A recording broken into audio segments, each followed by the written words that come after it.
The resurgence of spiritual energy heralds the invasion of otherworldly beings, and the peril of the heavens has arrived. This is indeed a fortuitous era, for every individual possesses the opportunity to transcend the ordinary and acquire powers that rival the divine. Yet, this is also a time steeped in despair, where human lives are as fleeting as grass, and a moment's carelessness can plunge one into eternal darkness. Once a savior of countless lives, Ning Yuan, who devoted himself to the protection of humanity, was revered by ordinary people as their guardian deity. However, in the twilight of his life, he was secretly executed by the higher-ups as a condition for peace with the alien race. Upon being granted a second chance at life, he retraced his steps, ascending from a mere pawn to a master of the game. Ning Yuan could only offer a cold laugh, declaring, "This world, you shall guard it yourselves." Chapter 1. The Unfounded. The sound of metal clashing echoed resoundingly. Within the resplendent hall, a voice, steeped in age and weariness, slowly emerged.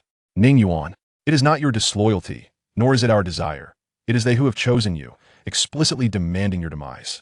Your contributions to humanity over the countless years shall not be forgotten by anyone." In the center of the hall, Ning Yuan, seated alone upon a chair, gradually lifted his chiseled face upon hearing these words. As he moved, the iron chains binding him began to tremble slightly, their surfaces shimmering with golden light. Ning Yuan fixed his gaze intently on a distant corner of the hall, a hoarse and parched laughter escaping his lips. "Zhuqingwei, do you truly believe that by killing me, you can procure the peace these people so fervently desire? When did you become so naive?" Upon hearing Ning Yuan's inquiry, a moment of silence enveloped the hall, followed by a chilling female voice emanating from the shadows. "Ning Yuan, the otherworldly beings have explicitly demanded your life in exchange for 100 years of peace. While we do not comprehend their motives, we cannot refuse. This war has persisted for far too long, and the number of lives lost is staggering. Given the current circumstances, you should understand the significance of 100 years for our entire race. This period is not merely a chance for us to catch our breath. It represents our hope for a turnaround. I understand your sentiments." Ning Yuan suddenly roared, his face contorting in rage. Simultaneously, the golden light emanating from the chains, binding him, surged dramatically. "Zhuqingwei, I have sacrificed so much of my life to safeguard humanity. Spare me your theatrics of sacrificing the small for the greater good.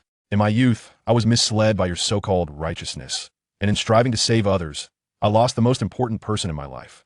For centuries, I have saved countless lives, perhaps even millions. Yet, you are prepared to end my life based solely on a few empty promises from the enemy. How will you justify this to the world?" The atmosphere in the vast hall grew increasingly oppressive in response to Ning Yuan's outburst. After a moment, the ancient voice that had first spoken began to resonate.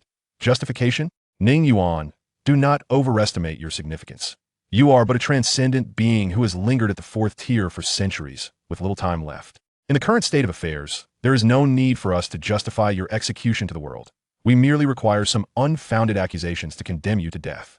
No one will care about the true cause of your demise. Whatever we proclaim, the world will believe. Rest assured, we will announce to the world that you passed away peacefully. You shall remain a hero, the guardian deity in the hearts of the people, to be revered by future generations."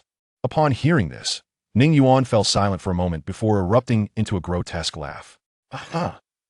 "Unfounded, such a splendid unfounded. How marvelous. I despise you hypocrites. I loathe myself for not seeing through this world sooner. If time could be reversed, I would relish the opportunity to flay each of you alive, inch by inch." At his words, a somber voice emerged from the shadows of the hall. "Why waste so much time on this outdated figure? The time is nigh.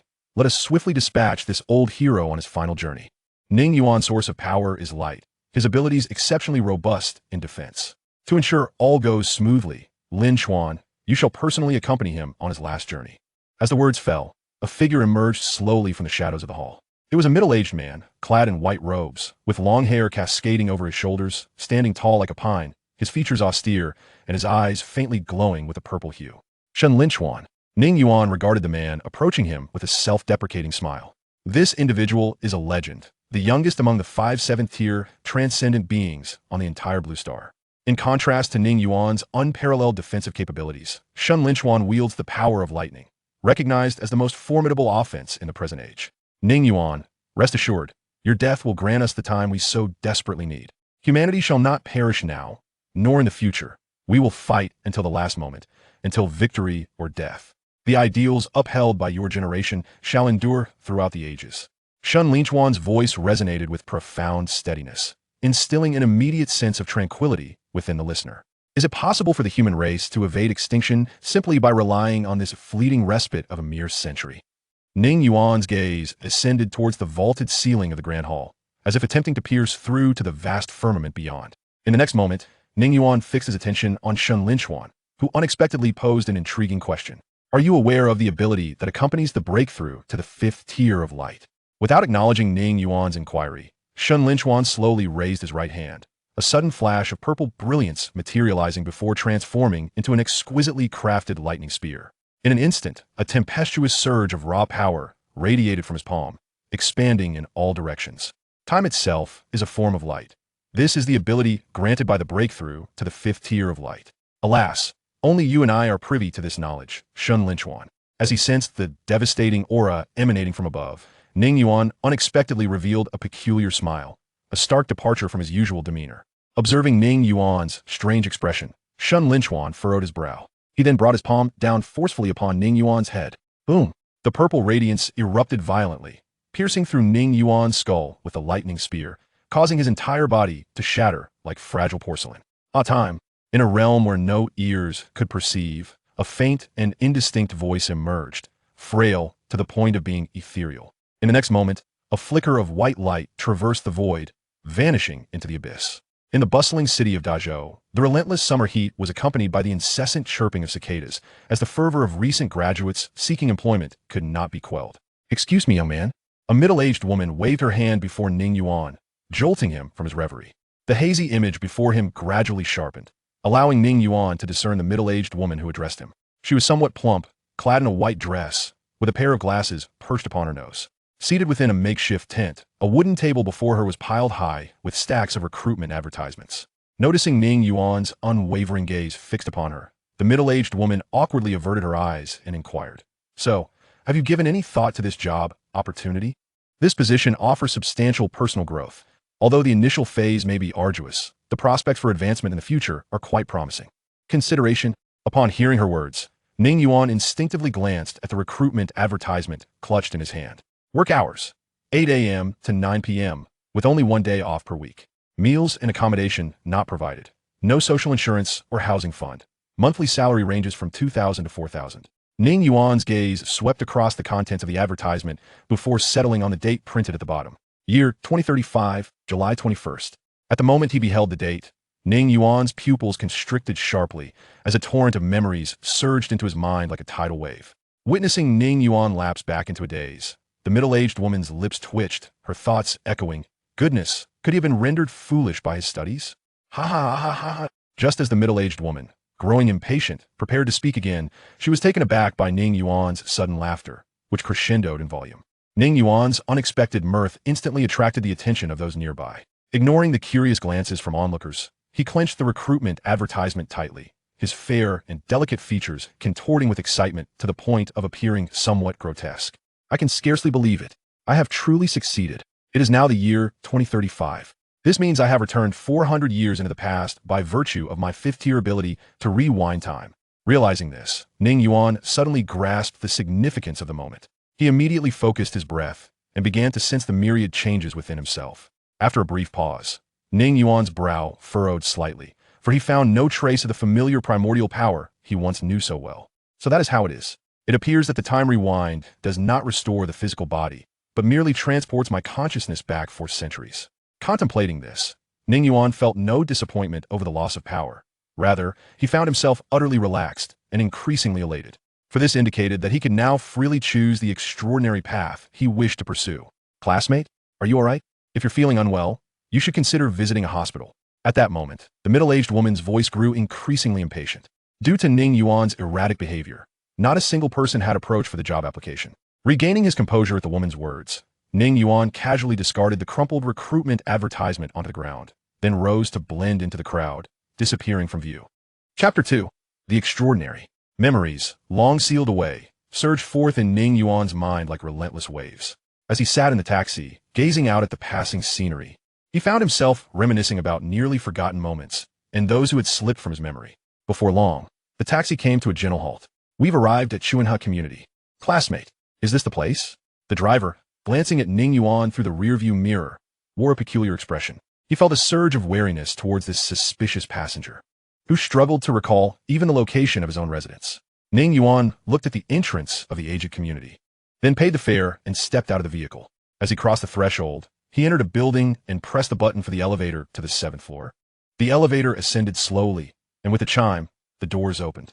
He arrived at the door marked 703, took out the key from his pocket, and inserted it into the lock. With a click, the lock turned, and he pushed the door open slowly. The room before him was modest, consisting of 2 bedrooms and a living area. The decor was reminiscent of a bygone era, yet it was arranged with a clean and inviting warmth. After closing the door behind him, Ning Yuan made his way to the sofa and sat down, his gaze fixed on the digital clock on the wall, lost in contemplation. In the year 2035, the extraordinary had already emerged, though it had yet to be fully revealed to the public. It was likely that the spirit seeds had also begun to manifest. These seeds, harboring terrifying talents and formidable powers in the future, remained unattainable by anyone at present. However, due to his rebirth, he was free to choose the path he wished to tread.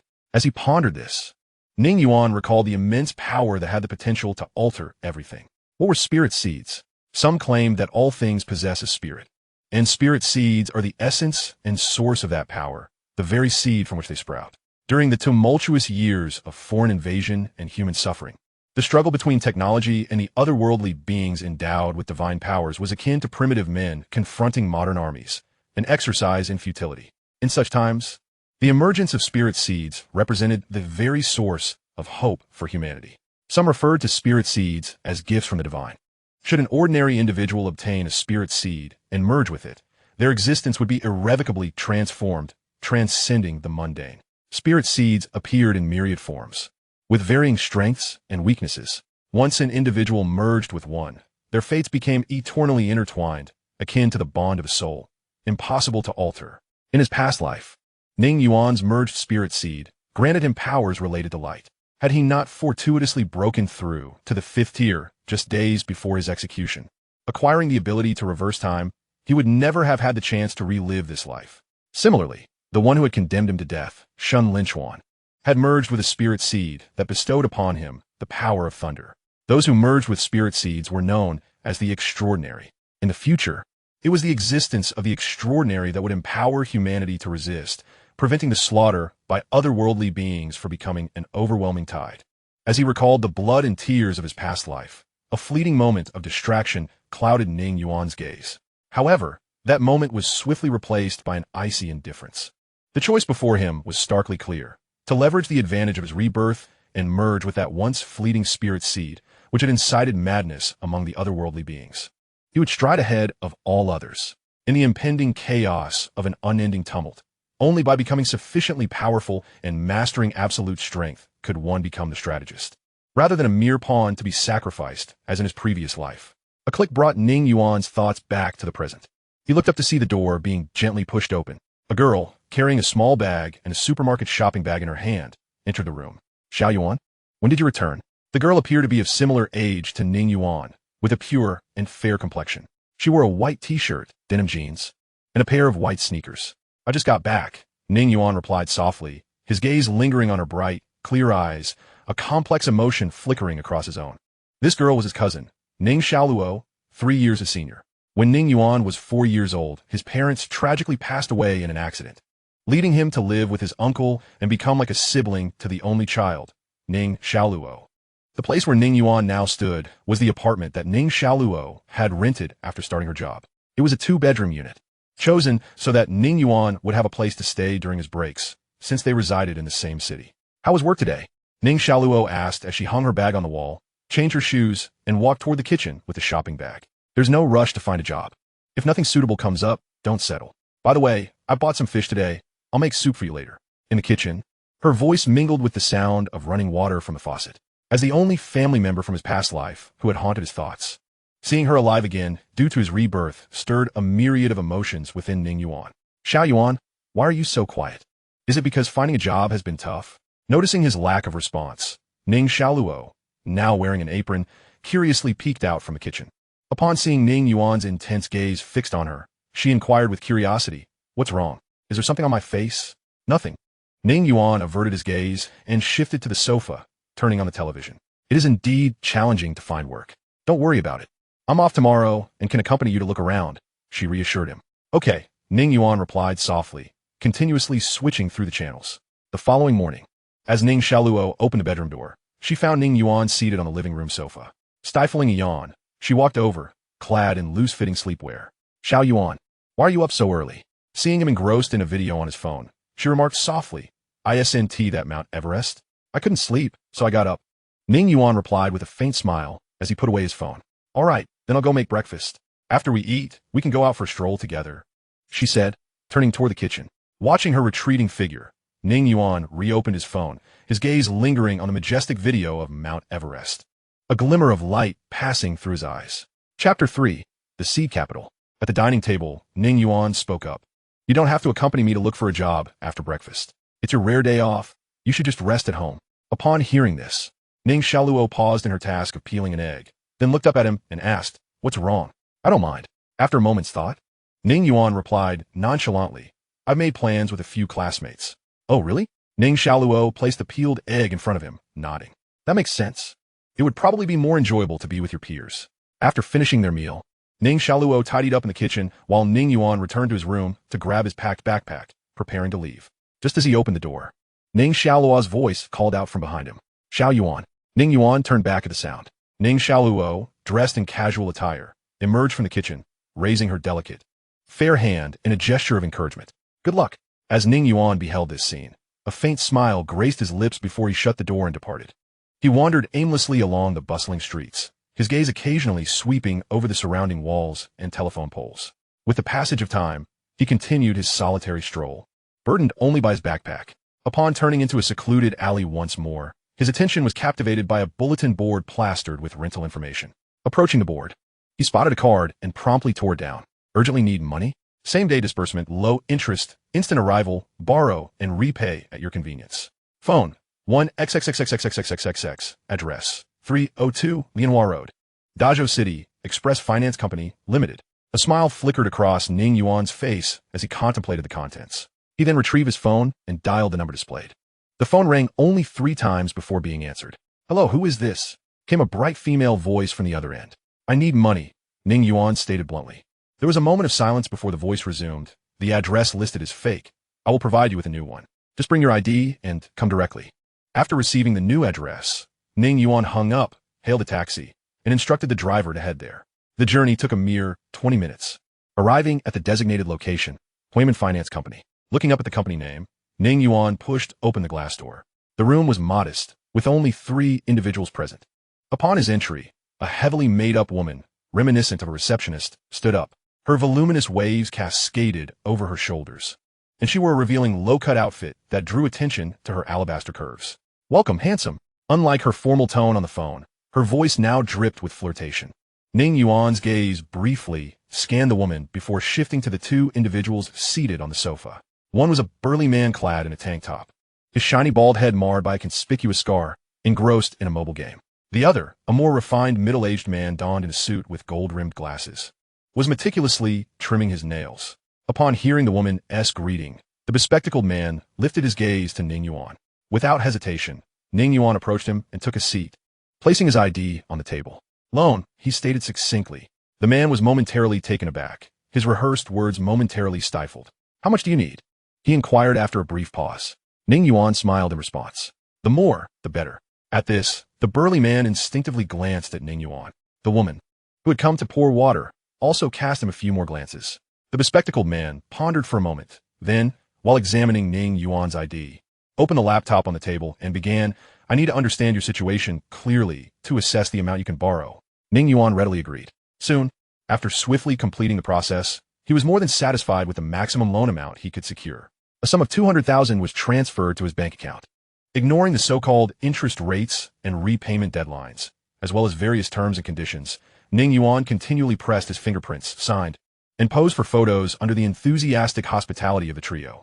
Once everything concluded, they escorted him out, chatting jovially as if they were longtime friends. Ning, my brother, do come by often and bring along some good friends, the burly man said with a grin that didn't quite reach his eyes. Absolutely, goldbie, Ning Yuan replied, nodding with a warm smile before hailing a taxi to leave. As the vehicle drove away, the alluring woman in the revealing outfit turned to the bespectacled man beside her and asked, Wu Ge, Why you look so displeased after catching such a big fish today? Something seems off. This kid has never borrowed money before. And I can't fathom why he suddenly borrowed so much, disregarding our interest. Wugo frowned. Moreover, unlike those who come to us with a burden of heavy debts, I sensed no such weight from him. He gave the impression that we were merely gifting him money. I think you're overthinking it, the burly man chuckled. We've seen plenty of those who wish to reap without sowing. He's just an ordinary recent graduate with no background. Someone like him, borrowing 200,000, will likely never repay it in his lifetime. Ha ha ha. In the taxi, Ning Yuan, with an impassive expression, scrolled through flight tickets on his phone. With the initial capital secured, the next step was to embark on his journey to acquire that coveted item. He wondered if, at this very moment, the future world shocking, you would still be present. Chapter 4. Ascending the Summit. In her room, Ning Xiaoluo, bored and lying on her bed watching videos, suddenly received a message from Ning Yuan. I have matters to attend to these days, so I won't be returning. I'm going out with a few classmates to unwind. Going out with classmates to unwind? Ning Xiaoluo sat up and scrutinized the contents of the message before typing her reply. Okay, have fun and come back early. Along with this message, a transfer was sent. On the way to the airport, Ning Yuan sighed softly as he glanced at the message and transfer from Ning Xiaoluo. At the airport counter, a sweet-faced staff member handed him his boarding pass. Have a pleasant journey. Watching Ning Yuan's retreating figure, she remarked to a colleague beside her. I really envy him. Another rich kid off on a vacation. I started working like a mule right after graduation last year. The other woman chuckled in jest. Come on. He doesn't look that wealthy, just an ordinary guy. Ordinary? Huh. Guess what I saw when he switched apps on his phone? What? He was discussing the timing and route for climbing Mount Everest. He has not just going to Lhasa for a regular trip. He has going to summit Everest. Xiao Yu exclaimed. Climbing Everest costs at least several $100,000. Do you think an ordinary recent graduate would spend that kind of money? This left the other woman momentarily speechless. On the plane, the captain's voice echoed through the cabin. Ladies and gentlemen, welcome aboard Changlong Airlines Flight CD-136 from Dazhou City to Lhasa. I am Captain Lu Xing, and the estimated flight time is 4 hours and 46 minutes. The aircraft was filled with a multitude of passengers, the majority of whom were young individuals engaged in lively discussions about which landmarks to visit first in Lhasa. In stark contrast to these well-prepared youths, Ning Yuan, with only a deflated backpack, felt like a misfit. He found his seat and settled down, the announcements about Lhasa's weather ringing in his ears. After a while, he donned his eye mask and began to rest, seeing his demeanor that exuded an aura of unapproachability. The girl seated beside him dismissed her intention to engage him in conversation. Hours slipped away in the blink of an eye, and as the plane descended smoothly, Ning Yuan arrived at his new destination, Lhasa, before dusk fell. Within the airport hall, numerous accommodation establishments and tour groups waved banners to attract customers. Among these banners, a modest sign, adorned with colorful lettering, boldly proclaimed the name Ning Yuan.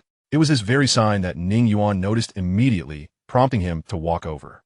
Are you Ning Yuan? Inquired a robust man with a bushy beard, who removed his sunglasses to scrutinize Ning Yuan with a peculiar gaze. He had not anticipated that the individual seeking to ascend Mount Everest would be so youthful. That's me, Ning Yuan replied, naturally handing over his identification to the bearded man. After confirming that this was indeed the person he had contacted via phone, the man gestured for Ning Yuan to follow him. Inside a business vehicle, the bearded man, while keeping his eyes on the road, said, You can call me Ahu. There are a few matters I must clarify with you beforehand. Since you wish to climb Everest, you must have conducted some research. Everest is unlike other tourist attractions. Mere courage can be fatal. He then glanced at Ning Yuan's expression through the rearview mirror. Contrary to his expectations, Ning Yuan's face was devoid of tension, as if he had not heard a word of Ahu's warning. When can the ascent be arranged? Ning Yuan asked, gazing out the car window at the passing scenery. Ahu hesitated momentarily before responding. I have the necessary equipment on hand, so there's no need to spend time purchasing it. However, to summit Everest, you will require a local guide. They are occupied for the next 2 days, so the earliest you can ascend would be 4 days from now. But do not worry, I have already arranged your accommodation. You can familiarize yourself with the area or explore a bit during these days. Ning Yuan frowned at this, then spoke with surprising audacity. I intend to ascend by the day after tomorrow at the latest, and as for a guide, I do not need one. I contacted you precisely because you can bypass the complicated procedures and permits. Just provide me with the equipment and use your connections to get me to the foot of the mountain.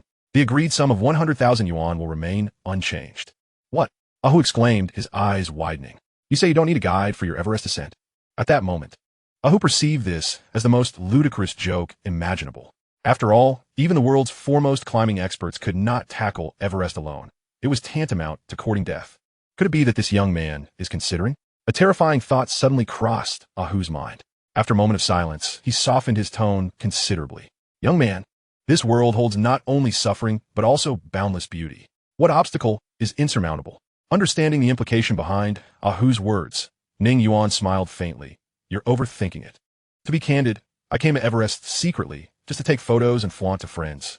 I only have 2 days, so I cannot afford to waste time here. Understand? Ah, if that's the case, why didn't you say so earlier? Ahu sighed in relief, relieved to avoid the misfortune of profiting from a reckless endeavor. If it's merely that, we can proceed the day after tomorrow. Additionally, I know a great spot for photography, only a few kilometers from the base of Everest and well within signal coverage. It's quite safe. Thus, Ahu drove while conversing with Ning Yuan, and soon they arrived at a lodge. Rest well, we will set off early tomorrow. After escorting Ning Yuan into the lodge and assisting with check-in, Ahu remarked. Ning Yuan nodded and ascended the stairs. As he vanished around the corner, Ahu, leaning against the front desk, shook his head with a sense of wonder. What wealth, spending so much just to take photos and show off. The middle-aged woman at the front desk, in her early 30s, had a slightly sallow complexion and ordinary features, yet her figure was curvaceous. Noticing Ahu in a trance, she teased, Congratulations, Ahu, you've landed a big job. Haha. Turning to her, Ahu's gaze roamed over the woman before he smiled suggestively. Joma, are you interested in joining me tonight for this big job? Meanwhile, in the upstairs room, Ning Yuan did not lie down to sleep.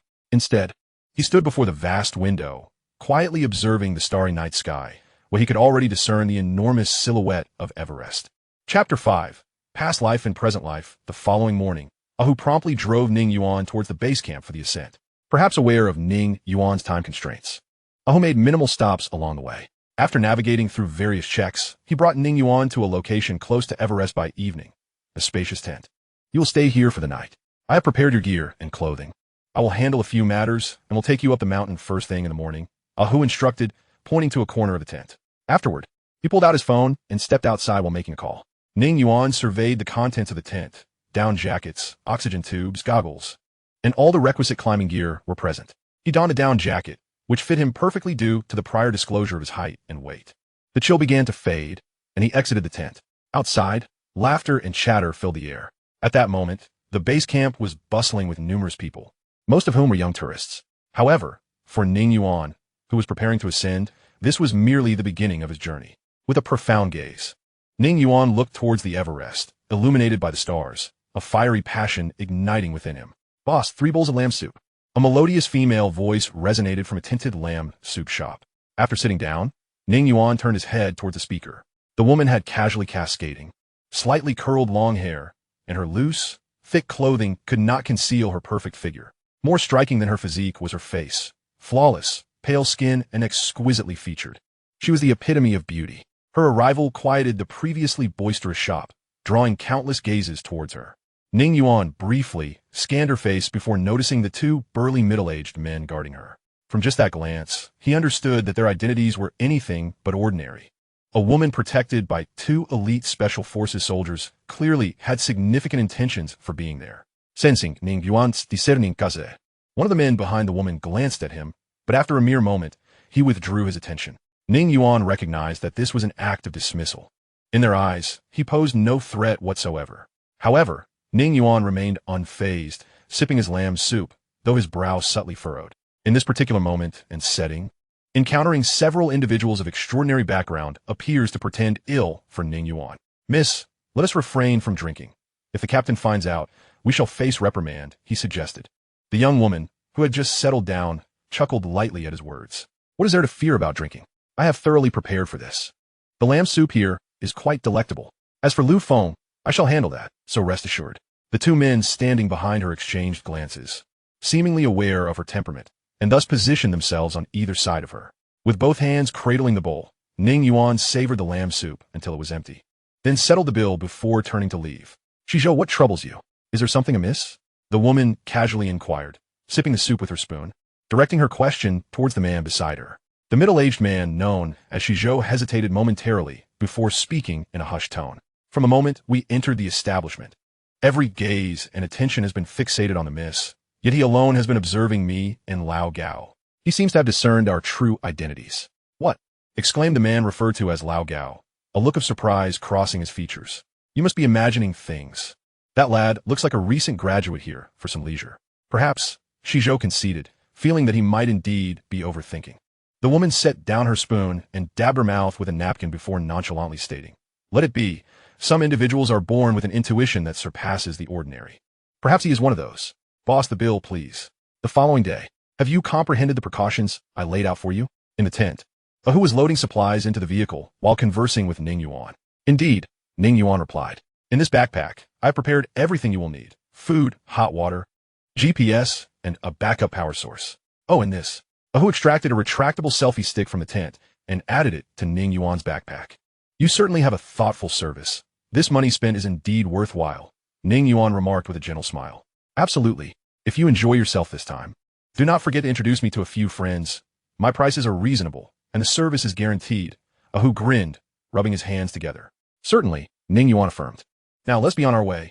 The vehicle wound along the serpentine road towards the foot of Mount Everest, with Ahu and Ning Yuan engaging in casual conversation. Do you think climbing Everest has become increasingly difficult in recent years? Ning Yuan queried, gazing out at the scenery beyond the window. Indeed, Ahu responded, tapping the steering wheel. In the past 2 years, no one has managed to reach the summit. Even experienced climbers, some of whom have previously reached the peak, have been unable to do so. Oh, why is that? Well, it is said that blizzards have become more frequent and increasingly erratic. At times, fierce winds mixed with snow can blow for extended periods, making it challenging for climbers to ascertain their direction. Ning Yuan's heart raced at this revelation. Erratic natural phenomena are likely the result of the Lingzhong devouring the primordial forces of the world. In that instant, he recalled the trio he encountered at the lamb soup shop the previous day. So, it was true. They were here in search of the Lingzhong. A faint smile graced Ning Yuan's lips, and he felt no sense of urgency. The reason being, they would inevitably fail to find it. Even in the past life, this Lingzhong rooted in Everest was discovered purely by chance, and that only occurred over a century later. This implied that the extraordinary being who would astound the world had yet to be born. In his previous life, many extraordinary individuals had attempted to ascend Mount Everest in search of the Lingzhong, yet all returned empty-handed.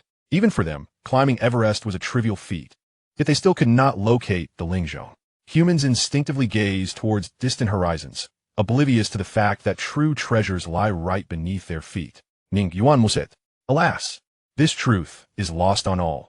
Had I not been reborn with the consciousness of my past, I would likely have searched in vain for eternity. Chapter 6. Xia Xinran. In his previous life, Ning Yuan had indeed made several attempts to scale Everest. After all, the title of the world's highest peak beckoned. If a Lingzhong were to appear, it would undoubtedly be extraordinary. More importantly, due to Everest's unique geographical position, many extraordinary individuals from various nations flocked here in search of it. As a prominent figure among the official extraordinary, Ning Yuan naturally joined this treasure-seeking endeavor. However, like the others, he found nothing. Eventually, nations gradually abandoned their exploration of Everest, and the once restricted peak transformed back into a tourist destination.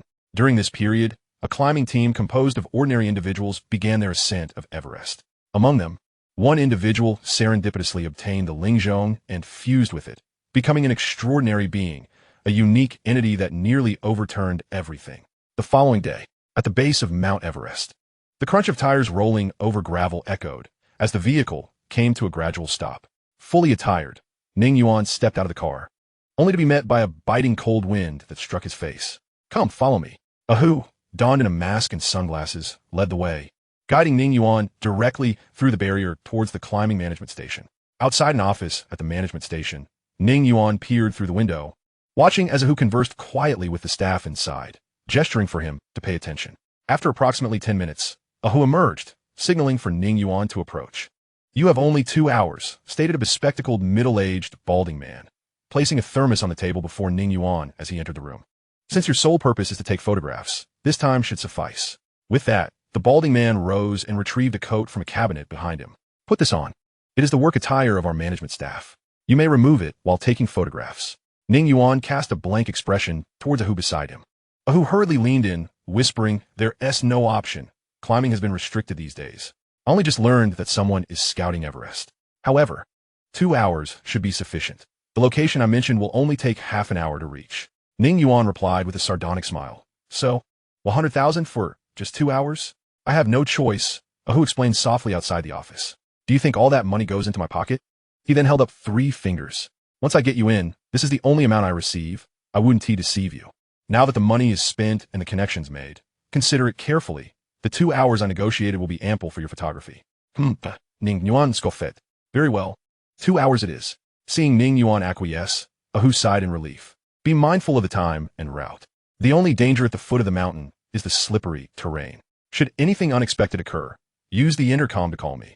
I will bring people in immediately, though that will incur additional costs. Upon re-entering the room, under the incessant chattering of Ahu, Ning Yuan donned a heavy coat, covering his face thoroughly. He then ventured alone through a series of internal barriers, making his way towards Mount Everest, all under the curious gazes of several staff members. Once Ning Yuan had distanced himself, Ahu hastily seized the thermos of the balding middle-aged man to refill it with hot water from the dispenser, then spoke with a smile. I truly appreciate your assistance, Wu Gu. Otherwise, this business deal would have fallen through. The balding middle-aged man scoffed in response. Oh, considering our years of association, I am taking a risk to help you this time, but it shall be the last. At least until I give you the green light. Refrain from pulling in anyone else. Keep a low profile during this period. Upon hearing this, Ahu placed the thermos in front of the balding middle-aged man, glanced around cautiously, and then whispered, Wugo, what is going on? Can you divulge some information to your little brother? The balding middle-aged man took a sip from the thermos and replied nonchalantly, there are individuals coming from above, reportedly here to attempt the ascent of Everest. If they happen to discover your little schemes, a mere word from them could lead to our downfall. Understand? Ahu inhaled sharply at this revelation. Just then, a knock echoed from the door. Come in, Old Wu said absently. Report, sir. The group you mentioned has arrived. The supervising staff member saluted as he addressed Old Wu. What? Old Wu sprang from his chair, astonished at the news. Weren't they supposed to arrive tomorrow? Are you certain it's them? Yes, sir. The license plate and number of people match, and the leading woman mentioned that she had contacted you in advance. Quick, take me to them. Old Wu swiftly donned his coat from the rack and nearly dashed out the door. Ahu followed suit without hesitation.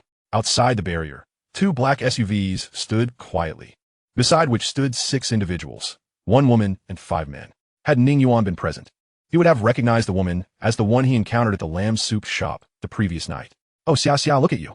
You could have at least informed Uncle Wu of your early arrival, Old Wu remarked, his thinning hair tousled by the cold wind, as he regarded Xia Xinran with a sycophantic grin. Hello, Uncle Wu. Just as before, Xia Xinran was dressed similarly, extending her hand for a shake. Oh, standing behind Old Wu, was momentarily entranced by Xia Xinran's beauty, having never seen such an exquisite woman in reality, aside from online images. However, when he inadvertently glanced at the men beside her, a shiver ran down his spine. 3 of the 5 men regarded him with unfriendly stares, one of whom even reached into his coat. Seeing this, Ahu quickly lowered his gaze, too intimidated to look further. Xinran, how is your grandfather? I've been quite concerned about him. I often reminisce about his wise teachings from years past. When I get some time off, I must pay him a visit. Old Wu expressed with nostalgia. My grandfather is doing well, Xia Xinran replied with a smile. That's wonderful. Let us hurry inside. It's windy out here. I prepared all the gear, so you can start your climb whenever you wish. With that, Old Wu cheerfully led Xia Xinran and her group in the management station, casting a pointed glare at Ahu as they departed, signaling him to leave. Having known Old Wu for several years, Ahu understood the implication. Without hesitation, he awkwardly bent down, standing aside as he watched them enter. Chapter 7. Light and Shadow. From Old Wu's demeanor, Ahu discerned that the individuals involved were undoubtedly of considerable significance, wielding substantial power. Had he delayed, even slightly, in bringing Ning Yuan into contact with these individuals, his fate would have been dire. It was certain that Old Wu would not have spared him. Reflecting on this, Ahu couldn't help but feel grateful for his fortunate timing. Within the equipment room of the management station, Old Wu advised Xinran, climbing Everest is no trivial matter. I've arranged for some professional guides. If you need them, I can summon them immediately. No need, Uncle Wu. They have climbed every mountain imaginable. You can rest assured with them around. Moreover, we are on a mission this time, so we can't have outsiders. Old Wu nodded understandingly at her response. All right. If you require anything, just contact me, and I will resolve it promptly. Once fully equipped, Xia Xinran and her group of 6 crossed the barrier, heading towards Everest. Miss, that person back there must be Ahu, Shizhou remarked, glancing back at the camp management station. Upon hearing this, Xia Xinran softly replied, over the years, Old Wu has profited considerably from Ahu. Now that we have nearly gathered sufficient evidence against him, Let him enjoy this last month of freedom. The others silently followed Xia Xinran, fully aware that old Wu, who should have been taken away by the authorities last month, was still able to operate freely because they still required his services.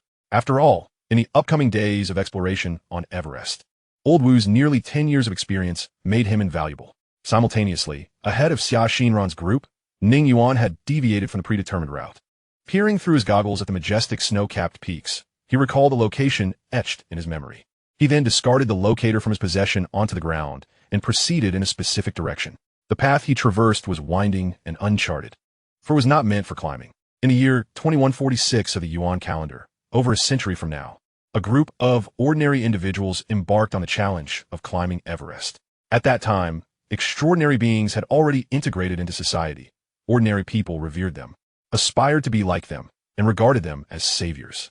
On this day, within that group, the fate of an ordinary man named Chu Feng was about to change irrevocably.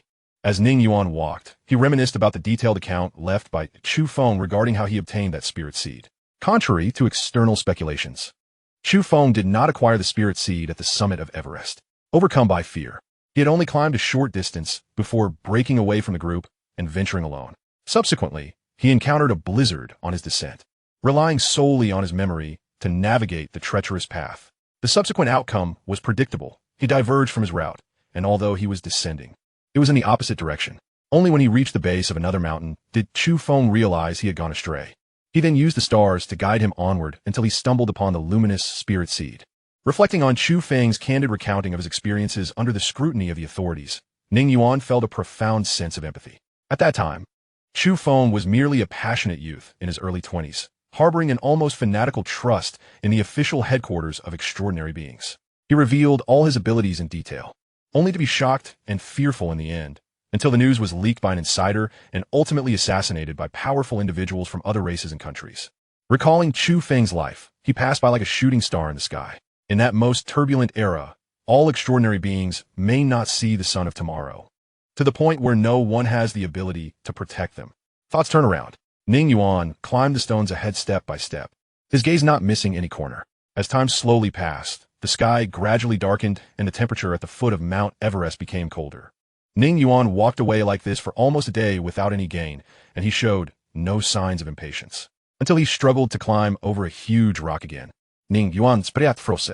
At this moment, the sky was getting darker and darker, but in front of Ning Yuan, at the center of the chaotic pile of stones, a snow lotus quietly bloomed. That snow lotus is very special. It's not white, but black. A pitch black snow lotus blooming in the snow. This snow lotus emits a faint black light, as if countless shadows sway in the wind. It is an indescribable feeling, full of beauty and strangeness. At that moment, I knew it must be a spirit seed. Ning Yuan looked at the pitch black snow lotus ahead with a dry mouth. It is exactly the same as the description of Chu Feng in the future. This snow lotus is full of special beauty and strangeness. Ning Yuan squatted down next to the pitch-black snow lotus, took off his goggles, and removed his gloves. The surface of the pitch-black snow lotus emitted a black light, swaying like countless shadows. As Ning Yuan approached, these shadows seemed to shy away one after another. Ning Yuan caressed the petals of the snow lotus with a slightly trembling hand. When he first obtained the spiritual seed in his previous life, he was also given special attention, because his spiritual seed contains the ultimate power of light. In the eyes of the world, light often contains hope and strength. But as time passed, the higher-ups found that Ning Yuan's promotion speed was too slow and his abilities and strength were not as stunning as expected, because Ning Yuan's abilities are more focused on defense. In the turbulent years of that time, what the country needed more was a strong attacking power. After all, the truth that the best defense is to attack has remained unchanged from ancient times to the present day. But precisely because of Ning Yuan's ability to defend and protect, he has also become a guardian deity among ordinary people. As for why the alien race in the previous life spared no effort to kill him, Ning Yuan didn't understand. But now for him, the past of the previous life is meaningless, because he is now embarking on a completely new path, a path that moves forward alone, leaving everyone behind. The feeling of catching the petals was icy cold and piercing, and Ning Yuan remained motionless. His eyes were hot as he looked at the pitch-black lotus flower, whispering softly to himself, "When there is light, there is shadow. When there is no light, there is darkness." What could be more terrifying and powerful than darkness in this world? Chapter 8. Soul Fusion. Everything in the world emphasizes balance. where there is gain and loss. To gain strength, one must take necessary risks. However, ordinary people only have one chance to merge their spirits in their lifetime. Success leads to transcendence, while failure disappears with the spirit seed. The initial method of spiritual fusion was incredibly simple, which was to eat. After all, from the history of human development, eating is the only way for humans to evolve and grow. Although eating is simple, the probability of successfully fusing spirits through it is only 30, because after being swallowed, the spirit seed will have a repulsive reaction with the human body, and the instinctive power emitted by the spirit seed will destroy the fragile flesh and blood of humans, making them unable to withstand death. Until one genius discovered a new method, which increased the success rate of soul fusion to 50. This method is to first irrigate the spirit with its own blood, allowing the spirit seed to absorb its essence and become familiar with everything about itself, and then eat it up. In this way, the spirit species that would have resisted and turned against the human body will become much gentler.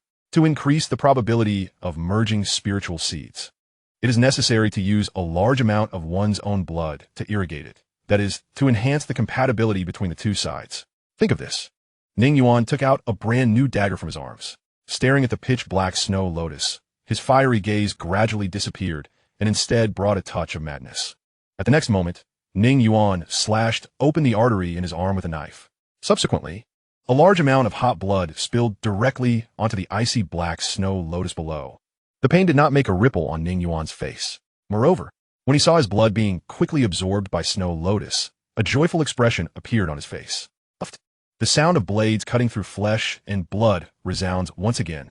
This time Ning Yuan bit the knife handle with his mouth and cut his other arm, opening his mouth and spitting the knife onto the ground. Ning Yuan's arms stretched straight, and a large amount of blood flowed out from his arms onto the surface of the snow lotus below. Soon, Ning Yuan's rapidly bleeding brain began to feel a wave of dizziness. He fiercely bit the tip of his tongue with his teeth to sober himself up. Staring fixedly at snow lotus below, calculating the time and the limit he could bear in his heart. In just 2 minutes, Ning Yuan's face turned pale as paper. As the third minute was about to pass, Ning Yuan, whose eyes were heavy and almost fainting, grabbed the snow lotus on the ground with a fierce expression. Then directly open your mouth and swallow it in one gulp. At the moment when the icy snow lotus entered his mouth, it instantly transformed into a stream of essence and entered his body at the same time. The dim sky began to drizzle with snowflakes. Blood is still flowing from both arms. Ning Yuan did not treat the wound because it was meaningless. If successful, this wound won't have any impact on him at all. If he fails, both sides are just dead. Anyway, he should have been a dead person thinking of this. Ning Yuan fell backwards to the ground. At this moment, the snow was getting heavier and the cold wind was carrying snowflakes like goose feathers and falling on his face. He looked at the dim sky with calm eyes and whispered to himself, "The wind and snow crush me like mountains, and I laugh at the light wind and snow like cotton." Soon, the familiar and unimaginable pain emanated from within him and then grew increasingly severe, until he completely lost consciousness and passed out in pain. I don't know how many days have passed, but a brief heavy snowfall completely dyed the foot of Mount Everest snow white. Several rock sheep are searching for food in this area, and just then, a hand suddenly popped out of the snow. This sudden movement instantly startled a few rock sheep. In the next moment, Ning Yuan suddenly sat up from the snow pile, his eyes as black as ink, and his whole body emitting a strange aura.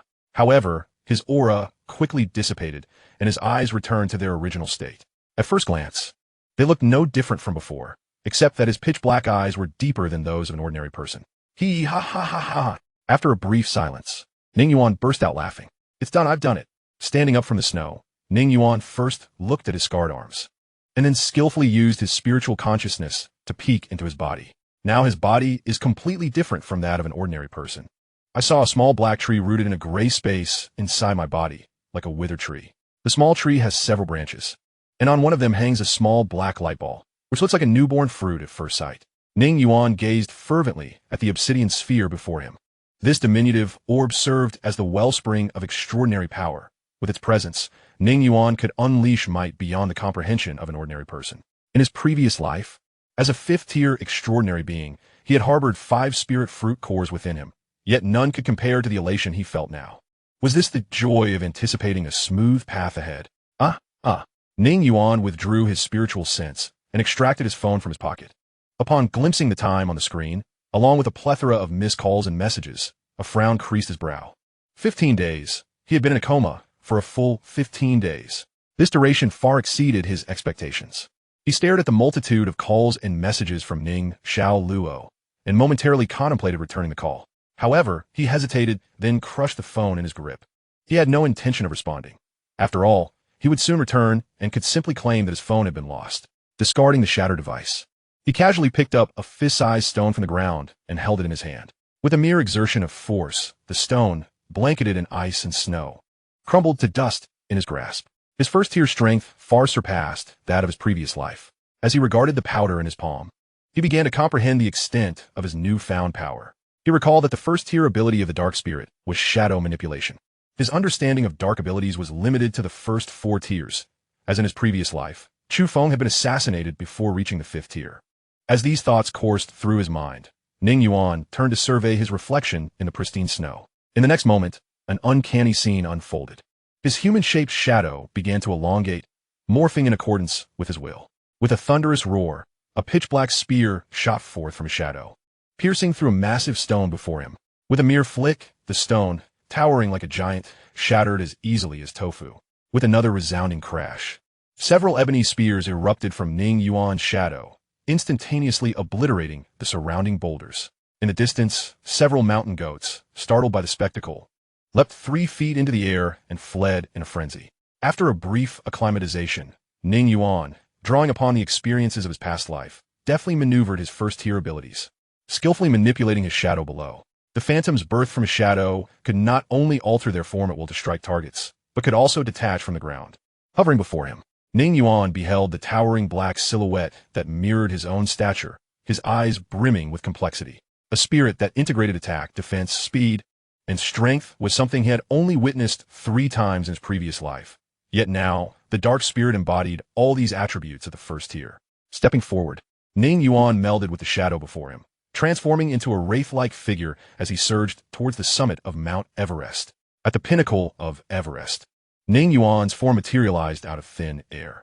A destination that ordinary people would require half a month to reach, he accomplished in mere seconds. The disparity was staggering. At this moment, standing atop the mountain felt as though he were treading upon clouds, impervious to the biting winds that howled around him. Suddenly, gunfire erupted from just below the summit. Disrupted from his thoughts by the sound, Ning Yuan frowned and vanished in a blur. Meanwhile, on the final stretch of flat ground leading to the summit, 2 groups were exchanging fire. Amidst the flare of gunfire, the sounds of bullets colliding with stone echoed incessantly. Ning Yuan's silhouette appeared in the blind spot above the 2 factions, his expression inscrutable as he surveyed the scene. One of the groups he recognized. It was the trio he had encountered at the lamb soup restaurant not long ago. At that moment, Xia Xinran was sheltered behind a boulder, flanked by her 2 companions, while a dozen foes continued to unleash a barrage of gunfire upon them. Each side had suffered casualties. 2 bloody bodies lay not far from Xia Xinran's group, while 5 lifeless corpses sprawled around the opposing faction. When will help arrive?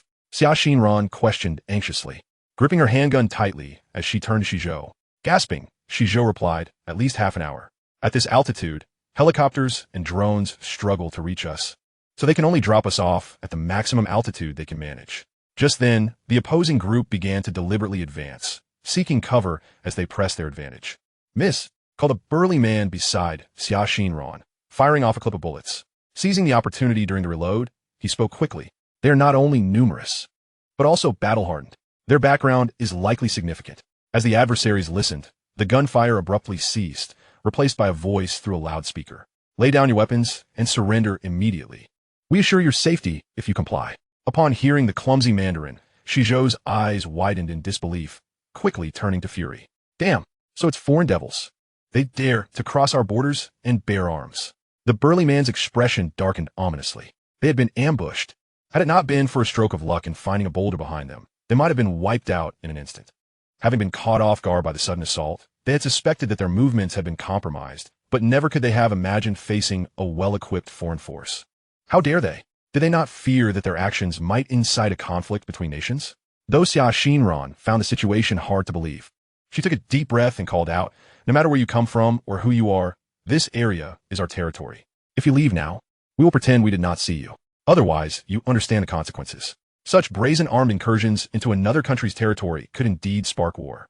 Additionally, our allies are on their way, They will arrive shortly. As her words echoed, the opposing group fell into a moment of silence, weighing their options. Xia Xinran was correct. Retreating without exposing their identities would be the best course of action. Otherwise, once reinforcements arrived, their escape would be impossible. Just when Xia Xinran believed the adversaries would prioritize the bigger picture and withdraw, their voice rang out once more. This time, however, it belonged to someone younger. And more importantly, their Mandarin was fluid. "Is that you, Miss Xia? My God, I never expected to encounter you here." Xia Xinran froze at the sound. Recognizing the familiar voice and its opening line, it soon dawned on her, and she exclaimed in disbelief, "Lippy, it's you." "Huh. I can't believe the beautiful Miss Xia still remembers me," replied the youthful voice, laced with a teasing laughter. "You have crossed the line, Lippy, and broken the rules. Do you know the consequences?" Xia Xinran's expression darkened further. "Consequences? Ha ha. Without substantial evidence, there will be no severe repercussions," Lippy retorted with a chuckle. "Miss Xia, since you are here, it seems our goals align. Unfortunately, I found nothing on my side, so I had to try my luck here. I swear, I was merely wandering near the summit and had no intention of descending. Since we both comprehend each other's identities, there is little more to discuss. If you are willing to return with me, I can vow before the Lord that I shall not harm you." Xia Xinran, upon hearing this, let out a cold laugh. "You certainly won't kill me, but you will use me to coerce the Xia family for your own gain." "That is indeed the case," Lippy candidly admitted. "But you can survive, can't you?" "Heh, dream on," Xia Xinran retorted icily. "Rest assured, if I perish here, you will not last long either." "Is that so? How unfortunate." Lippy sighed, before quietly conferring with the burly blonde man beside him. "Let us attempt another charge. If it fails, we shall retreat. Given my understanding of Xia Xinran, there must be another team on standby at the foot of the mountain. We do not have much time." The blonde giant nodded in acknowledgement, then raised his hand to signal. Instantly, gunfire erupted once more. Chapter 10. A Desperate Situation. Above the battlefield, Ning Yuan stood with his hands in his pockets, his expression impassive as he observed the scene unfold. Initially intending to turn away, he paused upon learning of Xia Xinran's identity.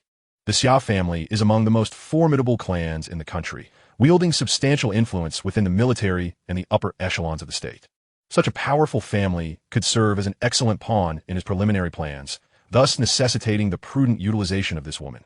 On the battlefield below, both Xia Xinran and the two special forces soldiers protecting her were formidable. Unless unforeseen circumstances arose, they could likely hold their ground until reinforcements arrived, avoiding death here. However, sometimes misfortunes can be artificially orchestrated. Contemplating this, a glimmer of cold light flickered in Ning Yuan's eyes as he gazed down at Xia Xinran and her companions. He casually dislodged a stone from the nearby cliff and flicked it towards one of them. Puff! The soldier named Shizhou, who was currently suppressing enemy fire, was suddenly struck in the knee, causing him to lose control and lurch forward. "Shizhou!" Xia Xinran exclaimed in alarm. Bang! Bang! Bang! The enemy would not squander this opportunity, and several bullets struck Shizhou's body, with one piercing through his skull. Shizhou's eyes remained wide open in death, and even as consciousness slipped away, he struggled to pull the trigger, hoping to take down as many of the enemy as possible. The burly captain, witnessing this scene, was momentarily stunned. Then his rage surged as he screamed and opened fire. "Damn you all!" The two enemies preparing to shoot were instantly hit in the arms and were quickly pulled away by their comrade for cover. Xia Xinran stared in shock at Shizhou's lifeless body, her mind momentarily blank. Above them, Ning Yuan expressionlessly flicked another stone. Puff! The captain's right hand was instantly pierced, causing his submachine gun to slip from his grasp and clatter to the ground. What is happening? Is there a sniper on the other side? The captain stared in disbelief at the gaping wound in his hand. Who did this? What marksmanship? Lippy, peering from behind a burly man, felt a surge of excitement upon witnessing this spectacle. Before he could issue any commands, his seasoned comrades opened fire, advancing. "Lao Si!" Xia Xinran's eyes brimmed with tears. "Miss, listen carefully." The captain gritted his teeth against the searing pain as he retrieved his gun from the ground and looked at Xia Xinran. If, just promise me you will not be captured alive, understand?" Xia Xinran bit her lip and nodded. "I understand." After a brief silence, the captain's voice trembled. Sorry. We failed to protect you." With that, he raised his submachine gun and charged forward. In an instant, gasps and gunfire erupted around them. No one expected the severely injured man to recklessly charge into the fray, as the captain was riddled with bullets and fell.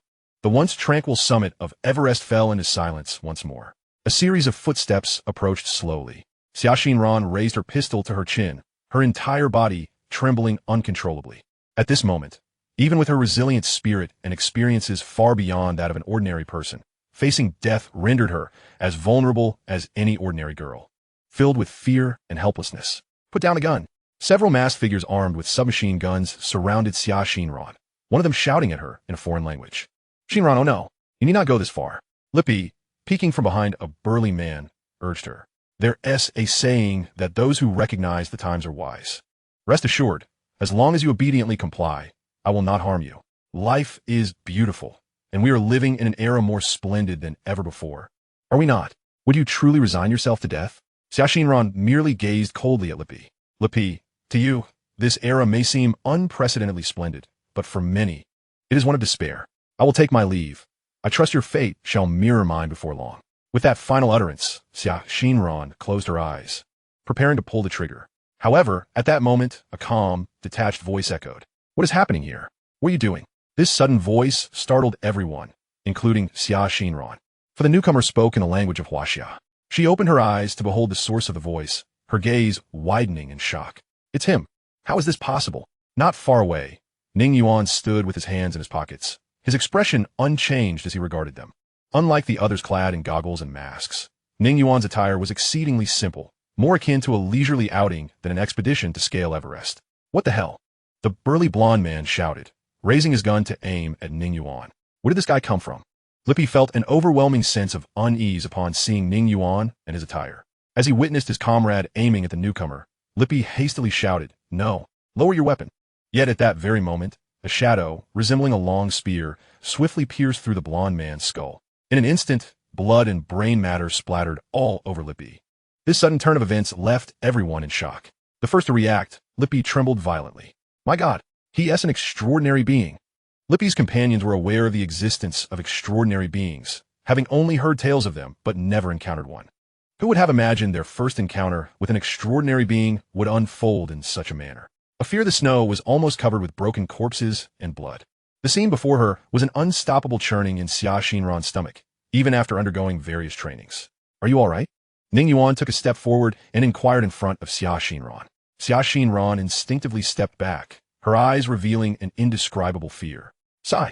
Seeing the woman in front of him looking like this, Ning Yuan sighed. He looked at the bodies of Shizhou and the captain with a heavy expression. If only I could arrive earlier, then they wouldn't die either. I could understand what those people said just now. I'm sure they must be foreign forces, right?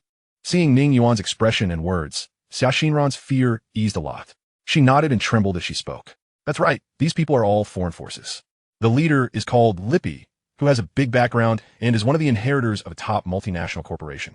I see. Ning Yuan noted. I don't think I accidentally killed anyone. Big brother, you? Which unit are you from? Xia Xinran cautiously probed and asked. Ning Yuan showed a kind smile. I am just an ordinary citizen, and now I have become like this, which was also caused by an accident. You just saw that I find it difficult to control my own strength. I originally wanted to give them a good time, but who would have thought it would turn out like this? Upon hearing these words, Xia Xinran's eyes widened. What incredible luck do extraordinary people possess to successfully integrate spiritual seeds? Thinking of this, Xia Xinran's heart suddenly jumped. The extraordinary person in the folk means that the other party has not joined any power. If he joins the Xia family, it will greatly enhance their discourse power in the current situation. Big brother, I don't know about you. Xia Xinran was about to say something, but when she saw Ning Yuan looking at her with a half smile, her whole body suddenly trembled. Damn it, if I reveal my identity and he refuses, what will happen to me?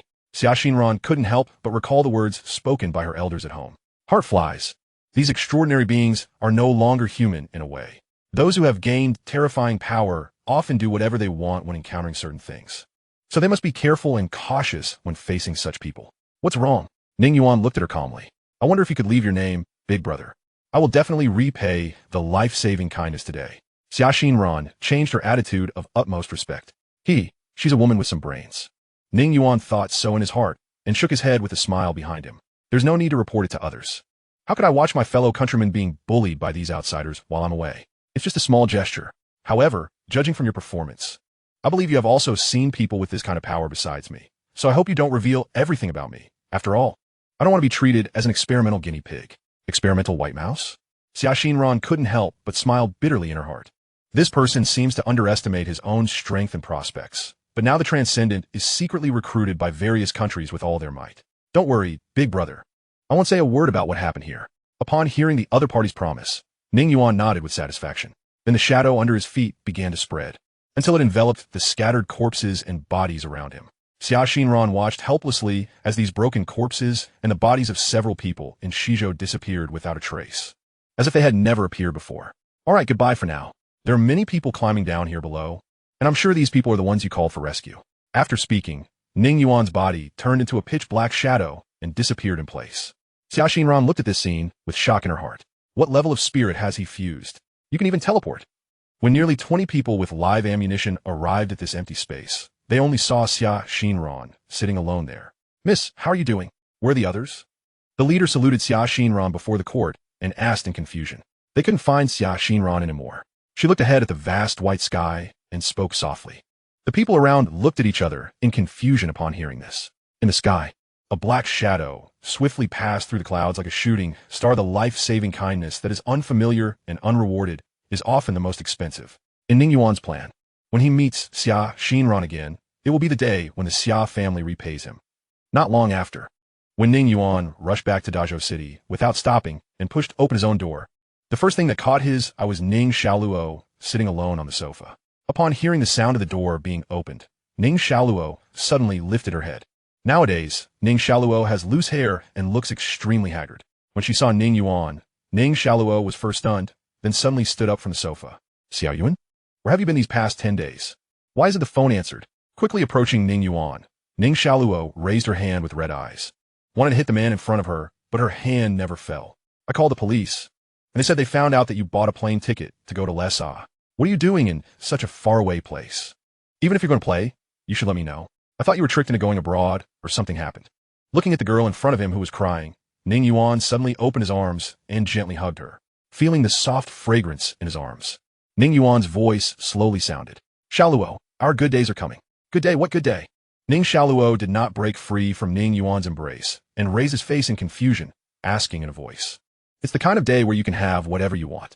Ning Yuan's face showed a faint smile.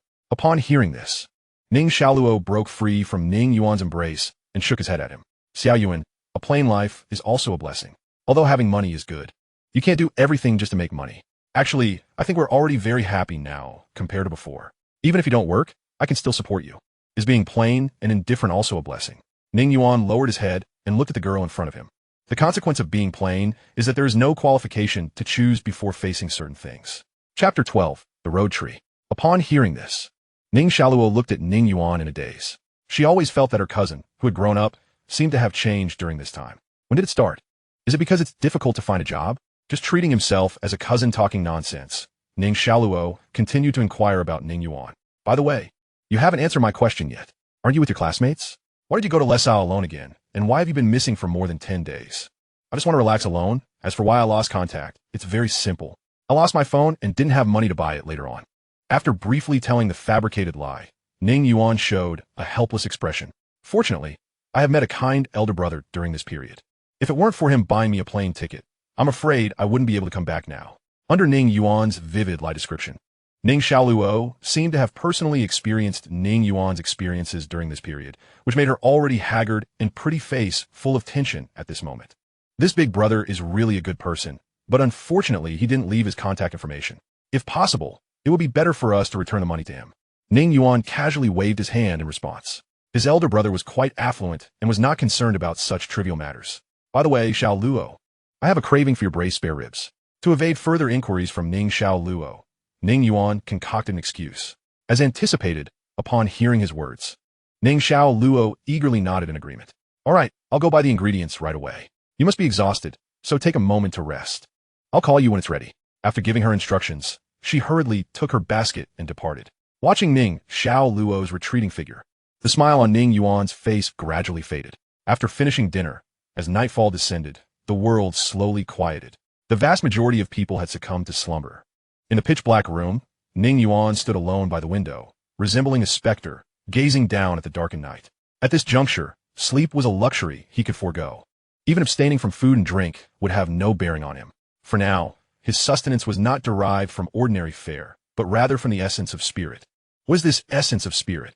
The air is imbued with the primordial forces of heaven and earth, which have no effect on ordinary individuals when inhaled. However, For the extraordinary, once inhaled, it is transmuted into the essence of spirit within their being. This phenomenon fundamentally arises from the presence of the Tao tree within each extraordinary individual, a symbol of their transcendence and the source of their power. Just as the small black tree within Ning Yuan resembled a withered tree, Taoist philosophy posits that the human body harbors three core energies: essence, qi, and spirit, which resonate with the natural order of the universe. The circulation and sublimation of energy within the human body mirror the processes of growth, flowering, and fruiting in trees. The presence of this tree within extraordinary beings corroborates this notion. Hence, it is referred to as the Tao tree. The Tao tree absorbs the essence of heaven and earth, enabling it to grow and bear fruits of spirit essence. These fruits continuously nourish the extraordinary, bestowing upon them formidable powers. The quantity of spirit essence fruits signifies the strength of an extraordinary being. Each additional fruit represents a successful ascension in rank. Though it sounds straightforward, the progression of extraordinary beings is fraught with challenges. The crux of the matter lies in the fact that the rate of ascension for extraordinary beings is intrinsically linked to the strength of their spirit essence.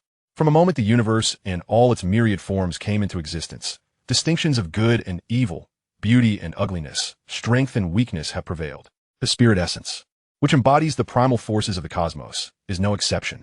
In other words, the moment one melds with the spirit and becomes extraordinary, it signifies the ceiling of their potential growth in this lifetime.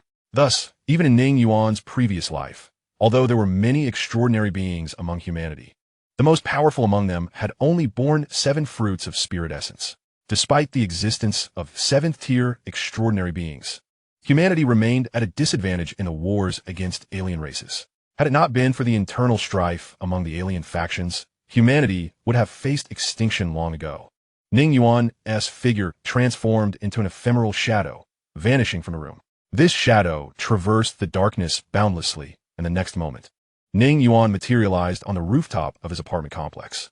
The gentle breeze tousled his hair as he sat cross-legged, concentrating and drawing upon the primordial essence of darkness that enveloped the night.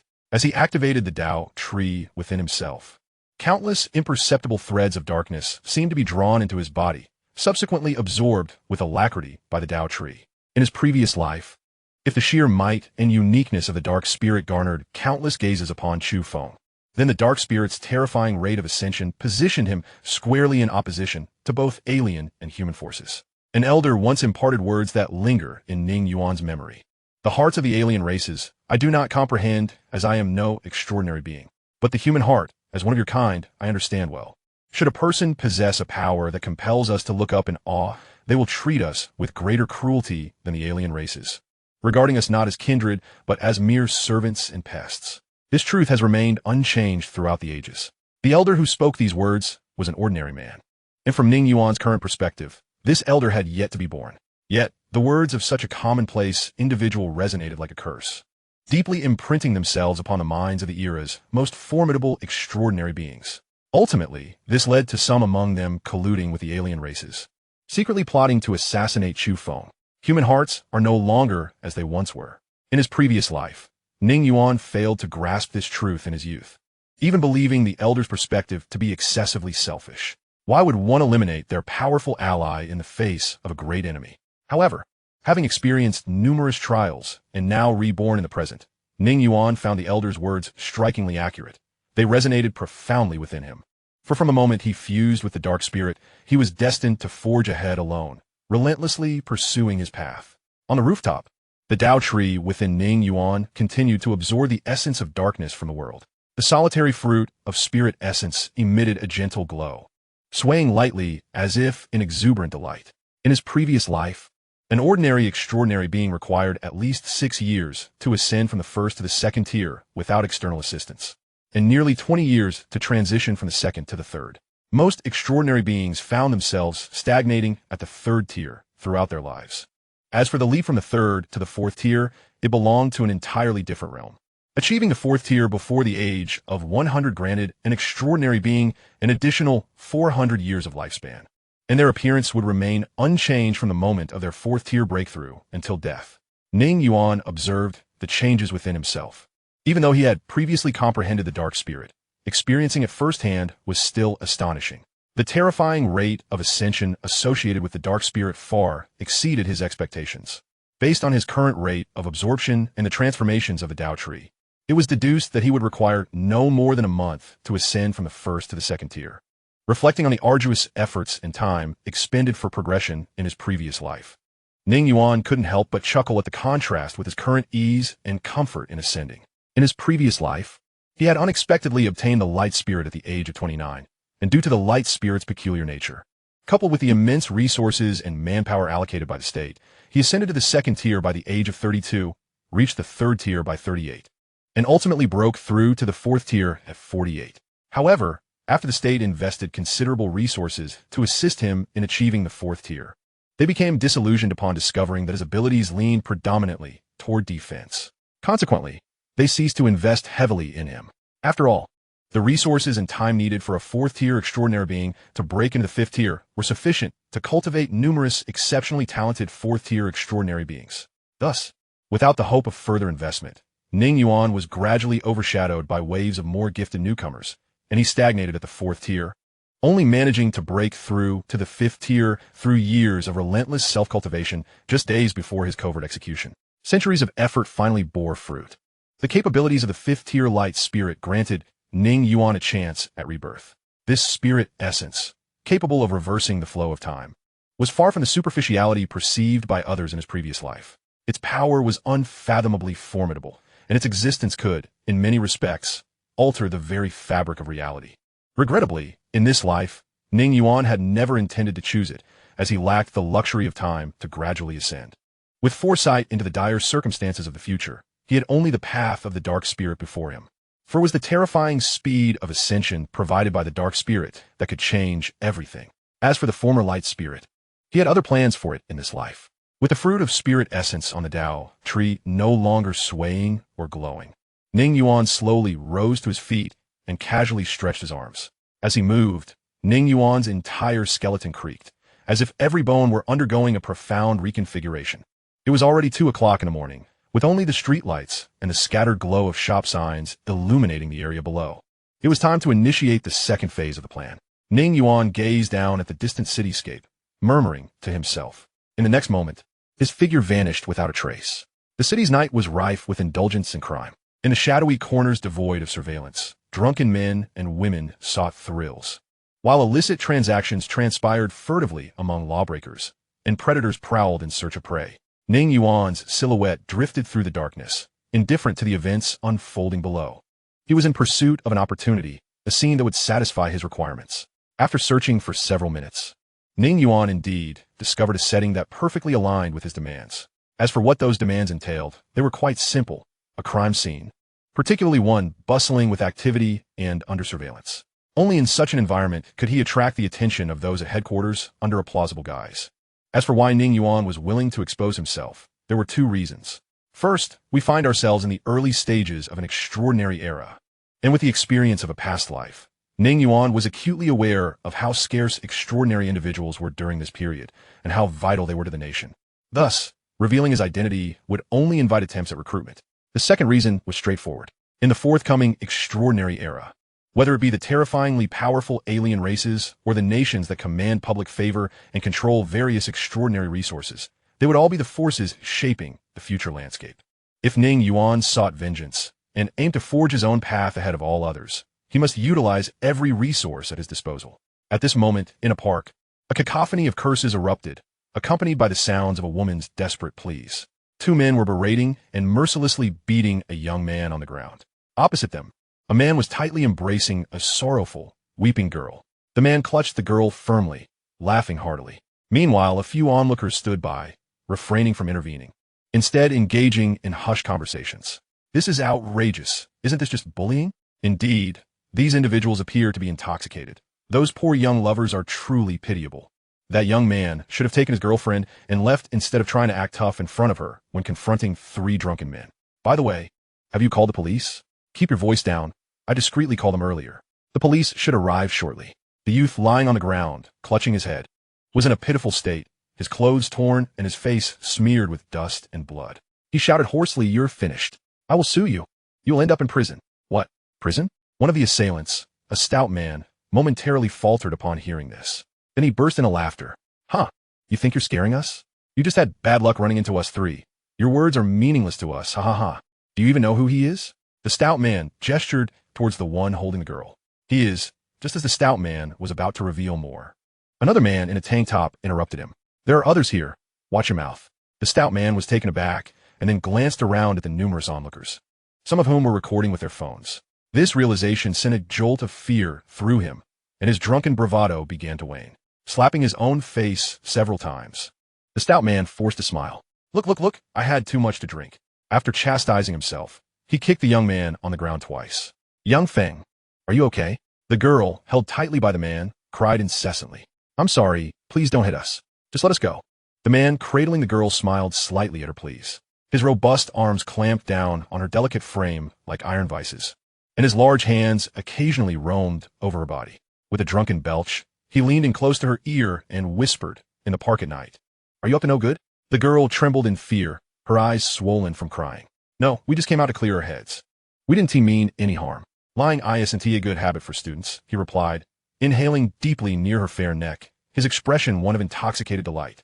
Today's students truly need to be disciplined. With that, he lifted the girl effortlessly, disregarding her cries and resistance, and turned towards the trees behind them. Xiaoru, let her go. The youth on the ground, eyes red with fury, attempted to rise, but the stout man easily pinned him down. Shut him up, knock him out. The man holding the girl instructed casually, as if issuing a trivial command. The stout man grinned wickedly at this. Li Xiao is quite enthusiastic today. Another man in a tank top wanted to speak, but fell silent when the man holding the girl shot him a glance. This was not the first time such a thing had occurred. The outcome was always the same. The tank top man looked down at the youth on the ground, whose face was contorted in agony, and shook his head before delivering a kick that rendered him unconscious. Upon witnessing this scene, the onlookers realized the impending horror.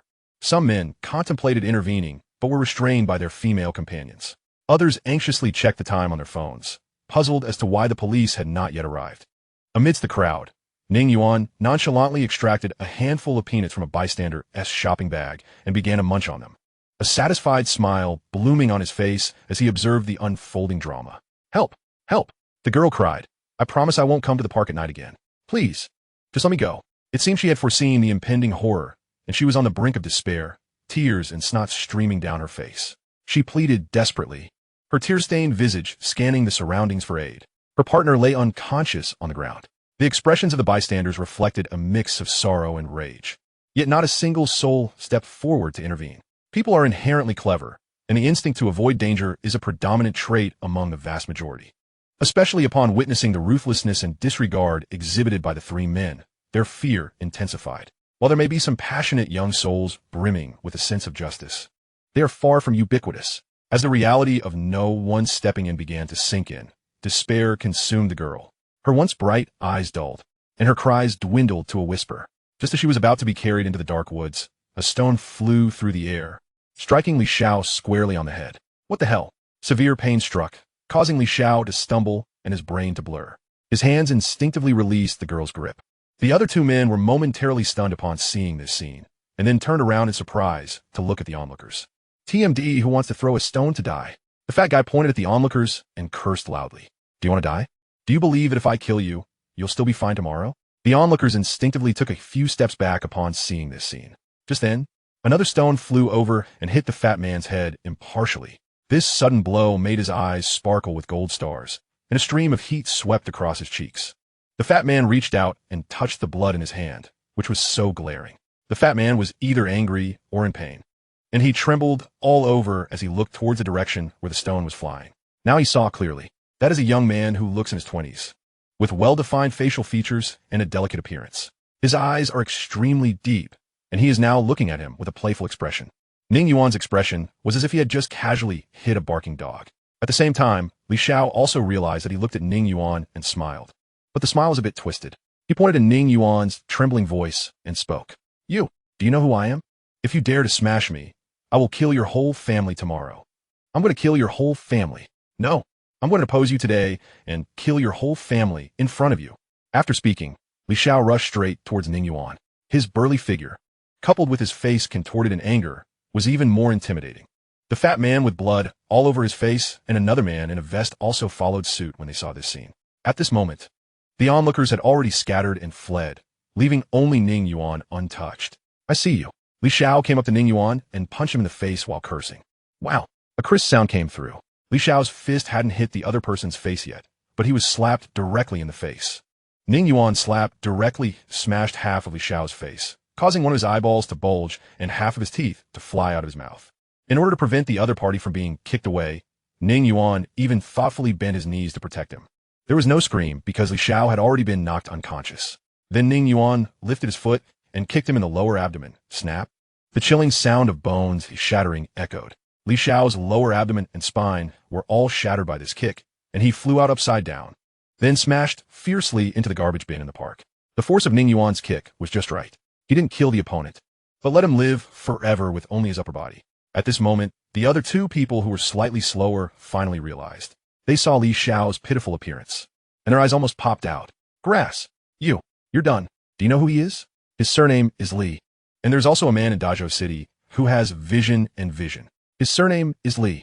He is the only child of that person. The fat man's heart and liver were trembling as he pointed to Ning Yuan and spoke. In his opinion, Ning Yuan is finished, and he himself is also finished. After all, he volunteered to take Li Xiao out to play. Why are you saying so much to him? Hurry up and control him. Don't let him run away. Or we'll all finish playing. The man in the vest next to the fat guy said with an extremely ugly expression.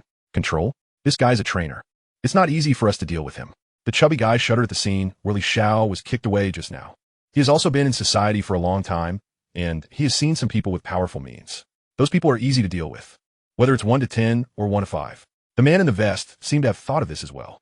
His expression was gloomy, and he was clearly in a dilemma. However, Ning Yuan was too lazy to watch them chattering. So he took a step forward and immediately came to the two of them, followed by one person taking a step. The fat guy was still in the daze of the opponent's momentary movement. But as soon as he was kicked, he briefly regained consciousness due to the intense pain. This feeling is like being hit hard by a speeding heavy truck. The figure of the fat guy flew backwards, and then his consciousness disappeared instantly. At the same time, the man in the vest also flew backwards. Ning Yuan's casual feet even prevented them from experiencing too much pain. At the same position, the same lower body is completely paralyzed. Not far away, a few brave people turned back to watch the excitement and were dumbfounded when they saw this scene. The scene in front of them was like a science fiction movie. Even the girl sitting on the ground stared blankly at Ning Yuan's departing figure. Her mind blank for a moment. Chapter 15, Encirclement. The next morning, the sunlight shone through the window and illuminated the living room. After packing everything up, Ning Xiaoluo came to Ning Yuan's door and knocked on it. She was still tied in a ponytail, as usual, wearing a white t-shirt and blue jeans. And the small bag she carried on her shoulder was also bought from a street vendor. Her simple and plain attire, coupled with her pure and fair complexion, exudes a unique charm. Xia Yuan, I'm going to work. I left breakfast in the kitchen for you. Don't forget to eat it. There are 3,000 yuan on the table. Don't forget to buy a mobile phone when you wake up. Okay, I got it. Ning Yuan's voice came from the room. The sound of the door closing echoed. Before long, Ning Yuan pushed open the door and walked out. He walked to the kitchen and glanced at the breakfast prepared by Ning Xiaoluo. Several boiled eggs and a bowl of porridge. The shadow under my feet flickered from the tabletop, and the eggs and porridge disappeared, leaving only an empty new porcelain bowl. Arriving at the living room and picking up several thousand yuan from the table, Ning Yuan's lips curved into a smile. This fool. Forget it. Her phone has been in good use for several years, and she happened to take this opportunity to change it. Pushing open the door and pressing the elevator. As the elevator door opened, Ning Yuan walked in. However, just as the door was about to close, a middle-aged man in a suit with pale skin walked in. The man's expression didn't seem very good. He opened his mouth and coughed twice, then looked apologetically at Ning Yuan. Sorry. Upon hearing this, Ning Yuan ignored him and quietly watched the advertisement on the screen in the elevator. The elevator arrived at the first floor, and Ning Yuan walked out first. The man in the suit slowly followed behind him. Ordinary days, ordinary people, ordinary streets. Ning Yuan was walking on the road, and the figure of the man in the suit behind him had disappeared. Those who didn't know thought this man in a suit was just a passerby living in the same community, but Ning Yuan knew it clearly. This man in a suit has been following behind him all along, just a little further away that ordinary people can't even notice. Tracking people also requires great skills, not only to be able to keep an eye on the target's every word and action, but also to not be detected by the target.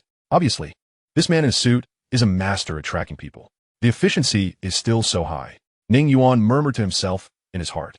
This journey was no different from usual, and no one even gave him a second glance.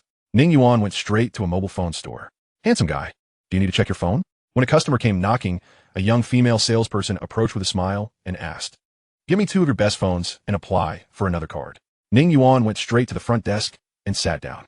The female salesperson was taken aback for a moment, and then a look of ecstasy appeared on her face. Okay. She first poured a glass of water for Ning Yuan, and then hurriedly retrieved 2 mobile phones from the counter. At this moment, the other 2 sales staff in the store displayed expressions of envy and resentment. Had it not been for Ning Yuan's shabby appearance, they would not have allowed this newcomer to attend to him. Truly, he had stumbled upon a stroke of misfortune. One of the women inwardly seethed with indignation. Ning Yuan used the remaining funds from his loan to purchase the 2 mobile phones and then departed from the store. As soon as he stepped outside, he sensed no less than 20 gazes directed at him. These stares lingered on him for only a moment before shifting away. Unfazed, Ning Yuan made his way toward his residential community, clutching the bag containing his new phones. Upon entering the community, the world seemed to quiet down. Typically, one would expect to see people strolling about at this hour. However, after walking for a while, Ning Yuan found himself utterly alone. As he continued on, his pace gradually slowed. "Ning Yuan," a woman's voice called from behind him, prompting him to turn around. Not far behind stood a man clad in a jacket and sunglasses, casually observing him from the center of the path. The man had one hand in his pocket, a cigarette dangling from his lips in a relaxed manner. Beside him stood a woman in uniform, her figure graceful and her appearance striking. In her hand, she held a dossier and addressed him, saying, "Ning Yuan, male, age 22, a graduate of Dezhou City Normal University, originally from Ningjia Village in Luan County, Dezhou City. Your parents passed away when you were 3, after which you were adopted by your uncle Ning Rongxiang.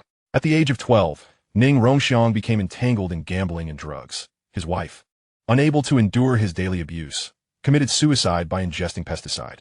In April of the following year, Ning Rongxiang arranged for human traffickers to sell you, Ning Xiaoluo, as a bride when you turned 16. In June of the same year, Ning Rongxiang tragically drowned in a cesspit while intoxicated. Since then, you and Ning Xiaoluo have relied on each other for survival until today." Having delivered this monologue, the woman adjusted her gold-rimmed glasses and continued, "It is hard to imagine that you, burdened with such a fate, have persevered to reach this point. Ning Xiaoluo, achieving first place in her class year after year, has worked while studying to support and care for you, even sacrificing her chance to attend a prestigious university elsewhere for your sake. Ning Yuan, you have a wonderful cousin." Throughout this discourse, Ning Yuan remained silent, merely observing the woman without uttering a word. "Let me introduce myself." The woman seemed unfazed by Ning Yuan's demeanor. "My name is Su Wei, and I am from a special department serving the nation. Ning Yuan, please accompany us. We mean you no harm and merely wish to have a thorough conversation."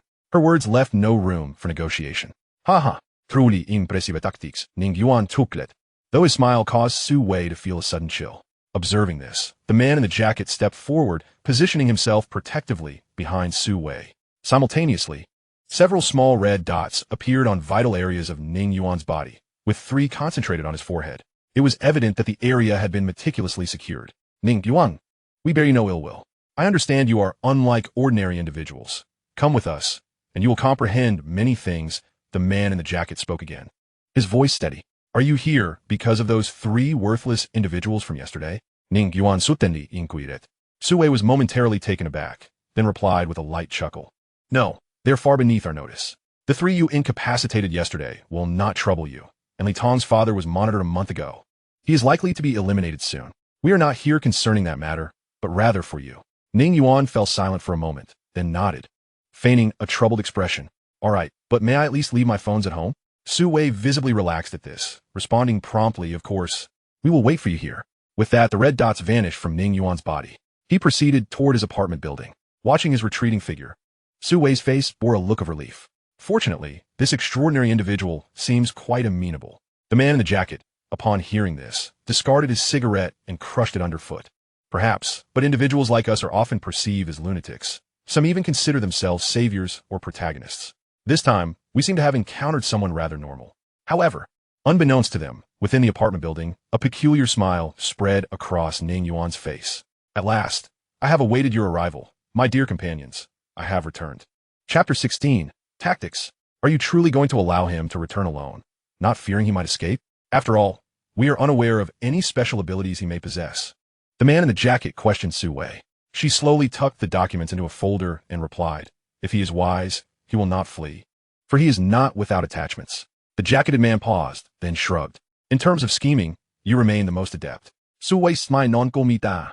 Extraordinary individuals possess powers far beyond those of ordinary people. If they have no ties or attachments, they will inevitably become sources of chaos. Should Ning Yuan indeed have the potential to become such a person, our purpose today would not merely be to invite him, but to eliminate him before he has a chance to grow. Su Wei and her group did not wait long before Ning Yuan returned. We may not return until tomorrow evening. Do not worry about your sister. We will have someone explain everything to her. Su Wei stated as she leaned into a business vehicle, addressing Ning Yuan. So this is your warning to me? Ning Yuan looked at Su Wei with an expression devoid of emotion. At that moment, Su Wei, seated in the vehicle, exuded an undeniable allure. She did not answer Ning Yuan, merely smiled at him and shifted further inside. Ning Yuan followed suit, taking a seat beside her, instantly enveloped by a faint, pleasant fragrance. The jacketed man also entered, taking a seat on Ning Yuan's other side. The vehicle slowly began to move, and the atmosphere within grew increasingly oppressive. Su Wei, tucking a strand of hair behind her ear, broke the silence. Ning Yuan, may I ask when you acquired your abilities?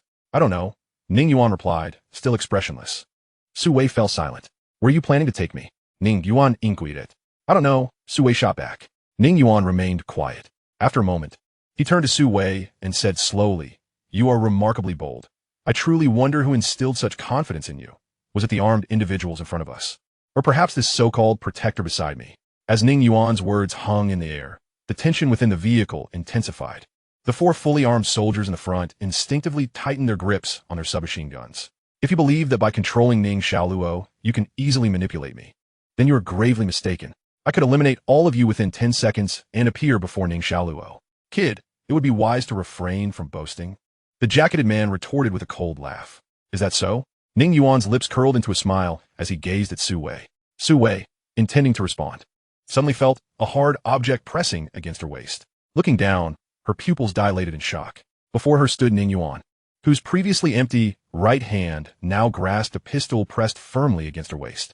Even more terrifying was the realization that Su Wei was acutely aware this weapon belonged to one of the soldiers seated ahead of them. How could this be possible? When did he acquire such a firearm? It was astonishing that even Yang Kong had not noticed. The soldiers in the vehicle had never disembarked, and Ning Yuan had remained within their line of sight, never interacting with the soldiers in front. Thus, he must have employed an incomprehensible method to silently retrieve the handgun from the soldier's pocket, while those soldiers remained utterly oblivious. Su Wei slowly raised her hands in a gesture of surrender, a bittersweet smile gracing her delicate features. It was merely a jest. Why take it so seriously? At that moment, Yang Kong, seated beside Ning Yuan, discerned something amiss from Su Wei's pallid countenance. Upon glancing down and spotting the gun in Ning Yuan's hand, he felt an immediate jolt of fear. Unlike Su Wei, Yang Kong, as an extraordinary being, was far more astonished by Ning Yuan's prowess. The ability to silently extract a handgun implied that this young man could just as quietly take their lives. This individual had undoubtedly merged with an extraordinary spirit, far beyond the level of my own. Yang Kong's body tensed, his eyes, concealed behind sunglasses, fixed intently on Ning Yuan. Is this a joke? Ning Yuan replied with an icy stare. Since you have investigated me, you should know that I am not particularly amiable. I despise social interactions, and, even more so, frivolous banter. Su Wei quickly interjected, No. While you may possess a somewhat reclusive personality, you are regarded as a good person by your teachers and classmates. Ning Yuan was taken aback by her words. If I am not mistaken, you must have discovered me due to last night's incident, and in just one night, you managed to investigate me thoroughly. It's truly unexpected that you could even delve into the lives of those close to me in such a brief time. The corners of Su Wei's mouth lifted slightly, a hint of pride in her demeanor. After all, it is my profession. I filtered through a selection of individuals who have interacted with you the most, and then our team worked through the night to contact each of them. Ning Yuan fell silent. It must be said that sometimes, the methods employed by authorities indeed surpass the imagination of ordinary individuals. For an average person, even a spouse who has lived alongside them for decades might not possess as profound an understanding as these individuals gleaned in just one night. Yet, regrettably, Su Wei could never fathom that the Ning Yuan before her was a reincarnation from 400 years in the future. You just asked me who instilled my confidence. I can tell you, it is not them, but rather you.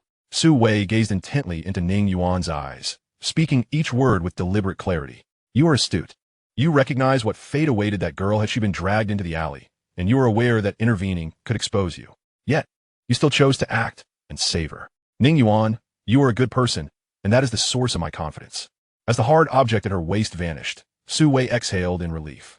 The gun had disappeared, and the events that transpired felt as if they were merely a figment of their collective imagination. The headquarters. The headquarters of extraordinary beings. This is where we are taking you. Su Wei spoke softly. The vehicle sped along, swiftly arriving at the airport. Su Wei, Ning Yuan, and the others boarded the aircraft that had been waiting, and they set off directly towards Dying City.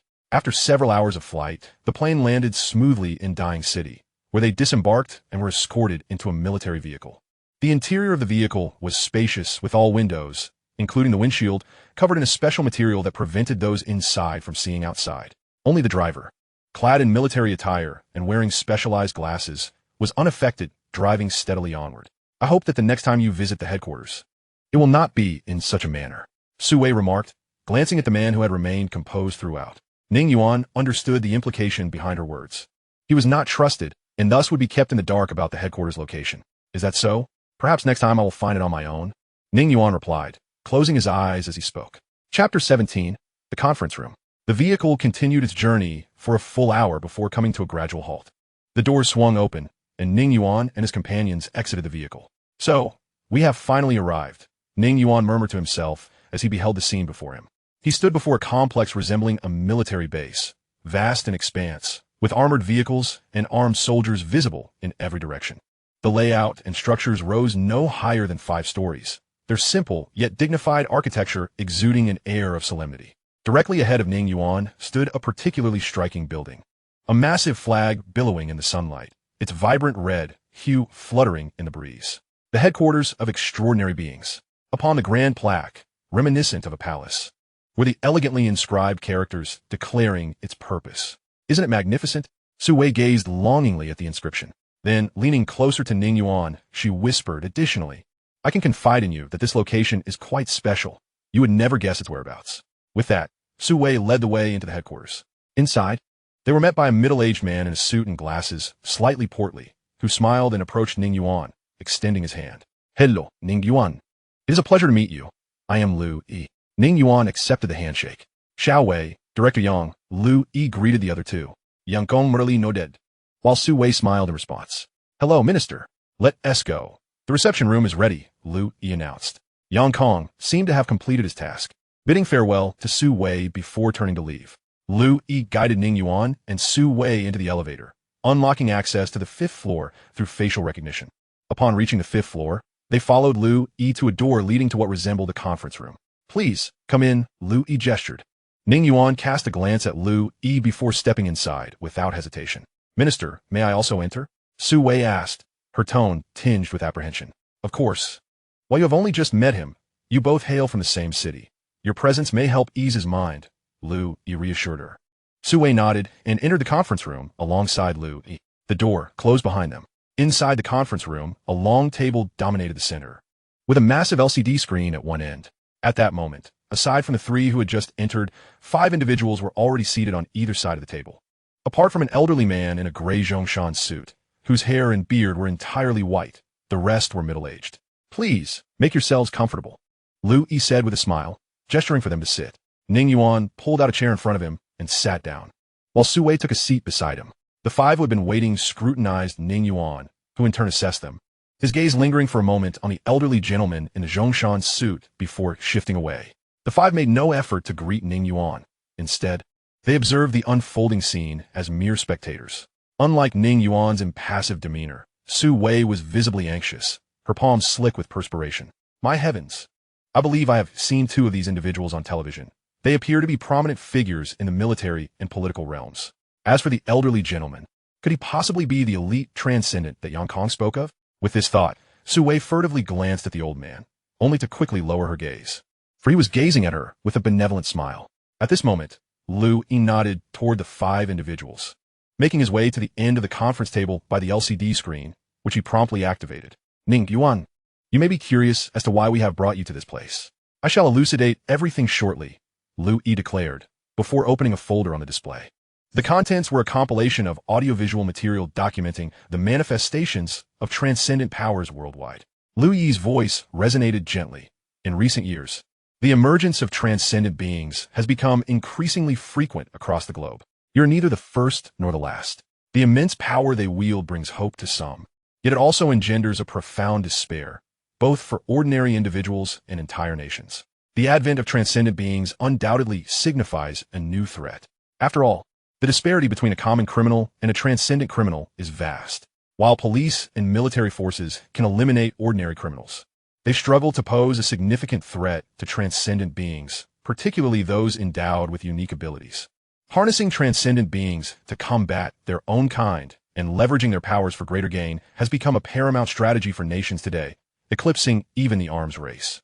A powerful transcendent being can inflict devastation that, at times, surpasses the danger posed by conventional weaponry.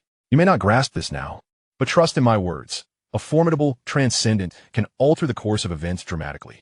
5 years ago, the president of Ba country was silently assassinated due to certain political stances, and many of his supporters, including a high-ranking military commander, met similar fates. This commander was also quietly eliminated within his military camp. At this point, Louis cast a glance at Ning Yuan before continuing. The global landscape has been shifting for years. A new era is upon us. However, with this new era comes a host of unprecedented challenges. With that, Louis opened another folder. This time, the contents are not videos of transcendent beings, but rather a dim, somewhat eerie recording. The footage appeared to originate from a civilian surveillance camera positioned by the roadside. Louis navigated the timeline, and what unfolded on the screen widened Su Wei's eyes in astonishment. A humanoid entity seemed to materialize from thin air, advancing step by step toward the camera. It was challenging to articulate the nature of this being. It transcended Su Wei's comprehension, leaving her without any appropriate terminology to describe it. Eerie, profoundly eerie. Though the creature bore a human-like shape, it lacked facial features, its entire form an inky black, resembling a seamless piece of porcelain, with 3 tendrils trailing behind it. With each step it took, it appeared to leap forward hundreds of paces instantaneously. The being swiftly approached the camera, only to vanish from sight. Chapter 18. Otherworldly Beings. In the silent conference room, Louis's voice continued to resonate. An ancient saying posits that all things exist in a cycle of creation and destruction. Everything that emerges has its significance. We have been endeavoring to ascertain when and why transcendent beings appeared, until we discovered it.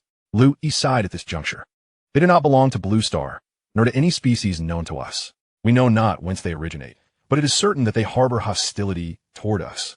An ancestral saying states, "Those who are not of my kind will have different hearts." Thus, we refer to them as otherworldly beings. The video dates back 4 years to a remote village in the mountainous regions of Dechuan City. Codenamed the Incident 03, it resulted in the deaths of 653 individuals, indiscriminately reducing the old, young, and infirm to mere fragments of flesh, while only livestock within the village remained unscathed. In its eyes, human life is worth less than that of animals. Upon hearing this, Su Wei trembled slightly. Ning Yuan narrowed his eyes and inquired of Louis, "So, have you located it?" Louis paused momentarily before shaking his head. "We have been in pursuit of it and have even encountered it in combat over the years, incurring immense costs and nearly vanquishing it, yet it ultimately eluded us.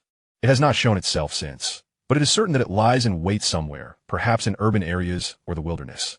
"Wait a moment, Minister," Su Wei interjected, her complexion paling. "Are you suggesting that there is more than one of these creatures?" Louis offered a wry smile and nodded slightly. Ning Yuan glanced at Su Wei and remarked slowly, "When you find a cockroach in your home, do not doubt it. There is certainly more than one." Hearing Ning Yuan's words, the elderly figure among the 5, who had remained silent, nodded with a smile. "A fine analogy, my young friend. Indeed, there is more than one otherworldly being, and their numbers may exceed our expectations. These entities can assume any human form, lurking among us, perhaps in your urban environment or rural communities. Imagine your colleague, whom you interact with daily, suddenly reaching from behind to extract your heart. By the way," the old man continued, turning to Su Wei with a smile, "as per the intelligence we currently possess, these beings seem particularly fond of consuming human hearts." At this revelation, Su Wei involutia shute. Although she was no stranger to transcendent beings, information regarding the existence of otherworldly entities had always been classified as top secret by nations. And this was her first encounter with such knowledge. At this moment, Louis shut off the video on the screen and transitioned the display to a blackboard mode. He began to inscribe information pertaining to the fusion of ordinary individuals with spiritual essences, the Tao tree, and the process of advancement. As Louis spoke, He filled the blackboard with content derived from the collective conclusions of the world's foremost transcendent beings and scientists. They had spent years laying the groundwork, enabling future transcendent beings to build upon this foundation without stumbling blindly in the dark. Much like all contemporary mathematics rests upon the principle that 1 + 1 = 2, these insights represent invaluable wealth for newcomers. However, for Ning Yuan, a reborn individual, this knowledge was already second nature, as he had served as a mentor to many transcendent beings in his previous life during his leisure. After taking a sip of mineral water to clear his throat, Lu Yi regarded Ning Yuan and continued, Ning Yuan, I have divulged to you the existence of transcendent beings, the current predicaments confronting our world, and the origins of these mysterious entities. To summarize succinctly, the emergence of transcendent beings and otherworldly entities heralds an unprecedented calamity for our nation and the entire world. None can predict what we will face in the future, destruction or new era. The reason we have summoned you here is simple. We hope you will join us in serving the nation. As Lu Yi spoke, he turned his gaze towards Ning Yuan, awaiting his response. Ning Yuan remained silent, while Su Wei instinctively tilted her head to look at him. The other 5 individuals maintained calm expressions, observing Ning Yuan and waiting for his answer. Generally, it is considered a boon for a nation when extraordinary individuals choose to serve it.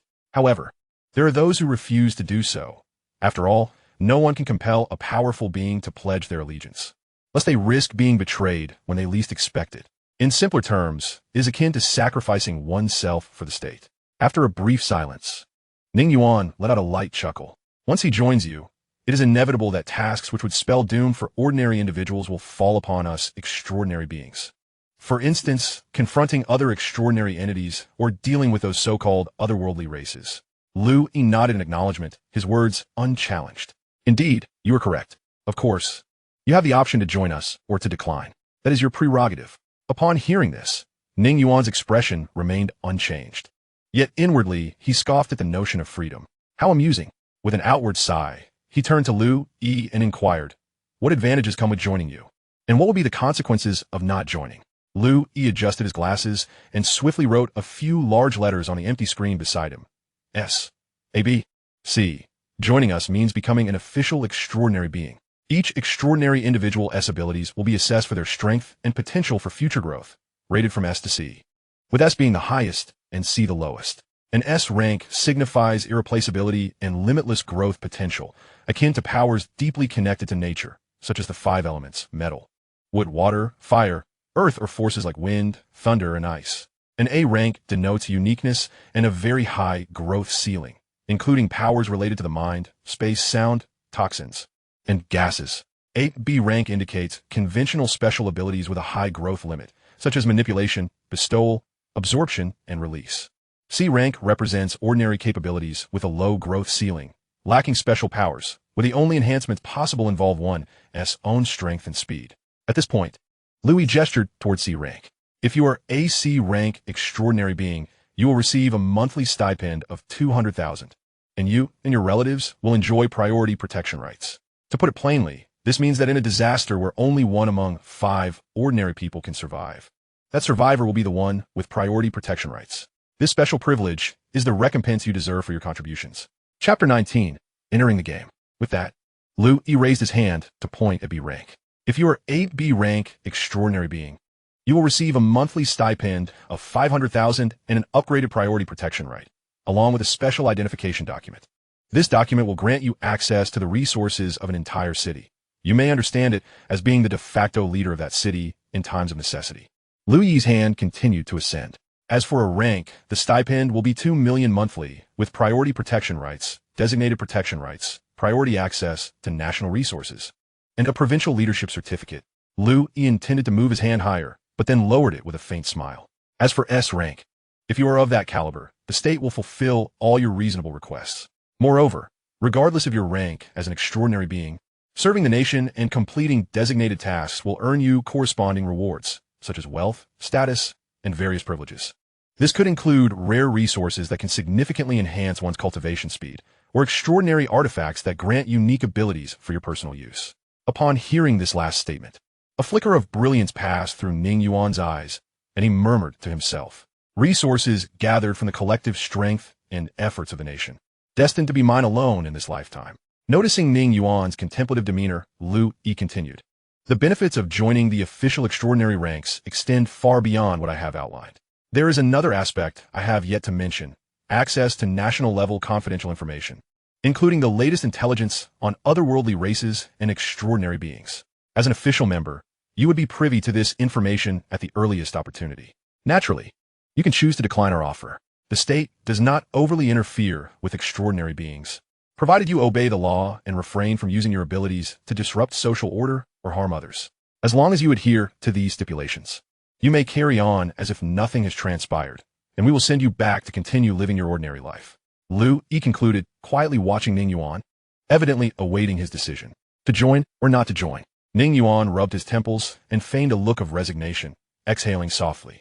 Can an ordinary person truly forget all the changes I've undergone and revert to a mundane existence at this point? I will join you. Lu Yi and the 5 observers appeared unsurprised, as if they had anticipated Ning Yuan's response. Su Wei, however, breathed a sigh of relief inwardly. Her mission had been accomplished. She had successfully brought an extraordinary being to the nation, which promised her substantial rewards. Welcome, Ning Yuan. Lu Yi approached Ning Yuan, extending his right hand to shake his. From this moment on, we are colleagues. I hope we can work together to safeguard our nation and our people in the future. Ning Yuan nodded with a smile. Indeed. By the way, Lu Yi continued, what is your ability? We need to create the corresponding identification document for you. At this, Ning Yuan looked down at his feet. In the next moment, his shadow slowly rose from the ground. Witnessing this eerie and unsettling spectacle, everyone in the conference room turned their attention to the dark silhouette. Su Wei, positioned closest, was utterly spellbound by this incomprehensible scene. The shadow approached Lu Yi, extending its hand to grasp Lu Yi's somewhat stiff right hand, then shook it up and down. A tremendous force, accompanied by a chilling aura, surged into Lu Yi's palm, making him feel as though his hand was encased in ice. Oh, a unique ability to manipulate one's own shadow? How intriguing. The elderly gentleman leaned forward, his eyes widening as he observed this phenomenon, clearly fascinated by Ning Yuan's shadow. Meanwhile, the other 4 individuals scrutinized Ning Yuan's shadow, with 2 of them exchanging hushed whispers intermittently. Is that sufficient? Ning Yuan asked Lu Yi. Yes, very special ability. Lu Yi hastily nodded, still feeling the lingering rigidity in his body. The shadow withdrew its hand, and Lu Yi immediately felt the immense pressure on his right hand dissipate. Is there anything else you require of me? Ning Yuan inquired, as his shadow gradually returned to his feet. Nothing further is needed. You may leave now. In due time, someone will deliver your identification document and communication device. In the absence of any contact from us, you may continue your normal life. Ning Yuan nodded and then stood to depart. Xiao Wei, you should accompany Ning Yuan back. Lu Yi's voice snapped Su Wei back to reality from her astonishment. Oh, right. Yes. Su Wei hurriedly rose, pushing open the conference room door to exit. However, once outside, she was stunned to discover that Ning Yuan had vanished. At this moment, Su Wei gazed at the desolate corridor, and suddenly recalled the words Ning Yuan had spoken to her in the car. I can annihilate you all within 10 seconds, and then appear beside Ning Xiaoluo. Could it be? Su Wei instinctively parted her crimson lips. Above in the sky, a dark silhouette abruptly manifested among the clouds, concealed within the shadow. Ning Yuan lowered his gaze upon the headquarters below. The headquarters was encircled by rugged mountains and dense forests, with not a soul in sight for miles. As Ning Yuan scrutinized the extraordinary headquarters beneath him, he sensed 3 gazes from below fixated upon him. Indeed, it is a realm teeming with hidden talents.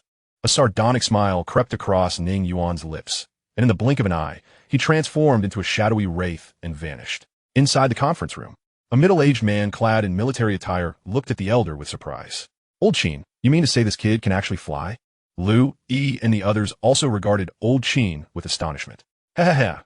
Flying extraordinary beings are hardly a novelty. There is no need for such alarm. Old Qin remarked, tapping his cane lightly. His ability is quite unique. He likely merges his body with shadows to achieve flight. However, since this lad has joined the official ranks, he is now one of us. The more exceptional he is, the greater the benefits for us. After speaking, Old Qin turned his attention to Lu Yi. We've all reviewed this kid's credentials. It seems he has a cousin he's south, particularly close to. Correct? Before Lu Yi could reply, another middle-aged man in a suit, seated beside the military man, interjected. Indeed, these 2 have relied on each other since childhood.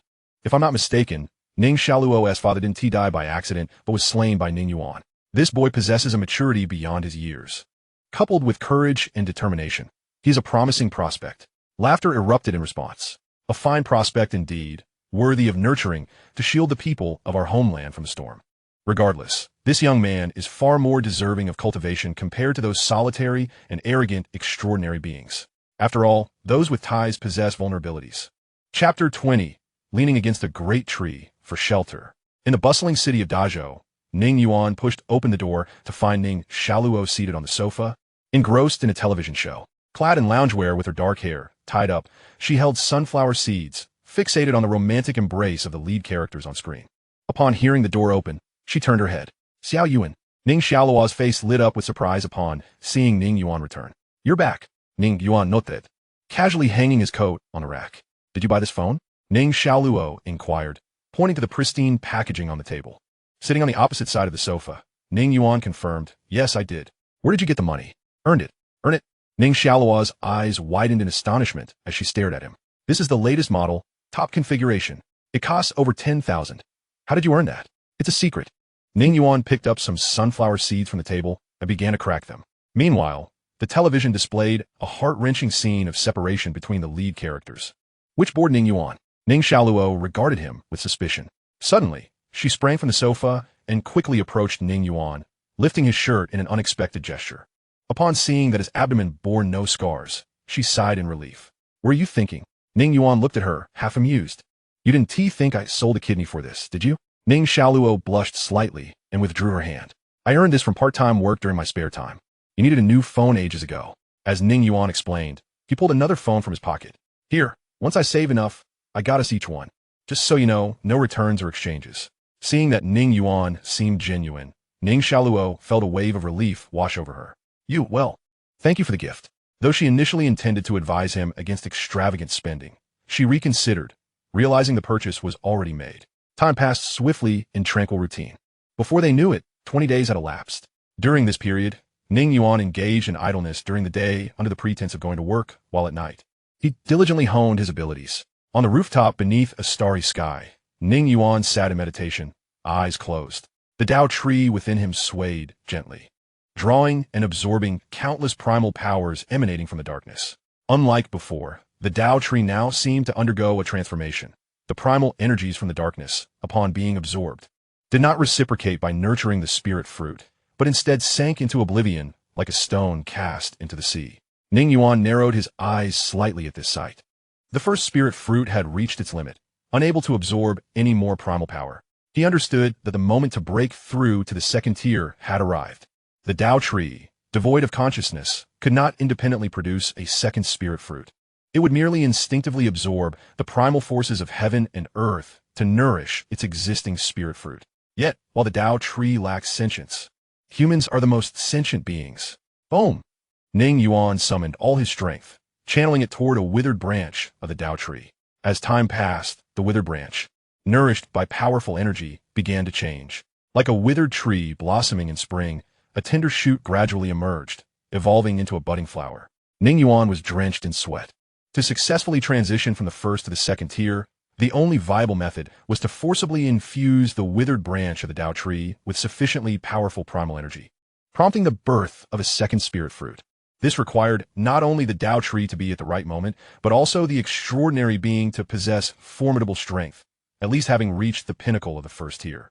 Otherwise, failure or abandonment midway would inflict significant harm on both the Tao tree and the extraordinary being, though it would not lead to death. It would result in severe weakness for a prolonged period. How much time passed, he could not tell.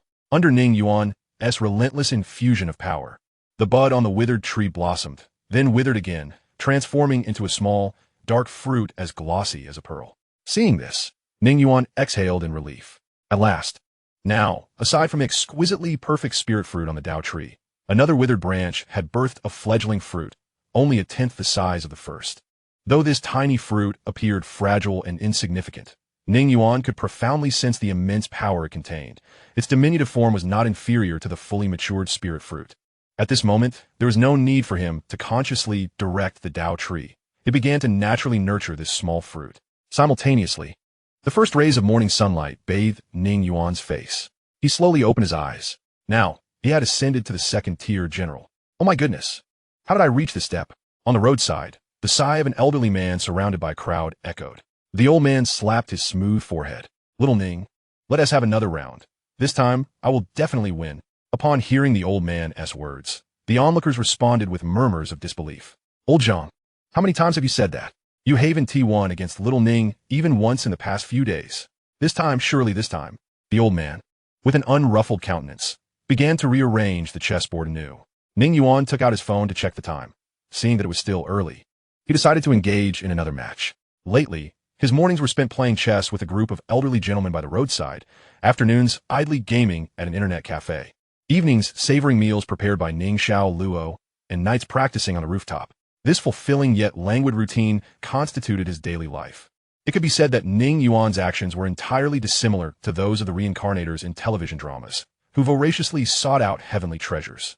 If one were to inquire as to why, it would not be that Ning Yuan was unwilling, but rather that he was unaware. Indeed, he was oblivious.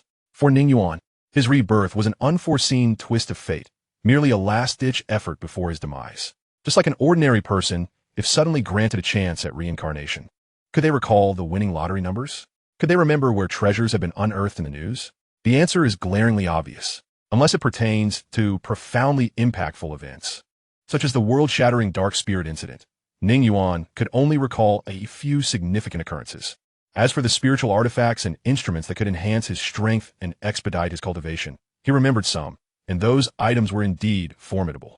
However, the origins of these artifacts were classified state secrets in his previous life, accessible only to a select few.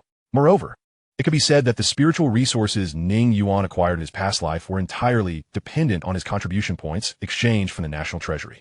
This was also one of the reasons Ning Yuan sought to join the official extraordinary organization after his rebirth. The age-old adage, "It is wise to seek shade under a great tree," remains eternally valid. One should never underestimate the power of a nation, especially when that nation is at the pinnacle of its capabilities. Thus, in his quest for revenge against those who targeted him in his past life, and to swiftly acquire everything he needed, the most prudent course of action for him was to leverage this great tree. Chapter 21. Notification. The chess stand by the roadside intermittently echoed with praises. "Brilliant move. What a clever play." Some marveled at Ning Yuan's strategic traps, while others offered guidance to the old man he was playing against.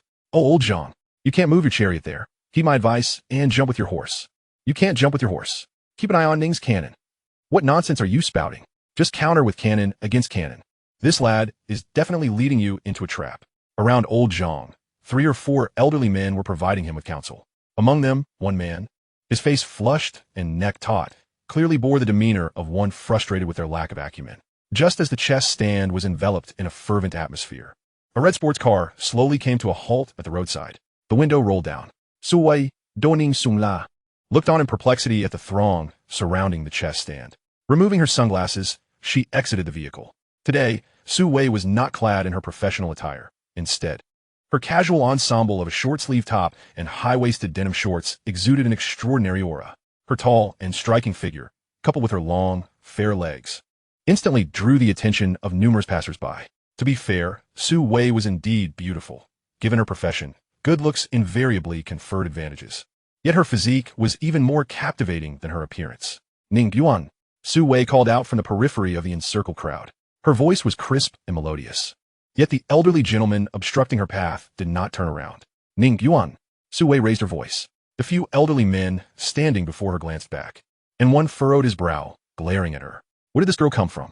Go on, go play somewhere else. Don't disturb young Ning. At this, Su Wei's lips twitched. After addressing Su Wei, the old man swiftly turned back on tiptoe to observe the chessboard at the center of the throng, as if she were a mere afterthought, far less enticing than the chessboard itself. Su Wei clenched her fists, gritting her teeth while forcing a smile. Stay calm, stay calm. Do not let these old geezers ruffle your feathers." Noticing that Ning Yuan had disregarded her, Su Wei resigned herself to waiting outside the crowd. Onlookers passing by were puzzled to see such a beauty standing alone at the edge of a gathering of elderly men. During this time, some dared to approach Su Wei to request her contact information, but upon getting closer and seeing her sullen expression, they hastily turned and retreated. Approximately half an hour later, a profound silence enveloped the crowd, followed by gasps and exclamations of awe. I told you. I told you." Young Ning's seemingly inconsequential pawn move was a setup all along. Brilliant. Absolutely brilliant. What a strategic move, advancing supplies before the army. Su Wei snapped out of her daze, casting a perplexed glance toward the crowd. At that moment, a chorus of lamentations and reproaches arose from within. Oh, old Zhang, you didn't heed my advice. Regret comes too late. Powerless, utterly powerless. I've been saying that pawn's position was suspicious. You all dismissed it as trivial. And now look, that pawn tripped the horse. One misstep, and the entire game is lost. Old Zhang covered his face with a sigh, while the 4 or 5 strategists around him exchanged blame. So close, they were so close to checkmating.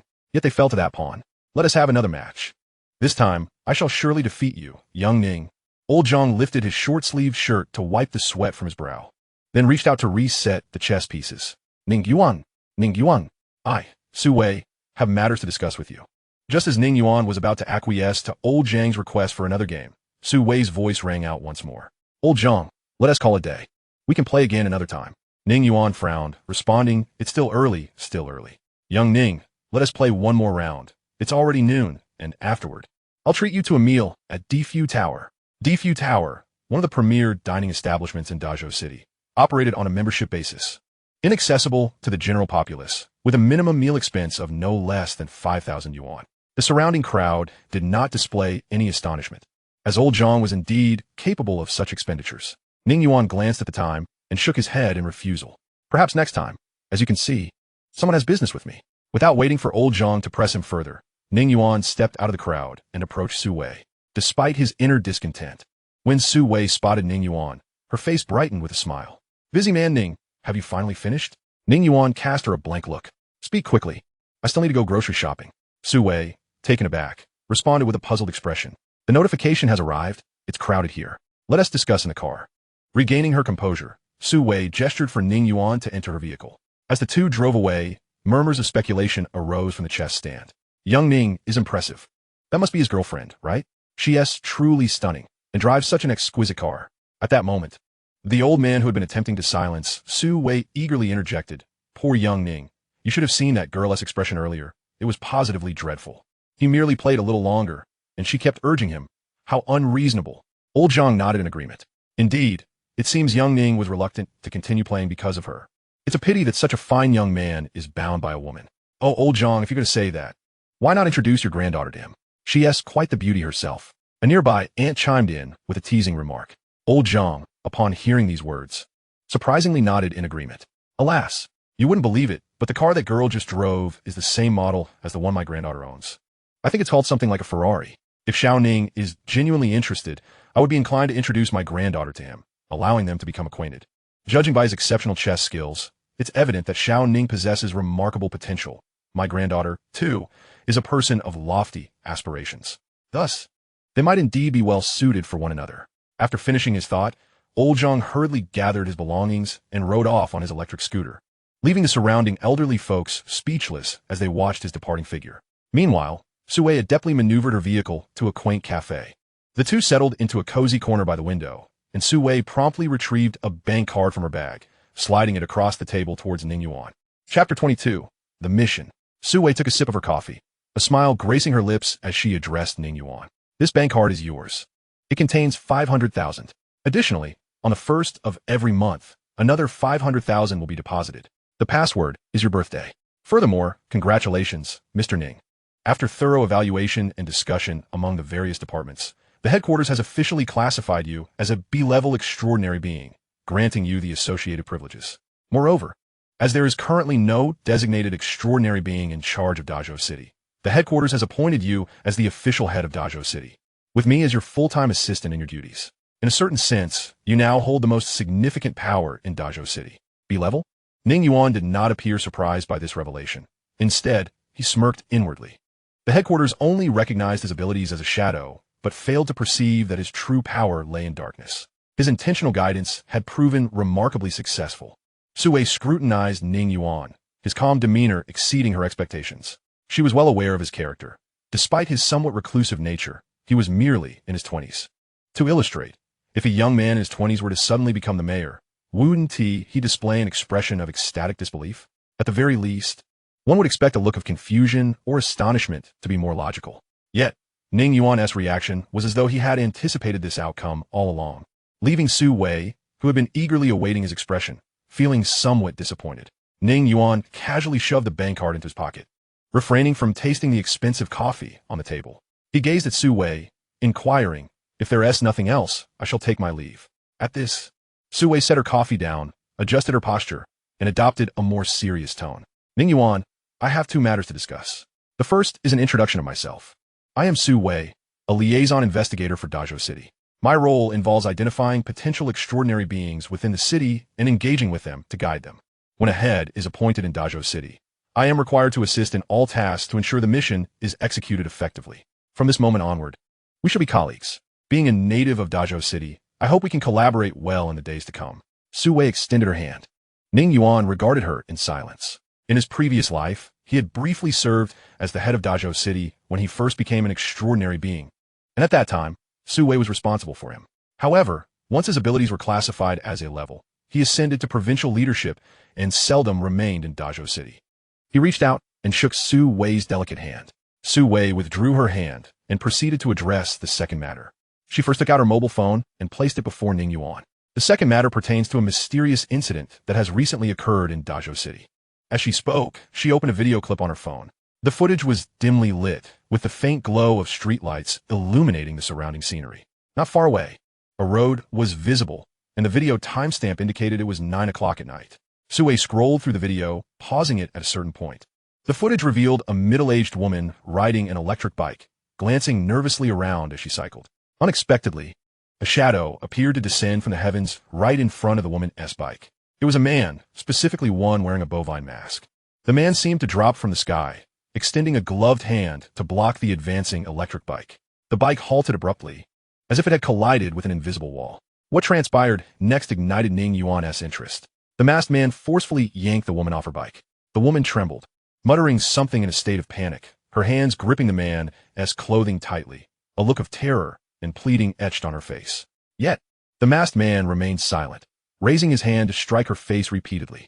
In just a few blows, her face began to swell, tears streaming down her cheeks as she continued to plead.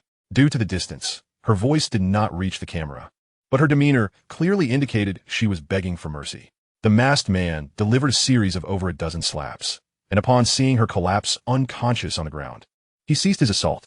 With a powerful leap, he soared into the air, disappearing into the night like a master of lightness from ancient martial tales. The woman in the video, named Ma Xiaomei, was 49 years old and currently held the position of group leader at the Dafeng machinery factory. Su Wei turned to Ning Yuan, explaining, approximately 3 days ago, she has been intercepted and beaten by this masked man every day on her way home from work. It matters not whether she changes her route or has family members come to pick her up, it remains the same. Ma Xiaomei claims she does not know this person and has never had any disputes with anyone. The assailant never utters a word, seemingly attacking her for no reason at all. Furthermore, each time he strikes, he does so with precision, ensuring that Ma Xiaomei can still report to work the next day. Afterward, she reported the incidents to the police, who could only retrieve this footage. The other roadside cameras capturing her assaults had been destroyed. Su Wei put her phone away, looking at Ning Yuan as she continued softly. It is now certain that this man in the bovine mask is likely a civilian extraordinary being. He is quite cautious and has left no traces of his identity, indicating a strong counter-surveillance awareness. Given that he has already harmed an ordinary person, he poses a significant potential threat. Therefore, the headquarters hopes that you, as the head of Dazhou City, can apprehend him and, if necessary, eliminate him. Ning Yuan silently watched the video, while Su Wei quietly awaited his response. Extraordinary beings can naturally refuse missions assigned by headquarters. There are no restrictions on joining the official extraordinary ranks. As long as one does not cause trouble or harm society, one can comfortably collect a monthly salary without contributing. However, while headquarters cannot compel extraordinary beings to fulfill assigned missions, they can entice them. Thus, the concept of contribution value was born. In his previous life, countless extraordinary beings had toiled tirelessly to enhance their contribution values in exchange for spiritual artifacts from headquarters without a word of complaint. Chapter 23. Spiritual Artifacts, Spiritual Tools. Spiritual tools and artifacts cannot be fabricated by human hands. They are like spirits, products of the world's transformation and the revival of spiritual energy. A gift from the heavens. This fellow appears to be quite formidable. What benefits can I gain by risking myself to confront him? Ning Yuan, with an impassive expression, gazed at Su Wei as he inquired. 30 contribution points. Su Wei gestured the number 3 with her fingers. The significance of contribution points is manifold. They are intrinsically linked to your status at headquarters and will greatly assist in your future promotions and acquisitions. Moreover, the most substantial utility of contribution points lies in their capacity to be exchanged for resources you require, be it currency, various commodities, or even extraordinary items and artifacts that are immensely beneficial to transcendent beings. These extraordinary items are treasures of nature and earth, imbued with the essence of the world's primal energies. They can enhance the power of transcendent beings and expedite your ascension, classified as strategic national resources, exceedingly precious and rare. As for artifacts, as the name implies, they are objects endowed with unique capabilities. Once mere mundane items, these objects have been buried deep underground or discarded. Yet over time, and through various circumstances, some have undergone transformations, granting them unimaginable powers. Artifacts can take on myriad forms, from ancient bronze vessels and weapons to everyday tools such as guns, daggers, scissors, mirrors, and cleavers. To succinctly summarize, within the context of the game, extraordinary items serve as restorative potions, while artifacts function as tools. Both extraordinary items and artifacts are rare treasures, each a national-level asset. Upon broaching this topic, Su Wei's face bore a look of longing and envy, as she yearned for the benefits that extraordinary items and artifacts could bestow. She had even heard rumors of an artifact abroad that could bestow eternal youth upon its bearer. However, the prerequisite for utilizing artifacts and extraordinary items is that one must be a transcendent being. For ordinary individuals, who wouldn't aspire to become transcendent? Yet, the path to transcendence is fraught with difficulty. Setting aside the need for fortuitous encounters to obtain the spiritual seed, one must also risk life and limb to integrate with it. It is crucial to understand that, unlike the traceable extraordinary items and artifacts, spiritual seeds are entirely elusive. Presently, there are only two ways to acquire a spiritual seed. The first is for the fortunate individual to obtain it themselves, and the second is when a fortunate individual possessing a spiritual seed chooses not to integrate, but instead sells it. Are there truly fools who would forego the extraordinary? Certainly. There have been a few instances in recent years where reports of spiritual seeds being sold emerged overseas, only to be swiftly suppressed. As for the truths behind these matters, who can truly discern them? Having elucidated the significance of contribution points, Su Wei awaited Ning Yuan's response in silence. On the surface, Ning Yuan appeared to deliberate. Yet internally, he discreetly shook his head. Unbeknownst to Su Wei, the paramount function of contribution points is not merely for exchanges, but rather serves as a crucial factor for the upper echelons in assessing the character of transcendent beings. In other words, those who accumulate greater contribution points in the early stages are more likely to be valued and nurtured by the higher-ups. After all, who does not appreciate a responsible, transcendent being? After a moment of silence, Ning Yuan stood and addressed Su Wei. "Send me the address. I will take care of it." With that, he departed the cafe without a backward glance, leaving Su Wei alone to contemplate his retreating figure. Every day at noon, Ning Luo enjoyed a 2-hour break. She never ordered takeout, instead opting to return home to prepare her own meals. In her modest abode, Ning Yuan placed 2 bowls of noodles on the dining table. Although he had no need for sustenance, during his time living with Ning Luo, he had maintained a routine of 3 meals a day like any ordinary person. Ning Luo, as usual, transferred the fried egg from her bowl to Ning Yuan's. They chatted amiably as they ate, with Ning Yuan listening to her share anecdotes and gossip from her workplace, occasionally chiming in. Ding dong. At that moment, Ning Yuan's phone on the table chimed with a message notification. Ning Luo instinctively glanced over. The screen displayed a message from Su Wei. Another notification sounded as Su Wei sent a location. Catching this, Ning Luo stole a glance at Ning Yuan, noticing he merely glanced at the screen before disregarding it, prompting her to inquire, "Is it a classmate of yours?" "No." "Oh, does she need something from you?" "Sort of." Upon hearing this, Ning Luo absent-mindedly stirred the noodles in her bowl, then, feeling somewhat disinterested, set her chopsticks down and moved to the sofa to turn on the television. "Xiao Luo." "Mm?" Hearing Ning Yuan call her name, Ning Luo turned her head towards him. "What is it?" "Let's consider moving to a new place. A classmate of mine is in real estate. This place is too small and somewhat dilapidated.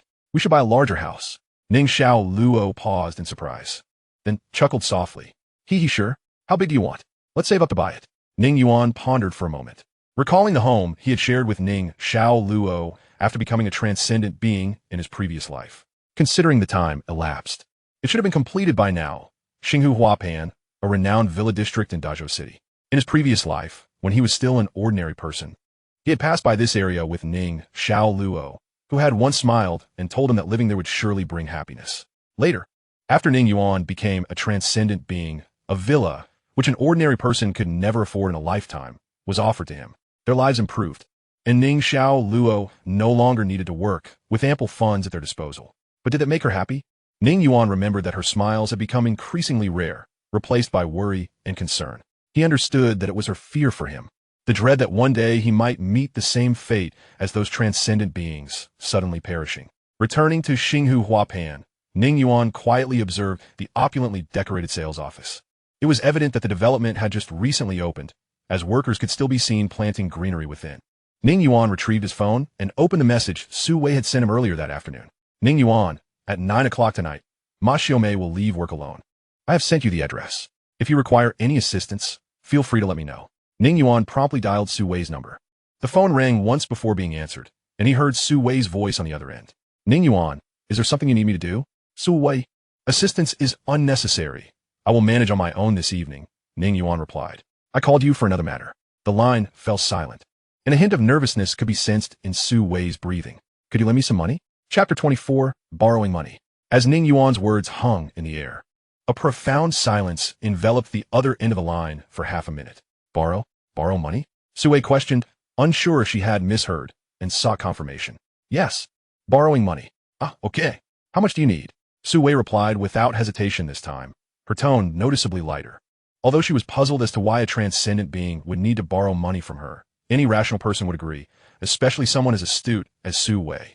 After all, the favor of a transcendent being cannot be easily traded for mere currency. How much should I borrow? Ning Yuan contemplated for a moment. In his previous life, the villa in Xinghu Huapan had been gifted to him, so he had no knowledge of its cost. Just a moment, let me inquire. After telling Su Wei this, he hung up and made his way toward the sales office. Upon entering, a young and attractive sales representative approached him. Good day, sir. Are you here to view the property? Xinghu Huapan boasts stunning scenery and is an upscale residential area in Dazhou City, complemented by excellent facilities and lush greenery.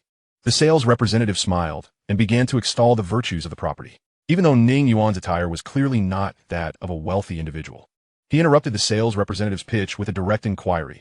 Has Villa A03 been sold? The sales representative was taken aback. It was worth noting that despite the fact that Xinghu Huapan had been on the market for 2 months, the number of prospective buyers was exceedingly scarce due to its high-end positioning. Only a mere 10 units had been sold in that time. Zhou Lily, a professional in high-end real estate, prided herself on remembering every potential client who had visited. Yet, she was certain she had never encountered the young man before her.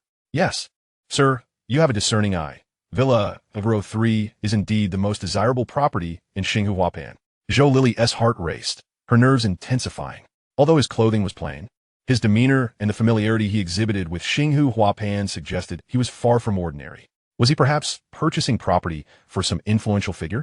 After much contemplation, that was the only conclusion she could draw. How much? Ning Yuan inquired, gazing at the elegantly attired saleswoman, her makeup impeccable. Villa A03 has a built area of 413 square meters, priced at a unit rate that totals 9.65 million. Zhou Lily promptly calculated and reported the price. Upon hearing this, Ning Yuan dialed Su Wei's number once more. Just transfer me 10 million directly. On the other end of the line, in a luxurious private villa, Su Wei, casually lounging on the sofa, gasped in astonishment at the sum. How much? 10 million. Her voice trembled slightly through the receiver. Ning Yuan, are you certain it's 10 million and not 1,000? Do you take me for some top-tier heiress? How is it that you drive such an expensive car, yet cannot muster 10 million? Ning Yuan's voice bore a hint of dissatisfaction. But if you can't manage it, it's no matter. I can seek assistance elsewhere. Goodness, what does a penniless young man need with such a vast sum? Su Wei clenched her phone, grappling with an immense internal conflict. 10 million was an amount she could not procure on her own, yet it was feasible with her family support. However, the crux of the matter was whether it was wise to curry favor with a potential extraordinary individual whose future success was uncertain. Though she knew Ning Yuan well, it was the Ning Yuan before his transformation into an extraordinary being that she was familiar with. This 10 million, under the guise of loan, raised the question of whether Ning Yuan, as a future extraordinary individual, would ever repay it. In other words, if he chose not to repay, what could she do? Yet, if she declined, refusing would undoubtedly worsen her already tenuous relationship with Ning Yuan. Moreover, if she hesitated, there would certainly be affluent individuals willing to lend, especially given the foreseeable turmoil ahead, where the significance of extraordinary beings was undeniable. Ning Yuan, grant me a few minutes to devise a plan. Su Wei responded ambiguously before ending the call. She needed to inform her family of the situation, as this was a sum she could only rely on them to procure. If her family was unwilling to part with the money, she could easily fabricate an excuse for not being able to gather such an amount. In the sales office, Ning Yuan was acutely aware of Su Wei's internal calculations as he observed her on her phone. Zhou Lili, witnessing this exchange, appeared bewildered, clearly impacted by Ning Yuan's audacious request for a 10 million transfer. Did I hear that correctly? In Su Wei's private villa, she paced the living room while speaking on the phone. Father, here's the situation, just send him the money. I'll transfer it to you now. A calm male voice resonated from the other end. But that 10 million, are we really just giving it away? Su Wei was not surprised by her father's decision, though she was astonished by his immediate and resolute response. This amount is insignificant. Wei, I've caught wind of some developments. Rumor has it that certain news is becoming impossible to conceal, and when the time comes, chaos will ensue. What is an extraordinary being? They do not require sustenance and exist beyond the comprehension of mere mortals. They are destined to dictate the future of the world, viewing ordinary people as little more than livestock. Securing a favorable relationship with an extraordinary being is an unparalleled opportunity. Only extraordinary beings can confront other extraordinary beings. If our Su family wishes to sustain its affluence, we must firmly align ourselves with one. This Ning Yuan has been assessed as B grade from the outset, with immense potential. Seize every opportunity to befriend him. Ideally, you should bind him to our family. Do you understand, Wei? Su Linxiao's words left Su Wei in profound shock. Father, what are you saying? Her face flushed with embarrassment. Wei, you're no longer a child. While Ning Yuan is still young and inexperienced, take the chance to all right. I'll hang up now. Quickly transfer the money to me. Su Wei interjected, hastily terminating the call before her father could finish his thoughts. Back in the sales office, Zhou Lili was bending down to pour water for Ning Yuan, her posture inadvertently accentuating her alluring figure. Simultaneously, Ning Yuan's phone rang again. As soon as he answered, Su Wei's voice came through. I've managed to gather the funds. I'll send it to you shortly. Ning Yuan replied casually before hanging up. Moments later, a notification chimed from his bank, indicating the transfer. Throughout this process, Zhou Lili watched in a daze, as if caught in a dream. Swipe the card. Ning Yuan produced the bank card Su Wei had given him earlier and placed it before Zhou Lili. Once everything was duly processed, Zhou Lili respectfully escorted Ning Yuan out of the sales office. Mr. Ning, our villas at Xinghu Huapan are fully furnished. You may move in at your convenience. Here are your access card and keys. I will deliver the property documents to you once they are finalized. Mr. Ning, may I boldly inquire once more? Are you certain you wish for only Ning Xiaoluo's name to be on the property deed? Ning Yuan nodded as he accepted the keys. Just her name. Zhou Lili felt an inexplicable surge of curiosity and a sudden pang of jealousy for this Ning Xiaoluo. From her identification number, the girl was merely 26 years old. What charm did she possess to warrant such a lavish gift of a 10 million villa? Sighing, Zhou Lili couldn't help but compare herself to Ning Yuan's youthful and vibrant visage, especially when juxtaposed with the middle-aged clients who were often greasy and balding. Furthermore, Ning Yuan's wealth made him all the more appealing. She bit her lip, inhaled deeply, and, feeling somewhat bashful, spoke. Mr. Ning, thank you for your trust in me. I've indeed exceeded my sales targets this month. If possible, I would like to invite you to dinner sometime.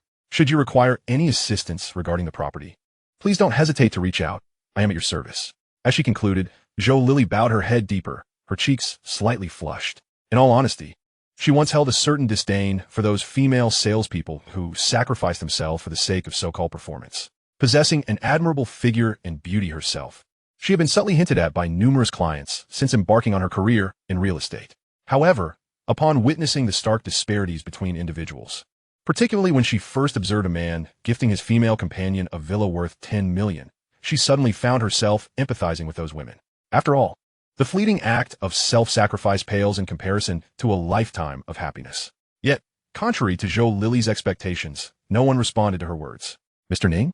Curiously, Zhou Lili lifted her gaze towards the front, only to be taken aback by the emptiness before her. Ning Yuan was nowhere to be found.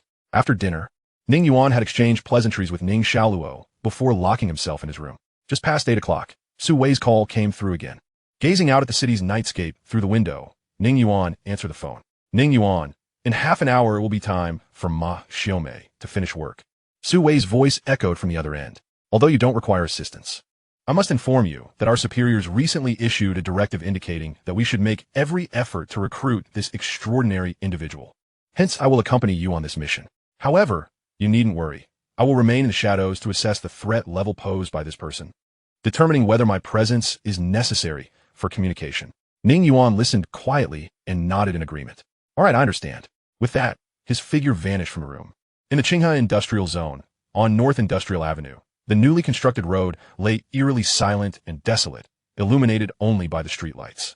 A solitary electric bicycle, its lights aglow, traversed the emptiness. Ma Xiaomei's hands trembled as she gripped the handlebars. Although this freshly paved road brought her closer to home, ever since that incident, she had taken to traversing busier routes. Yet, even the presence of more people seemed insufficient to deter the lurking menace haunting her. What sin have I committed? She lamented inwardly. I lack charm, beauty, and wealth. Who is that man, and why does he fixate on me, an ordinary woman, with no education to speak of? And at her age, after 30 years in the factory, she had only just earned the position of team leader. Just when she thought she could finally enjoy a more comfortable life, this calamity befell her. The more she pondered, the more she felt the urge to weep, her entire body trembling. Anyone would struggle to endure such a fate. Were it not for her hard-earned progress, she would have quit long ago. Damn it. Didn't the police say I could walk this road with confidence tonight? Where are they? Are they lying in wait somewhere? As Ma Xiaomei contemplated, she scanned her surroundings. However, the vast emptiness of the road revealed no signs of life apart from a few parked vehicles. Just as she was lost in thought about where the police might be hiding, a shadow suddenly flashed by, appearing right in front of her electric bike. Sister, were you looking for me? A man donning a cow-faced mask stood with his arms crossed before Ma Xiaomei, a sinister grin spreading across his exposed lips. The sight sent a jolt of terror through Ma Xiaomei, causing her to shudder in fright. Ghost, demon, monster, to the mind of this ordinary woman, the man who had appeared so suddenly could only be described with such terms. Meanwhile, not far away, in a car parked by the roadside, Su Wei, wearing headphones, munched on chips while intently observing the unfolding scene.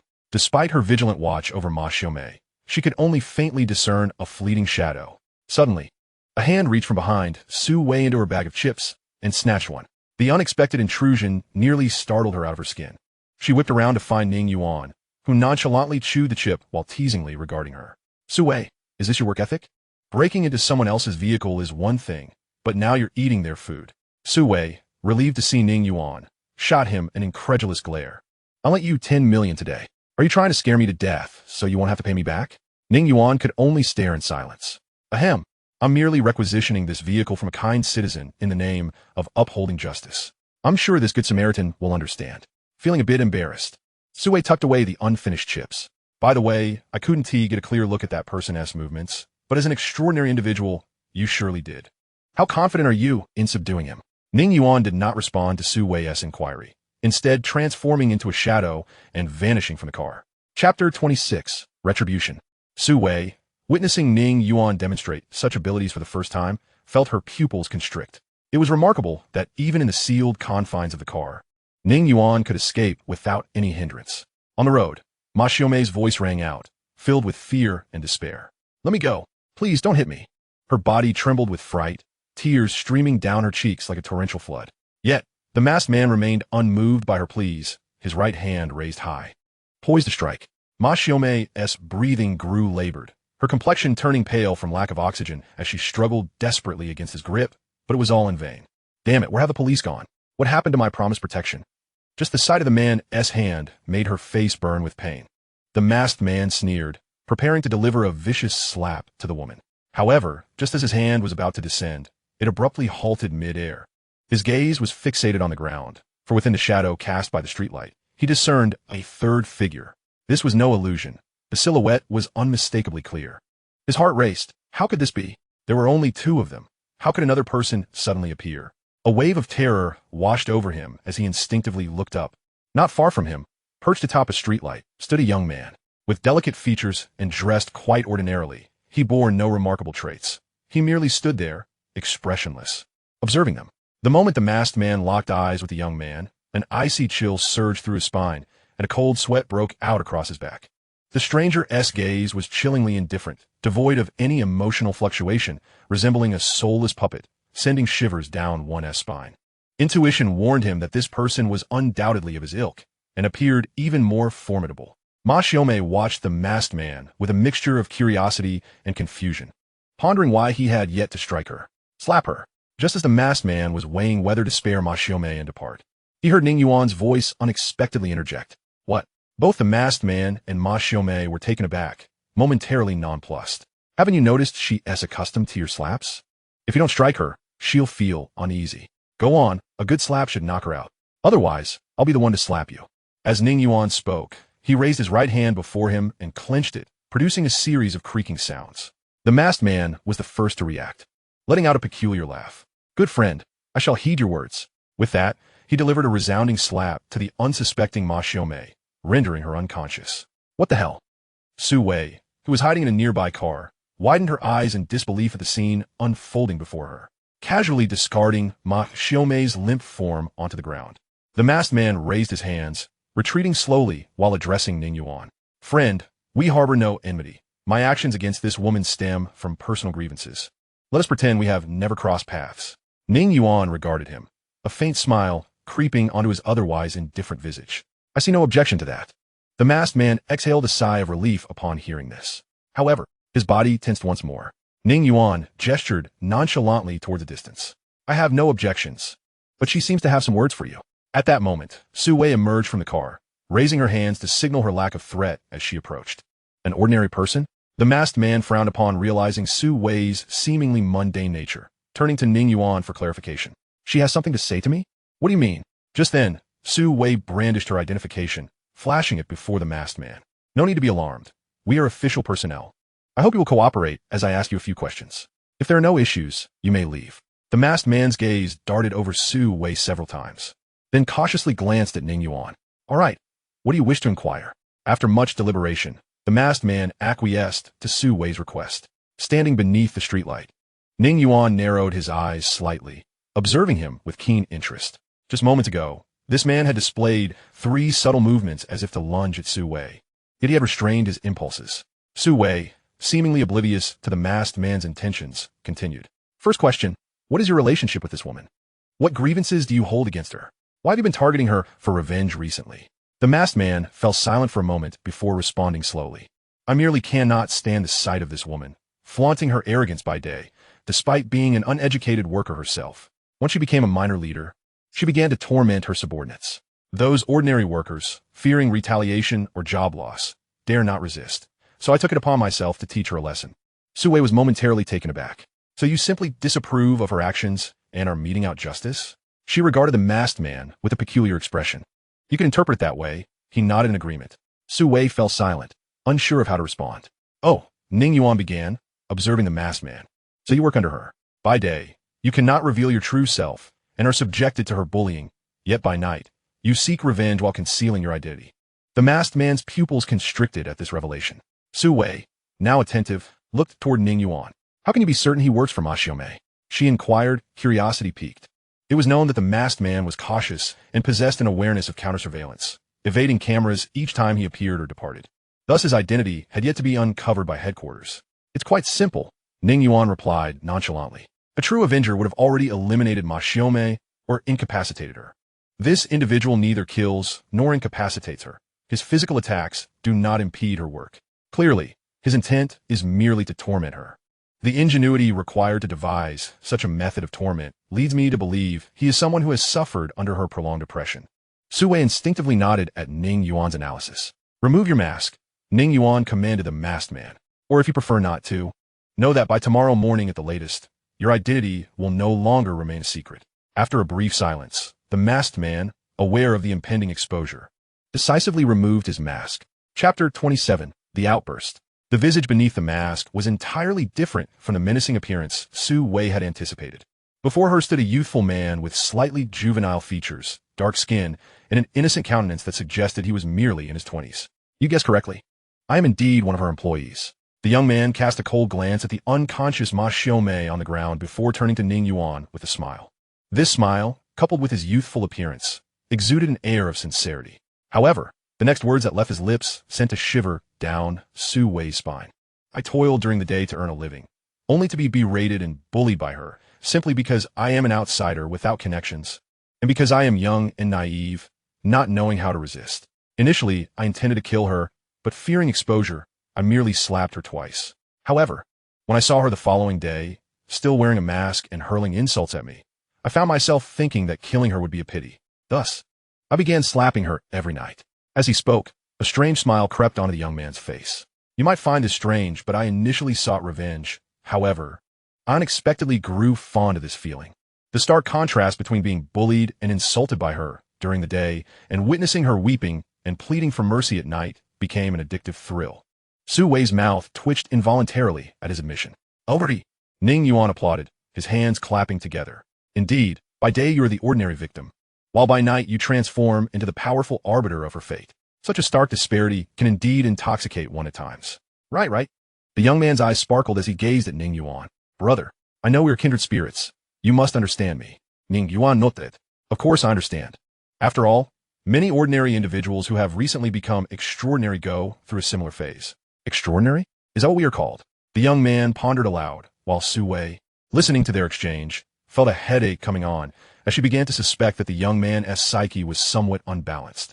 Second question, Su Wei prompted, addressing the young man. How did you acquire your powers? The young man, upon hearing this, redirected his gaze towards Su Wei, seemingly feeling a newfound familiarity. His gaze roamed over her with increasing boldness. Coming from humble beginnings and working in the lowest tiers of society, he had only ever seen beautiful women online. This was his first encounter with such a stunning beauty in reality. Especially the sight of Su Wei's long, fair legs beneath her short skirt seemed to magnetically captivate him. Sensing his gaze, Su Wei's expression hardened instantly. After a moment's hesitation, the young man scratched his nose and chuckled lightly. Well, there's really no harm in telling you. About a month ago, my grandmother, worried I might not eat well in the city, sent me some tonics from her hometown. When they arrived, I discovered one herb that refused to cook down no matter how long I boiled it. I initially thought it was a plastic model, so I bit into it. To my surprise, as soon as it touched my mouth, it vanished. Then I was engulfed by excruciating pain. How can I describe it? It hurt so much that I couldn't even scream. As he recounted this, a look of dread spread across his face. That pain was something he wished never to experience again in his lifetime. Later, I must have fainted from the pain. When I regained consciousness, 2 days had already elapsed. Upon awakening, I became acutely aware of the changes within myself. Fortunately, the dormitory at the factory was full, and I was residing alone outside. Otherwise, I would have been exposed. Speaking of exposure, the young man bore a proud expression. Although my formal education was scant, I had consumed a multitude of films and novels, leading me to understand that I was unlike the common populace. If discovered, I could very well be captured for research. Thus, I had always exercised caution, fearful that my differences might be unveiled. Listening to the young man's eloquent recounting of his experiences, Su Wei could only think of 4 words: the injustice of fate. Countless individuals aspire to become extraordinary beings, herself included, desperately seeking that slender thread of opportunity, yet failing to attain it. Yet, this individual before her had so effortlessly acquired what she yearned for. How profoundly unfair. That is precisely how it is. I speak nothing but the truth. If you do not believe me, I can take you to my rented apartment, where there are still some restorative medicines I have yet to consume. If you desire, I could even gift them to you, the young man concluded, winking at Su Wei. No need, Su Wei replied, her demeanor growing markedly colder. The third question, are you willing to join the official ranks and utilize your abilities for the benefit of the nation? If you agree, a representative will come tomorrow to escort you for an interview. The young man fell silent upon hearing this. After a moment, he rubbed his chin and shook his head. I decline. Su Wei was taken aback and pressed on. There are numerous benefits to joining the official ranks. Financial gain, a respectable status. To put it plainly, you could cease working at the factory and embark on a new life. The young man continued to shake his head. Well, the conditions are quite appealing, but I still refuse. Why? Su Wei inquit, Gudio. The young man hesitated for a moment before slowly responding. Although I lack a formal education, my grandmother taught me from a young age that the hearts of city dwellers can be quite treacherous. There is no such thing as a free lunch. If joining you brings such great benefits, then there must also be considerable dangers. I am content with my current job, earning about 4,000 a month, which is sufficient for my needs. Su Wei fell silent. She pondered whether the young man before her was wise or foolish. Ah, what a contented soul. Ning Yuan mused within himself, observing the young man. Su Wei glanced at Ning Yuan and then at the woman lying on the ground before turning her gaze back to the young man, furrowing her brow as she spoke. If you are unwilling to join the official ranks, that is acceptable. However, considering your ability to harm ordinary individuals. Tomorrow someone will take you to the headquarters for a period of training. The young man frowned. So, according to your implication, whether I join you or not, I must still make a trip to your so-called headquarters? Su Wei not that hap fi my see. Indeed, after all just as Su Wei's words trailed off. The young man suddenly sprang forward, his body hurtling towards her like a bullet. In the blink of an eye, his hand was mere centimeters from Su Wei's face. She could even discern the grime lodged beneath his nails and catch a whiff of the metallic scent of rust emanating from his hand. Chapter 28. Black and white, the sound of bones grinding echoed. The young man, so close to grasping the woman before him, found that this fractional distance had become an insurmountable chasm. A dark, shadowy silhouette seemed to entwine around him like tendrils, rendering him immobile despite his desperate efforts. At that moment, Su Wei also reacted, her legs trembling as she took a few steps back to create distance. The formerly fair and delicate features of her face had taken on an ashen hue due to the sudden turn of events. Su Wei could not comprehend why he had attacked so abruptly. She had not uttered any unkind words nor threatened him. All she had done was suggest he attend training at the headquarters. Every extraordinary individual sought out by the officials was required to visit the headquarters, regardless of their intention to join. This was to register their information, clearly understand their powers and their applications, all for the sake of societal stability and the safety of ordinary people. Just as Ning Yuan, who had recently joined the headquarters, despite having harmed an ordinary person, was ultimately deemed a good and upright individual through evaluation of his past actions and appointed as the head of the Great Zhou City. This was ample evidence of the headquarters' fairness and justice. Why? Su Wei queried, drawing a handgun from her waist and aiming it at the young man. She sought to understand why he would resort to violence against her rather than attend the headquarters. Why, you ask? The young man, struggling in vain, fixed Su Wei with a malevolent grin. You continue to play your charade. Do you take me for a fool? I may not know what your so-called headquarters entails, but if I go, I would merely be at your mercy. You clearly cannot discern right from wrong. When I was harmed by Ma Xiaomei, where's your grasping of her and taking her to this headquarters? I, a mere ant at the bottom of the social ladder, finally obtained the power to seek vengeance. And you come to find me. I have never harmed anyone else nor committed any unlawful acts. I merely sought retribution against those who have wronged me. If you expect me to go to your headquarters, you might as well give up on that hope. I have neither the time nor the courage to go. Hearing the young man's words, Su Wei sighed deeply. You harbor misconceptions about the officials and the headquarters. It is not as you perceive. As long as you abide by the law, no one will harm you. The officials are quite fair and just. Haha, what a joke. The young man seemed to recall something, and his anger intensified. 10 years ago, my father went to prison for accidentally injuring someone. It was the other party who first bullied my mother, yet the outcome was my father incarcerated, while my mother succumbed to illness a few years later. Meanwhile, the instigator now thrives. What sense does this make for an honest farmer in an ordinary family? Su Wei fell silent, fully aware of the myriad injustices in the world. Noticing Su Wei's silence, the young man turned his neck with difficulty to glance at Ning Yuan, who remained expressionless, standing beneath the streetlight, gazing down upon him. Buddy, you're not an ordinary person either. Why do you willingly serve her? You have not experienced the helplessness of a world turned upside down. Heed my advice and distance yourself from them. The world is vast. Together, we could go anywhere. Listening to the young man's words, Ning Yuan replied, You are mistaken. It is not I who serves her. She is my subordinate. Moreover, a smile crept onto Ning Yuan's face as he extended his right hand, pointing at the young man. In this world, there is no absolute black and white. If you possess sufficient strength, then what you declare to be black is black, and what you deem white is white. The young man was taken aback. At that moment, Su Wei's shadow flickered. The next instant, a spear-like shadow shot forth from Su Wei's silhouette, piercing straight through the young man's skull. The second-tier ability of shadow manipulation. If the first tier of shadow abilities is to control one's own shadow, the second tier involves commanding the darkness and shadows surrounding oneself. Ning Yuan's attack was fast and fierce, and the young man was stabbed to death without even a chance to resist. Some bright red blood mixed with broken bones splattered onto Su Wei's body, legs, and face, bloody, terrifying. Su Wei has seen dead people, but she has never seen anyone die in such a way before her eyes. Subconsciously touched a piece of flesh on his face. Oh no! Su Wei bent down and vomited directly. The shadow dissipated, and the black tentacle phantom wrapped around the young man returned to the shadow beneath his own feet. The young man, who had lost his restraints, fell to the ground with a thud. Why, you can restrain him and then control him, he's still young. Su Wei raised her face and asked Ning Yuan on the street lamp. Although her eyes were filled with fear of this man, she still asked the question. Su Wei, Ning Yuan shook his head. You should come from a good background, so your thoughts are still stuck in the mindset of your identity. This person has experienced pain and hardships. If it weren't for fate's favor, making him an extraordinary person, then this uneducated and brainless person would almost have to live at the bottom of the ladder for the rest of their life. Once this kind of person is let go, it will definitely become an unstable factor in the future. Sue pursed her red lips. Anyone can change. It's not right to kill them based solely on your own speculation. Seeing Sue Wei's appearance, Ning Yuan's face instantly darkened. Sue Wei, if I hadn't just acted, you would probably have either been killed by him or taken away by him as a plaything. Now, instead of thanking Didi for saving my life, you are questioning me. Sue Wei, I am the person in charge of Dazhou City, and you are just my support. You're not qualified to question me yet. I will only tolerate you this time. If there's another time, you will get out of Dazhou City. After speaking, Ning Yuan's figure disappeared without a trace. Only Sue Wei and the body, lying not far ahead of her, were left on the road. Sue Wei stood there dumbfounded, holding a gun in her right hand and tightly gripping her skirt with her left hand. Ning Yuan's words pierced her heart like a blade.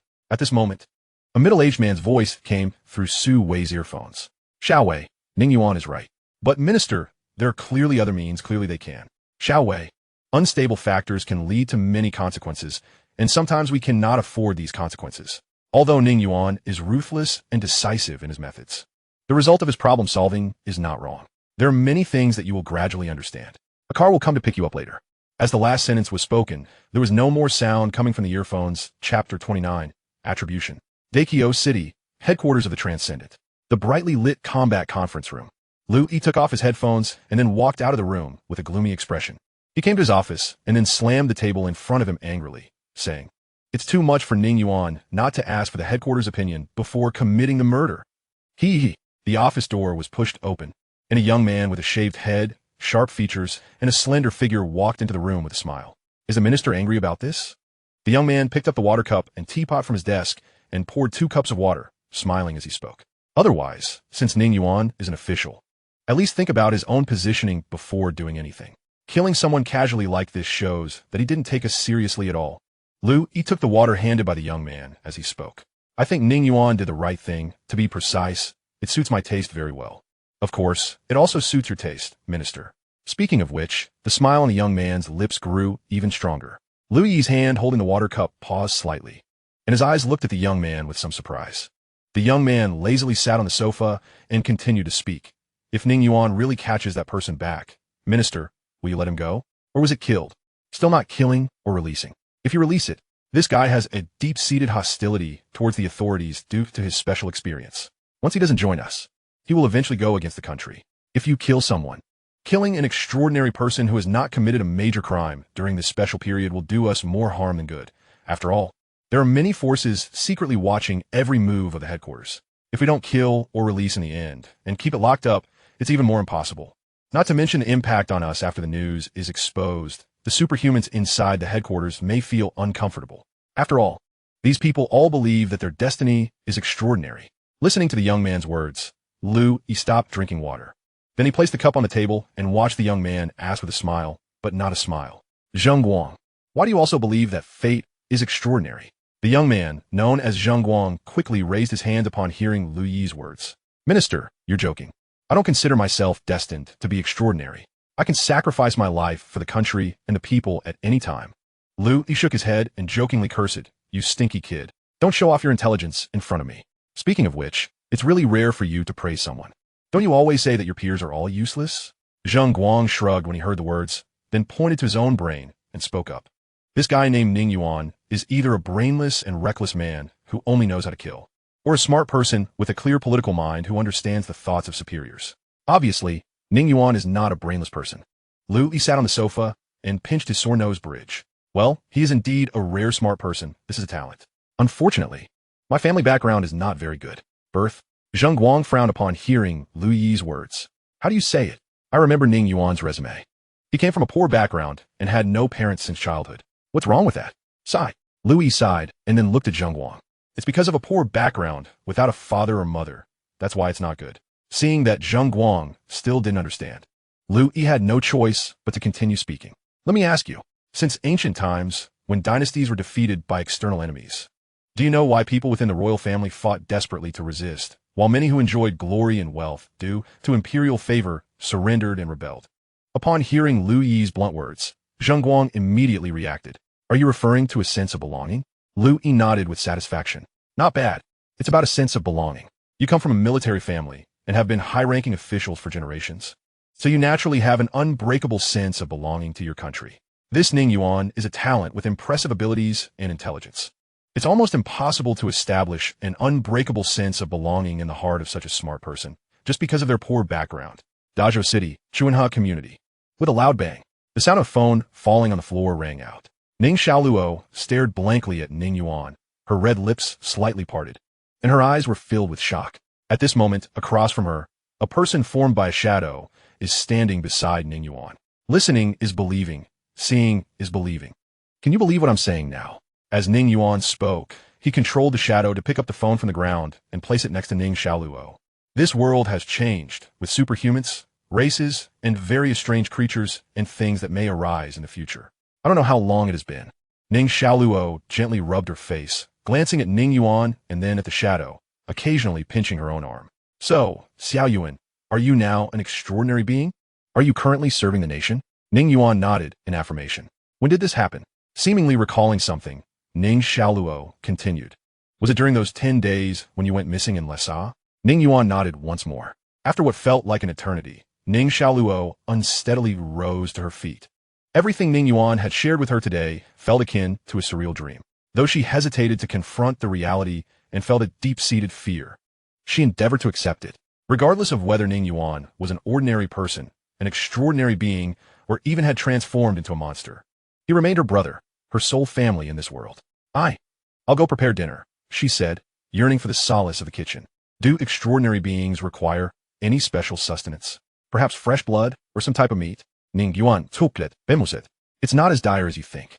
I'm still human. Is that so? Ning Xiaoluo internally exhaled a sigh of relief.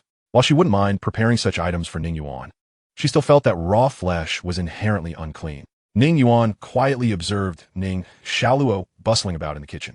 He had never intended to conceal his identity from her, whether from his previous life or this one. In the near future, ordinary lives would be as expendable as grass, and perhaps at any moment, countless lives would be lost in a sudden outbreak of conflict, in contrast to those oblivious, ordinary souls who wouldn't even grasp the reason for their demise. An ordinary person who could clearly comprehend the world's differences might find a way to avert such fates. Knock, knock, knock. Just as Ning Yuan was lost in thought, a frantic knock echoed at the door, heralding the arrival of an irritable visitor. Ning Yuan frowned as he approached the door. Upon opening it, he was met by a burly, bald man clad in a tank top. The man wore sunglasses and, upon seeing Ning Yuan, sneered. Hey, buddy, do you remember me? Have you forgotten something? Ning Yuan scrutinized the man before his gaze settled on the gleaming bald head. Oh, it's you? He acknowledged with a nod. What is the matter? Li Biao, taken aback by Ning Yuan's nonchalant response, erupted in anger. What is the matter? You dare ask me that? You missed the first repayment date. Isn't that a bit inconsiderate? Xiao Yuan, what is going on? Ning Xiaoluo peeked her head out from the kitchen, curious. Nothing. Just checking the water meter, Ning Yuan replied as he stepped outside and shut the door behind him. Come on, buddy, what is the deal with not repaying? Did you forget, or are you short on cash? Li Biao flexed his thick neck, inquiring of Ning Yuan. We're a legitimate company. Everyone faces difficulties, and we're not unreasonable. But you not repaying without a heads up and ignoring our calls? What does that mean? After a brief silence, Ning Yuan suddenly smiled at Li Biao. Repay? What money do I owe? Why should I repay what I borrowed based on my own merit? Li Biao was momentarily stunned, digging at his ear in disbelief. What did you just say? Ning Yuan, uninterested in Li Biao's reaction, merely gestured for him to follow. How dare you? Li Biao infuriata lunged forward to grab Ning Yuan by the neck, but Ning Yuan's cold voice stopped him. Don't act up here. There are plenty of cameras. If the neighbors call the police, you won't like it. Li Biao's hand halted mid-motion. Thus, the two walked into the elevator in an oddly tense silence. Inside the elevator, Li Biao, flexing his hands, remarked, You're something else, buddy. I've never seen someone so brazenly take a loan and act so nonchalant about it. Just because you took a beating doesn't mean you have to repay. Today was just a warm-up. Tomorrow could be much worse. However, Ning Yuan didn't pay him any mind, never once glancing back, treating him as if he were merely a figment of air, which only fueled Li Biao's ire. Ha, keep pretending. I'm eager to see how long you can keep this up.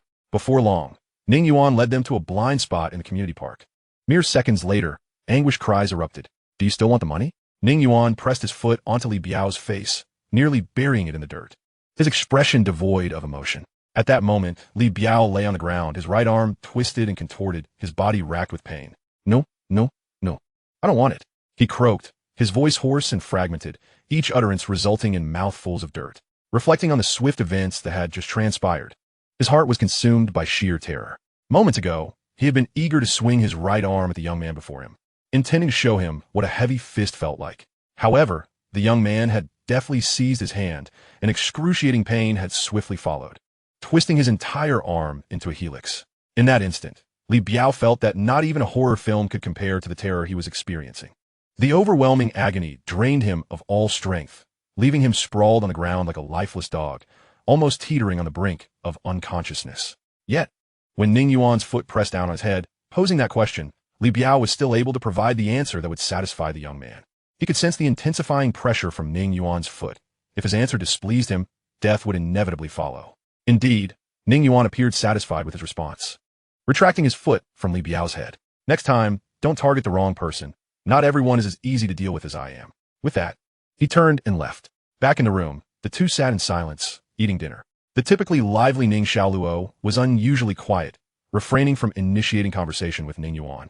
Accepting new concepts requires time to adjust, especially when it involves embracing a new life and world. Ning Yuan chose not to intervene in Ning Xiaoluo's psychological shift. She was inherently strong, both in her youth and now. You don't need to work for the next couple of days. Pack your things. We're moving. Moving? Ning Xiaoluo paused, her chopsticks suspended mid-air as she gazed at Ning Yuan in confusion. Where to? Have you found a new place? How much is the rent? Ning Yuan replied with a simple, the company is providing us with a residence. There is no cost. We can move in directly. He then produced a card and placed it in front of Ning Xiaoluo. My monthly salary is 500,000 now. You don't need to work anymore. Buy whatever you desire. Remember how you used to envy those rich second-generation heirs and heiresses in dramas? You won't need to envy them anymore. Ning Xiaoluo stared at the unmarked black car before her, but did not reach for it. Instead, her beautiful face revealed a deep sorrow and a hint of unease. Observing her expression, Ning Yuan understood her thoughts all too well. Are you worried that the better the treatment, the greater the danger? Ning Xiaoluo noted it. Her gaze towards Ning Yuan imbued with a touch of pleading. Is it not so, Xiao Yuan? Good fortune does not simply descend from the heavens. Every gain comes with its loss. I do not wish to live such a life, nor do I yearn for it. I am content with my current existence. Please, do not work for them. Let us live our lives in simplicity and tranquility. Ning Yuan remained silent. At this moment, Ning Xiaoluo's words mirrored those from his previous life. Just before he was to join the headquarters as an extraordinary being, everyone had changed, including himself. Yet this girl remained steadfastly the same. After a considerable pause, Ning Yuan Zikhet. In the current world, we can only be swept along by the tide of the times. The innocent suffer for possessing treasures. Sometimes, it is not a matter of choosing the life you wish to lead. Moreover, I have already attracted attention. Xiaoluo, this path cannot be retraced. One must either advance or perish. Chapter 31. Insufficient authority. Moving houses is a cumbersome and intricate affair, particularly for tenants like them who have resided in one place for several years. Thus, Ning Xiaoluo took 2 days off from work for this purpose.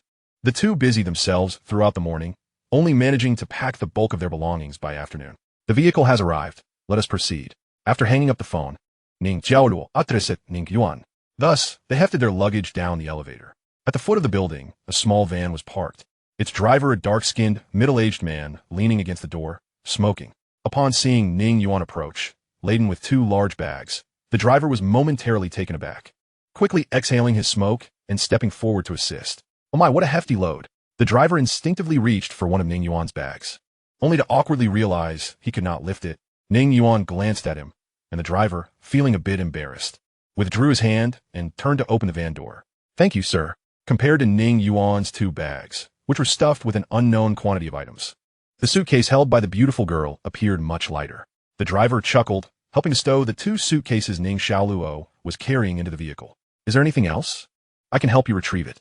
After accepting the water offered by Ning Xiaoluo, the driver offered his assistance in moving their luggage. No need.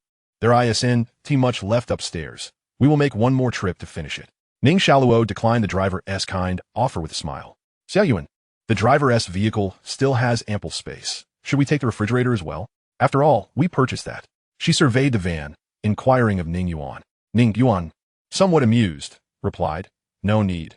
Our new home is already equipped with all necessary appliances." Just as the two were preparing to ascend once more, a police car and an SUV approached, coming to a halt behind the van. The delivery driver, thinking his vehicle was obstructing the road, climbed in and shifted the van aside. However, the police car and SUV, faced with an open road, did not proceed. They merely remained stationary.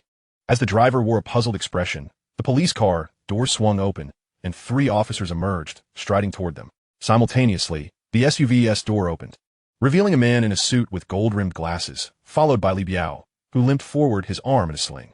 The 3 officers approached Ning Yuan and the others, the lead officer casting a brief glance at the delivery driver and Ning Xiaoluo before fixing his gaze upon Ning Yuan. "It seems you reside in this building. Do you know a person named Ning Yuan?" At the officer's words, Ning Xiaoluo's heart skipped a beat. Instinctively, she wanted to look at Ning Yuan but restrained herself, focusing instead on the tips of her shoes. Meanwhile, Li Biao and the man in glasses advanced toward them. "I am Ning Yuan," he replied calmly, his gaze sweeping past the officer to meet Li Biao's. At that moment, Li Biao also caught sight of Ning Yuan, and their eyes locked. In that instant, Li Biao felt as though his spirit might flee. The gaze was one that seemed to peer into the depths of a dying soul. The 3 officers momentarily froze, evidently caught off guard by how easily they had located Ning Yuan. However, the police exhibited a resilience far superior to that of ordinary individuals, aside from their leader. The other 2 officers flanked Ning Yuan, ensuring he had no opportunity to escape. Not far away, despite the man in glasses attempting to urge him forward, Li Biao was resolute in his refusal to advance another step. Were it not for the police standing before him, he might have turned and fled. "Fear not, fear not. Even if you are formidable, do you dare to assault an officer? No matter how powerful you are, can you withstand a bullet?" Li Biao constantly reassured himself. Yet his legs trembled uncontrollably, seemingly beyond his control. Observing Li Biao's cowardice, the man in glasses stepped forward to stand beside the officers, his face cold as he regarded Ning Yuan. It was one thing to extort money, but to injure one of his subordinates so severely, if word got out, how could Wang Lei maintain his reputation as a lone shark in Dazhou City? Perhaps he should simply switch to a charitable vocation instead. Youngsters are still too naive, thinking those who engage in usury remain in the shadows. "Today, I shall teach you a lesson about the law's might." The lead officer addressed Ning Yuan, stating, "Ning Yuan, someone has reported that you intentionally harmed another, resulting in the severing of their right arm. What do you have to say?" Ning Xiaoluo gazed at Ning Yuan in astonishment, while the driver watched the unfolding events, bewildered.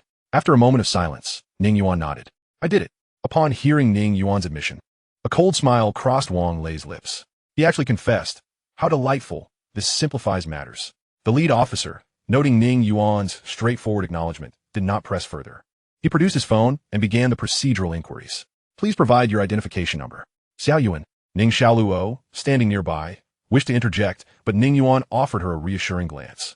As Ning Yuan finished reporting his identification number, Lu Jiwei stared at his phone in astonishment at the insufficient authority message. "Please repeat that. I may have inputted incorrectly." Ning Yuan directly handed his identification card to Lu Jiwei.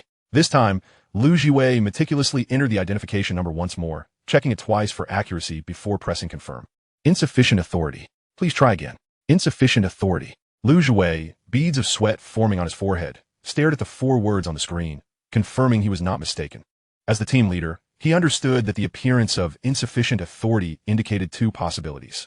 The first was that the individual possessed an exceptionally high status, one protected by national information confidentiality.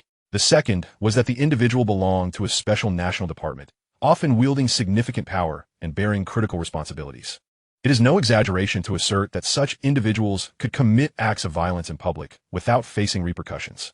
Clearly, Ning Yuan did not fit the first scenario. He was far too young. Chapter 32. Misunderstanding. Lu Jiwei first wiped the sweat from his forehead and then handed his identification card back to Ning Yuan with both hands. The other 2 police officers clearly sensed something amiss, their faces etched with confusion as they regarded their captain.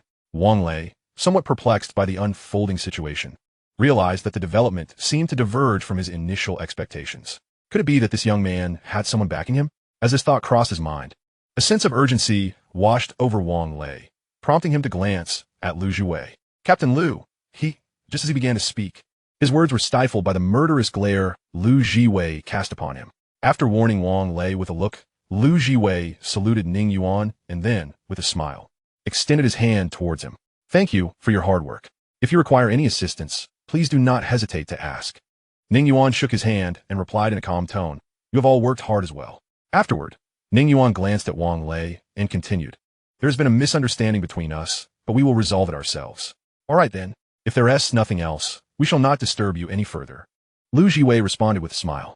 Upon receiving a nod of agreement from Ning Yuan, he quickly signaled to his two companions to leave the area. Once the police car departed without any hesitation, an atmosphere of profound silence enveloped the scene. At that moment, even Wang Lei could guess, if he used his imagination, that he had stumbled upon something formidable. Not far away, Li Biao, observing everything, was left in a daze, his face devoid of color. Ning Yuan approached Wang Lei and gently patted him on the shoulder, whispering in his ear, You all should wait patiently. Once I am done here, I will return your money. For reasons unknown, Wang Lei felt a surge of intense unease upon hearing Ning Yuan's words. He hastily retrieved a pack of cigarettes from his pocket, took one out, and offered it to Ning Yuan with a smile. Brother, you're joking. I see there's a misunderstanding here. Let's not mention money. We're all on the same side, and discussing finances might spoil our camaraderie. When Biao has recovered, we can visit again, and I'll treat you to drinks. Ning Yuan did not take the cigarette from Wang Lei, but merely smiled coldly at him. Meanwhile, Wang Lei felt an increasing pain in his shoulder where Ning Yuan's hand had pressed down, causing beads of sweat to form on his forehead. Xiao Yuan, Ning Xiaoluo, not far off, watched the scene with concern. Upon hearing her voice, Ning Yuan withdrew his hand from Wang Lei's shoulder and turned to walk towards her. If anyone had been observant, they would have noticed a thread of darkness slithering from Ning Yuan's shadow into Wang Lei's. In the elevator, Ning Xiaoluo asked Xiao Yuan, What has happened? Why did that police officer say you intentionally harmed someone? It's nothing, merely a misunderstanding. I have done no wrongdoing and do not bully the innocent. Ning Yuan replied with a smile. Is that so? That's a relief. Downstairs, Wang Lei had already driven away with Li Biao. The atmosphere in the car was oppressive. While Li Biao's face was marked by terror, Wang Lei wore an expression of deep worry. The unknown was the source of his fear.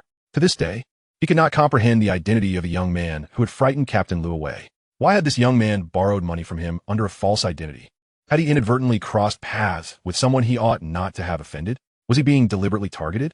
Bang! Unable to unravel his thoughts, Wang Lei slammed his hand down on the steering wheel. The sudden noise startled Li Biao, who, at nearly 2 meters tall, nearly curled up in the back seat. Seeing Li Biao's reaction in the rearview mirror, Wang Lei couldn't help but laugh. Biaozi, you've been around for quite some time, stained with a bit of blood. What kind of storms haven't you weathered? Is it really necessary to be so frightened by him? Listening to Wang Lei's sarcastic remarks, Li Biao shook his head vigorously and spoke with palpable fear. Lei Gu, there's something off about Ning Yuan. His strength isn't human. He could have snapped my entire arm with barely any effort, and at that moment, I could feel he genuinely wanted to kill me. I've seen skilled fighters and those with immense strength, but I've never encountered anyone like him before. Lei Gu, let's forget about the money and avoid provoking him. I truly cannot face him again. Just think, even Captain Lu is fawning over him.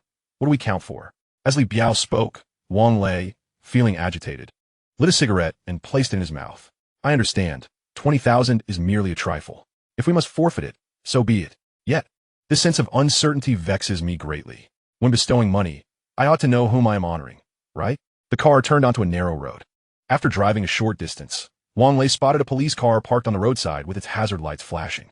Pulling up behind it, he stepped out with a smile and approached. Lu Jiwei, seated in the driver's seat, also exited the vehicle upon seeing Wang Lei. Brother Lu. Although he felt a surge of discontent within, Wang Lei still greeted him with a smile. However, to his surprise, Lu Jiwei seized his collar. A menacing look on his face as he exclaimed, You fool, you truly know how to bring trouble upon me. In a city of millions.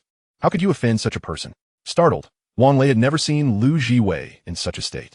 Brother Lu, you misunderstand. I genuinely did not know his identity.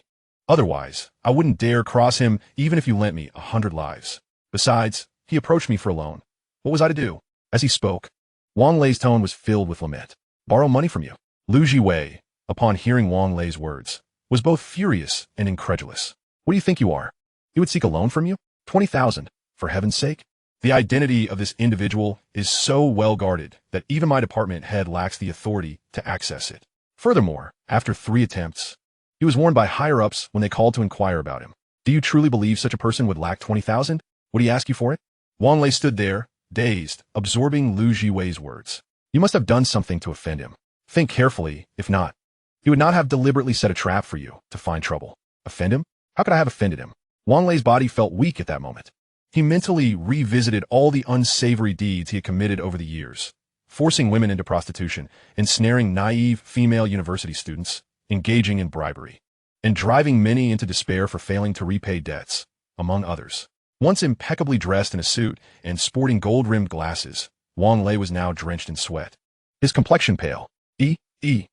His voice stuttered. Brother Liu, I truly cannot recall how I might have offended him. Seeing Wang Lei in such a state, Lu Jiwei fell silent for a moment before slowly saying, Let us go. Leave Dazhou City immediately. The farther away, the better. Chapter 33. The Assistant. At Xinghua Fan. The van was halted at the entrance of the complex until Ning Yuan produced the keys to the villa, allowing them passage. Upon entering the community and guided by Ning Yuan, the driver arrived at the door of Villa 03 in Area A, where he unloaded the luggage before departing with a complex expression. Xiao Yuan, you mean this is a free house assigned to you? Ning Xiaoluo asked incredulously, gazing at the opulent villa.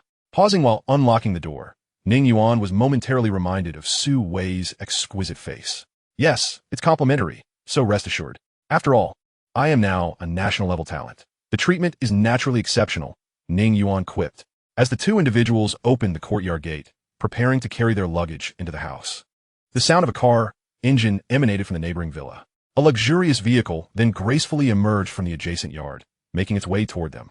Noticing this, Ning Xiaoluo instinctively shifted her suitcase closer to the roadside. However, rather than driving away, the car came to a halt directly before them.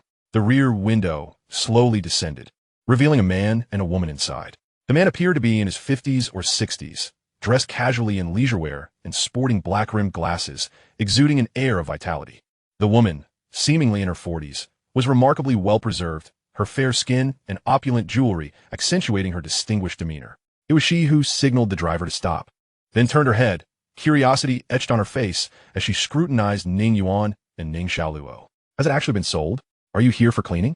Her voice was melodious. Ning Xiaoluo instinctively glanced at Ning Yuan, but he chose to disregard the woman, continuing to carry 2 large bags into the villa. Reluctantly, she offered a polite smile and replied, No, we are residing here. Residing here? The woman looked at Ning Xiaoluo with a hint of surprise, then shook her head, revealing a disdainful smile. The man beside her scrutinized Ning Xiaoluo from head to toe. With her casually tied long hair, floral dress, slender figure, and fair complexion, her simple attire, so commonplace on the streets, was rendered refreshingly unique when paired with her innocent and charming visage. In stark contrast to the mature and alluring woman beside her, the girl embodied an entirely different style. The woman, keenly aware of the man's lingering gaze on Ning Xiaoluo, understood that it was this very interest that prompted her to have the driver halt before them, seeing that the other party was unwilling to engage further. Ning Xiaoluo turned to drag her well-worn suitcase towards the courtyard. The woman let out a scoff, signaling the driver to continue. How shameless to boast about living here. As if you're worth anything. The car window rolled up, and her sarcastic voice trailed off. Ning Xiaoluo furrowed her brow, utterly perplexed by the inexplicable hostility directed at her. Just as she entered the courtyard, a sudden loud crash echoed outside. Venturing out to investigate, she was astonished to discover that the very vehicle had collided with a wall, flames beginning to flicker from the front end. Hesitating for a moment, she was about to reach for her phone to call the police when Ning Yuan, who had appeared seemingly out of nowhere, grasped her hand. Do not meddle, he instructed, pulling her back into the courtyard and shutting the door firmly behind them. Upon entering the living room, Ning Xiaoluo was immediately captivated by the furnishings, allowing the earlier events to slip from her mind as she began to explore her new home. After a brief familiarization with the villa's layout, they each unpacked their belongings in separate rooms on the first and second floors. Subsequently, Ning Yuan led Ning Xiaoluo outside to familiarize themselves with the surrounding area. Upon opening the courtyard gate, she noticed that the vehicle that had crashed was nowhere to be seen, leaving only a gaping hole where the wall had been. The two returned to the villa laden with bags well into the evening. After a simple dinner, Ning Xiaoluo mentioned her plans to return to work the next day. You needn't worry about that job anymore. I require your assistance here, Ning Yuan stated, setting down his chopsticks and looking at her intently. Startled, Ning Xiaoluo paused her task of clearing the table. Assistance with what? Ning Yuan produced a card, placing it before her as he continued. The extraordinary individuals will encounter wealth and possessions beyond the imagination of ordinary folk, and their time is predominantly devoted to cultivation and fulfilling tasks assigned by headquarters.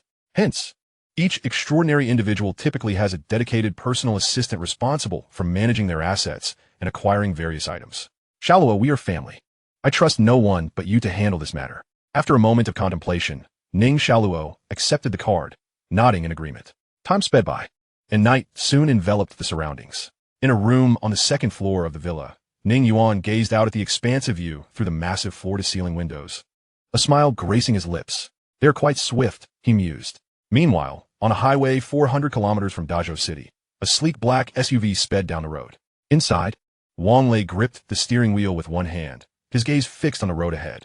Having distanced himself significantly from Dazhou City, much of his earlier anxiety had dissipated.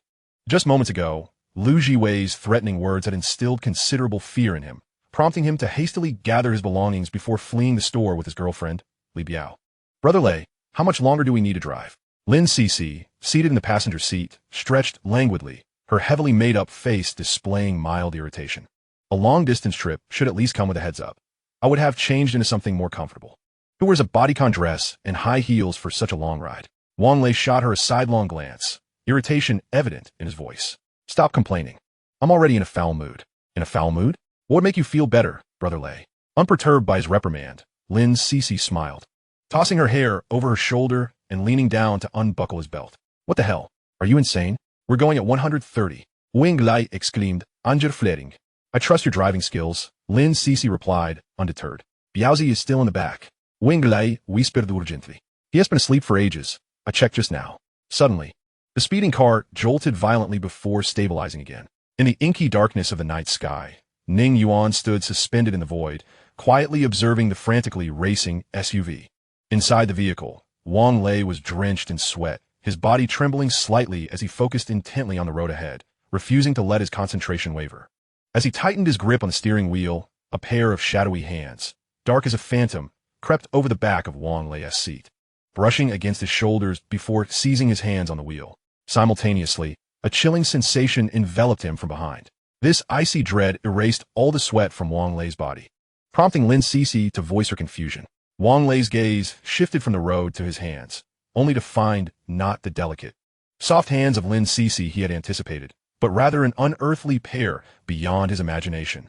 His mouth agape in terror, the icy grip pierced through him, rendering him voiceless. Oh! Lin Cece's piercing scream erupted. The dark hands tightened their hold on Wang Lei's, yanking the steering wheel hard to the right. The speeding vehicle veered out of control, crashing into the guardrail.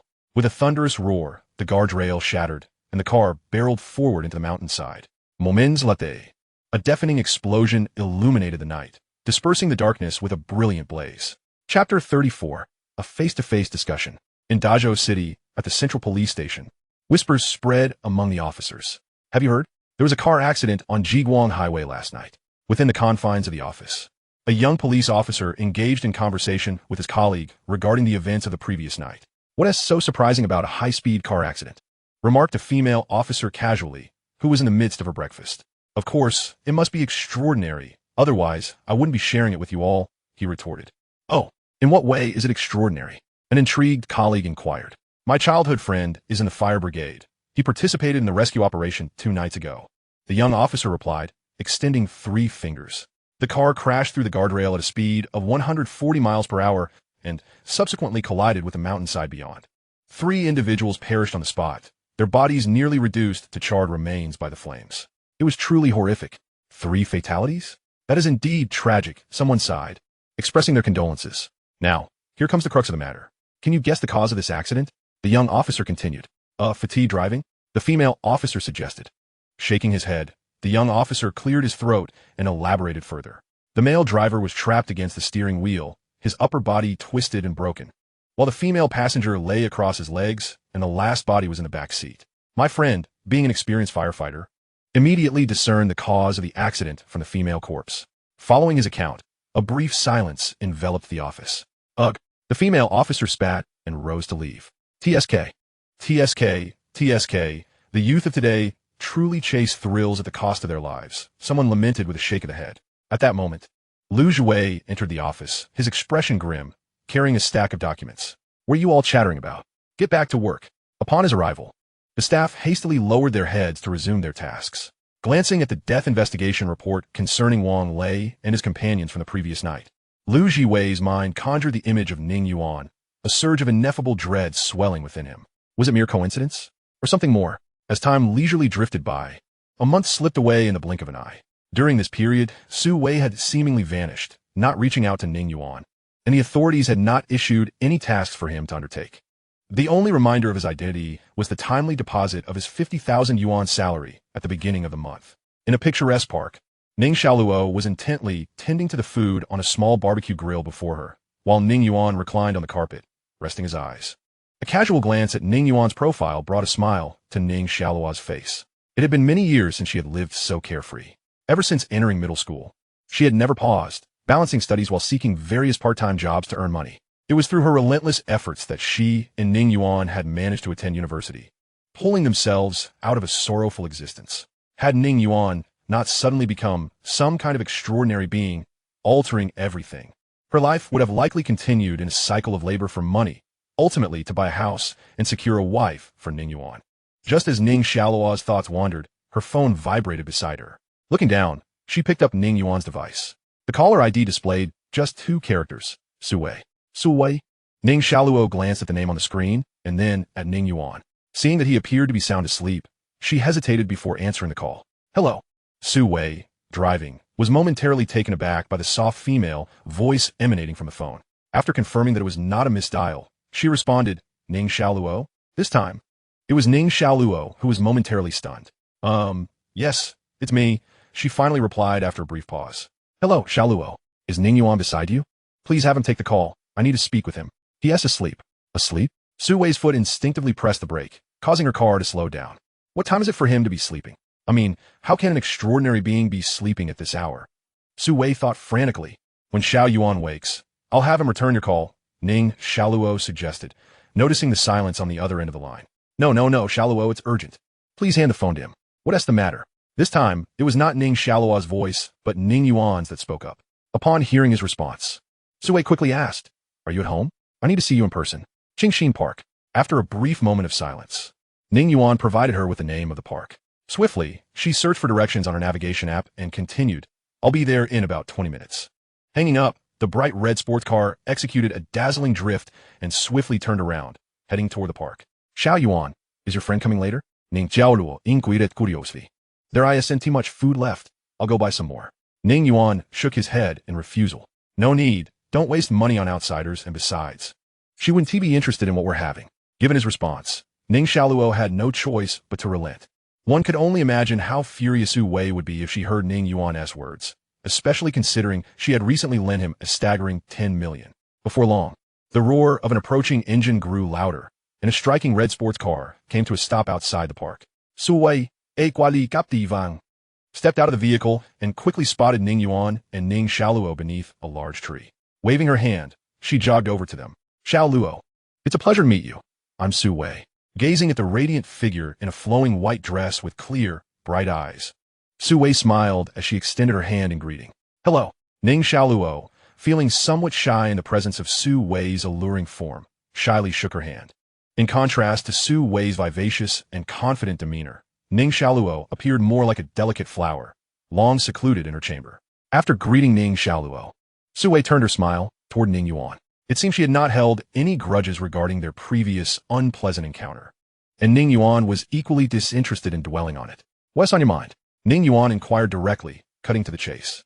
Su Wei glanced at Ning Xiaoluo, hesitating for a moment. I'll go buy some drinks. Ning Xiaoluo seized the opportunity to excuse herself. No need, Ning Yuan interjected, stopping her. Turning back to Su Wei, he continued, There's no need to avoid her. I've told her everything. Is that so? Su Wei replied without surprise, knowing that such matters could hardly be concealed from family. In that case, Xiaoluo, let me reintroduce myself. I am Ning Yuan's liaison, responsible for coordinating tasks assigned by the headquarters and assisting Ning Yuan in various endeavors. You are Ning Yuan's sole family member, so if you require any assistance, feel free to reach out to me. With that, Su Wei took out her phone to exchange contact information with Ning Xiaoluo. Oh, all right. Ning Xiaoluo eagerly pulled out her phone to reciprocate the exchange. Once assured that no one was paying attention to them, Su Wei began to convey the purpose of her visit. Ning Yuan, The headquarters recently issued an urgent notice summoning you to attend a highly significant meeting at 9 o'clock tomorrow morning. I have arranged for the flight. We can depart at any time if you're ready. Upon hearing Su Wei's words, Ning Yuan narrowed his eyes slightly. An urgent meeting? What could possibly be so urgent at this hour? Su Wei shook her head, a hint of worry crossing her face as she began to speak. Uncertain, yet based on my understanding, it seems the headquarters has summoned not only you, but also a considerable number of extraordinary individuals, indicating that a significant event is impending. The urgent assembly of extraordinary beings has caused a stir in Ning Yuan's heart, as he was suddenly reminded of a particular incident, the outbreak in Dahu City.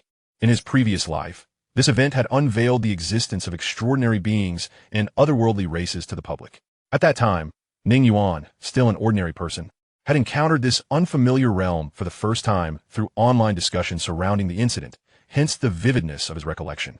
In that moment, a realization struck Ning Yuan, prompting him to hastily retrieve his phone to check the date. The sight of the date sent a jolt through him. If this indeed pertains to that incident, it signifies that what was meant to occur a year later is now transpiring a year in advance. How could this be? Ning Yuan's mind raced with thoughts. Could it be that by relying on the light spirit's temporal regression, he had disrupted the timeline? Or perhaps, his earlier retrieval of the dark spirit a century ahead of schedule has precipitated many events? Noticing Ning Yuan lost in contemplation, Su Wei refrained from interrupting him, instead redirecting her gaze to the barbecue grill beneath the tree where food awaited. Let us sit under the tree. The sun is rather intense at the moment. Observing Su Wei standing in the sunlight, beads of sweat forming on her fair forehead, Ning Luo promptly interjected. Thank you, Su Wei replied with a smile, then settled herself comfortably onto the carpet. Did you prepare all this, Xiao Luo? Su Wei inquired curiously, eyeing the beautifully grilled chicken wings and sausages. With a hint of shyness, Ning Luo nodded. I was bored, and since Xiao Yuan enjoys barbecues, I decided to whip up some. Su Wei gazed at the enticing spread with a touch of envy. How wonderful! If only you were my sister. Ning Luo chuckled shyly at the remark. It's a bit cold now. If you don't mind, I can heat it up for you to try. Of course I don't mind. I've been busy all afternoon and haven't had a chance to eat. Su Wei naturally picked up a skewer of sausage and began to munch on it. Seeing this, Ning Luo froze momentarily, then hurriedly reignited the barbecue grill. Let us warm it up first. Eating cold food might upset your stomach. As she spoke, she cast a somewhat resentful glance at Ning Yuan, thinking to herself that had she believed him, they could have prepared more food rather than relying on leftovers. I want to need the plane. I will arrive at headquarters on time tomorrow. At that moment, Ning Yuan's voice resonated. Su Wei, pausing mid-bite of her chicken wing, nodded in acknowledgement. All right. Leaning against the tree, Ning Yuan quietly observed the two women, one preparing, the other indulging. Su Wei likely hadn't eaten since morning, as Ning Luo struggled to keep pace with her eating. Xiao Luo, it would be a pity if you didn't open a barbecue shop. How about I help you set one up? I won't charge you a dime. Just cook for me for free. He. Su Wei opened a nearby can of drink, her face radiating happiness as she regarded Ning Luo. Ning Luo merely shook her head in response. Let us skip the shop. If you ever want to eat, feel free to find me. Su Wei's eyes lit up at the suggestion, and she eagerly nodded. Sounds good. Before long, the food on the plate, already scant, was nearly devoured by Su Wei. Noticing that Ning Yuan and Xiao Luo were simply watching her eat, she felt a twinge of embarrassment. I feel a bit guilty consuming so much of your food. I'll treat you both to a meal another day. With that, Su Wei rose, holding her half-empty drink, and addressed Ning Yuan. I'll take my leave now. If you need anything, reach out to me. Ning Yuan nodded in response. Goodbye, Xiao Luo. I'll find you to hang out sometime. Su Wei waved to Ning Luo, who also smiled in reply. As she watched Su Wei depart with an air of nonchalance, Ning Luo felt a subtle twinge of envy. To her, Su Wei exuded a unique confidence, one that typically belongs to those who have traversed life without worries. Such individuals seemed worlds apart from her own existence. However, due to Ning Yuan's presence, people from these two disparate worlds could now share a carpet, conversing and dining together. Unlike Ning Luo's musings, Ning Yuan understood the shifts in Su Wei's demeanor. She had become markedly more astute and cognizant of her current circumstances and status. This transformation was likely influenced by her family's elders, as there exists only one reason compelling a proud young lady, who once looked down upon the impoverished, to humble herself and accept reality. Greater benefits awaited her. The following morning, a black silhouette streaked across the sky, soaring rapidly toward the direction of Dajing City like a shooting star. Concurrently, at the headquarters of extraordinary beings in Dajing City, The roar of helicopters filled the air as military vehicles arrived at the headquarters. Individuals disembarked from helicopters and military trucks, men and women of various ages and appearances, silently surveying one another. At that moment, Lu Yi, dressed in formal attire, appeared with a genial smile, greeting the assembly. Thank you all for making the journey. As Lu Yi's presence became apparent, many turned their attention toward him. Old Lu, why the sudden gathering of so many? Is there something amiss? A voice inquired.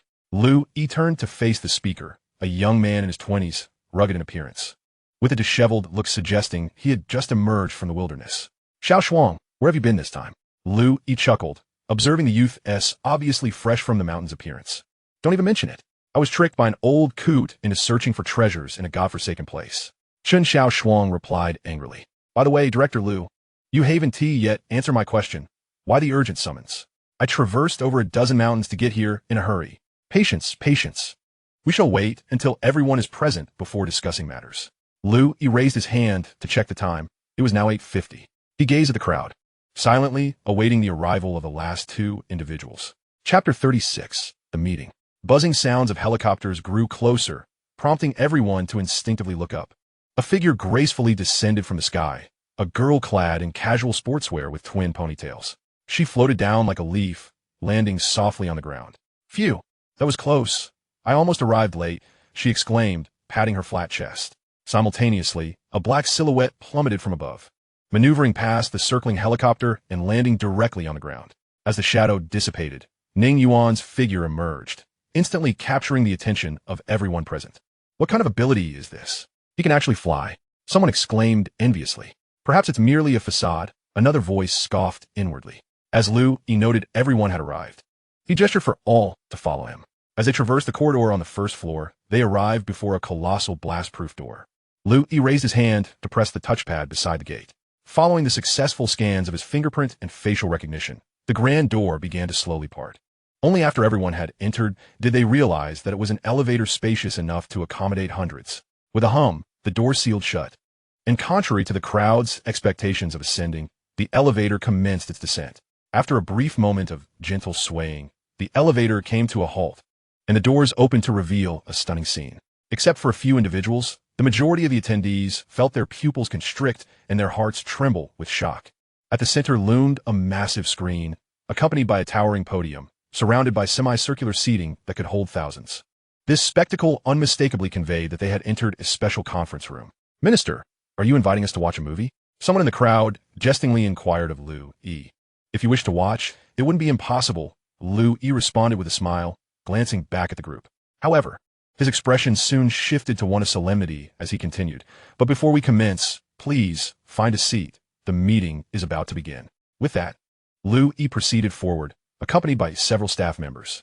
The attendees dispersed to find their places to sit. Ning Yuan observed the scene with an impassive expression, his heart now convinced of the reason for the assembly. He stepped away from the crowd, descending the steps. With each deliberate step, his gaze was fixed ahead until he reached the front of the seating area. To his surprise, he discovered that the front seats were already occupied by several individuals, including formally dressed personnel from headquarters and some whose identities remained ambiguous. Clearly, these individuals had not arrived with him, though puzzled by their presence. The others shrugged it off and scattered to find open seats. Only Ning Yuan remained, standing on the steps, his eyes quietly fixed upon the silhouette of one individual on the podium. It was a girl with flowing white hair, adorned with a delicate ice crystal hairpin. She was absorbed in a time-worn, yellowed book, her head bowed. From Ning Yuan's vantage point, he could not discern her features, but the image of her countenance was etched in his memory. Zui Qingwei, the first S-rank extraordinary of Huaxia, a woman who had embodied ethereal grace from childhood to adulthood. Encountering a former acquaintance so deeply imprinted in his past, Ning Yuan felt little tumult within. Now resolute as iron, he retraced his steps, reflecting on the naivety of his younger self. He shifted his gaze from Zui Qingwei and casually took a seat in an adjacent empty spot. Sensing the weight of someone's gaze lingering on her, Zui Qingwei turned her head slightly to look back, her eyes briefly resting on Ning Yuan before moving on. Meanwhile, Lu Yi ascended the podium, holding a tablet and flanked by two staff members. Greetings, everyone. I extend my heartfelt gratitude for your participation in this extraordinary meeting. Lu Yi began, surveying the near 100 attendees. Before we proceed, allow me to introduce you to this venue. This is the headquarters operational conference room, where countless historic decisions and events will unfold in the future. Some may wonder why this room, capable of accommodating thousands, hosts only 50 of you. As Lu Yi's gaze swept over the scattered extraordinary individuals, he continued, this is due to two reasons. Firstly, aside from those engaged in missions, the number of extraordinary personnel that can be mobilized on short notice is limited. Secondly, not every extraordinary individual is qualified to participate in this meeting. The individuals present today are all of B rank or above. Upon hearing Lu Yi's declaration, an electrifying shock rippled through the audience as they exchanged incredulous glances. All B ranks. What a jest, to gather so many B ranks at once. Could something monumental be on the horizon? As the crowd pondered this, Lu Yi's voice rang out once more. Now that introductions are complete, let us delve into the matter at hand. However, I must clarify that the information you are about to hear is classified at the highest level. Any breach will be deemed treasonous, and the headquarters will execute those responsible without hesitation. Rest assured, I trust that none of you would commit such an error. Noticing the growing gravity of the crowd's expressions, Lu Yi gestured to a female staff member beside him. She promptly activated the tablet, illuminating the colossal display. The screen flickered to life, revealing a disheveled middle-aged man dressed as a vagabond, his eyes darting nervously. This is a report to headquarters. I found it. But I fear I have been discovered. I can't return. By the time you receive this footage, please gather personnel and head to Dao City. The last known location of what I discovered was at the Huanghue Hotel in Songbei District. I cannot confirm if they remain there, but if headquarters dispatches a sufficient number of extraordinary individuals to search the area surrounding this location, they are sure to find them.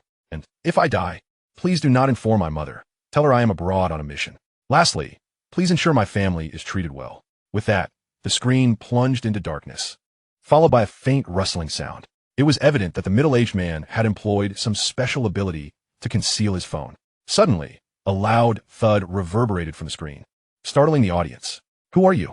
What do you want? The man's panicked voice echoed. After a prolonged silence, a cold voice emerged from the inky void of the screen. Where are your companions? Companions? What companions? I don't understand what you're saying. At that moment, another heavy footfall resonated. A woman's voice interjected, I haven't detected any suspicious individuals nearby. He must not be one of those sent by headquarters. In response, the cold voice fell silent for a moment before retorting with derision. So you're suggesting that this extraordinary individual is merely an ordinary vagabond who crossed our path? What is so implausible about that? We're just here to have a simple meal, after all. And don't forget, the speed of spiritual energy revival on this planet is accelerating, which means that extraordinary individuals will undoubtedly proliferate in this area. Not to mention a homeless person being an extraordinary person. Perhaps in the future some dogs and cats may become extraordinary. You're too cautious. At the end, there is clearly a hint of dissatisfaction in the woman's tone. After a moment of silence, the indifferent voice sounded again. Anyway, it's not yet time for us to expose ourselves without any hesitation. Also, don't underestimate these human races. Don't forget that when I first arrived on this planet, I almost got surrounded and killed because of underestimating them. What do you want to do? Find another place to transfer.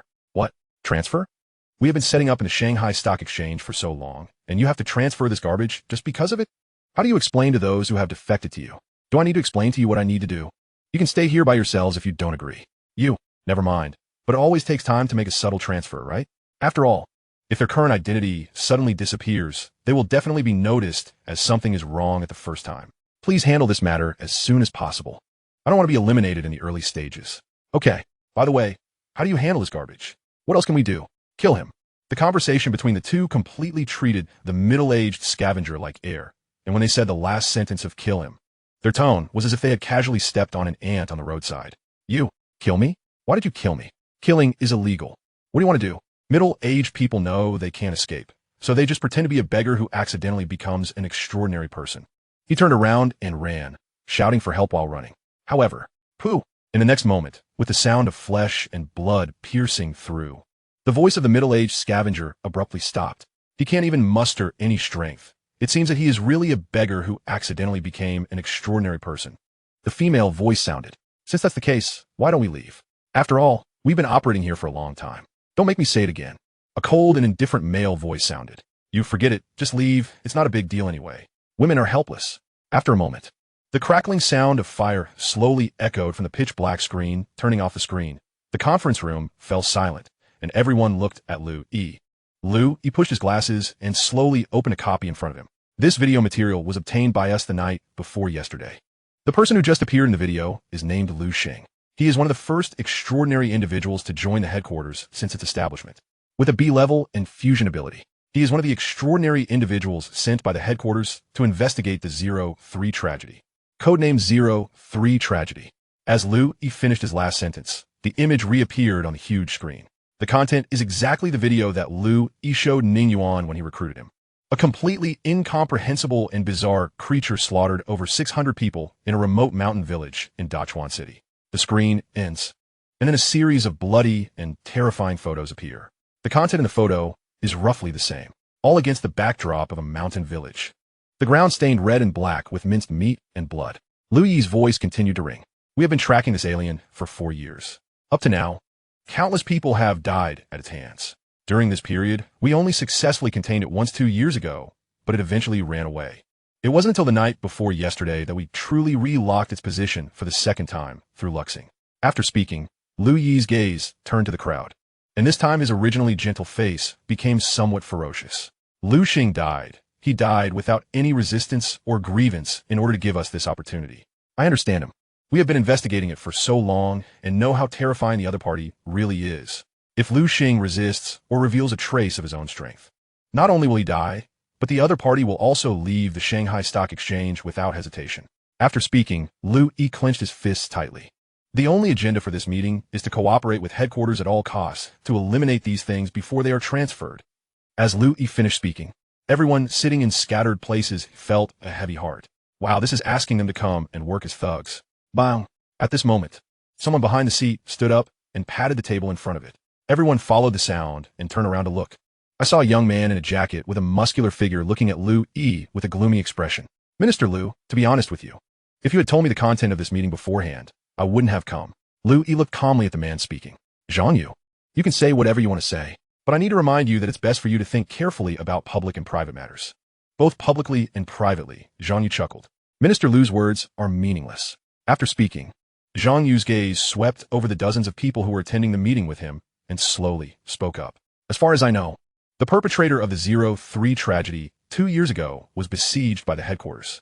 That battle was rushed, and the headquarters deployed a total of 39 B-level first-order superhumans, 83 C-level first-order superhumans, over 3,000 fully armed soldiers, and various powerful firepower. In the other party, there's only one person. Minister Lu, do you need me to explain the result? Zhang Yu looked coldly at Lu Yi. He is extremely angry inside now.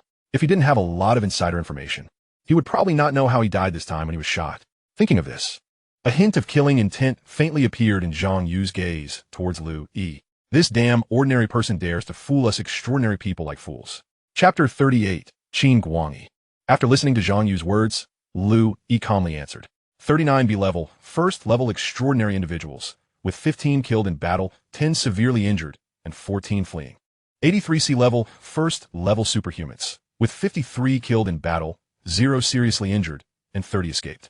3,655 fully armed soldiers, 3,420 killed in battle, 235 severely injured and disabled, and 0 escaped. The enemy was injured and fled. Listening to Lu Yi's cold death toll, everyone gasped in shock. At this moment, Zhang Yu's voice continued to ring. In that battle, you severely underestimated the opponent's strength. If the headquarters had sent those 2 second-order superhumans to participate in the war at the beginning, perhaps this alien creature would have died there. 2 years have passed now, and the opponent's strength is bound to become even stronger, yet you still send us, the first-level superhumans, to battle. May I ask Minister Lu, what is the difference between this and asking us to die directly? Upon hearing these final words, many extraordinary individuals gradually darkened their faces and furrowed their brows deeply.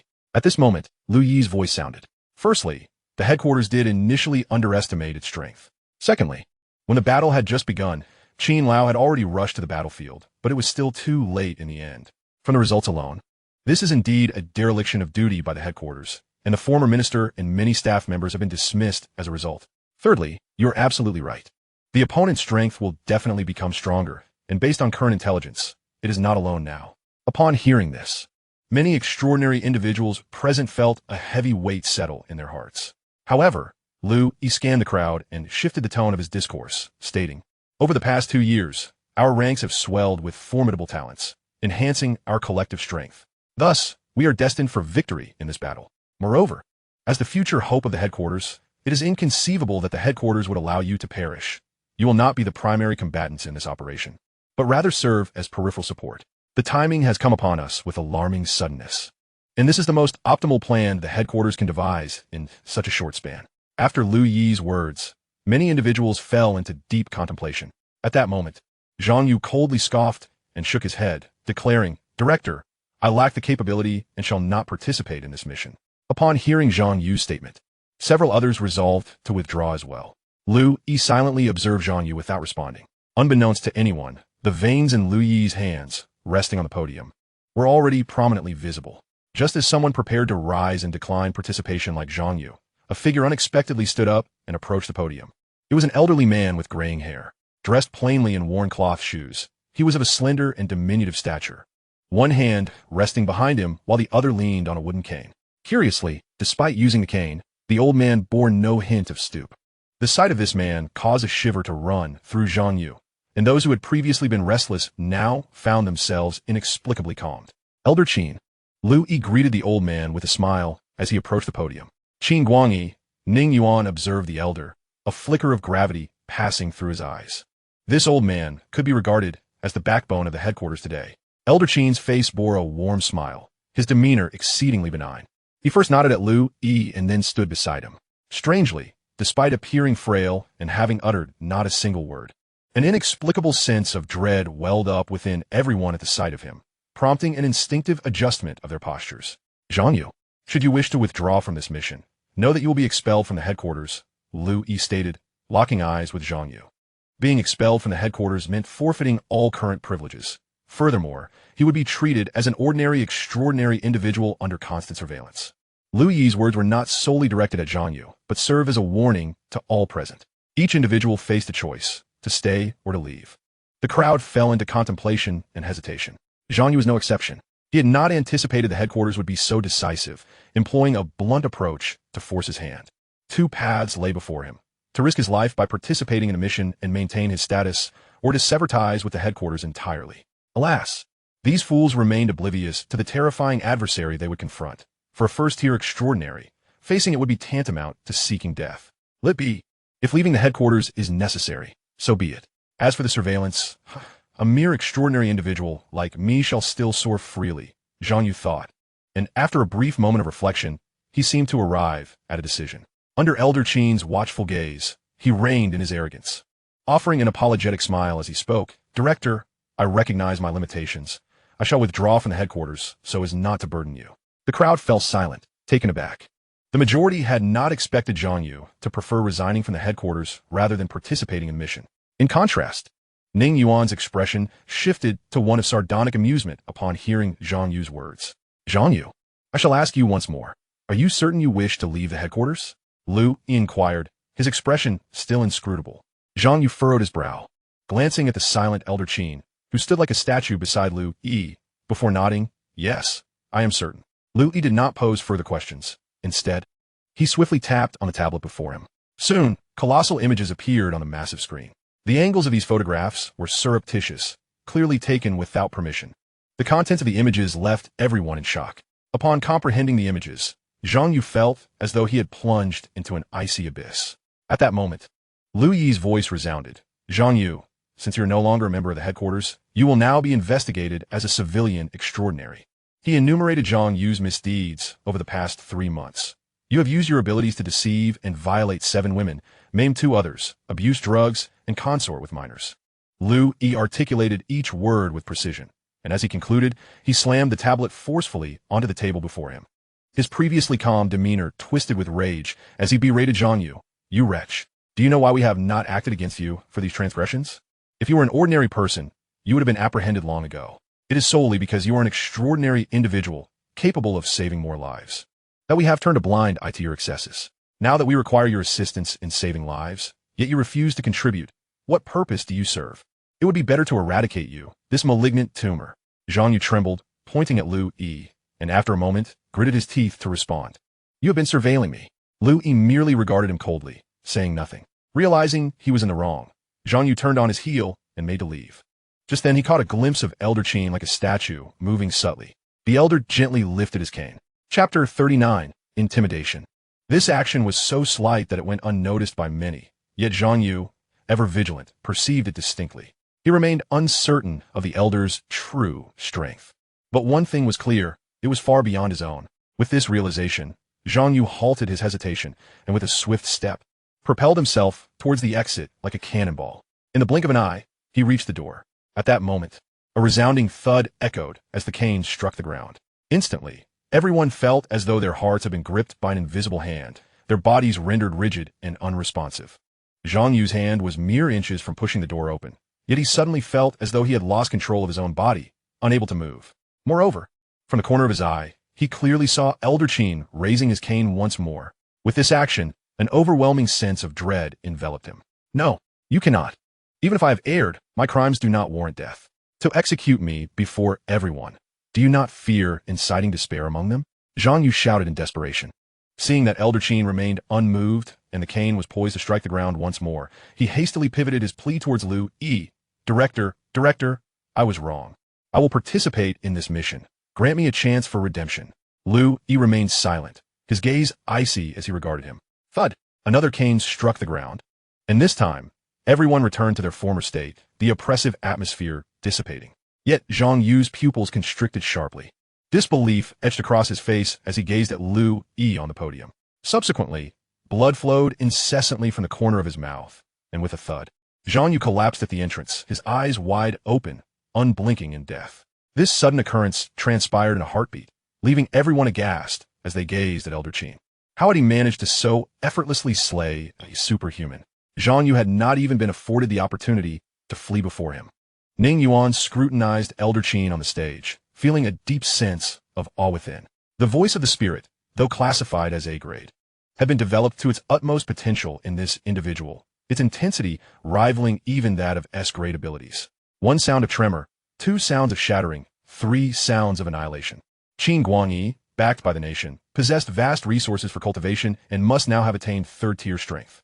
Ning Yuan's gaze lingered on Elder Qin for a moment before shifting to the ever-absorbed Qin Wei, who had not turned her head from her book throughout the ordeal. Is there anyone else who wishes to withdraw from the headquarters? Just as silence enveloped the crowd, Lu Yi's voice reverberated once more. No one responded. After a brief pause, Lu Yi picked up the tablet before him and continued. Since there are no objections, we shall formally commence the combat meeting. Now, I invite Professor Yang Yuesian to take the stage. He will provide you with detailed intelligence regarding our adversary, the otherworldly beings. As Lu Yi's words fell, an individual rose from the front row and made his way to the podium. It was only after Lu Yi stepped aside that all could discern the man named Yang Yuesian. Clad in a white lab coat, his hair was disheveled, and his eyes, heavy with dark circles, gazed listlessly at the audience as he began to speak. Who are the otherworldly beings, and where do they hail from? What are their intentions? How does their power differ from ours? Yang Yuesian's inquiries were starkly straightforward, devoid of any embellishment. The audience listened intently. Research on the otherworldly beings and superhumans had persisted for nearly 2 decades across the globe, and the questions I just posed remain unanswered even to this day. Let us first define what these otherworldly beings are. Presently, the academic community characterizes them as interstellar life forms, not native to our blue planet. In simpler terms, they originate from beyond the stars, manifesting on our planet through some unknown means. He paused momentarily before continuing. As for their purpose in coming here, no one knows the true answer. Current theories suggest 2 possible motives based on their behavior. Either they're in search of something, or they're preparing to undertake certain actions. Lastly, concerning their powers, superhuman abilities stem from the essence of the spirit seed and grow stronger with the tree of paths. However, the otherworldly beings gain strength in a fundamentally different manner. They become powerful over time without the need for cultivation. To put it another way, one might envision them as beings of immense power, slowly unsealing their own restraints as time passes. Research indicates that, in addition to their innate growth over time, the essence within the human heart has a slight amplifying effect on their strength, which elucidates why the otherworldly beings engage in widespread slaughter of humanity. Among their known abilities is the capacity to alter their forms. They can assume the appearance of any individual, indistinguishable from the original both inside and out.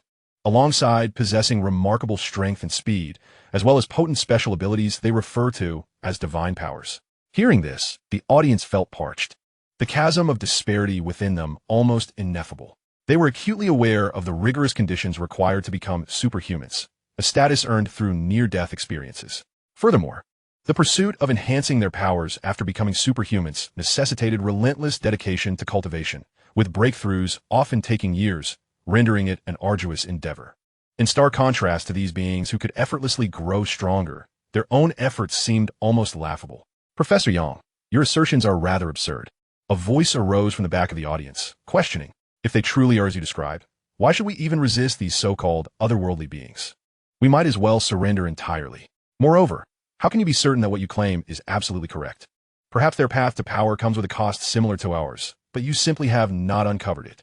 The crowd turned to regard the speaker, and Lu Yi also cast his gaze upon the individual. Chun Xiaoshuang, unperturbed by the multitude of stares, furrowed his brow at Yang Yuan. His hair disheveled with twigs from his late-night journey, swaying with each movement.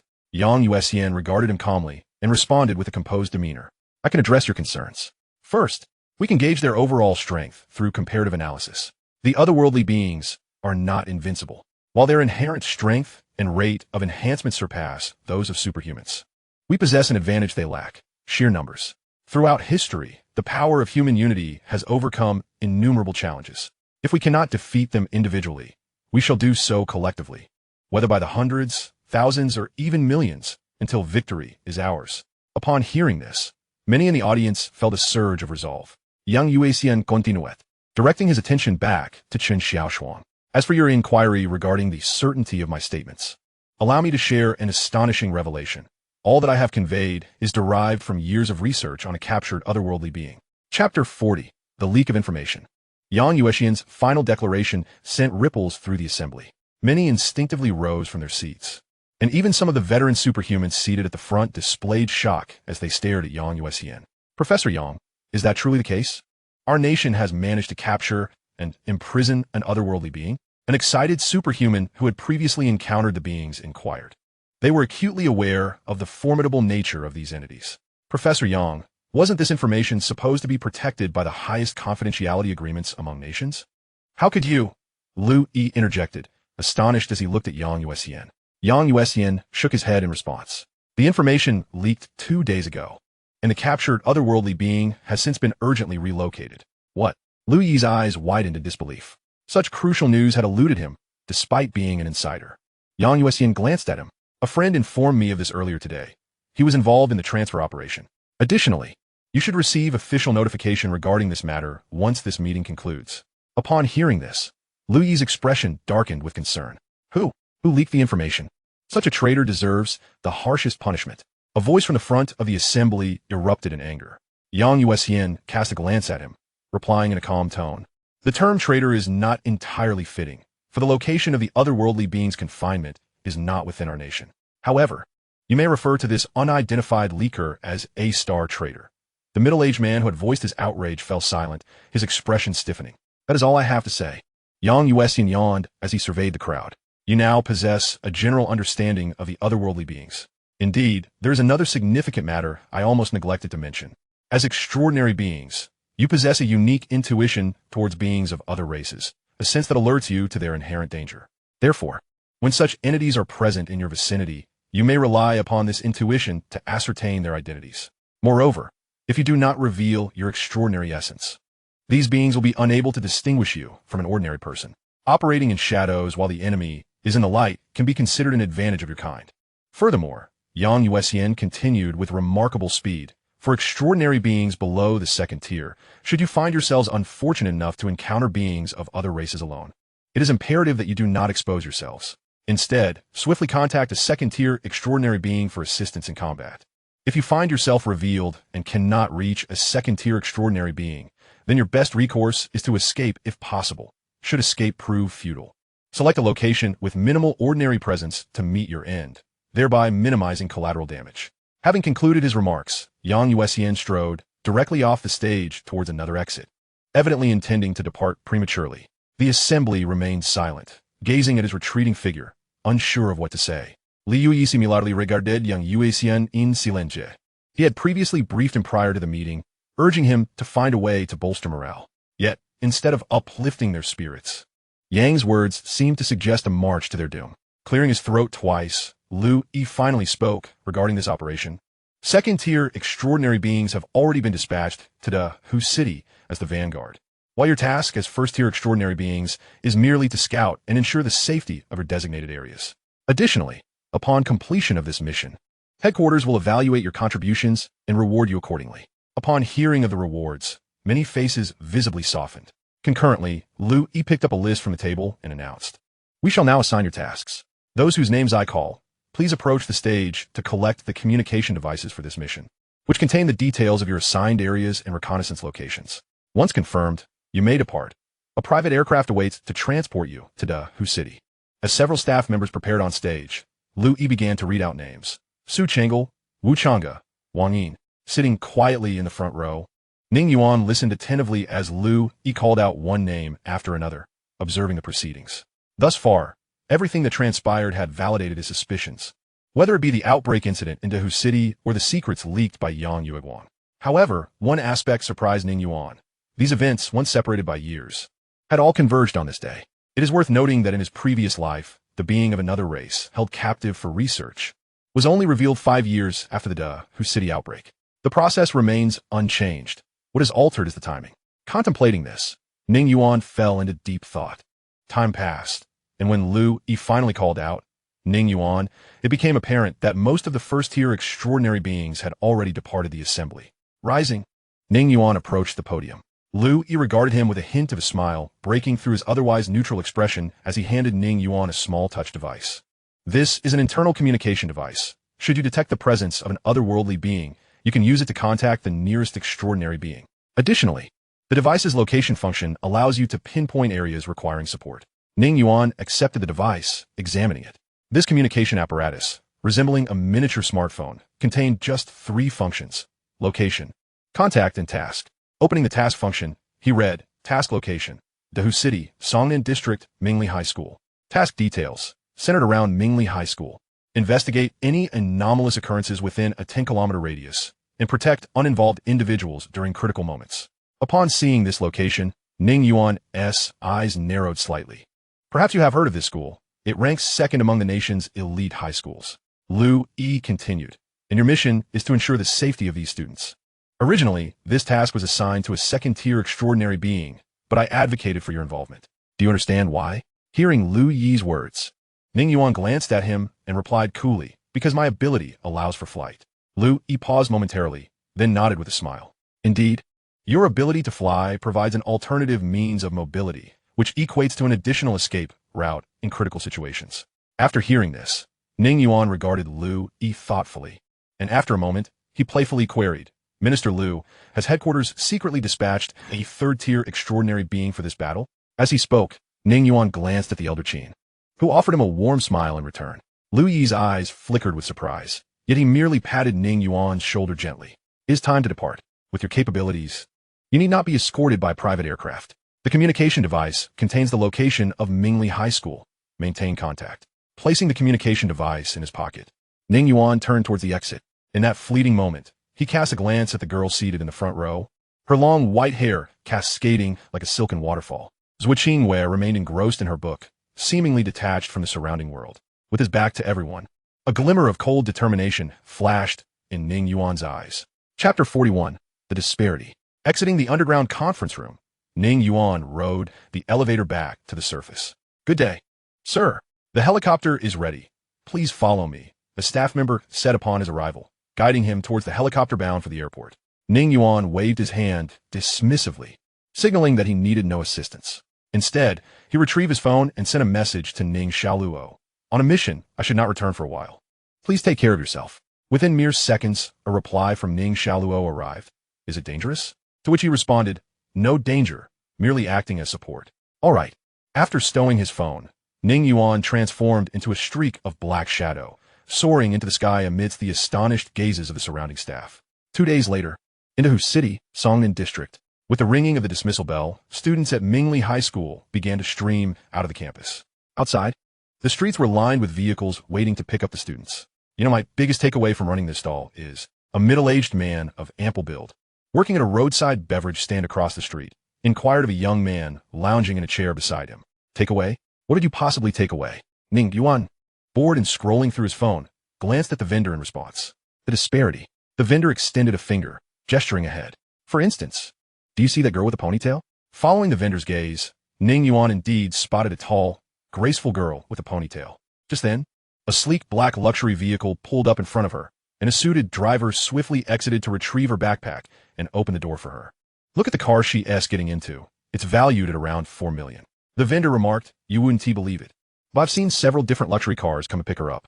From this, it is clear that the wealth possessed by this girl's family far surpasses our imagination. By the way, take a look over there. The vendor pointed to a person. Ning Yuan then noticed a girl clad in a school uniform, her exquisite features adorned with a smile as she climbed onto an electric scooter. The rider, a middle-aged woman, took the girl's backpack and placed it in front of her, subsequently handing her a packaged snack. Do you see that girl? She is in the same grade and attends the same prestigious high school. Yet her family background is entirely different from that of the girl who just stepped into a luxury car. The middle-aged man glanced at his modest stall and then at the bustling street nearby, sighing. Just like myself, we both sell goods. Yet while my beverages are made with the same quality as branded drinks, their earnings are many times greater than mine.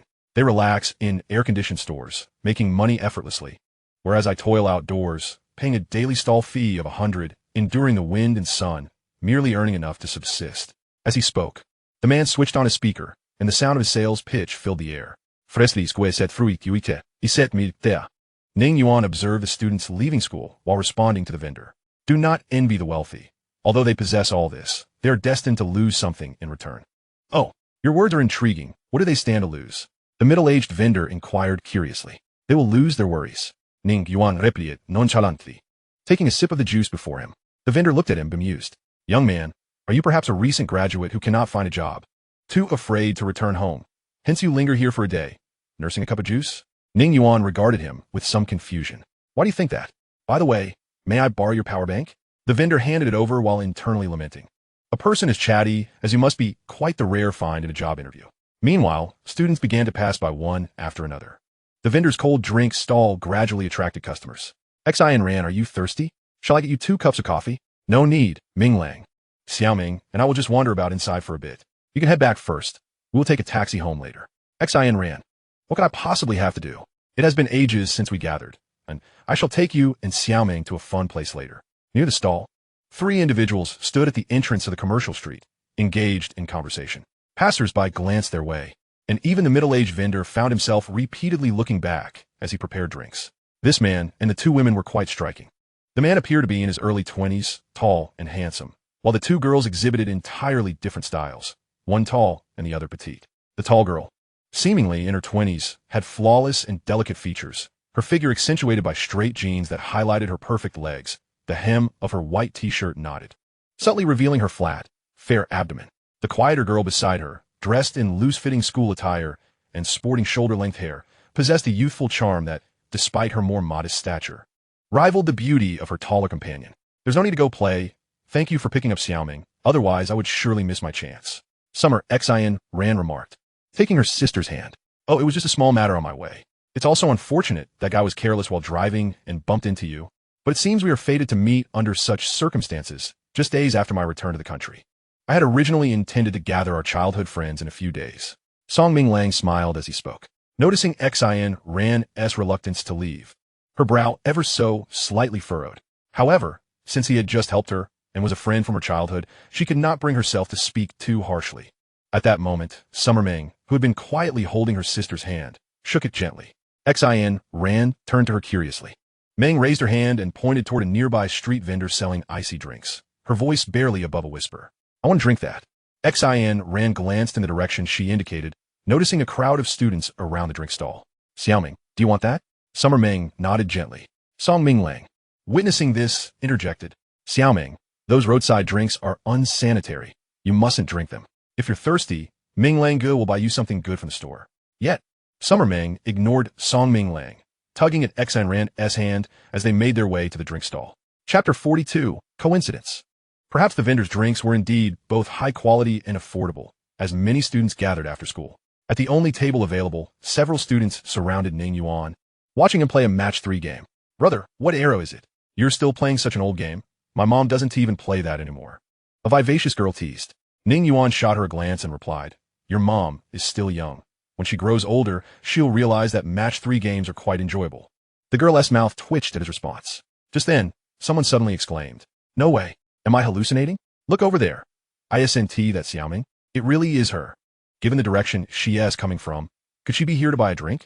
As Xian ran and the others drew closer, the students who had been crowding around the drink stall instinctively parted to create a path. What would you like to drink? The vendor, busy preparing drinks, spoke without looking up. Xiaoming, take a look and see what you want.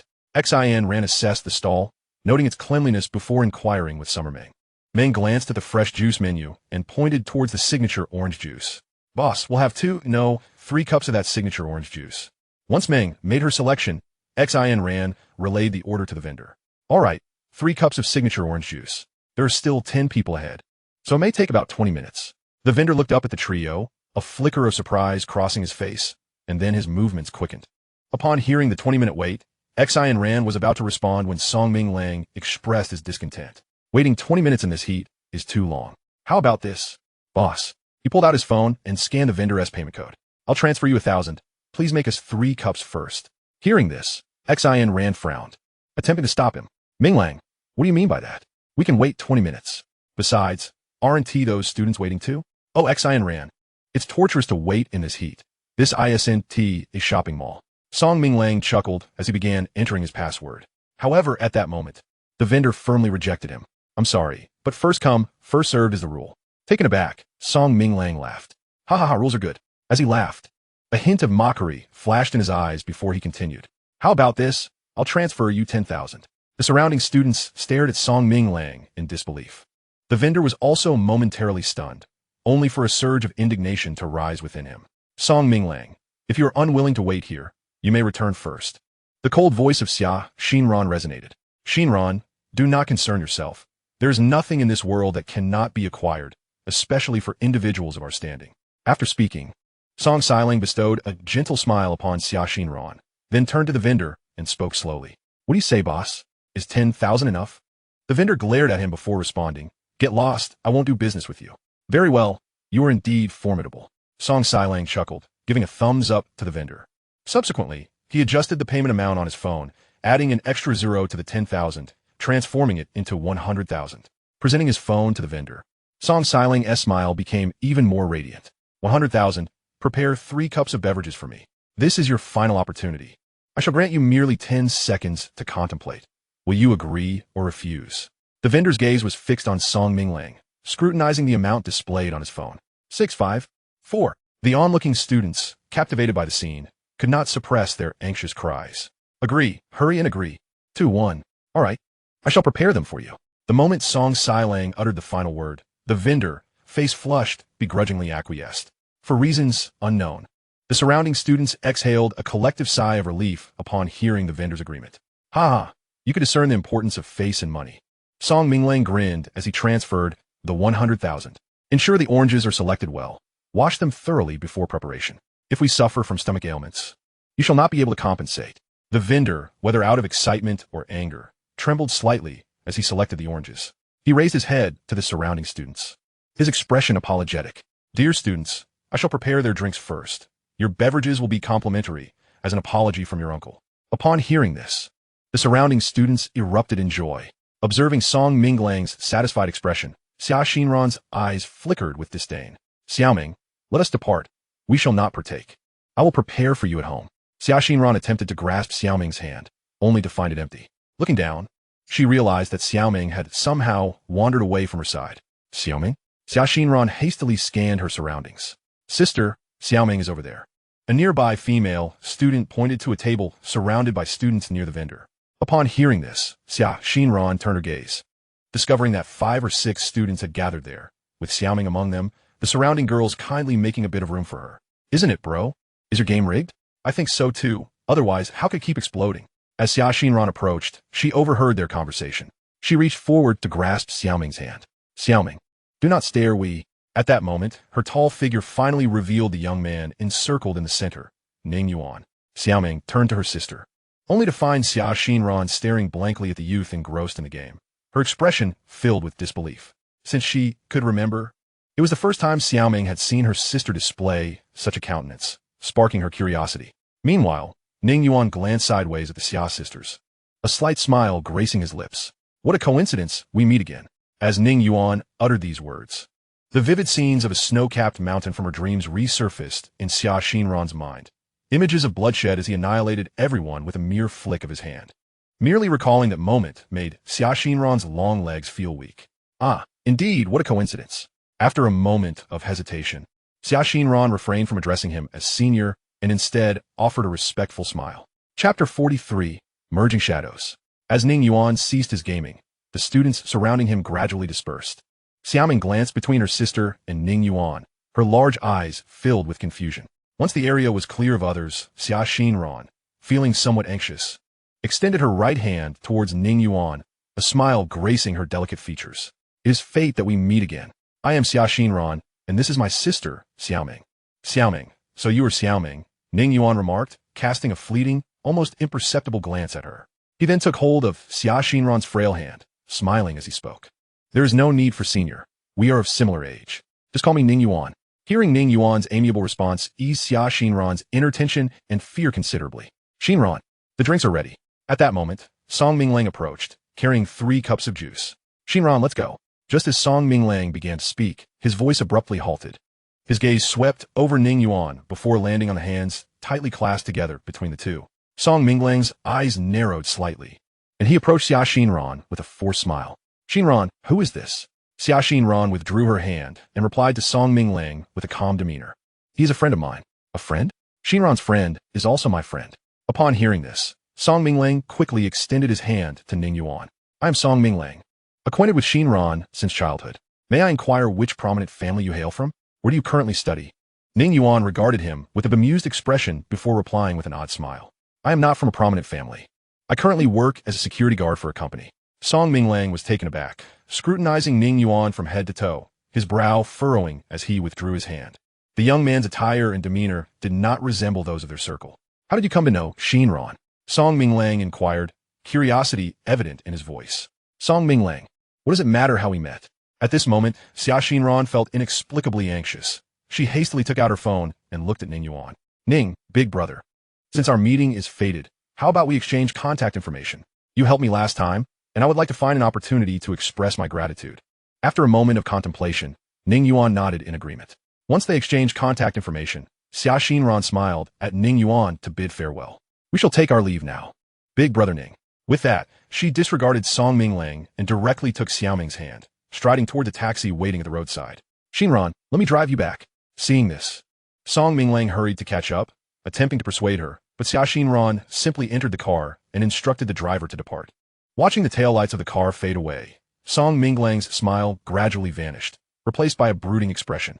He casually discarded the 3 cups of juice he had just purchased for 100,000 into a trash bin before turning back to confront Ning Yuan.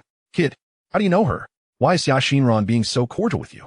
Upon hearing the question, Ning Yuan cast him a sidelong glance, then smacked his lips, speaking meaningfully. You ask about us? Well, how shall I describe it? Our acquaintance is rather complex. Suffice it to say that day was quite thrilling. She was so soft that she barely got up for a long time. Thrilling? Soft? Barely got up for a long time? Upon hearing the words, Song Minglang's breath caught momentarily.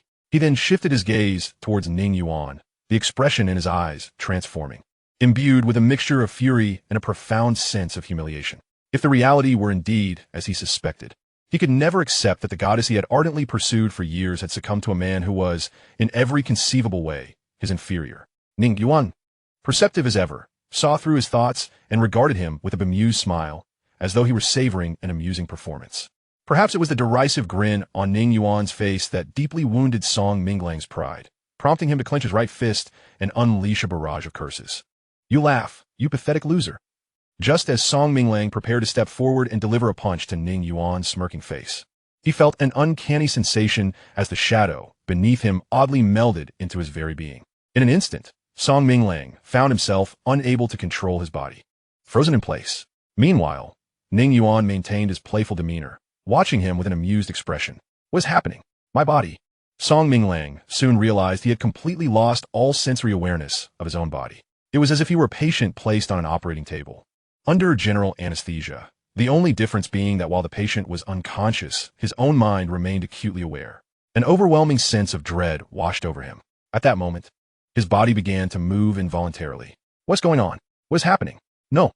Song Minglang's consciousness was shockingly clear as he felt his body turning and walking toward the roadside, yet he could exert no control, not even the ability to open his mouth and speak. He was like an outsider, helplessly watching as his body walked to the bus stop. It was the evening rush hour, and the bus stop was populated with numerous office workers and students awaiting their rides. Song Minglang stood amidst the crowd, quietly waiting. Around him, a few young women covertly regarded the exceptionally tall and handsome man before them. As time sped by and the traffic flowed incessantly, a bus soon arrived, breaking to a halt amid a screech of tires. The doors opened slowly, and many passengers began to board the vehicle in an orderly fashion. Yet, Song Minglang remained as still as a statue. Observing that he showed no intention of entering, the bus driver closed the doors. With a creaking sound, the handbrake was released, and the bus's wheels began to turn slowly.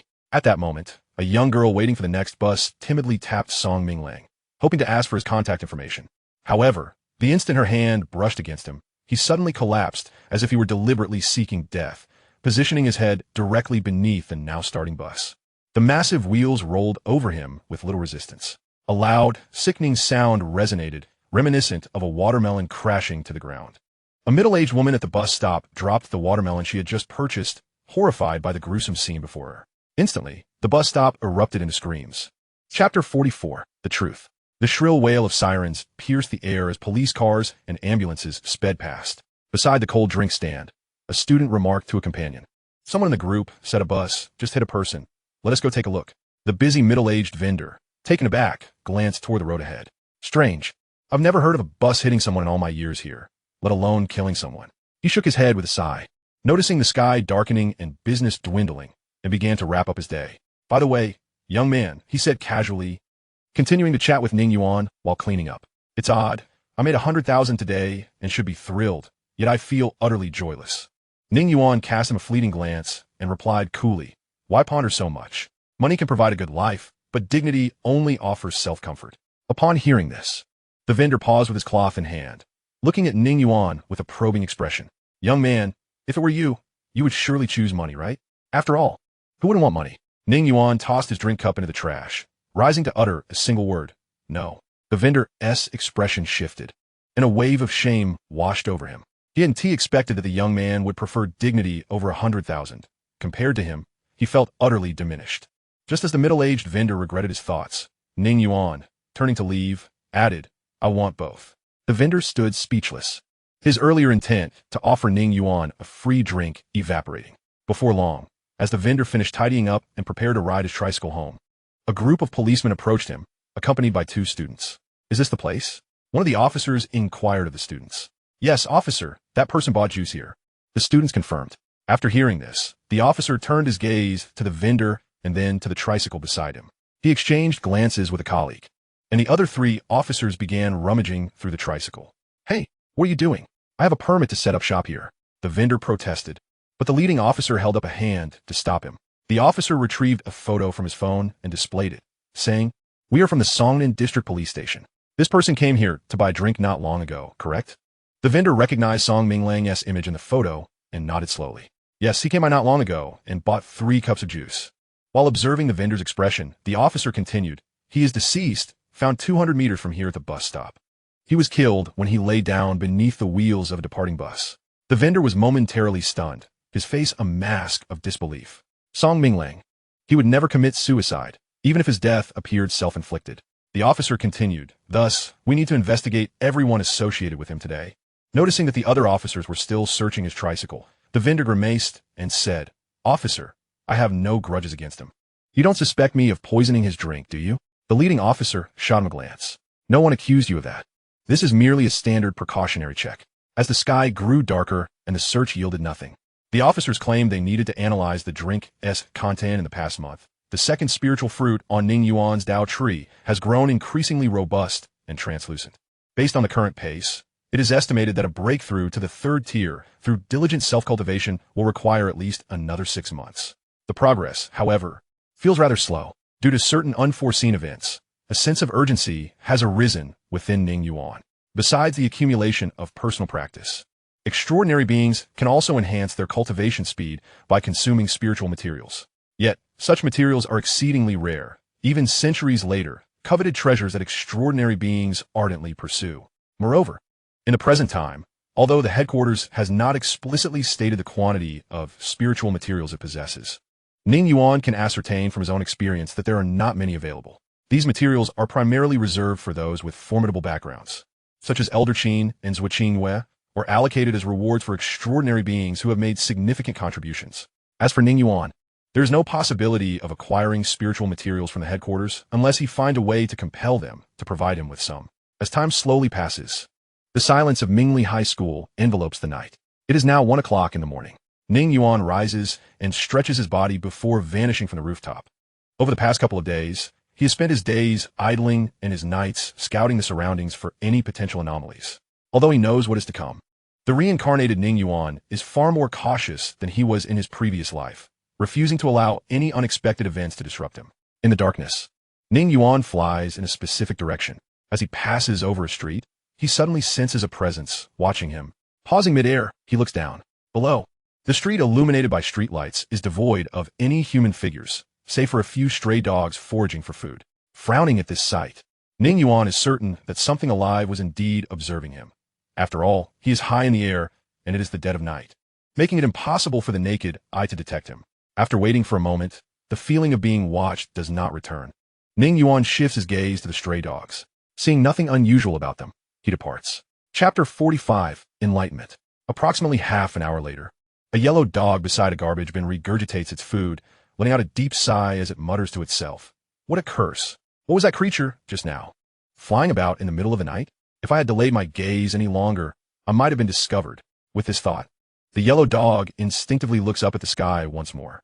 To its horror, it finds Ning Yuan has returned, standing high above and locking eyes with the dog. A cold smirk gracing his lips. Woof! The yellow dog exclaims in surprise, scrambling away like a gust of yellow wind into an alley. It twists and turns, hoping to lose Ning Yuan in the complex terrain. However, as it runs, it begins to feel something amiss. Its limbs seem to be slipping from its control. Damn it!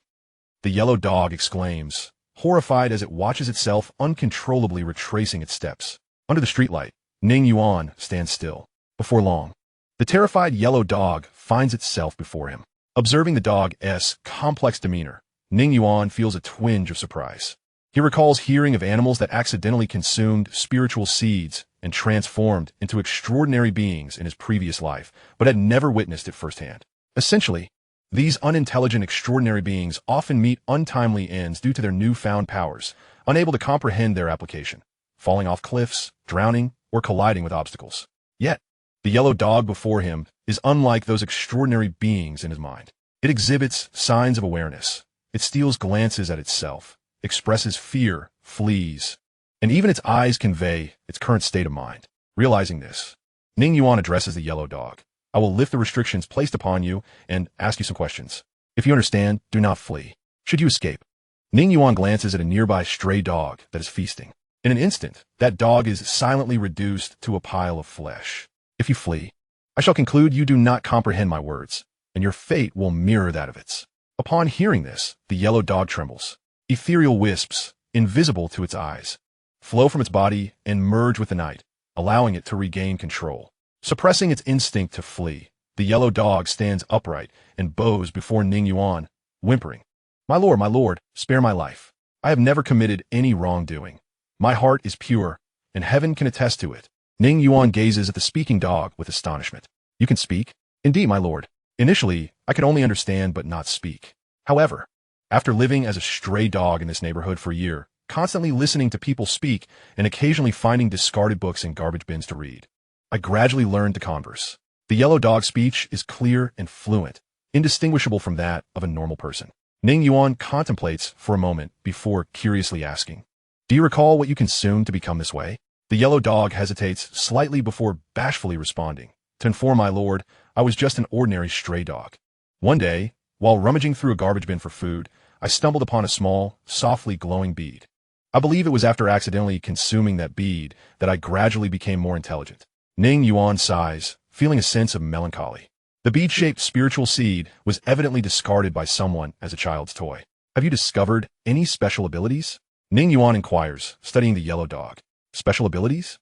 The yellow dog seems to ponder the meaning of Ning Yuan's question. After a moment, it tentatively replies, I am quite fast and possess great strength. Does my ability to learn from reading count? Ning Yuan notes. Continue. I can also. As the yellow dog speaks, its eyes suddenly emit a ghostly glow. In an instant, Ning Yuan feels a jolt in his mind, momentarily losing consciousness. Seeing this, the yellow dog grins, then suddenly lunges, opening its jaws to bite at Ning Yuan's neck. Damn extraordinary beings! Captured as an anomaly, I'd rather take a gamble and turn a bicycle into a motorcycle. Snap! The yellow dog's teeth do not meet Ning Yuan's neck, but instead latch onto a shadow that materialized before him. What the hell is this? Is this its ability? Impossible! I clearly controlled its consciousness. Did this fellow activate his power at the very moment his consciousness blanked out? Before further contemplation could ensue, the large yellow dog, realizing it had no second chance after its initial strike failed, promptly turned and fled. Merely 3 seconds had passed when Ning Yuan's dazed eyes abruptly regained clarity. He regarded the empty space before him with an icy demeanor, and then, in an instant, he vanished into thin air. Shortly thereafter, the anguished cries of the large yellow dog echoed from an unoccupied courtyard along the street. Minutes later, the dog, with its head swollen, knelt before Ning Yuan, weeping profusely in a plea for mercy. My lord, please do not strike me. I truly surrender. Ning Yuan, with a murderous glint in his eyes, coldly inquired, I shall ask you one last time. How did you come to be in this state, and what is your ability? The large yellow dog hastily responded, My lord, what I said earlier is the truth. I became like this after eating a glowing bead from a dumpster while wandering. My ability relates to consciousness. It not only grants me exceptional memory and learning capacity, but also allows me to induce a momentary blankness in the minds of those who meet my gaze. Thus, it became apparent that the capacity of the spirit was intertwined with consciousness, explaining its newfound enlightenment. Ning Yuan pondered internally. He then continued to query the large yellow dog. You just mentioned extraordinary beings. How do you know of them? After a moment's hesitation, the dog replied, I overheard it. The head of Dahu City. That is how you refer to them internally. I have been tailing that individual for quite some time. He is nothing but a useless fool, completely oblivious to the fact that this dog has often eavesdropped on his conversations. At this juncture, the large yellow dog flashed a sycophantic smile at Ning Yuan. Indeed, my lord is formidable, even from 1,000 miles away. With but a glance, you detected my presence. Chapter 46, The Club. After listening to the large yellow dog, Ning Yuan suddenly inquired, Since you have been following the head of Dahu City for so long, you must be aware of the current situation there. Do you know where those otherworldly beings are? Upon hearing this, the large yellow dog fell silent, its eyes betraying an uncontainable fear. Moments later, it nodded in response, Yes. I do know of a location where otherworldly beings reside. Take me there. Upon hearing Ning Yuan's command, the large yellow dog immediately tucked its tail and vehemently shook its head in refusal. No, if you are discovered, you will surely perish, and I will meet the same fate.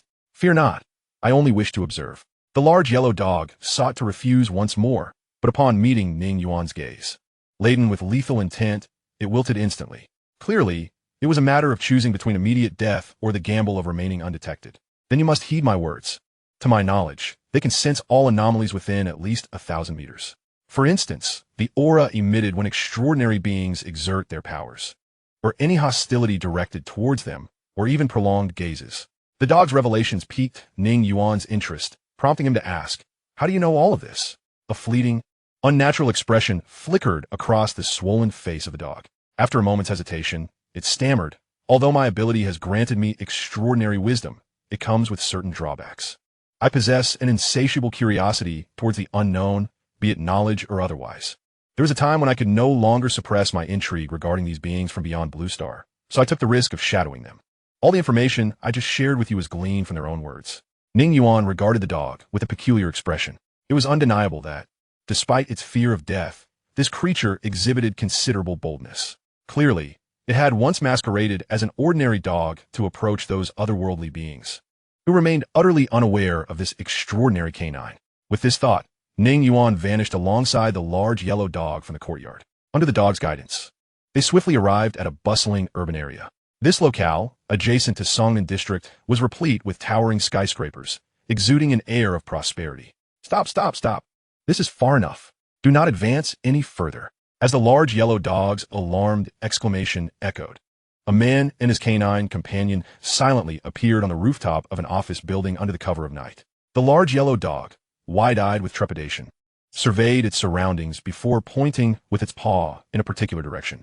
There lies a private club. What you seek is within. Ning Yuan attuned his senses to the environment, then followed the dog's indication, setting his sights on a building approximately 2,000 meters away. Situated in a prime location, the club was surrounded by expansive lawns, effectively isolating it from the bustling city, a clear testament to the wealth of its proprietors. Noticing Ning Yuan's unwavering gaze upon the establishment, the large yellow dog hastily cautioned, "Do not stare at them for too long, and certainly do not show any signs of hostility. Although we are over 1,000 meters away, one can never know if their perception range has expanded." However, the dog's words did little to deter Ning Yuan. Rather, he allowed an enigmatic smile to spread across his face as he replied, "Rest assured, they are preoccupied and have no time to notice us." "What do you mean?" At Ning Yuan's peculiar demeanor, the large yellow dog's intense curiosity was instantly ignited. After a moment of hesitation, its eyes began to emit a faint blue glow as it focused intently on the club. As the blurry images before them sharpened, the dog's eyes widened in astonishment. Through the club's expansive floor-to-ceiling windows, they could clearly discern the scene within. The hall of the club was currently hosting an extravagant and debaucherous party. Goodness, this is... The large yellow dog stared, speechless, at the spectacle before it. In stark contrast, Ning Yuan maintained a calm demeanor. 24 individuals, 4 men and 20 women. From the expressions of those women, it is evident they are under some form of mind control. The large yellow dog looked at him in shock. "You mean those women are being manipulated?" Ning Yuan noted. "What beasts?" The large yellow dog sighed, shaking its head. Then, as if recalling something, it quickly amended, "Not even as good as beasts." After uttering this, the large yellow dog scrutinized the interior of the club once more, and indeed, most of the women appear to be barely in their 20s, each possessing remarkable beauty and physique. Although some girls displayed vacant expressions, traces of anguish lingered on their faces, tears staining their cheeks. Just as the large yellow dog the woman cradled in his arms bore a blood hole the width of a finger at her chest. Yet she maintained a serene smile throughout, resembling a mere marionette. After the man had thoroughly licked clean his blood-stained finger, he placed his palm over the woman's heart. In a short while, when his hand was removed, the wound that once marred her chest had healed completely. "What on earth are they doing?" The great yellow dog exclaimed in astonishment at the scene that had just unfolded. "When I was tailing this green-haired individual earlier, I never witnessed such actions. Could it be that he has turned over a new leaf?" "Turned over a new leaf?" At the great yellow dog's remark, Ning Yuan emitted a series of cold laughs. "The healing you have witnessed is merely an illusion. These women are but ordinary beings, with their hearts compromised. They will surely perish within a month." The great yellow dog gasped in shock. "I had thought they used to devour their prey alive, yet now they seem so docile. If what you say is true, their means of concealment have grown increasingly terrifying." Chapter 47. The Mysterious Woman. Within the club, 2 portly middle-aged men were panting and sweating from their exertions. They then staggered over to a sofa, where they engaged in pleasantries with a man who lounged with his legs crossed. One of them grasped the man's hand and spoke with a smile. "Ah, Mr. Zhang, thank you for your hospitality. If we receive any news during this time, we will be sure to inform you first." Indeed, the other chimed in. "The confidentiality level of tasks concerning the extraordinary has intensified. Obtaining accurate information directly is now impossible, and we can only speculate based on fragmented news." The second man downed his glass of expensive red wine and continued, "No worries, as long as you two have your hearts in it, we will always be friends." "Mr." Zhang lifted his elegant wine glass, responding with a smile. The 2 men exchanged a few more courteous words before Zhang Xian personally escorted them to the door, watching as they departed in their vehicle. Upon returning indoors, the green-haired, naked youth expressed his displeasure. "Brother Zhang, since these 2 are of no further use, why extend such hospitality?" Zhang Xian regarded the youth, and then glanced at the women in the room, his expression remaining impassive as he replied, "How I conduct myself is not for you to dictate. Furthermore, separate them and send them back swiftly." Upon hearing Zhang Xian's words, the green-haired youth shrugged. All right. I shall return them at once." He then extended his hands, fingers splayed, and a pale yellow glow emanated from his palms, swiftly enveloping all present. "Darlings, this delightful night comes to an end. Return to your homes and do not delay for work tomorrow." As he spoke, the 20 girls in the room began dressing, moving like puppets as they exited one by one. On the rooftop, Ning Yuan and the great yellow dog silently observed this spectacle, neither daring to utter a word. TSK, why are you merely watching? Shouldn't you be enraged and come to the rescue?" Just then, a soft, seductive voice whispered from behind Ning Yuan. He turned abruptly. Not far behind him stood a woman clad in a flowing black ancient gown, her face obscured by a sheer veil, revealing only her bright, piercing eyes. Whether it was her archaic attire or the silent manner in which she had approached, an uncanny aura surrounded her. The great yellow dog feigned ignorance, yet was inwardly terrified, unable to fathom what might occur if she were to turn her attention towards them at such close range. With fingers slightly curled, Ning Yuan scrutinized the woman in the black dress, his mind racing with memories that resonated with her presence. As he assessed her, she too was observing him. Then, a peculiar event transpired. Upon seeing his face, the woman in black unexpectedly stumbled back several steps, her previously smiling eyes now wide with shock. "Why you?" Her voice trembled. Noticing her reaction, Ning Yuan frowned and inquired, "Who are you?" After a long silence of half a minute, the woman finally exhaled deeply. "It appears the time has come." She then scrutinized Ning Yuan with an intensity that made him uneasy. In the next moment, she extended her delicate, slender fingers, aiming to touch his face. The great yellow dog stared in dumbfounded astonishment, while Ning Yuan felt a jolt of surprise, for she had inexplicably appeared before him from a distance of several meters. The woman in black expressed a hint of confusion, as her fingers were thwarted by an unseen force. In the next instant, she abruptly withdrew her hand and floated backward, leaving behind deep fissures in the ground where she had stood. Ning Yuan's expression darkened as he regarded the woman before him. Her agility had allowed her to effortlessly evade his attack. Looking at him, the woman in black sighed softly and said, "I bear no ill will towards you, nor do I wish to engage in combat." Hearing this, Ning Yuan did not lower his guard. He continued to scrutinize her with a cold tone. "Who exactly are you?" The woman regarded him quietly before softly responding, "You may call me Yunqi." Ning Yuan furrowed his brow, pondering the name, yet found it utterly unfamiliar. "You are not an extraordinary being, nor do you possess the aura of an alien. What precisely are you?" After a moment of silence, Ning Yuan uttered this unexpected declaration. The great yellow dog, feigning ignorance, felt a chill run down its spine, thinking to itself, "What the hell? Not human, nor alien? Could she be a ghost or some sort of monster?"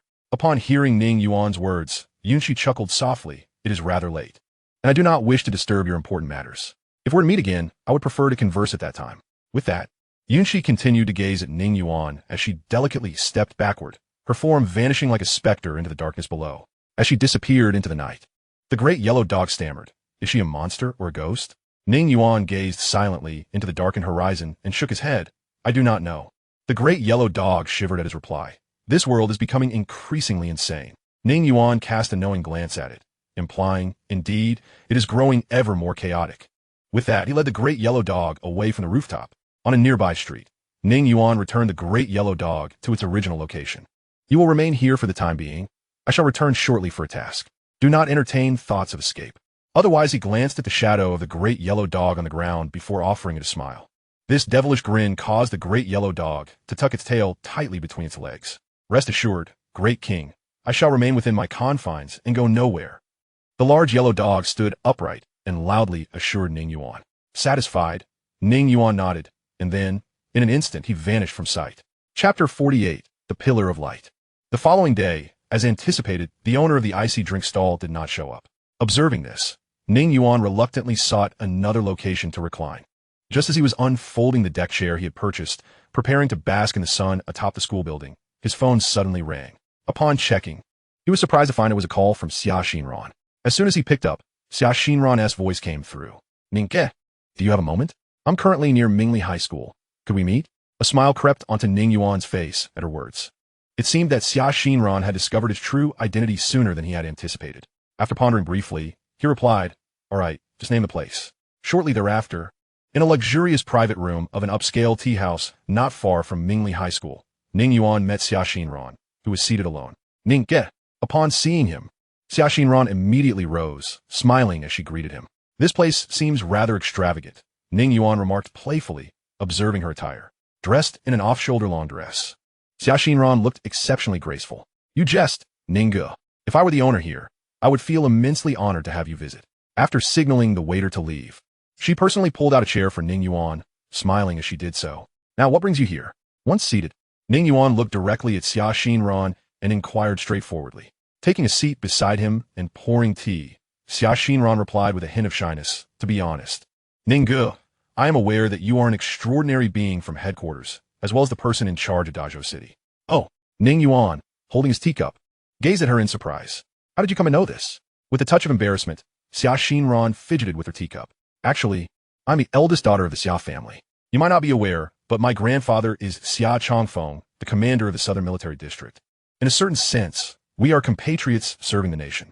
Ning Yuan nodded, a smile of understanding dawning on his face. Now it makes sense. No wonder you seem less fearful of me. It appears you have conducted an investigation into my background.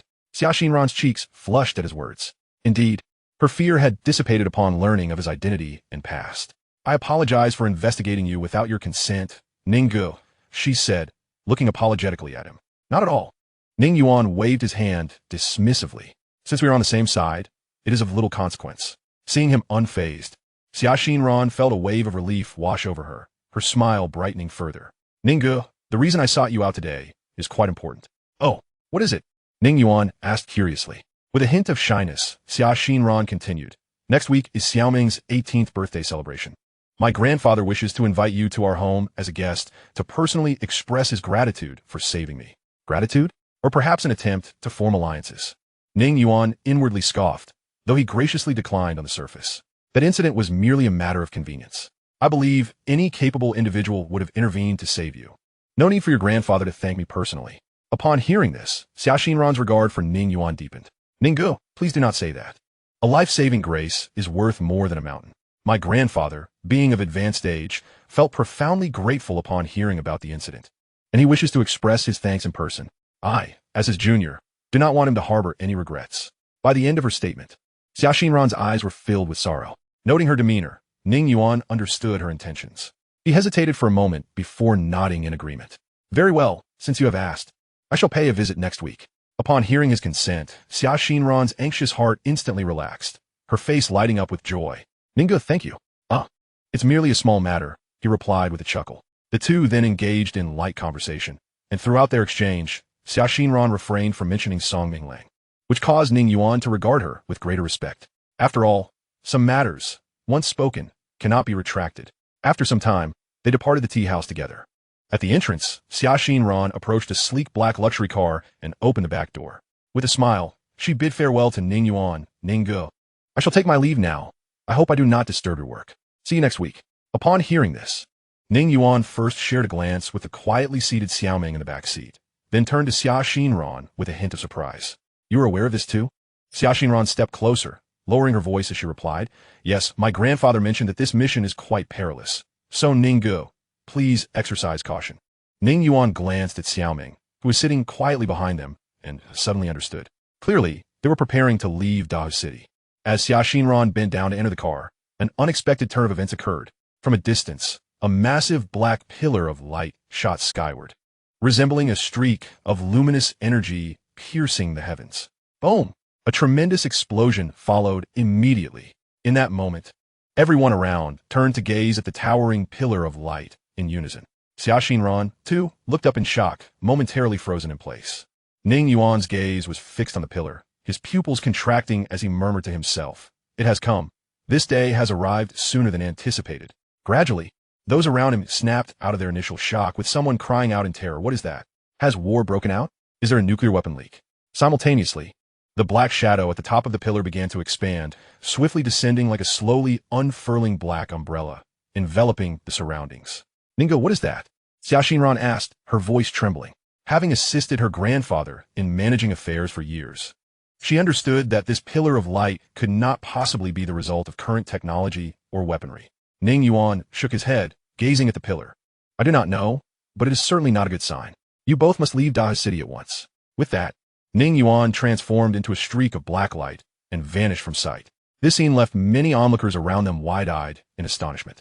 Chapter 49, Deception and Betrayal.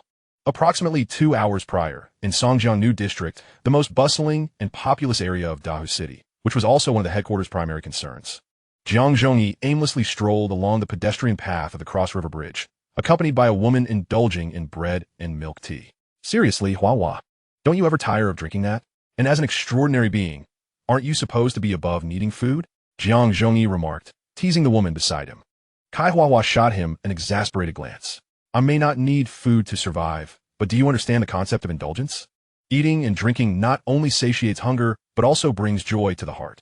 Moreover, I find that after becoming an extraordinary being, indulging in food and drink has become far more convenient. After all, there is no longer a concern about gaining weight or satiation. I can eat as I please, as much as I desire. You see, engaging in such trivial pursuits only squanders your time and energy. It will be far more beneficial to focus on self-improvement.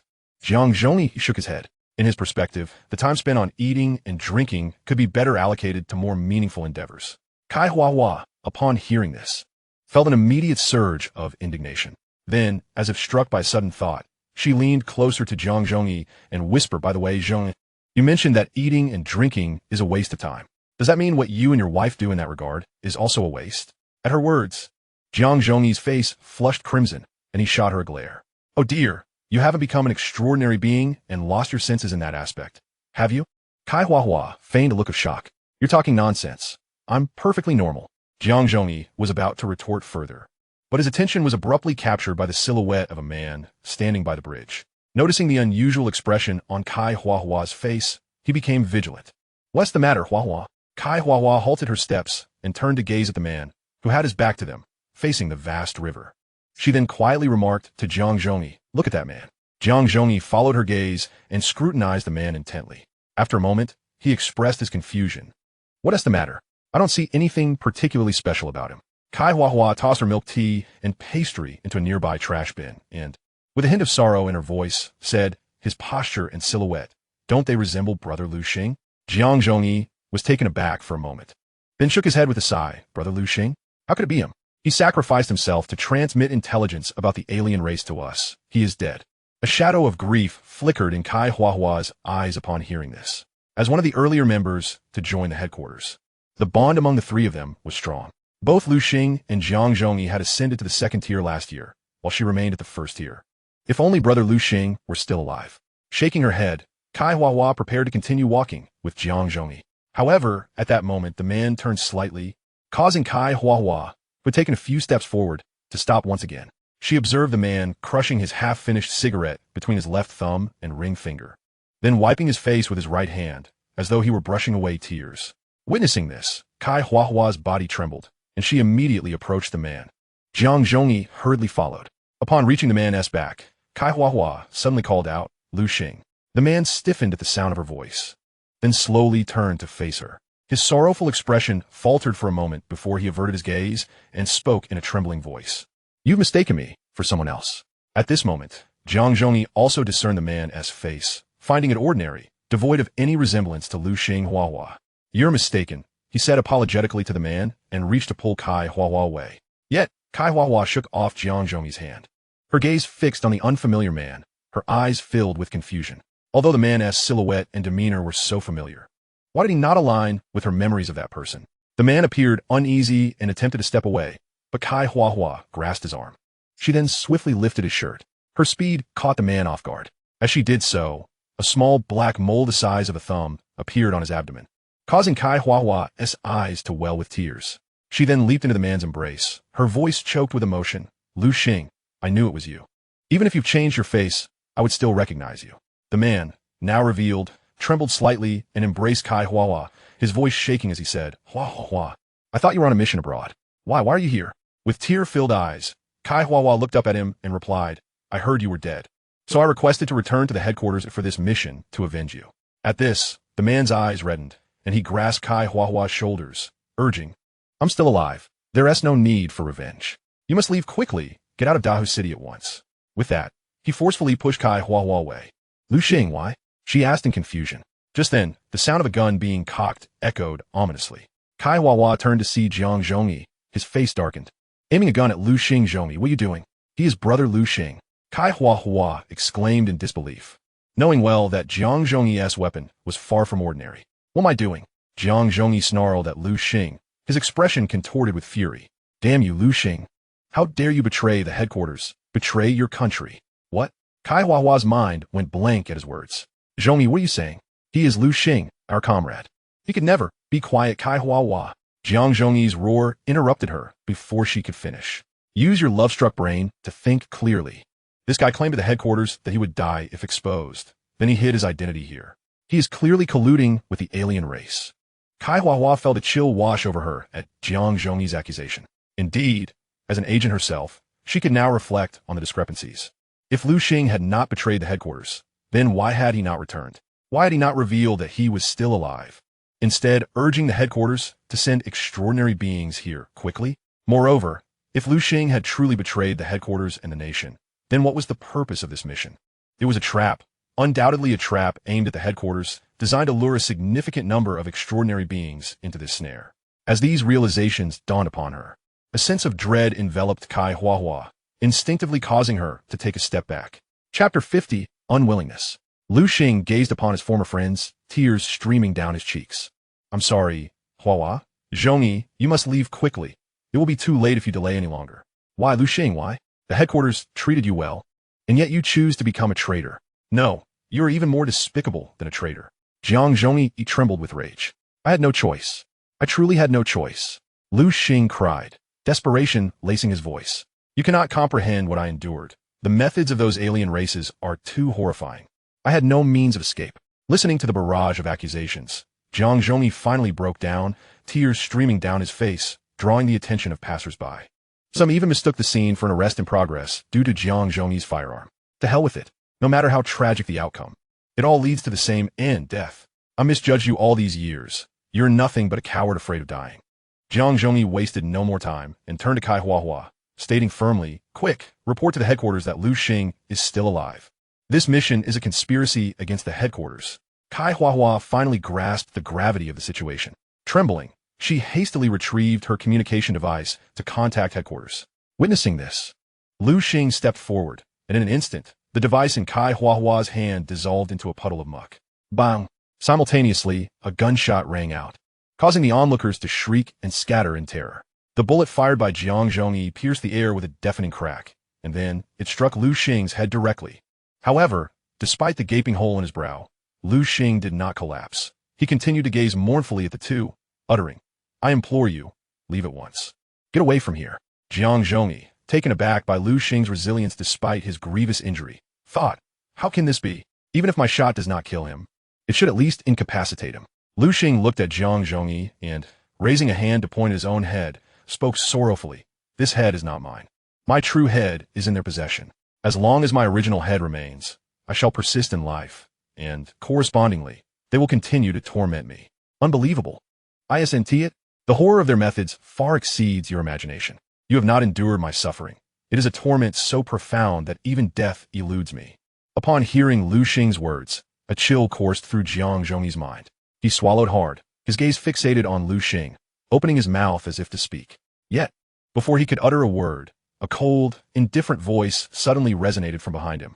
Lu Xing, the plan is about to commence. You may proceed with your duties.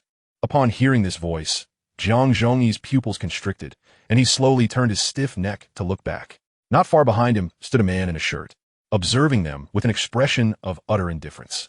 The moment their eyes met, Zhongyi's heart began to race uncontrollably, akin to the instinctual fear one feels upon unexpectedly encountering a ferocious beast in the wilderness. His muscles tensed, and a singular thought consumed his mind. This person is undoubtedly an otherworldly being.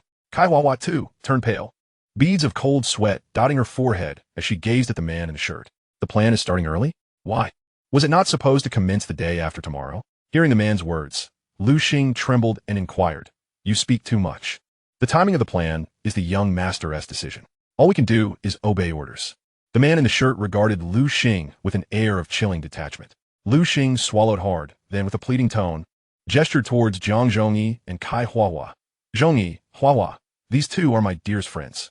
For my contributions, could you spare them? Upon hearing Lu Xing's plea, Zhongxian turned his gaze back to Zhongyi and Kai Huahua. In that instant, Zhongyi instinctively aimed his gun at the man in the shirt. After a moment of shared looks, a sneer of disdain crept across Zhongxian's face. Very well, let them go. Elated by this response, Lu Xing urgently urged Zhongyi and Kai Huahua. Zhongyi, Huahua, you're no match for him. Go, quickly. Zhongyi wished to voice his thoughts, but the words caught in his throat, leaving him silent. After a brief pause, he despondently lowered his weapon and moved to Kai Huahua's side, taking her hand.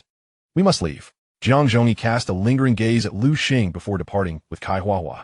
After they had put some distance between themselves and the scene, Kai Huahua suddenly broke down in tears.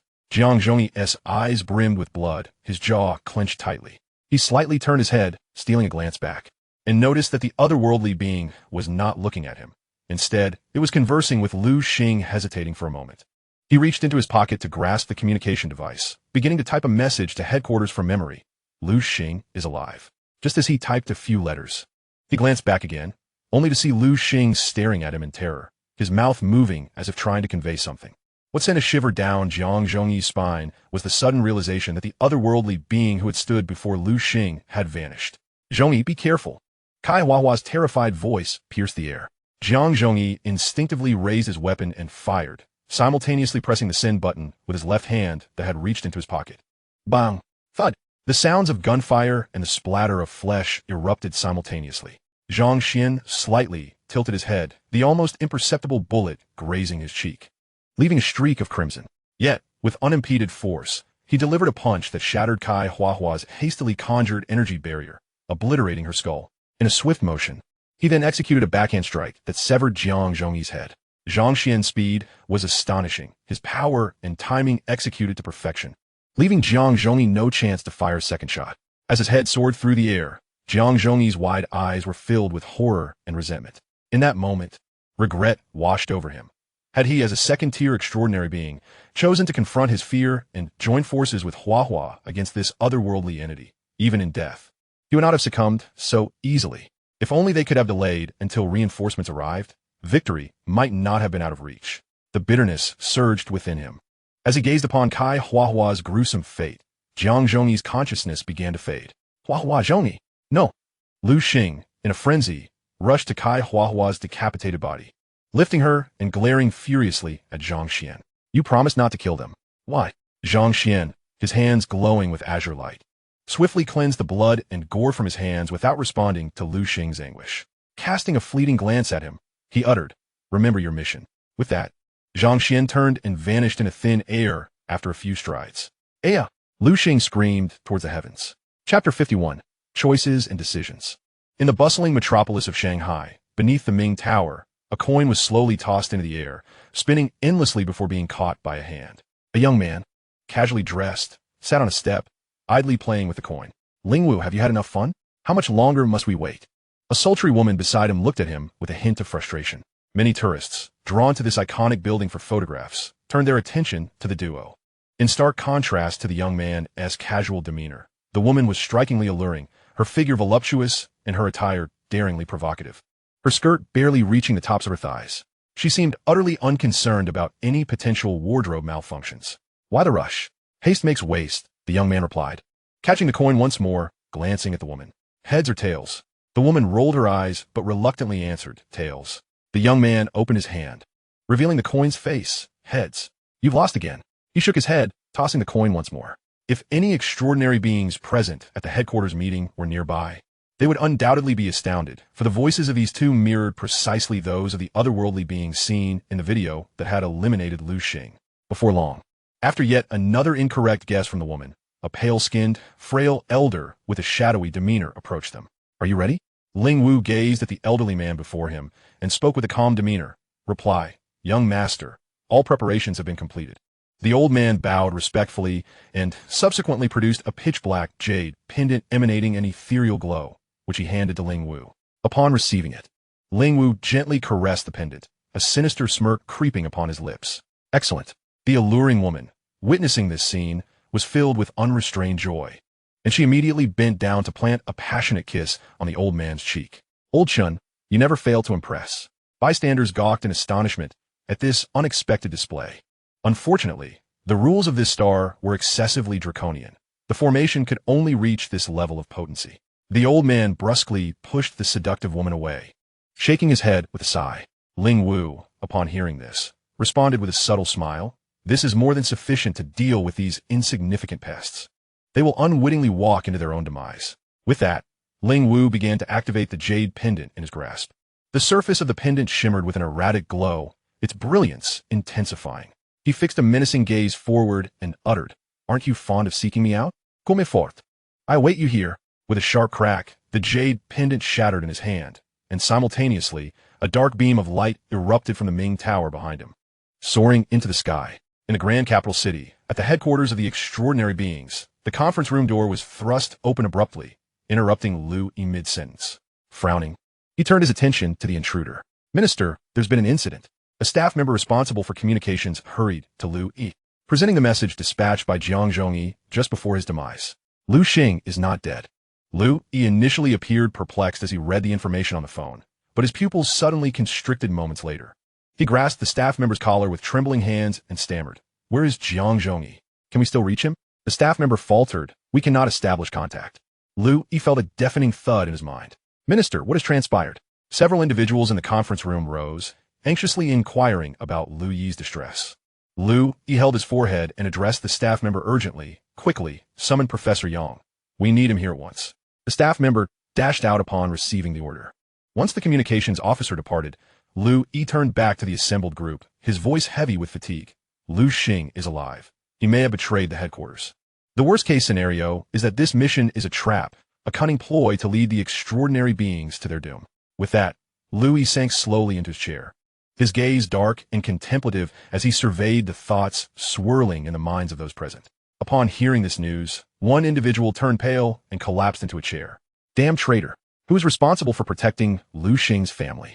Bring them to the headquarters. We must devise a plan to lure Lu Xing out and impose severe punishment on this traitor." Someone bellowed in outrage. No one responded to his outburst. An oppressive silence engulfed the conference room. Just then, another staff member burst into the room in a flurry. Clutching a tablet, he stammered to Lu Yi, "Minister, you must see what has occurred in Greater Hu City." Lu Yi promptly took the tablet, and upon viewing the live report from Greater Hu City, he was rendered speechless. The image displayed a vast, dark energy shield enveloping the entirety of the Songjiang New District. Even without understanding its nature, he could surmise it was undoubtedly a dire situation for them. At that moment, Yang Yuan, appearing haggard, entered the room and approached Lu Yi, scrutinizing the screen intently. As he observed, Yang Yuan's brow furrowed deeper with concern. The entire assembly held their breath, fixated on the interaction between Yang Yuan and Lu Yi. If anyone possessed a profound understanding of extraordinary beings and foreign entities, it would be Yang Yuan, one of the few authorities globally on the matter. "Professor Yang, what is your assessment?" Lu Yi inquired of Yang Yuan. After a brief contemplation, Yang Yuan replied succinctly, "We must temporarily abandon the entirety of the Songjiang New District and evacuate all extraordinary beings from the surrounding areas." The room fell into a stunned silence at his pronouncement. What? Lu Yi thought he had misheard. Unperturbed by the shock of the assembly, Yang Yuan continued, "This is a trap, designed to use the inhabitants of the Songjiang New District as bait. I am currently unaware of the shield's purpose, but entering it would undoubtedly be perilous. Therefore, extraordinary beings must refrain from entering until we have absolute certainty." Lu Yi, taking a step back, shook his head and retorted, "The permanent population of the Songjiang New District is in the hundreds of thousands. Do you comprehend the consequences of passively witnessing their demise?" Yang Yuan fell silent, fully aware of the repercussions. Societal unrest and a loss of faith are two distinct concepts. Ordinary people do not desire merely an outcome. They seek attitude and process. However, from Yang Yuan's perspective, if forced to choose between the lives of extraordinary beings and ordinary people, he would unhesitatingly select the latter. After all, as long as extraordinary beings survive, humanity retains a means to resist foreign threats. But once all extraordinary beings perish, how long could ordinary people endure?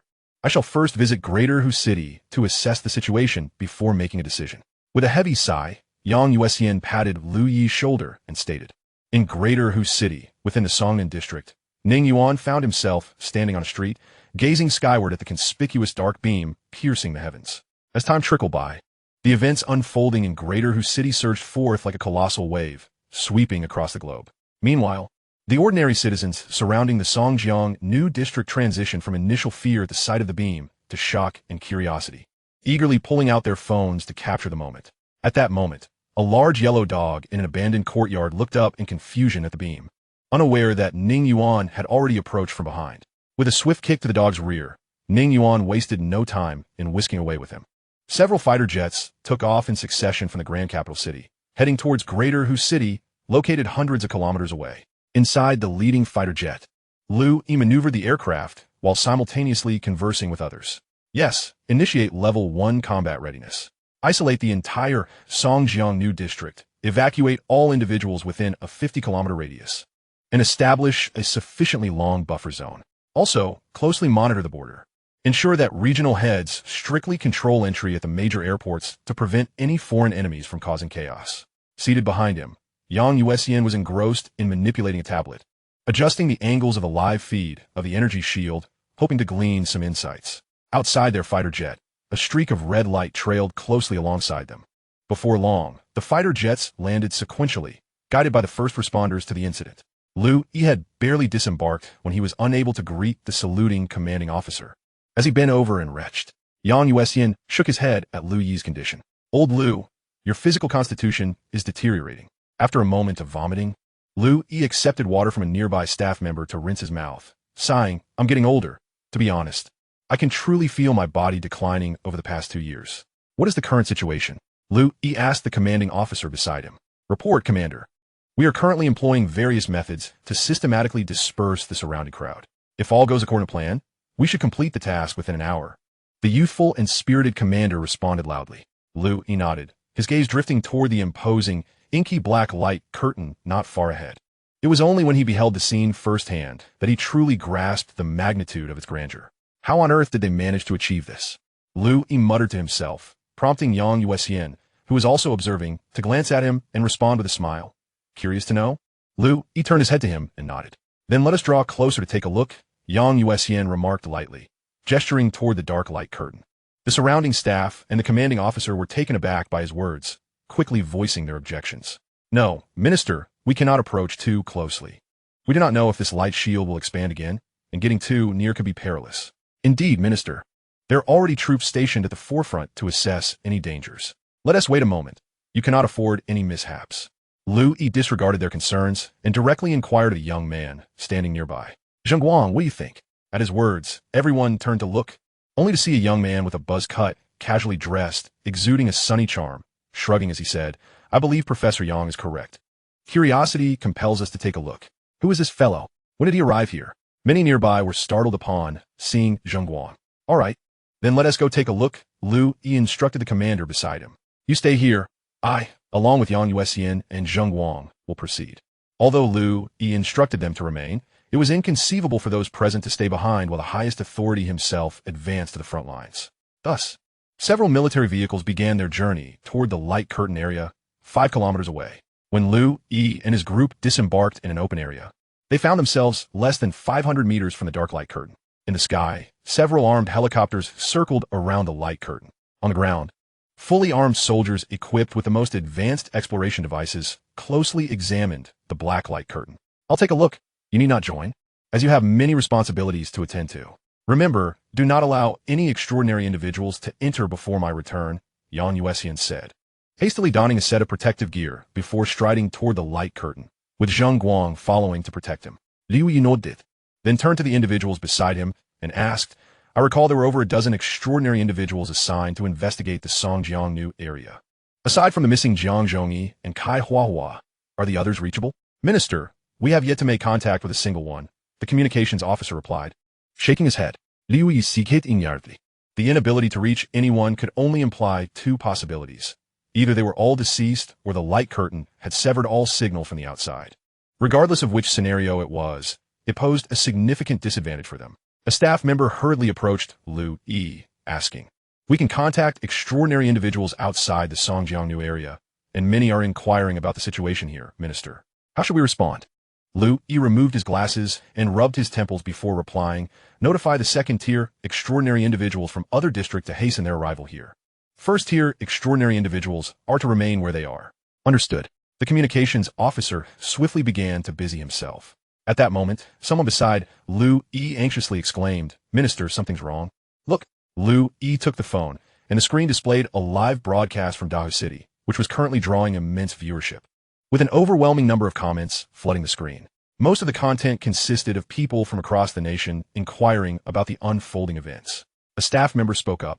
"Minister, this light pillar is so immense that everyone in Dahu City can see it. There are numerous live broadcasts about this situation." Hearing this, the head of the security department, Zhou Ming, immediately shouted, "What is the information department doing? If they cannot contain it, then just cut off the entire network system of Dahu City." Someone countered, shaking their head. That would be utterly pointless. People can record videos even without the internet and broadcast them later. Moreover, at the current speed of dissemination, the entire world likely knows about Dahoo City's predicament. Zhou Ming's expression darkened at this remark. Regardless, we must suppress this news. Otherwise, it will shock the public perception and destabilize society. At worst, we can later release something more captivating to divert attention from this incident. Do you hear yourself? Is the current Dahoo City comparable to past events? Hundreds of thousands are trapped, and millions can see this pillar reaching into the sky. Nationally and globally, perhaps over 1 billion people are watching this live. What news could possibly overshadow what is happening today? The extinction of humanity? The two engaged in a heated exchange, each rebutting the other. Chapter 53, Fighting Together. Lu Yi did not interrupt their quarrel, merely observing. Just then, his phone rang, startling the arguing duo into silence. Lu Yi glanced at the caller ID, a bitter smile creeping onto his face. Sensing Lu Yi's demeanor, those around him instinctively held their breath. As soon as he answered the call, a barrage of questions erupted from the other end. What are you doing, Lu Yi? What is happening in Dahoo City?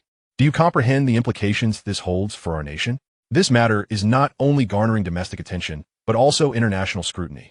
I have received calls from leaders of over 10 countries inquiring about the situation. The headquarters of extraordinary individuals has entrusted you with resolving this crisis for the nation, not creating one. As the conversation progressed, the tone on the other end grew increasingly grave.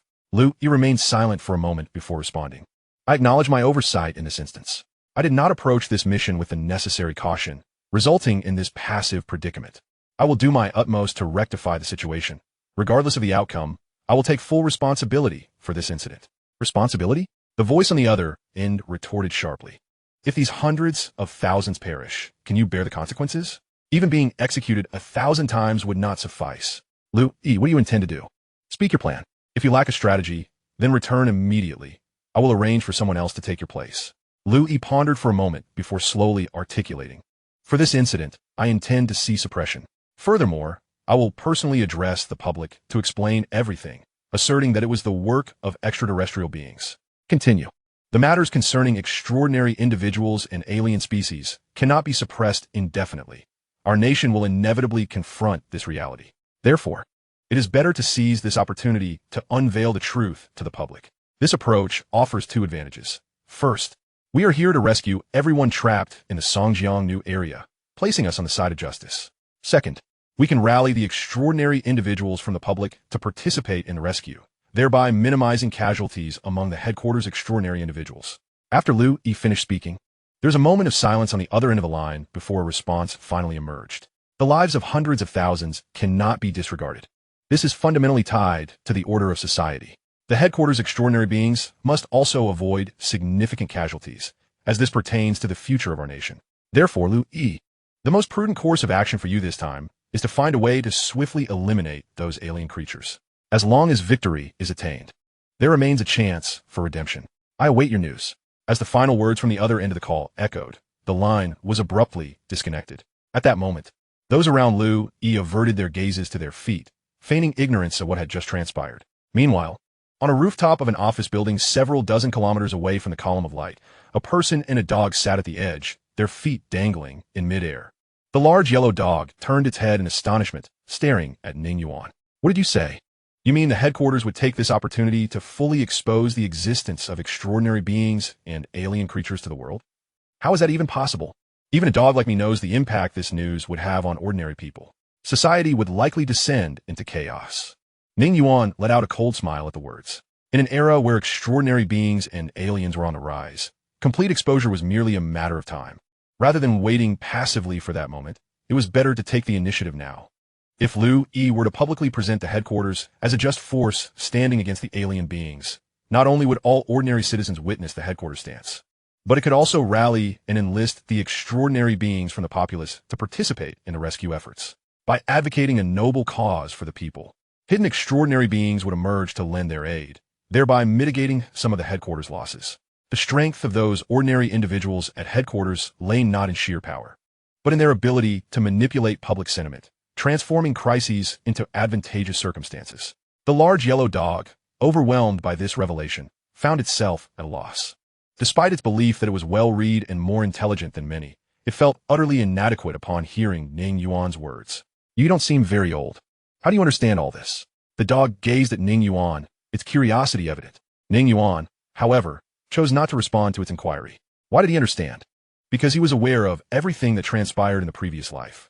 In that past, the headquarters had also fallen into a trap orchestrated by Lu Xing in collusion with the alien beings. When Lu Yi was left with no alternatives, he had no choice but to reveal the existence of extraordinary beings and aliens to the world, using this as a pretext to invite capable extraordinary beings from within the country to join in the mission to eradicate the alien creatures and save hundreds of thousands of lives. Though Ning Yuan was unclear about the specifics of that battle, he was well aware of the outcome. The headquarters had emerged victorious, but it was a Pyrrhic victory. In that battle, nearly all the second-tier extraordinary beings who had entered the realm of light were obliterated. Many extraordinary beings from the populace also participated, with most never even leaving a name behind, vanishing without a trace. In that conflict, a third-tier extraordinary being had also perished, a cornerstone of the headquarters. Had it not been for the S-rank extraordinary being, Zhuo Qingwei, who turned the tide, the result of that battle might have been disastrous. Contemplating Zhuo Qingwei, Ning Yuan murmured to himself, Zhuo Qingwei, in the last life, you broke through to the third tier and turned the tide. Yet now you are merely at the second tier. Such a pity. In this life, it cannot be you who will save the day. Regaining his focus, Ning Yuan pulled out his phone to check. Ignoring the messages from Su Wei and Xia Xinran, he responded to Ning Xiaoluo, assuring her of his safety. Then opened a video application. As anticipated, the scene unfolded just as he had predicted. The large yellow dog leaned in closer to watch, exclaiming, "Wow, you were right.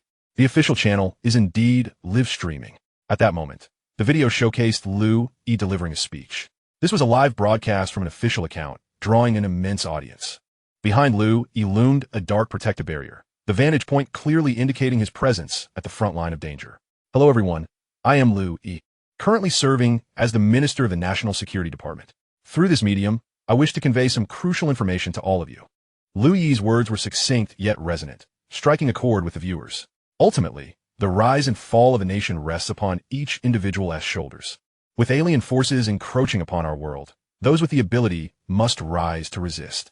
I stand at the forefront, hoping that capable individuals will join us in this battle to save our compatriots. As he concluded, Lu Yi bowed deeply to the camera, and behind him, numerous staff members, clad in military uniforms or suits, mirrored his gesture in respect.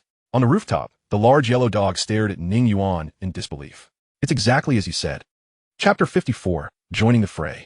Ning Yuan turned off his phone and stood at the edge of the rooftop, gazing into the distance.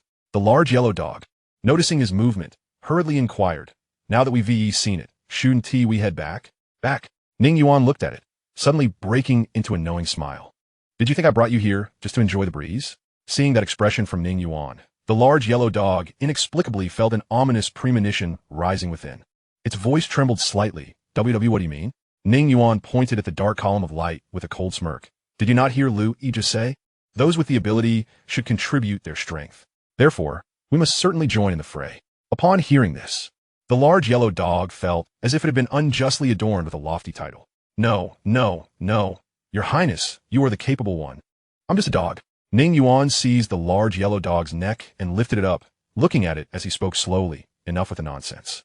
While it may be perilous for extraordinary beings inside, it is quite different for you as a dog. After all, neither the aliens nor the extraordinary beings would pay any heed to a dog lurking behind them. Moreover, some of those alien creatures might possess treasures, and you might just get your share." Upon witnessing Ning Yuan's peculiar smile, the large yellow dog's pupils dilated. "Are you suggesting?" Ning Yuan's smile grew ever more exuberant. "Indeed, just as you imagined." The large yellow dog's eyes began to twirl in excitement. Ning Yuan was right.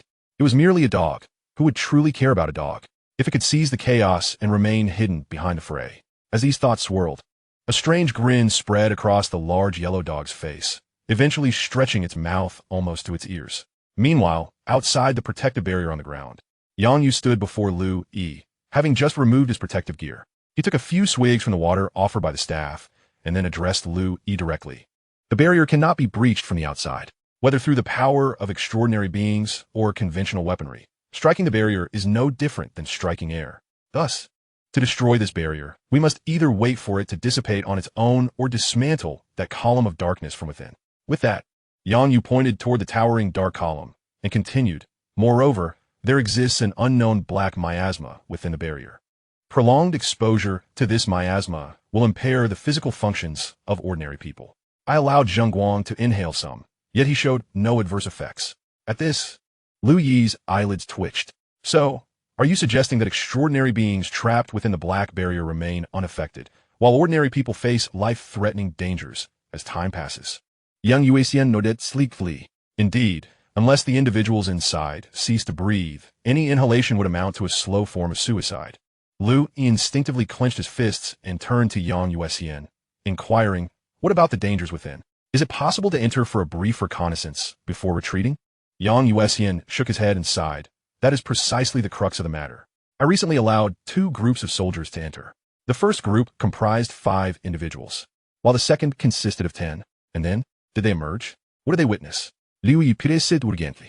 Yang Yuasian remained silent for a moment before slowly responding. The first group did not return. All communication devices failed, and contact was lost.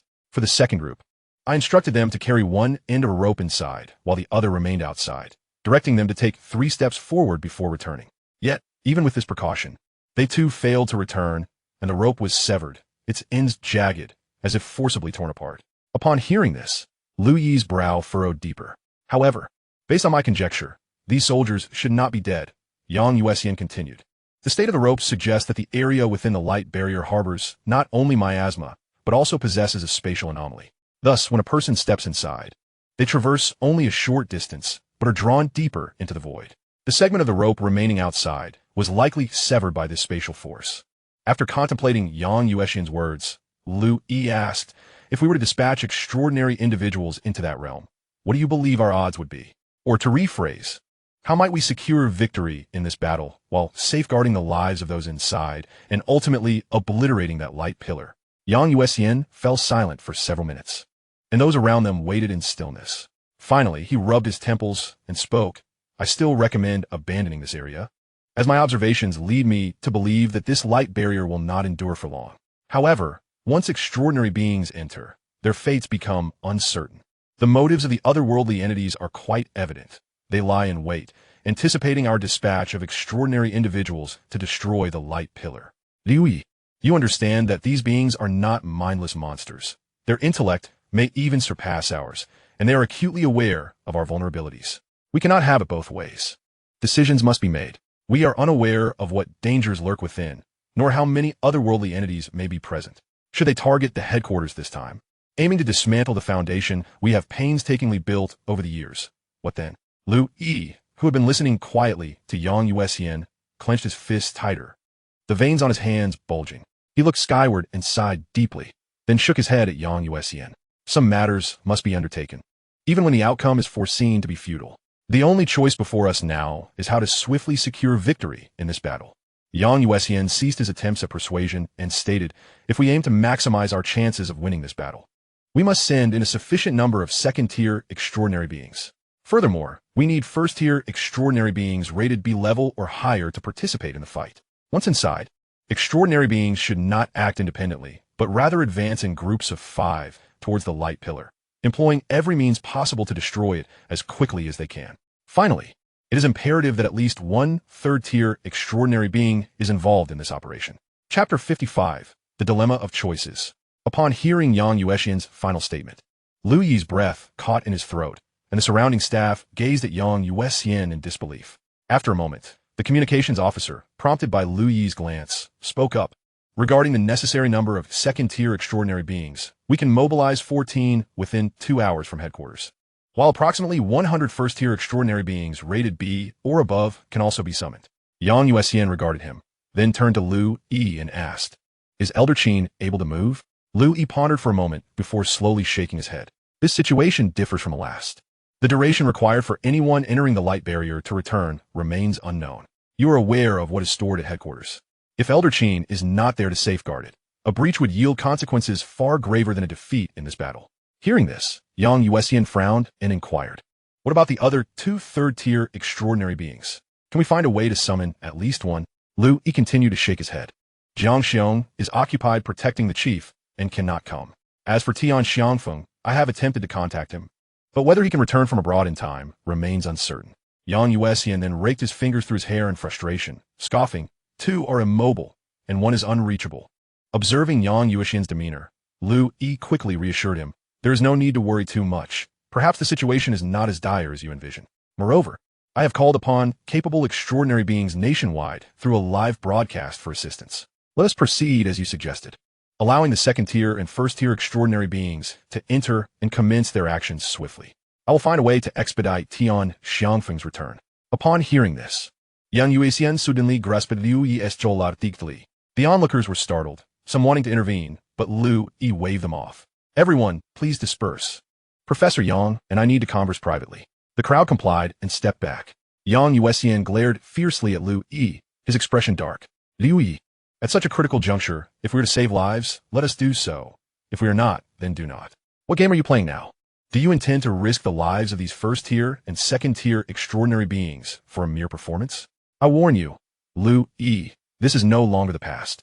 Do you not comprehend what humanity is currently facing? You are still engaged in this absurd political game. I know what you and the higher-ups are contemplating. If these second-tier extraordinary beings succeed, it would be ideal. If they fail, you can still appease the public. After all, as long as a third-tier extraordinary being remains, headquarters will still be headquarters. Liu Yi listened silently, offering no rebuttals. The two men locked eyes for a moment before Yang Yuxian gradually released his grip on Liu Yi's collar. If you do not permit third-tier extraordinary beings to engage in battle, victory in this conflict is utterly unattainable. Liu Yi adjusted his crumpled collar and sighed. Placing a hand on Yang Yuxian's shoulder, he turned to the others and issued commands. Immediately relay information to the qualifying second-tier and first-tier extraordinary beings, instructing them not to gather here, but to enter the light barrier directly. The mission parameters are as follows. Operate in groups of 5 upon entry and employ every means possible to destroy that light pillar. Additionally, there is no need to conceal any details here. If civilian extraordinary beings come forward to assist, inform them of all mission details and intelligence. The surrounding personnel stood resolutely and responded in unison, yes. Meanwhile, Ning Yuan received the information transmitted from headquarters. Observing its contents, the nearby eavesdropping dog expressed his confusion. Why are there only second-tier and first-tier extraordinary beings? Doesn't T headquarters have third-tier extraordinary beings? Shouldn't they be deployed? Ning Yuan chuckled coldly and pointed toward the black light barrier ahead, saying, do you not see how much it resembles something ominous? Upon hearing this, the big yellow dog was puzzled. What is it? Gambling table. Ning Yuan said these 2 words. The big yellow dog was stunned for a moment. Then it looked at Ning Yuan in disbelief. On this gambling table, the third-level transcendent is the last bargaining chip of the headquarters. So the headquarters dare not suppress them. Speaking of this, Ning Yuan couldn't help but think of the deceased third-level transcendent from the previous life, Tian Xiangfeng. You should know that Tian Xiangfeng did not participate in this battle because of orders from the headquarters. On the contrary, his participation in this battle was entirely his own choice. At that time, Ning Yuan had a deep impression of this person because of one sentence. This sentence was recorded by an extraordinary person who had participated in the Shanghai Stock Exchange explosion and survived. Tian Xiangfeng protected us, and he fought alone against 3 foreign creatures next to the Pillar of Light, fighting to the death without retreating. In that battle, Tian Xiang died in battle due to the exhaustion of the wind. In the end, the left-leaning moon, who had hidden her identity and entered the battlefield, turned the tide and killed those foreign creatures, destroying the Pillar of Light with the command from headquarters. The transcendent beings who received the information began to rush towards the light curtain one after another. There are some who are unhappy inside, but in the current situation, unless they betray the headquarters and become deserters, they can only be carried into this unknown battlefield by the general trend. Due to the large coverage area of the light shield, Ning Yuan and his big yellow dog found an unmanned hidden corner nearby and directly entered it. As soon as I touched the pitch-black light curtain, a chilling feeling hit me. They took a few steps forward, accompanied by a twist in front of them, and then the scenery in front of them changed. Tall buildings still stand tall around, but they have lost their luster. The sky is dim and lifeless, and the whole world seems to be frozen in the moment of evening forever. On the road they're currently on, there are countless corpses densely packed around, with broken flesh, limbs, and arms everywhere, and the air is filled with a pungent smell of blood. Looking at the apocalyptic scenery, the big yellow dog was so shocked that it almost jumped up. It swallowed a mouthful of saliva and forcefully controlled its trembling limbs. Ning Yuan walked forward, and the big yellow dog quickly followed behind him. Looking around, the corpses on the ground seemed to be recounting everything that had happened here not long ago. Looking at it, the big yellow dog's gaze became somewhat unnatural. Just a short distance away, it discovered no less than 20 small bodies. Just looking at their immature faces, the big yellow dog could guess their ages. At this moment, Ning Yuan ahead stopped in his tracks. He crouched down and flipped over a lying corpse. This is a dead man's corpse, appearing to be around 30 years old, with a girl's body beneath it. And these two bodies were killed by a single blow that pierced through their hearts. Just a glance, Ning Yuan knew that this extraordinary man had died to protect this girl. It seems that I'm not very lucky, Ning Yuan said slowly as he looked at the body. Dawanga hasn't had a chance to inquire about the meaning in Ning Yuan's words yet. A cold female voice sounded from above. You're really unlucky. I just cleared these people and hadn't gone far when I heard your footsteps. If you come over 2 minutes later, maybe you'll die a little late. Chapter 56. You talk too much nonsense. Ning Yuan looked up expressionlessly towards the direction of the conversation.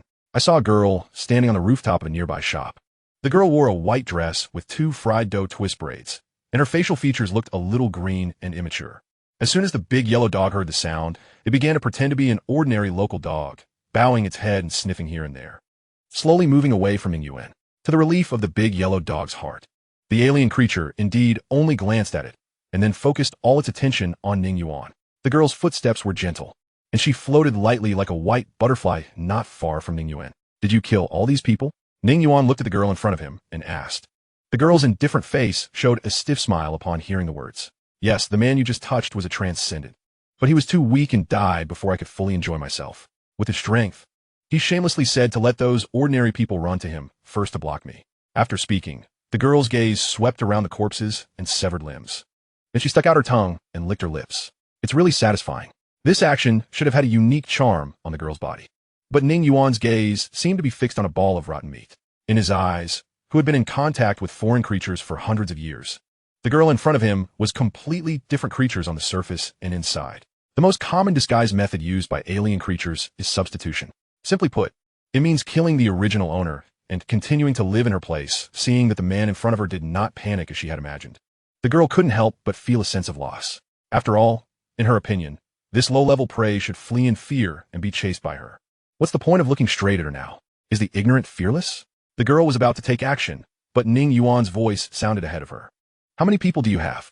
The girl looked at Ning Yuan with confusion. After a moment, a smile appeared on her face, which then became increasingly exaggerated until it twisted slightly. Ah. The girl bent over and laughed exaggeratedly, with the snow-white groove at the collar faintly visible. Little one, are you having a problem with your brain? After seeing me, you didn't run away immediately and even ask me questions in reverse. The girl smiled and wiped away the tears from the corners of her eyes. However, when she looked at Ning Yuan's face, she couldn't laugh anymore, because Ning Yuan's eyes were gloomy at the moment, looking at her impatiently. You. The girl frowned and wanted to say something, but suddenly she felt her eyes uncontrollably looking at the ground. What's going on? The girl was puzzled in her heart, and then her pupils contracted because she could see her own body in the corner of her eye. No, this guy. The girl suddenly realized that her head had been chopped off by the other person before she knew it, and the scene that happened in the next moment was even more shocking to the girl. She watched with her own eyes as her body was silently divided into countless pieces of flesh. How is that possible, you? Who are you? How could there be someone as strong as you among the headquarters superhumans? The girl's head rolled a few times on the ground and stopped, her eyes fixed on Ning Yuan's sharp voice. I know all the extraordinary people in the headquarters. Even the third-level extraordinary people cannot silently achieve this step. Who exactly are you? Ning Yuan walked up to the girl's head and looked down at her expressionlessly, slowly speaking. You're such a useless person, asking you questions without answering. And you don't have anything good on you. After speaking, Ning Yuan raised his foot and stepped on the girl's head. I'll ask again, how many of you are there? The girl felt the terrifying pressure on her face, gritted her teeth, and spoke in terror. Wait a second. Can you please let me go? Ning Yuan looked down at her, and then a cold smile appeared on his face. Okay, as long as you answer my question, I'll let you go. The girl hesitated for a moment upon hearing this, then spoke up. You promise? Ning Yuan nodded and moved his foot away from the girl's face. I promise. Seeing Ning Yuan agree, a glimmer of hope suddenly rose in the girl's heart. After all, as long as her consciousness remains, her body can slowly recover. 16 people have been invited to participate in this encirclement and suppression of you. 16. Ning Yuan pondered inwardly upon hearing the words. This quantity is somewhat beyond his expectations. You probably don't belong to the same faction. Ning Yuan continued to inquire. The girl's pupils contracted when she heard the word power, and she looked at Ning Yuan with some surprise. I didn't expect you to know this. Not bad. We don't belong to the same faction. This time it was Ling Wu who invited us. By the way, Ling Wu is the alien creature that your transcendent headquarters has been pursuing. He has a special identity and has 4 followers following him, each of whom has strong abilities. The girl kindly explained Ling Wu's identity to Ning Yuan. Did you come when it invited you? Aren't you in a competitive relationship? Ning Yuan's words shocked the girl again, and she looked at Ning Yuan in disbelief. The other indigenous person knew too much, and at this moment she suspected that Ning Yuan and she were the same kind. Ning Yuan didn't give the girl time to think, so he continued to ask, "What are you competing for on this planet, and what do you want to gain? Competition for what? What do you get?" After hearing this question, the girl's eyes suddenly fell into contemplation, and then her face gradually became confused as she murmured to herself, "Yeah, what's the purpose of our coming here? What am I here for? I only know that all creatures on this planet must die. I want to defeat all competitors and compete for great opportunities." Seeing the girl's performance, Ning Yuan sighed inwardly. As expected, the answer to the impending demise of the previous human race had not been solved, and now it is impossible to know so easily. What is the purpose of these alien creatures coming here, and why do they want to exterminate the humans on this planet? Even the alien creatures themselves are not clear about this issue. At this moment, the girl seemed to have regained consciousness from her trance. She forgot the question she had been thinking about earlier and continued to say, looking at Ning Yuan, "Ling Wu told us that he can set up a low-level formation and use it as a trap to attract many extraordinary people. So we can gain an advantage in the formation and slaughter you. Although we were initially unwilling to cooperate with Ling Wu, killing you extraordinary beings would benefit us. So we still came." Chapter 57. I have changed my mind. Ning Yuan heard a slight smile at the corner of his mouth. First eliminate the common enemy, and then engage in internal competition? You guys are quite good at playing. The girl blinked at the words. You're right to say that. The existence of the transcendent will affect our conflict, let alone you both becoming stronger. So killing you who haven't grown up is something we must do.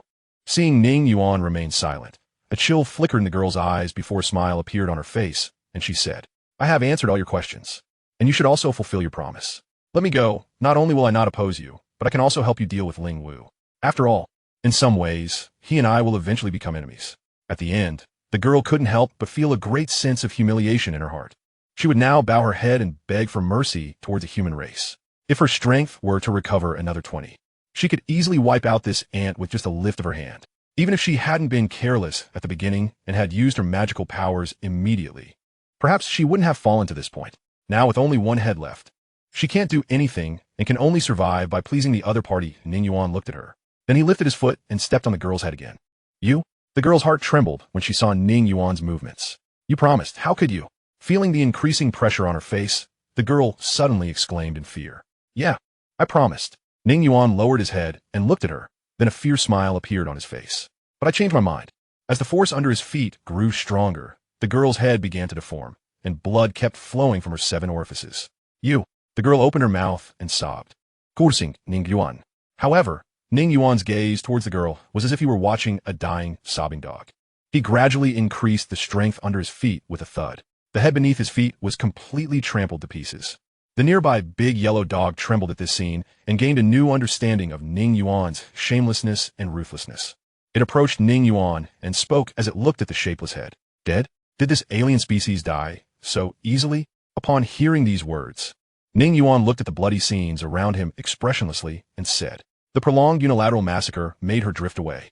If she had been more vigilant towards me from the beginning, she wouldn't have died so easily." Speaking of which, Ning Yuan's mind came up with the mysterious ancient costume woman he met on the rooftop that night. The other party did not use any means of protection and easily evaded his attack. At this moment, there were several loud explosions coming from the front left of them. Looking up at the dim sky, Ning Yuan disappeared in place with his big yellow dog. When they reappeared, they had already arrived at a high-rise building. One person, one dog looked down. I saw a fierce battle taking place below. To be precise, there are 3 extraordinary beings besieging one person. Boom! The besieged man's hands gleamed with light, and every punch he threw made a deafening sound, constantly pushing back the superhuman who was attacking him. The waves of energy emanating from the man's punches could even shatter boulders flying towards him from several meters away. On the other hand, there are 3 extraordinary beings, 2 men and 1 woman, among whom the young-looking girl stood not far away. Her pretty face was pale, and her hands were raised, surrounded by several giant stones. Occasionally, a giant stone flew towards the battlefield. The other 2 men, one in front and one behind, used their means to engage in close combat with the enemy. That person, Ning Yuan squinted his eyes slightly as he looked at the person surrounded by three extraordinary beings. At this moment, the big yellow dog also exclaimed in surprise. It's an alien from that club. I remember his name is Zhang Xian. Ning Yuan noted. It's him. At this moment, Ning Yuan's gaze left Zhang Xian and turned to the other three people. Among the three transcendent beings, he also had some impressions of the girl, who seemed to be a first-order transcendent who had recently attended a meeting together. What are the benefits of Chapter 58? Cheng, how's it going? Is the communicator still not responding? On the battlefield, Zhou Luin, who had been shaken out, got up from the ground and watched the girl roar and ask.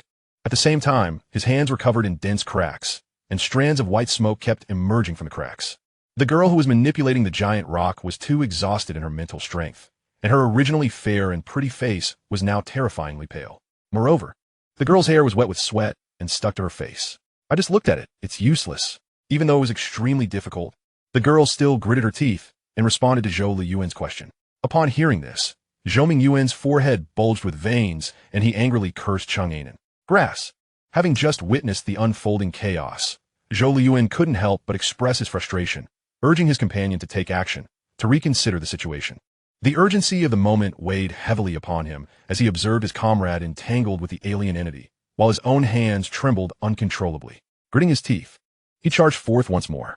Cheng Anan, with her lips pressed tightly together, struggled to maintain control over the massive boulder shaking in her grasp, while her other hand fumbled in her pocket for the communication device. The signal indicator displayed a disheartening absence of connectivity. Sweat trickled down her forehead, mingling with tears as they cascaded down her cheeks. Since their encounter with this extraterrestrial being and the ensuing battle, she had not allowed herself a moment's respite. She was acutely aware of her limitations as a mere first-tier extraordinary, her melee capabilities rendered futile, compelling her to devote herself entirely to shielding her two companions. However, the relentless pressure of combat had pushed her to the brink of collapse.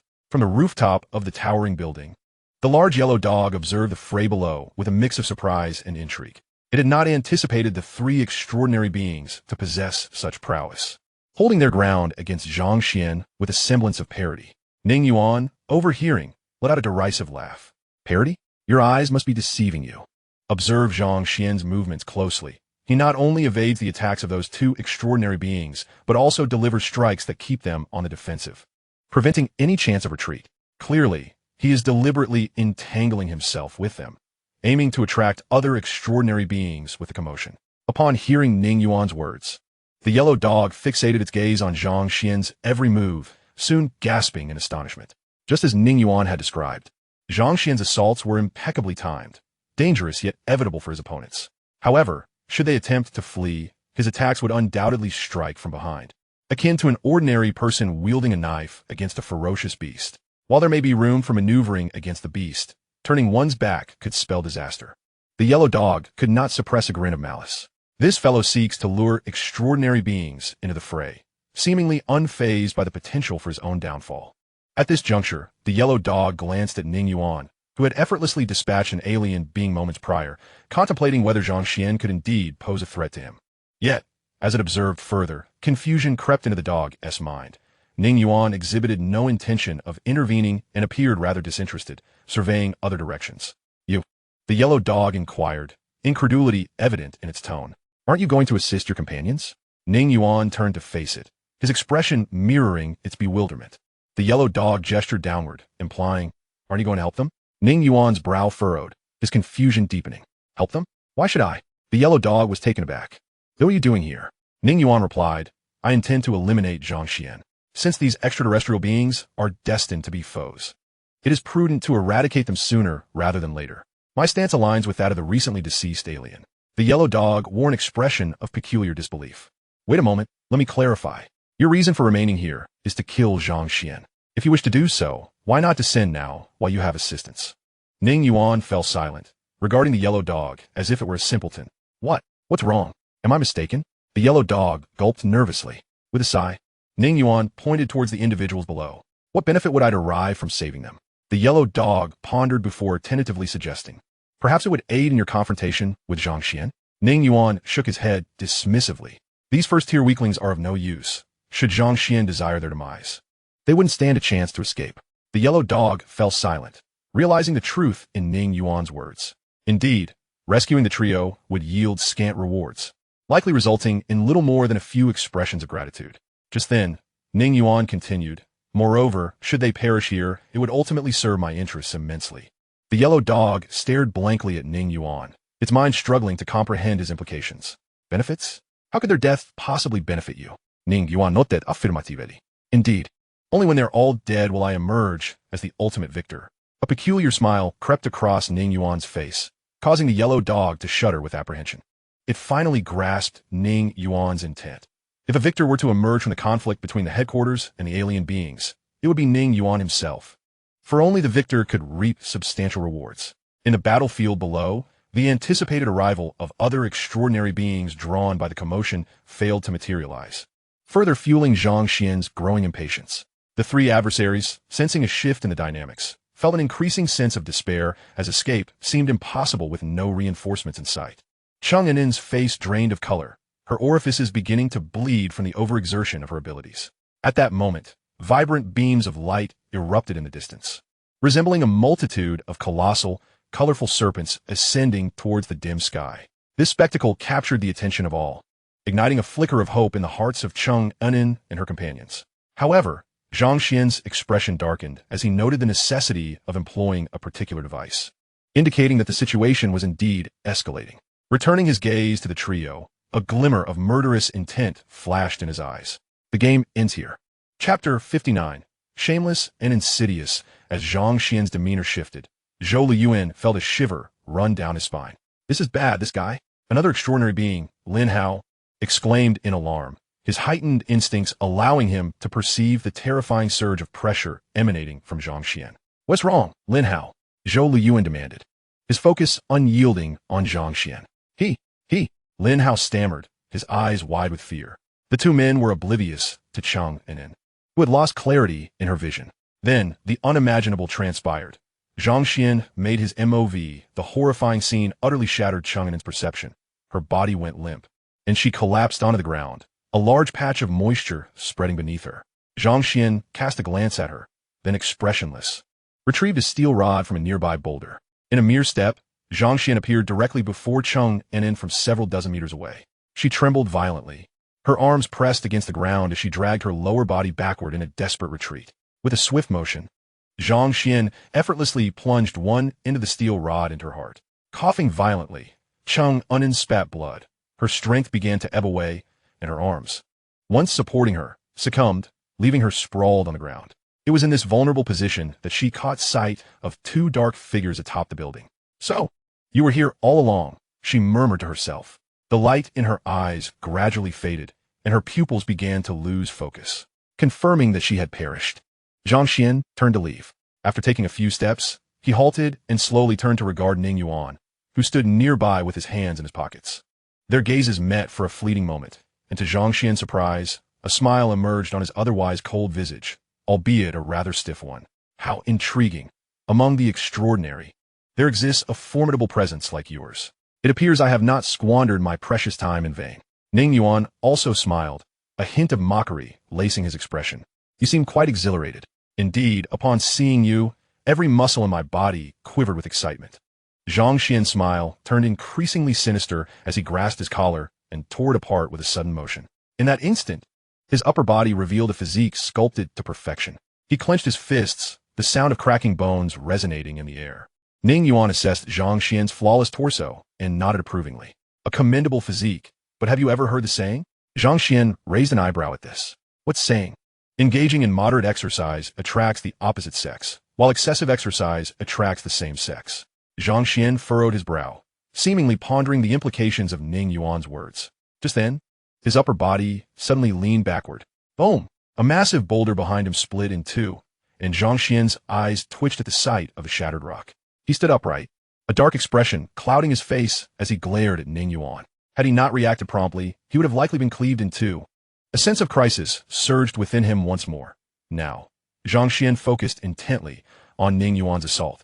He perceived several indistinct shadows slicing through the air towards him, prompting him to swiftly evade. Ning Yuan's attacks were insidious and cunning, often anticipating Zhang Xian's next move. The shadowy strikes, akin to razor blades, seemed almost invisible in the dim surroundings. "Damn it, An unnameable rage ignited within Zhang Xian as he danced alone in this perilous ballet. Especially after witnessing the theatrical glint in Ning Yuan's eyes, his anger swelled to its zenith. The opponent was undeniably powerful and could engage in a fierce clash of strength. Yet, he resorted to such underhanded tactics. "Bind me!" Zhang Xian bellowed, disregarding Ning Yuan's strikes, allowing the shadows to carve deep wounds into his formidable physique. With his eyes aglow, a luminous circle erupted from beneath his feet. However, in the next moment, an astonishing scene unfolded before Zhang Xian. The circle beneath him inexplicably halted before Ning Yuan. Gazing at the enigmatic smile on Ning Yuan's face, Zhang Xian's pupils constricted in disbelief. This fellow, he actually knows the extent of my divine ability's reach. How could this be? How did he know? In that instant, a terrifying thought crashed into Zhang Xian's mind. This guy was just here. He had been observing my battle with those three useless beings, even forsaking his comrades.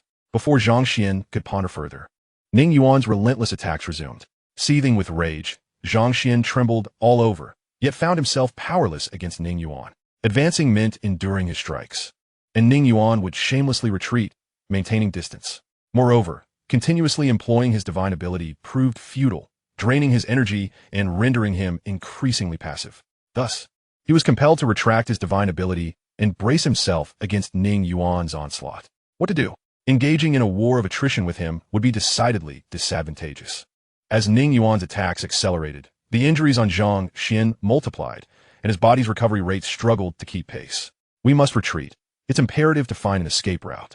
With this thought, Zhang Xian's gaze began to scan his surroundings, seeking a place of concealment to flee. Just then, he caught sight of a large yellow dog a short distance behind him, tail tucked, pacing back and forth. A mere glance at the mutt caused Zhang Xian's attention to shift, but as he continued to observe, he finally pinpointed his escape route. Ahead lay an alleyway. Once inside, the walls on either side would significantly diminish the lethal efficacy of the shadows in this open space. With his thoughts crystallizing, Zhang Xian resolved to muster all his strength. No longer evading Ning Yuan's attacks, preparing to employ his divine ability to instantaneously relocate to his predetermined position. At that moment, a bellow echoed, a sweeping leg.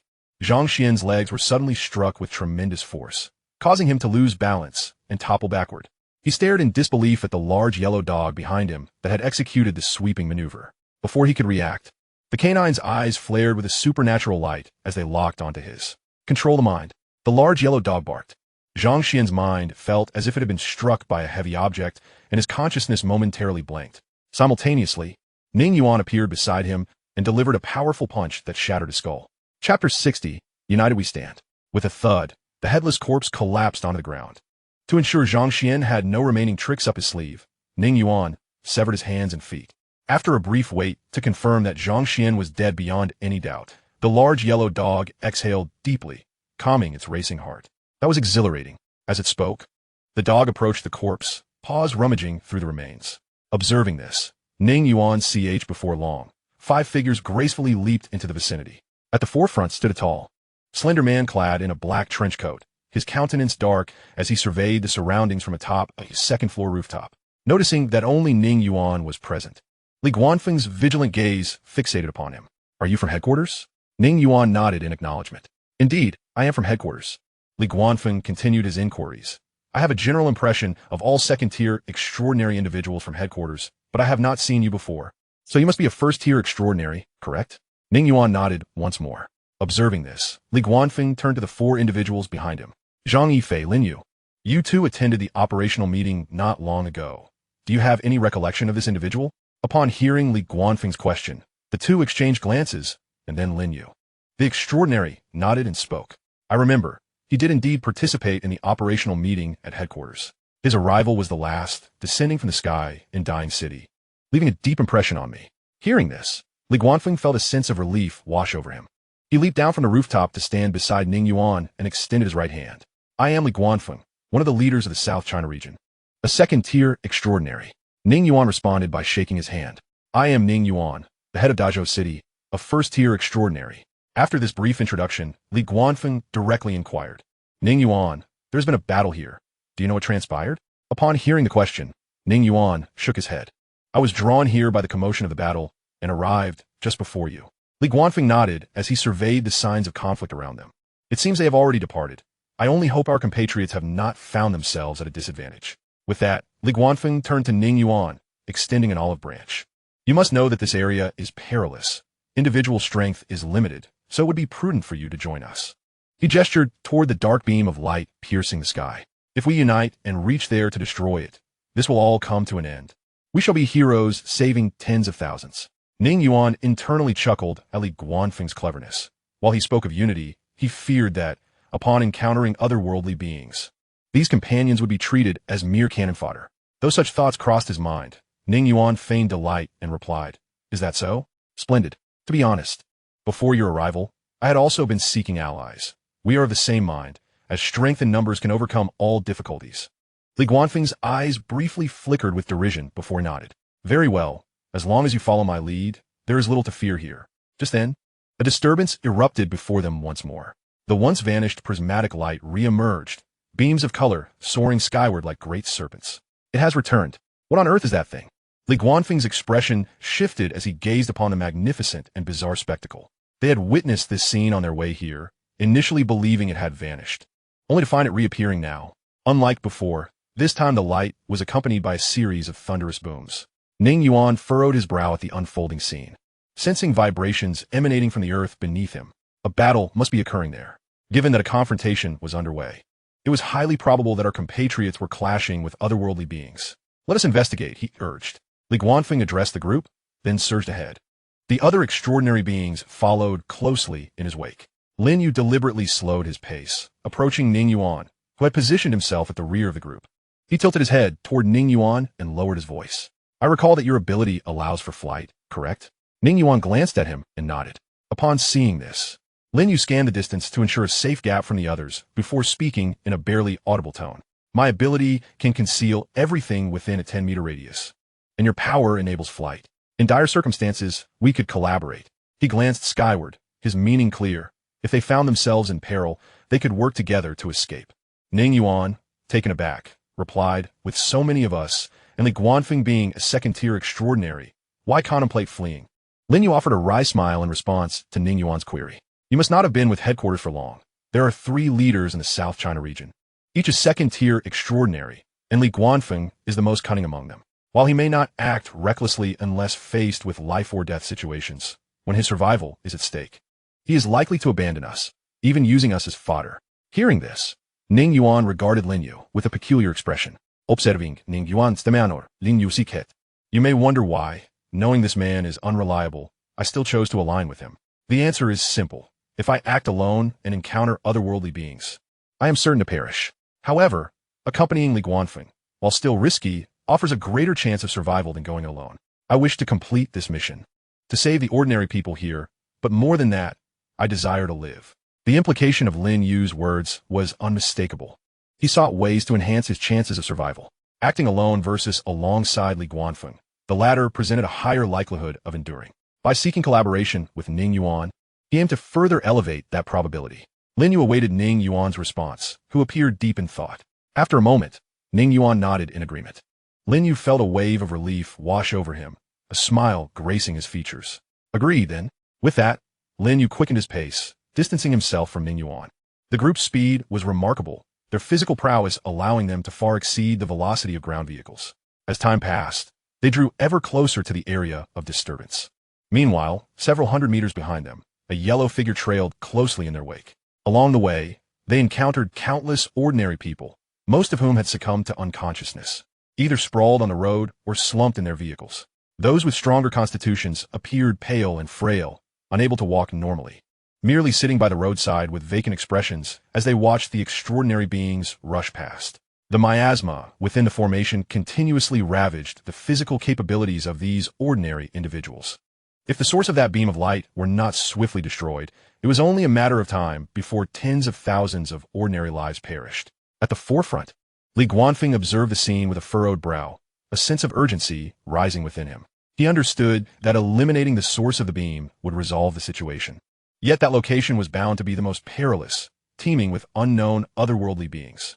Thus, he relentlessly sought out the extraordinary, aspiring to gather sufficient power to accomplish his mission, hoping that there might be second-order extraordinary beings present. As he gazed toward the approaching area, Li Guanfeng mused inwardly. Boom! The sound of an explosion reverberated once more, accompanied by a terrifying tremor that shook the very earth. When Li Guanfeng and his companions arrived at the location, they were instantly taken aback by the scene below. Before them lay an elementary school, where over 1,000 children played on the playground. The vast majority had succumbed to unconsciousness, while a scant few remained, weeping and clutching their heads. Teachers and parents knelt side by side on the ground, forming a protective barrier with their arms encircling the children, and despite the fact that most had completely fainted, they remained upright due to their kneeling position and the interlocking of their arms. Outside the school gate, a colossal green wall woven from vines loomed in place, shielding against the explosive waves and any harm from the outside world. Before this wall, a young man clad in short sleeves and denim pants laughed heartily, his hand waving to unleash numerous streams of radiant light. Ha ha ha! Let us see how long you can hold out. Countless colorful beams surged toward the green barrier. Some were deflected by the faint azure glow of the wall into the heavens, while others ricocheted downward, causing the ground to tremble and roar. As long as I draw breath, I shall protect these children, a faint voice from within the wall echoed. With the utterance of these words, enormous vines extended from the wall, lunging toward the being that launched the radiant assault. The vines moved slowly, allowing the attacking entity to easily evade them. Boring. If you chose to abandon those insignificant creatures behind you and engage me wholeheartedly, perhaps we might truly be unable to determine a victor in a short span of time. As he dodged, the being let out a mocking laugh. Suddenly, he turned his gaze toward Li Guanfeng and his companions standing atop a nearby roof, grinning sinisterly. Look, your loud noise has attracted some bugs, but this is quite fortuitous. It saves me the trouble of searching for them. I'll squash them first and then return to play with you at my leisure. With that, the being ceased his assault on the colossal wall, and the ground beneath him suddenly caved in, propelling him like a cannonball toward Li Guanfeng and the others. At that moment, when the being fixed its gaze upon them, Li Guanfeng felt a chill run down his spine. Quick, cover your ears, came the weak and urgent voice from within the green vine wall. However, Li Guanfeng hardly had time to grasp the meaning of those words before the entity had barreled into their midst. Everyone, charge forward. Don't be afraid.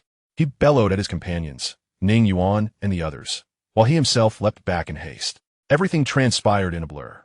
Two among them instinctively unleashed their abilities and rushed toward the entity, while Lin Yu and another fled in opposite directions. Ning Yuan had already begun to retreat even before Li Guanfeng's shout, positioning himself behind him, observing their movements. The seemingly ordinary young man of the otherworldly race sneered in disdain, then opened his mouth to emit a horrific, elongated wail. As Li Guanfeng began to raise his hand to cast his ability, the wail struck. In that instant, his limbs and mind felt as though they had turned to stone. While still suspended in the air, the entity brandished a serpentine jade pendant that suddenly radiated light. In the next moment, several beams erupted forth from the jade, hurtling toward his companions. No! Li Guanfeng was seized by terror. His mind was acutely alert, yet his body moved with excruciating slowness, rendering him helpless as a purple beam shot toward his head. Thud! The beam pierced through Li Guanfeng's skull, obliterating half of his head. Little did he expect that he would not even have the chance to unleash his ability, so easily falling victim to his demise. The sounds of flesh being pierced echoed again. The entity surveyed his surroundings, and to his astonishment, he discovered that one person still lived. Before Ning Yuan stood two individuals, uncontrollably shielding him like a human shield. Among them was Lin Yu, who turned his head, disbelief etched across his face as he looked at Ning Yuan. Just moments ago, when the entity charged forth, he and another had initially fled in opposite directions, yet inexplicably, they had veered toward Ning Yuan, positioning themselves in front of him. The beam had pierced through the person in front of Lin Yu, subsequently striking his chest. Why? Lin Yu's eyes brimmed with incredulity. The entity, witnessing Ning Yuan using his comrades as shields, chuckled. Ha ha ha, you are far more amusing than that fellow below. Is that so? Ning Yuan replied expressionlessly, kicking aside the lifeless Lin Yu. In the next moment, the entity felt an unexpected chill envelop him, and astonishingly, he found himself involuntarily tossing the jade pendant in his grasp toward Ning Yuan. You! The youth's pupils constricted sharply. Thud! A shadow, resembling a long spear, shot forth from beneath him, piercing his neck. Cough cough! The young man's eyes widened, and he looked down, blood gushing from his mouth. Ning Yuan caught the jade pendant without even glancing at the entity, vanishing instantaneously to the base of the green vine wall. In that moment of his disappearance, more shadowy spear-like projections penetrated the entity's body, Chapter 62. You are still young and do not understand. On the ground, Ning Yuan stared at the vine wall before him, a complex expression flitting across his face. Chen Xiaoshuang, this extraordinary being, who would ultimately reach the sixth order, a kind-hearted and straightforward individual, would meet his end in the future while sacrificing himself to protect 200,000 people in a city against 3 equally formidable entities from the otherworld. Though he was merely at the second order now, could he also disregard his own life to safeguard the children of this school? As if sensing the presence before him, a weak voice emerged from Chen Xiaoshuang. It seems our side has triumphed. How wonderful. Meanwhile, the wall began to undulate slowly, revealing a face with closed eyes. Your eyes. Ning Yuan remarked with a frown. I've gone blind. My second order ability is rather peculiar. Prolonged use causes me to lose a part of myself. I wouldn't have realized it if it weren't for today. Besides, what is a pair of eyes when I can save these children? Chen Xiaoshuang spoke with a carefree tone, showing no hint of sorrow over his blindness. Ning Yuan quietly regarded him for a moment before turning and leaving without a sound. He neither killed Chen Xiaoshuang nor chose to save him. The reason was simple. This man's continued existence will be far more valuable in the future than if he were to die now. As if sensing Ning Yuan's departure, Chen Xiaoshuang bore no confusion over the lack of rescue, merely uttering 2 words softly. Be careful. Time passed, though the duration remained uncertain. As Chen Xiaoshuang's abilities began to wane, he endeavored to extricate his corporeal form from the myriad of creeping vines. At that moment, footsteps echoed around him, heralding the arrival of another person. A chilling aura enveloped him, and Chen Xiaoshuang paused momentarily, disbelief etched across his features as he uttered, Is it you? You actually came here? How could those old geezers possibly allow you to come? At this juncture, a sudden smile broke across his face. I see. You must have sneaked in on your own. After a brief silence, a cool, youthful voice responded, Can your eyes recover? Chen Xiaoshuang nodded, then shook his head in uncertainty. I don't know. My abilities are rather unique. Perhaps they might be restored after another breakthrough in the future. Upon hearing his words, the other party fell silent. Yet Chen Xiaoshuang could feel the temperature around him plummeting rapidly. Please be gentle, he implored. No sooner had his words escaped his lips than the sound of slicing through the air reverberated, and he sensed the vines that had been gradually dissipating around him begin to snap away with alarming speed. The icy blade in his hand slowly faded as Zhuo Qingwei, cloaked in her hood, turned to depart. Wait, Chen Xiaoshuang called out weakly, propped against the wall. Zhuo Qingwei halted, glancing back at him. Beneath her hood, her face was strikingly beautiful and frosty, with her silvery hair partially concealed. She donned a white skirt, her flawless legs exuding perfect symmetry. There must be more than one alien being around. It would be prudent for you to wait for others. Just now, I encountered a remarkably powerful, extraordinary being. Zhuo Qingwei merely replied with a nonchalant upon hearing his words. Subsequently, a radiant white light erupted from her, propelling her towards the direction of the light column. In a nearby park, on a bench, Ning Yuan said, Let me see, just for a moment. The large yellow dog wagged its tail furiously, circling around Ning Yuan, its eyes brimming with eagerness for the unknown.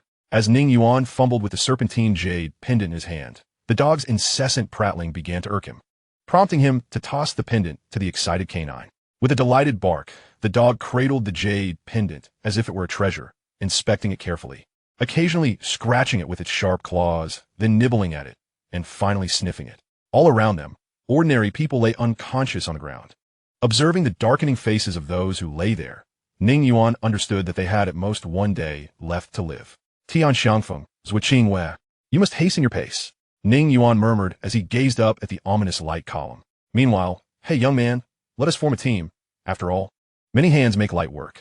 To destroy that light column and save everyone, relying solely on our individual strength, is insufficient. Lu Xing said with a smile to the somewhat juvenile boy before him. The boy, pleased by Lu Xing's amicable demeanor, nodded in agreement. Are you still in school? Through their conversation, Lu Xing was astonished to discover that the youth, named Kai He, was merely a student who had fortuitously become an extraordinary being. Yes, I'm in my senior year. By the way, big brother, are you truly an extraordinary being from the headquarters? After conversing with Lu Xing, Kai He felt a surge of fondness for him. Of course, I've been around the headquarters for quite some time, Lu Xing replied, his expression somewhat uneasy. Is that so? Kai He perked up at this revelation, eagerly bombarding Lu Xing with questions about the headquarters. As Lu Xing answered him, the boy's face lit up with intense yearning, and he excitedly clenched his fists.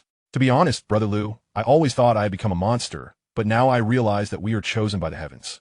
After this is over, I must join the headquarters to fight against those alien beings that invade us and protect our homeland." Upon hearing the boy's words, Lu Xing's expression momentarily turned vacant, and he looked at the youth as he spoke, but battling alien beings is perilous. "Aren't you afraid of dying?" The boy paused and, with a hint of confusion, inquired, "Why should I fear death? In the face of danger, someone must always rise to fight. Has it not been this way since time immemorial? Moreover, these aliens do not regard us as human beings. If those of us with abilities are afraid of death, what will become of the ordinary people who lack such powers?" Under the boy's gaze, Lu Xing instinctively took a step back, unable to meet his eyes. "What's wrong, Brother Lu?" The boy, concerned that Lu Xing might be feeling unwell, reached out to assist him.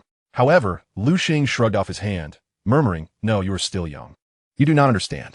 The aliens are terrifying and formidable. If survival is possible, why risk everything to fight?" The boy seemed perplexed by Lu Xing's words.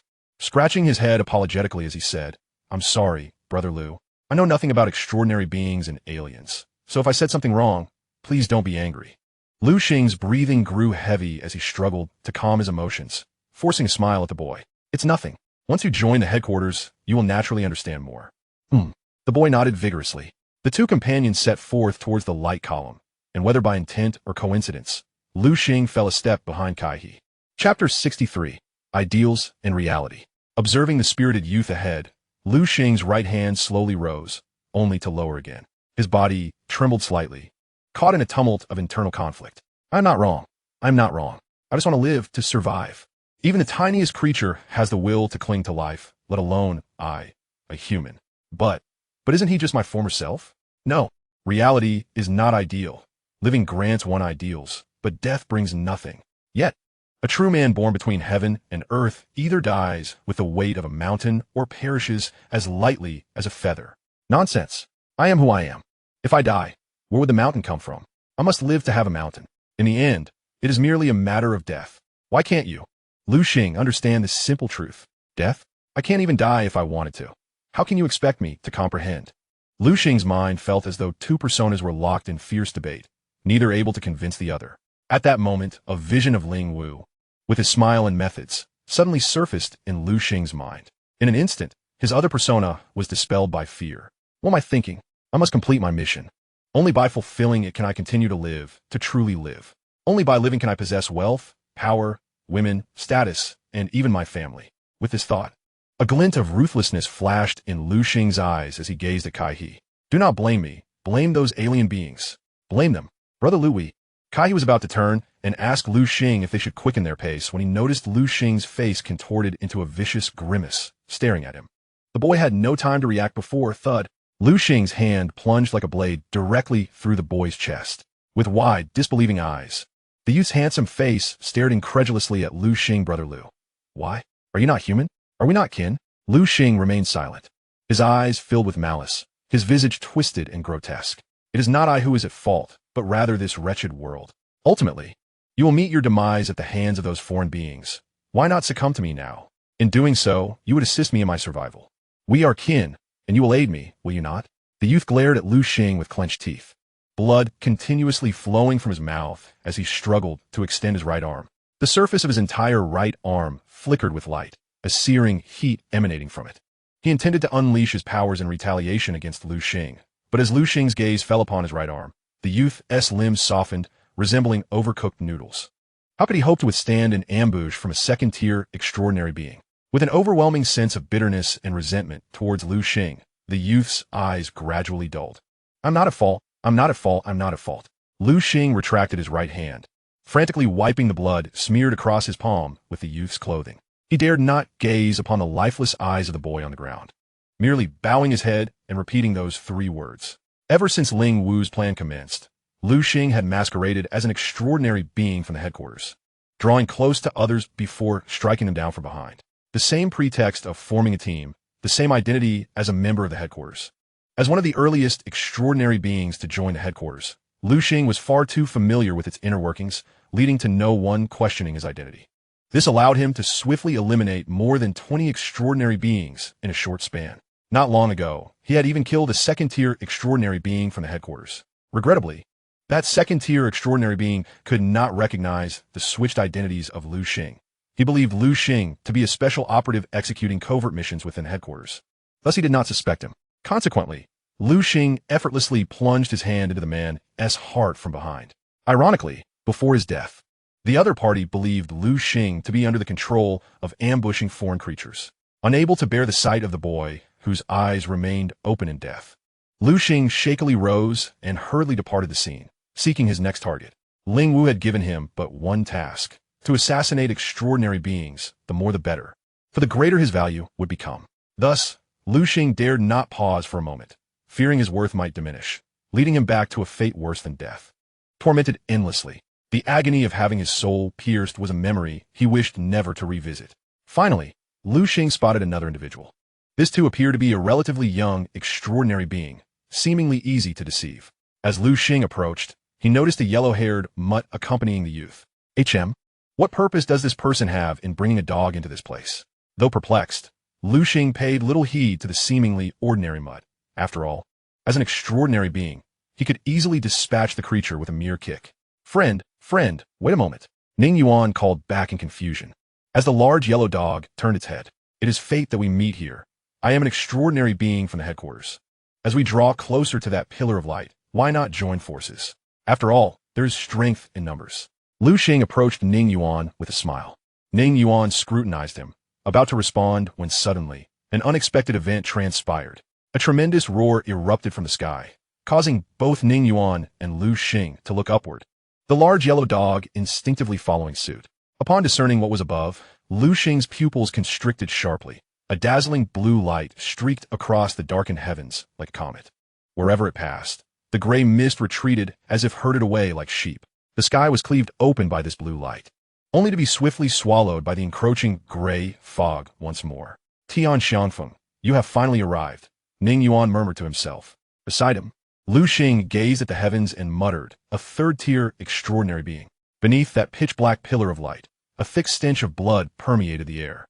Surrounding them were countless mangled corpses, some belonging to ordinary people, others to the earliest extraordinary beings who had arrived here. Ling Wu sat upon the steps, fiddling with a coin as he watched the blue light approaching them from the sky, a smile breaking through his indifferent facade. Not bad. We've truly caught a big fish this time. Beside him, a sultry woman stifled a yawn, watching the sky with keen interest. The elderly man seated at the base of the tower, maintaining the formation, slightly opened his eyes and snorted coldly at the sky. Pretentious. Chapter 64. A thief encounters a robber. Upon hearing Lu Xing's words, Ning Yuan cast him a curious glance. You are aware of third-tier extraordinary beings? Lu Xing forced a bitter smile. As an elder of the headquarters, how could he not know the classification of extraordinary beings? Such a formidable second-tier extraordinary being could not possibly create such a commotion.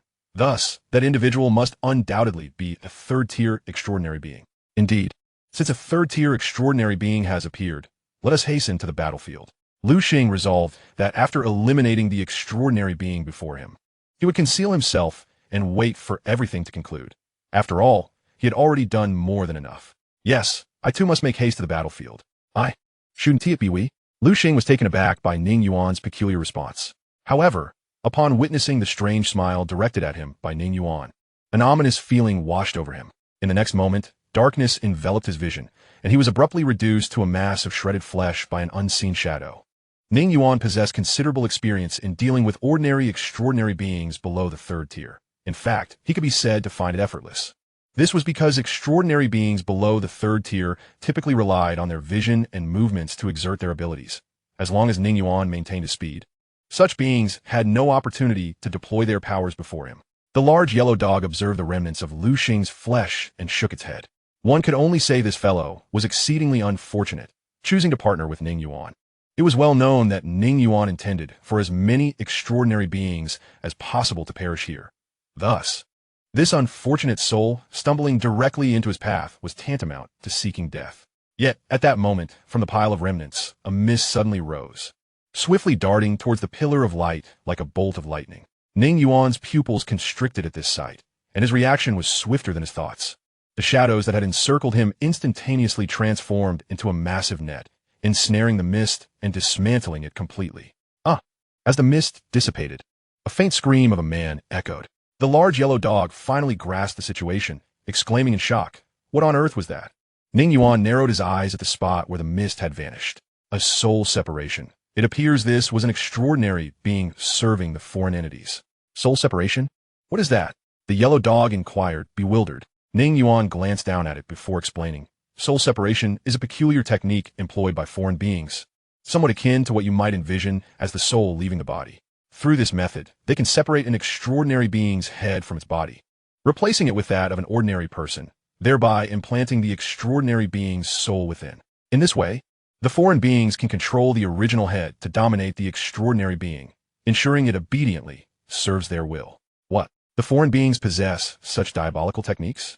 The yellow dog gazed incredulously at the remnants on the ground, muttering in disbelief. The small knife has indeed left its mark, awakening a new awareness. At that moment, the large yellow dog seemed to recall something, a chill instantly washing over its heart as it stammered, according to your words. If this individual is an extraordinary being serving a foreign race, what could possibly be their intention in seeking you out? Ning Yuan cast his gaze upon the scattered remains of Lu Xing on the ground and spoke slowly. What other purpose could there be? There's a 90% chance that they aim to assassinate me from the shadows. This person possesses an intimate knowledge of the headquarters. It appears he is none other than the second-tier extraordinary being Lu Xing who betrayed the organization.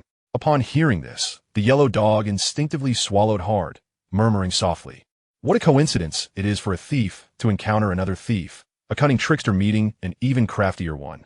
Ning Yuan shot a glance at the yellow dog, who promptly sealed its lips. Beneath the obsidian pillar of light, Ling Wu rose to his feet, his eyes fixated on the approaching azure light, erupting into a thunderous laugh. Ha ha! If I am not mistaken, you must be Tian Xiangfeng. Alas, the old fellow Qin Guangyi did not show up. Everything I prepared was specifically for him. In the sky, the azure light halted several hundred meters from the pillar. Gradually, the radiance subsided, revealing the true visage of the individual within. He was a middle-aged man, appearing to be in his 40s, with a square face and plain attire, his slightly weathered eyes gazing down at Ling Wu. Tian Xiangfeng's gaze lingered on Ling Wu for a moment before shifting to the gruesome scene surrounding him. Bodies lay strewn about, blood nearly saturating the ground. Just by observing, Tian Xiangfeng's fists clenched tightly. Who were these individuals? Parents, children, family members? The demons wreaking havoc have brought such calamity. Slowly reciting these 8 words in his heart, Tian Xiangfeng sprang into action.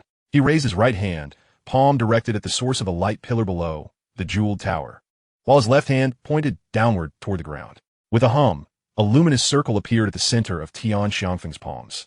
At that moment, the earth beneath him began to tremble slightly, and streams of earthy energy surged upward toward his left hand. Meanwhile, the circle centered on the jeweled tower in his right hand grew increasingly radiant. Observing this, Ling Wu maintained his smile, showing no signs of concern, instead donning an expression of anticipation. Tian Xiangfeng disregarded Ling Wu. His singular aim was to obliterate the light pillar and ensure the safety of the ordinary people in this vicinity. The brilliance in his right palm intensified until it illuminated the dim sky surrounding him. On a rooftop several kilometers away from the battlefield, the yellow dog gazed in awe at the seemingly star-like brilliance of Tian Xiangfeng. Is this the power of a third-tier extraordinary being? It is utterly terrifying. Ning Yuan stood at the edge of the rooftop, his expression unperturbed as he observed Tian Xiangfeng, speaking slowly. Once an extraordinary being ascends to the 3rd tier, their physical prowess, speed, perception of danger, and the formidable abilities they acquire far exceed one's imagination. As Ning Yuan's words resonated, the celestial star in the distant battlefield stirred, hurtling towards the jeweled tower like a meteor. Just as the yellow dog believed this strike would undoubtedly shatter the pillar of light, the next scene left it wide-eyed. A brilliant blue light suddenly erupted before the pillar, and a blue barrier blossomed like a flower, instantly positioning itself before the light pillar. Boom! The meteor collided fiercely with the blue barrier, resulting in an explosion of blinding light. A deafening roar ensued, accompanied by a tempest that swept towards the 2 individuals. Yet before Ning Yuan, an invisible wall stood firm, shielding him from the onslaught. Chapter 65. Grave Responsibility. On the battlefield, hovering behind Ling Wu, was an ancient bell the size of an infant's fist, its surface emanating a blue glow that surged towards the heavens, transforming into a colossal shield.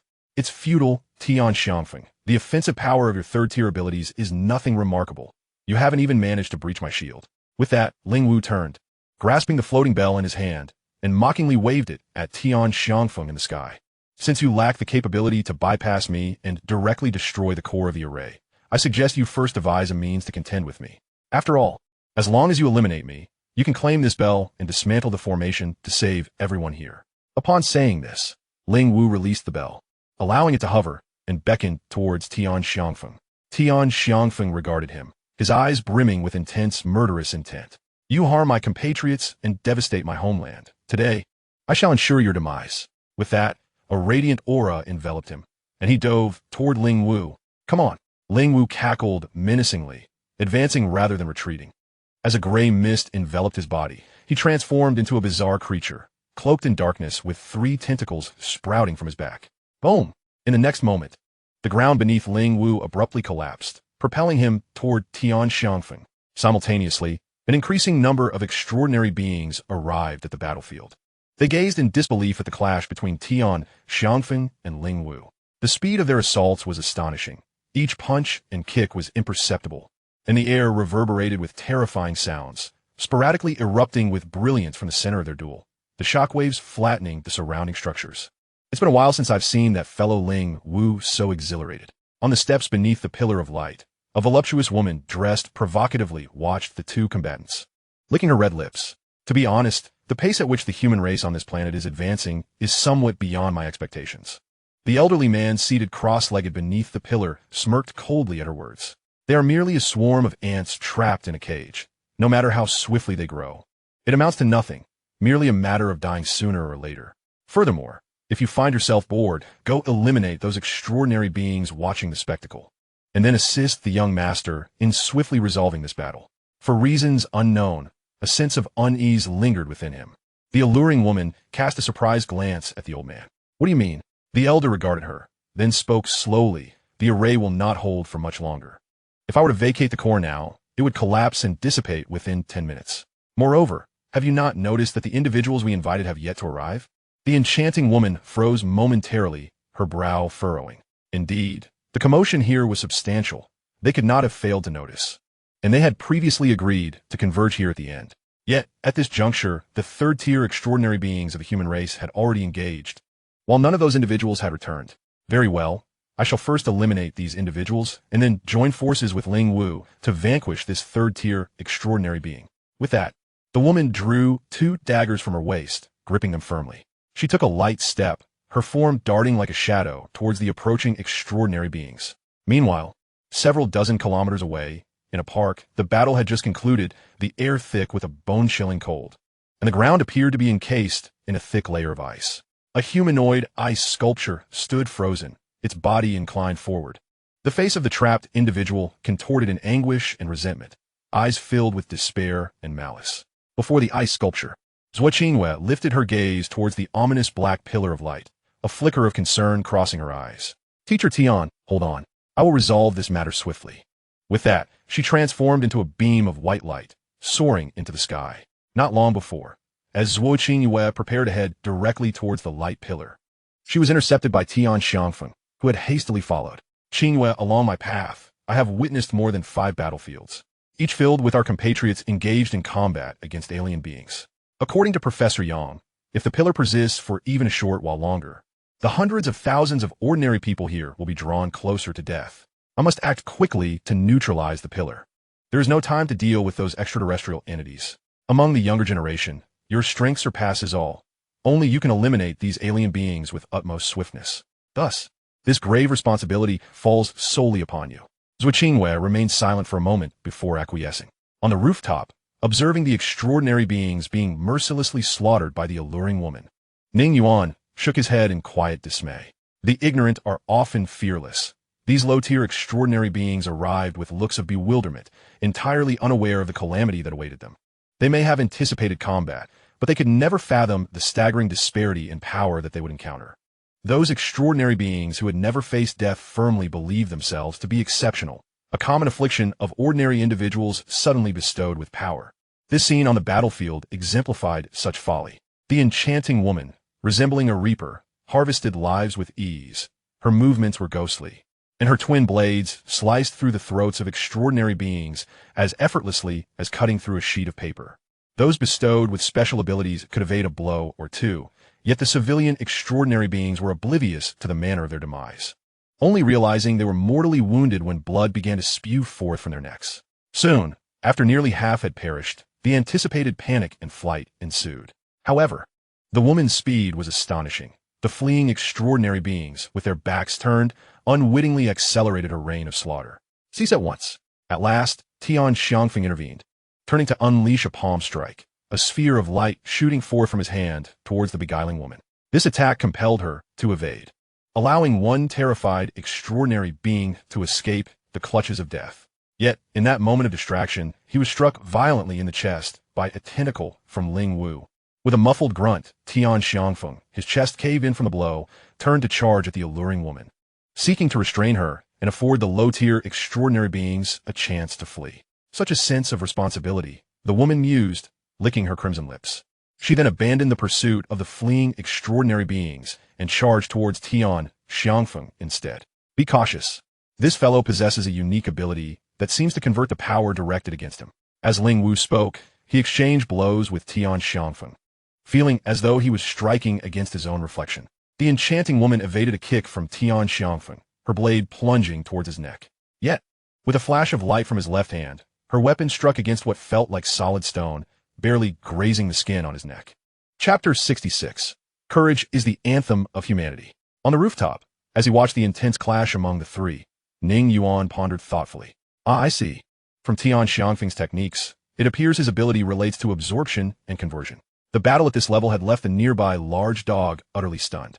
It harbored no doubt that should it plunge into the fray, it would be instantaneously obliterated. On the battlefield, witnessing that Tian Xiangfeng held his ground against both of them for the time being, Ling Wu felt a surge of unnamable fury. Ants, I must admit I underestimated you. After trading a few blows with Tian Xiangfeng, a tentacle behind him suddenly extended several hundred meters, sweeping towards a nearby sports arena. Boom! The arena, which could accommodate over 1,000 people, was cleaved in two by the tentacle, its roof neatly sliced away. Simultaneously, the smooth tip of the tentacle erupted with countless slender offshoots, surging into the interior of the arena like tendrils. In an instant, the dense mass of tentacle branches retracted, along with hundreds of individuals ensnared within. Tian Xiangfeng, don't you enjoy saving people? Let us see if you can save these. Ling Wu cackled, controlling the tentacle to hurl the unconscious masses into the air. Tian Xiangfeng's pupils constricted at the sight, for among those plummeting towards the ground were many children. You beast! Tian Xiangfeng roared in fury. Ling Wu laughed heartily. If you don't hurry to save them, they're going to meet a grim fate. The alluring woman's eyes sparkled with excitement at this turn of events. Well done, Ling Wu. In her view, if Tian Xiangfeng employed his powers to rescue those hundreds of ordinary people, he would inevitably be left vulnerable for a brief period, unable to utilize his conversion ability for self-defense, just as he had when he saved that low-tier extraordinary being earlier. As he watched the individuals scatter and fall towards the unforgiving ground, Tian Xiangfeng's eyes burned with a crimson hue. Just as he prepared to abandon his own defense to protect those ordinary people, dozens of figures surged in from a distance. They split apart, each showcasing their abilities to catch those plummeting towards the earth. Upon recognizing the faces of these individuals, Tian Xiangfeng's throat went dry. These low-tier, extraordinary beings, who had just earlier been paralyzed with fear and fled, had now returned. Senior, focus on dealing with these alien beings. Though we may be weak, we wish to contribute our strength. One youth among them spoke, his complexion still pale and his body trembling slightly. Tian Xiangfeng recognized him as the very low-tier extraordinary being he had just saved. Good, good, good, Tian Xiangfeng exclaimed, overwhelmed with gratitude. Courage is the anthem of humanity. As long as we do not lose our courage, what difficulties can we not overcome? In stark contrast to Tian Xiangfeng's rising battle spirit, Ling Wu's internal rage reached a boiling point at this sight. A low, sinister laugh escaped him. Very well, as long as there is courage. Any obstacle can be surmounted, can it? I had intended to save this for later, but I have suddenly changed my mind. It will serve well to teach you ants the meaning of insurmountable differences. With that, a brilliant light flickered in Ling Wu's right hand, revealing an object the size of a palm, its surface shimmering with golden electric arcs. Ling Wu, you have lost your mind. You intend to use that against him? The alluring woman shrieked in alarm. Together, we will surely be able to slay Tian Xiangfeng. He is merely a third-tier extraordinary being, and the energy within him will soon be depleted. There is no need for you to resort to this. In her eyes, it was an egregious waste to use such an artifact to eliminate a mere third-tier extraordinary being.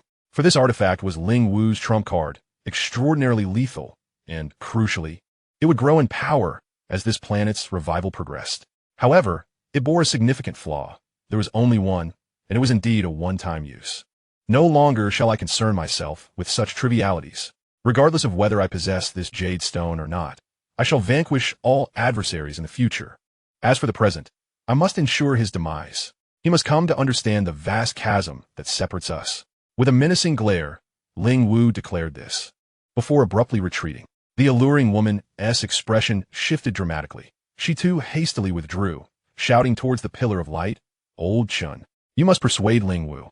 He has surely lost his mind." The elder, seated cross-legged beneath the radiant beam, sighed softly upon witnessing the scene. Ever since the young master was nearly besieged to death shortly after his arrival on this star, he has harbored resentment and a tinge of fear towards its inhabitants. If this serves to purge the bitterness and dread from his heart, then let him wield it. After all, it is merely an external object. The elder's words were gentle, yet the enchanting woman heard every syllable. She parted her vibrant lips, but ultimately refrained from uttering another word. A horde of ants. Witness the nature of the power you can only gaze upon in awe. Ling Wu roared ferociously, then hurled the jade stone with great force towards Tian Xiangfeng. In that instant, every hair on Tian Xiangfeng's body stood erect. His instincts screamed that this jade stone hurtling towards him bore the potential to end his life.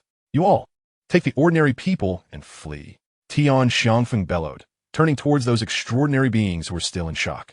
With that, he was enveloped in a brilliant azure glow. The ground trembled beneath his feet as he unleashed his power to its utmost limit. Simultaneously, the jade stone, crackling with golden electric energy, halted midair. With a resounding crack, it shattered, unleashing frenzied energy from within. Boom! With a thunderous explosion, multiple bolts of golden lightning erupted, swiftly engulfing the battlefield. A scene of despair unfolded. Even as Tian Xiangfeng pressed forward alone, refusing to retreat, those extraordinary beings who turned to flee with the ordinary people could not alter their fate. The golden lightning merely brushed past them, reducing these extraordinary beings to mere ashes, akin to ants.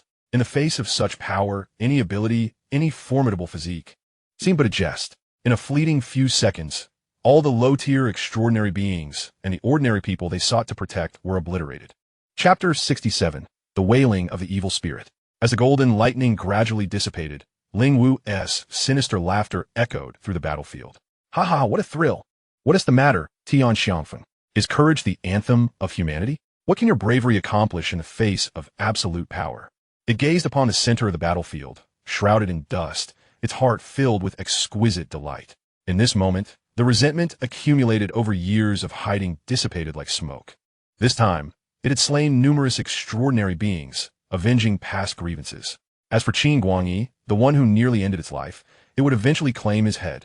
As these thoughts swirled, Ling Wu's attention was drawn to Tian Xiangfeng amidst the chaos. Upon approaching and seeing the scene clearly, it erupted in gleeful laughter. "Ah! What a tragic sight!" Tian Xiangfeng's lower half had vanished entirely. His chest bore several gaping holes, and his arms were reduced to mere stumps, with exposed bones jutting out. One side of his face was a grotesque mess, while the eye on the other side had vanished. His chin was shattered, fragments of bone clinging to his visage. Yet, astonishingly, even in such a state, Tian Xiangfeng's chest still heaved slightly. Ling Wu's brow furrowed at this sight. The next moment, the half-bodied Tian Xiangfeng suddenly surged forward, wrapping his remaining arms around Ling Wu with a desperate grip. What? The abrupt shift left Ling Wu horrified. Then, he heard a hoarse, guttural roar emanate from Tian Xiangfeng's throat, resembling the wails of a malevolent spirit. "You!" Ling Wu's hand shot out in fear, attempting to pry Tian Xiangfeng off him. However, as the final howl escaped Tian Xiangfeng's lips, a golden light ignited within his shattered form. "This is impossible." The elder and the enchanting woman beneath the pillar of light were taken aback by this spectacle. On the terrace, Ning Yuan sighed as he observed the scene. To absorb a bolt of golden lightning with one's body, betting that Ling Wu would approach, and then to transform for a final strike, Tian Xiangfeng. "I never anticipated you would achieve this step." As the battlefield erupted once more in golden radiance, Ning Yuan turned, frowning at the distance. "Left tilt moon. Why have you not yet arrived? Is it that in this lifetime, You will not appear unless you reach the second tier. Very well, no longer shall I wait. With that thought, Ning Yuan lifted his foot and kicked the great yellow dog, saying, "Stop spectating. Follow my instructions from here on." In the battlefield, the enchanting woman rushed towards Ling Wu, concern etched on her face. "Are you all right?" Ling Wu cast his gaze downward at the vacant ground, lost in contemplation. Upon his chest was a translucent wound, pulsating and contracting, striving to mend itself. However, the golden arcs of electricity within the wound hindered its recovery to an almost standstill. Observing Ling Wu's injury, the enchanting woman clicked her tongue and remarked, "Fortunately, it's not too late. We should depart. Otherwise, another third-tier extraordinary being may arrive, which would spell trouble." At that moment, Ling Wu seemed to regain his senses, nodding silently in acknowledgement. The enchanting woman smiled at his demeanor, reaching out to grasp his hand. Yet, just then, her expression froze, for her outstretched arm was silently severed. Ning Yuan materialized between the two, his obsidian eyes deep as abysses, his hand slicing like a blade, plunging directly through Ling Wu's skull. "Who are you?" The enchanting woman screamed in shock, clutching her severed arm and stumbling back. Ling Wu trembled, letting out a roar as Ning Yuan withdrew his hand, surrounding them with phantom images, reminiscent of spears. Lunging fiercely at Ling Wu's hands clenched tightly. He finally regained control over his body. 3 tendrils sprang forth from his back, shielding him from Ning Yuan's onslaught. Indeed, attempting to secure a swift kill through stealth was a challenge against a second-tier opponent. Ning Yuan mused, expressionless, as he retreated, increasing the distance between himself and Ling Wu. "You, an ant that hides in the shadows and ambushes, seek your own demise." Ling Wu's wound slowly healed, his gaze fixed on Ning Yuan, his murderous intent surging like a flood. Not only could the opponent conceal himself with unparalleled perfection, but a certain ability also allowed him to manipulate his own body. Had it not been for Ling Wu's unique physiology, he would have perished the moment his skull was pierced. "You are not a third-tier extraordinary being, yet you dare to assassinate me alone," Ling Wu stated, each word deliberate. Ning Yuan's lips curled into a cold smile at these words. "What, must one be a third-tier extraordinary being to kill you? What?" Ling Wu paused, then began to laugh. "I believe I have come to understand. You are nothing but a madman." With that, Ling Wu's form vanished in an instant. The next moment, he appeared before Ning Yuan, delivering a devastating punch while 3 tendrils loomed behind him, sealing off all of Ning Yuan's escape routes. Observing this, Ning Yuan did not retreat or evade. Instead, he engaged in close combat, unleashing a flurry of punches while the shadows surrounding him effectively blocked all of his opponent's tendril attacks. A mesmerizing woman, left with only one arm, intended to rush in and assist Ling Wu. However, after taking just a few steps forward, her forehead was soon drenched in cold sweat. Realizing the battle between these two was progressing at alarming speed, leaving her no opportunity to intervene, Ling Wu quickly sensed something amiss. For the strength and speed of the person before him were exceedingly peculiar. Tian Xiangfeng was comparable to him in power and speed solely, due to his ability to absorb and convert the attacks of others. Yet this individual's abilities were not centered around absorption and conversion, yet his swiftness and might were equally formidable. Moreover, the eerie shadows surrounding his opponent completely thwarted his tendril assaults. "Smile, don't you enjoy smiling?" Ning Yuan taunted Ling Wu, and in that instant, a phantom beneath his feet surged into Ling Wu's body, causing him to become momentarily rigid. Subsequently, a shadowy spear materialized, piercing through Ling Wu's form and pinning him to the ground. Ling Wu let out a roar. The alluring woman finally seized an opportune moment to appear before Ning Yuan, her left hand brandishing a dagger aimed viciously at his neck. Yet Ning Yuan remained unfazed. The short blade was halted by a shadow before him, rendering it unable to advance even a fraction. Not only that, but the woman's body was swept by the phantom beneath her feet, and she too became rigid. In the next moment, she found herself uncontrollably driving the dagger towards her own neck. Fortunately, her mental fortitude was sufficiently strong, and just as the dagger was about to pierce her throat, she regained control over her body. "What manner of monster are you? I have never heard of anyone like you among the extraordinary," the woman exclaimed in horror.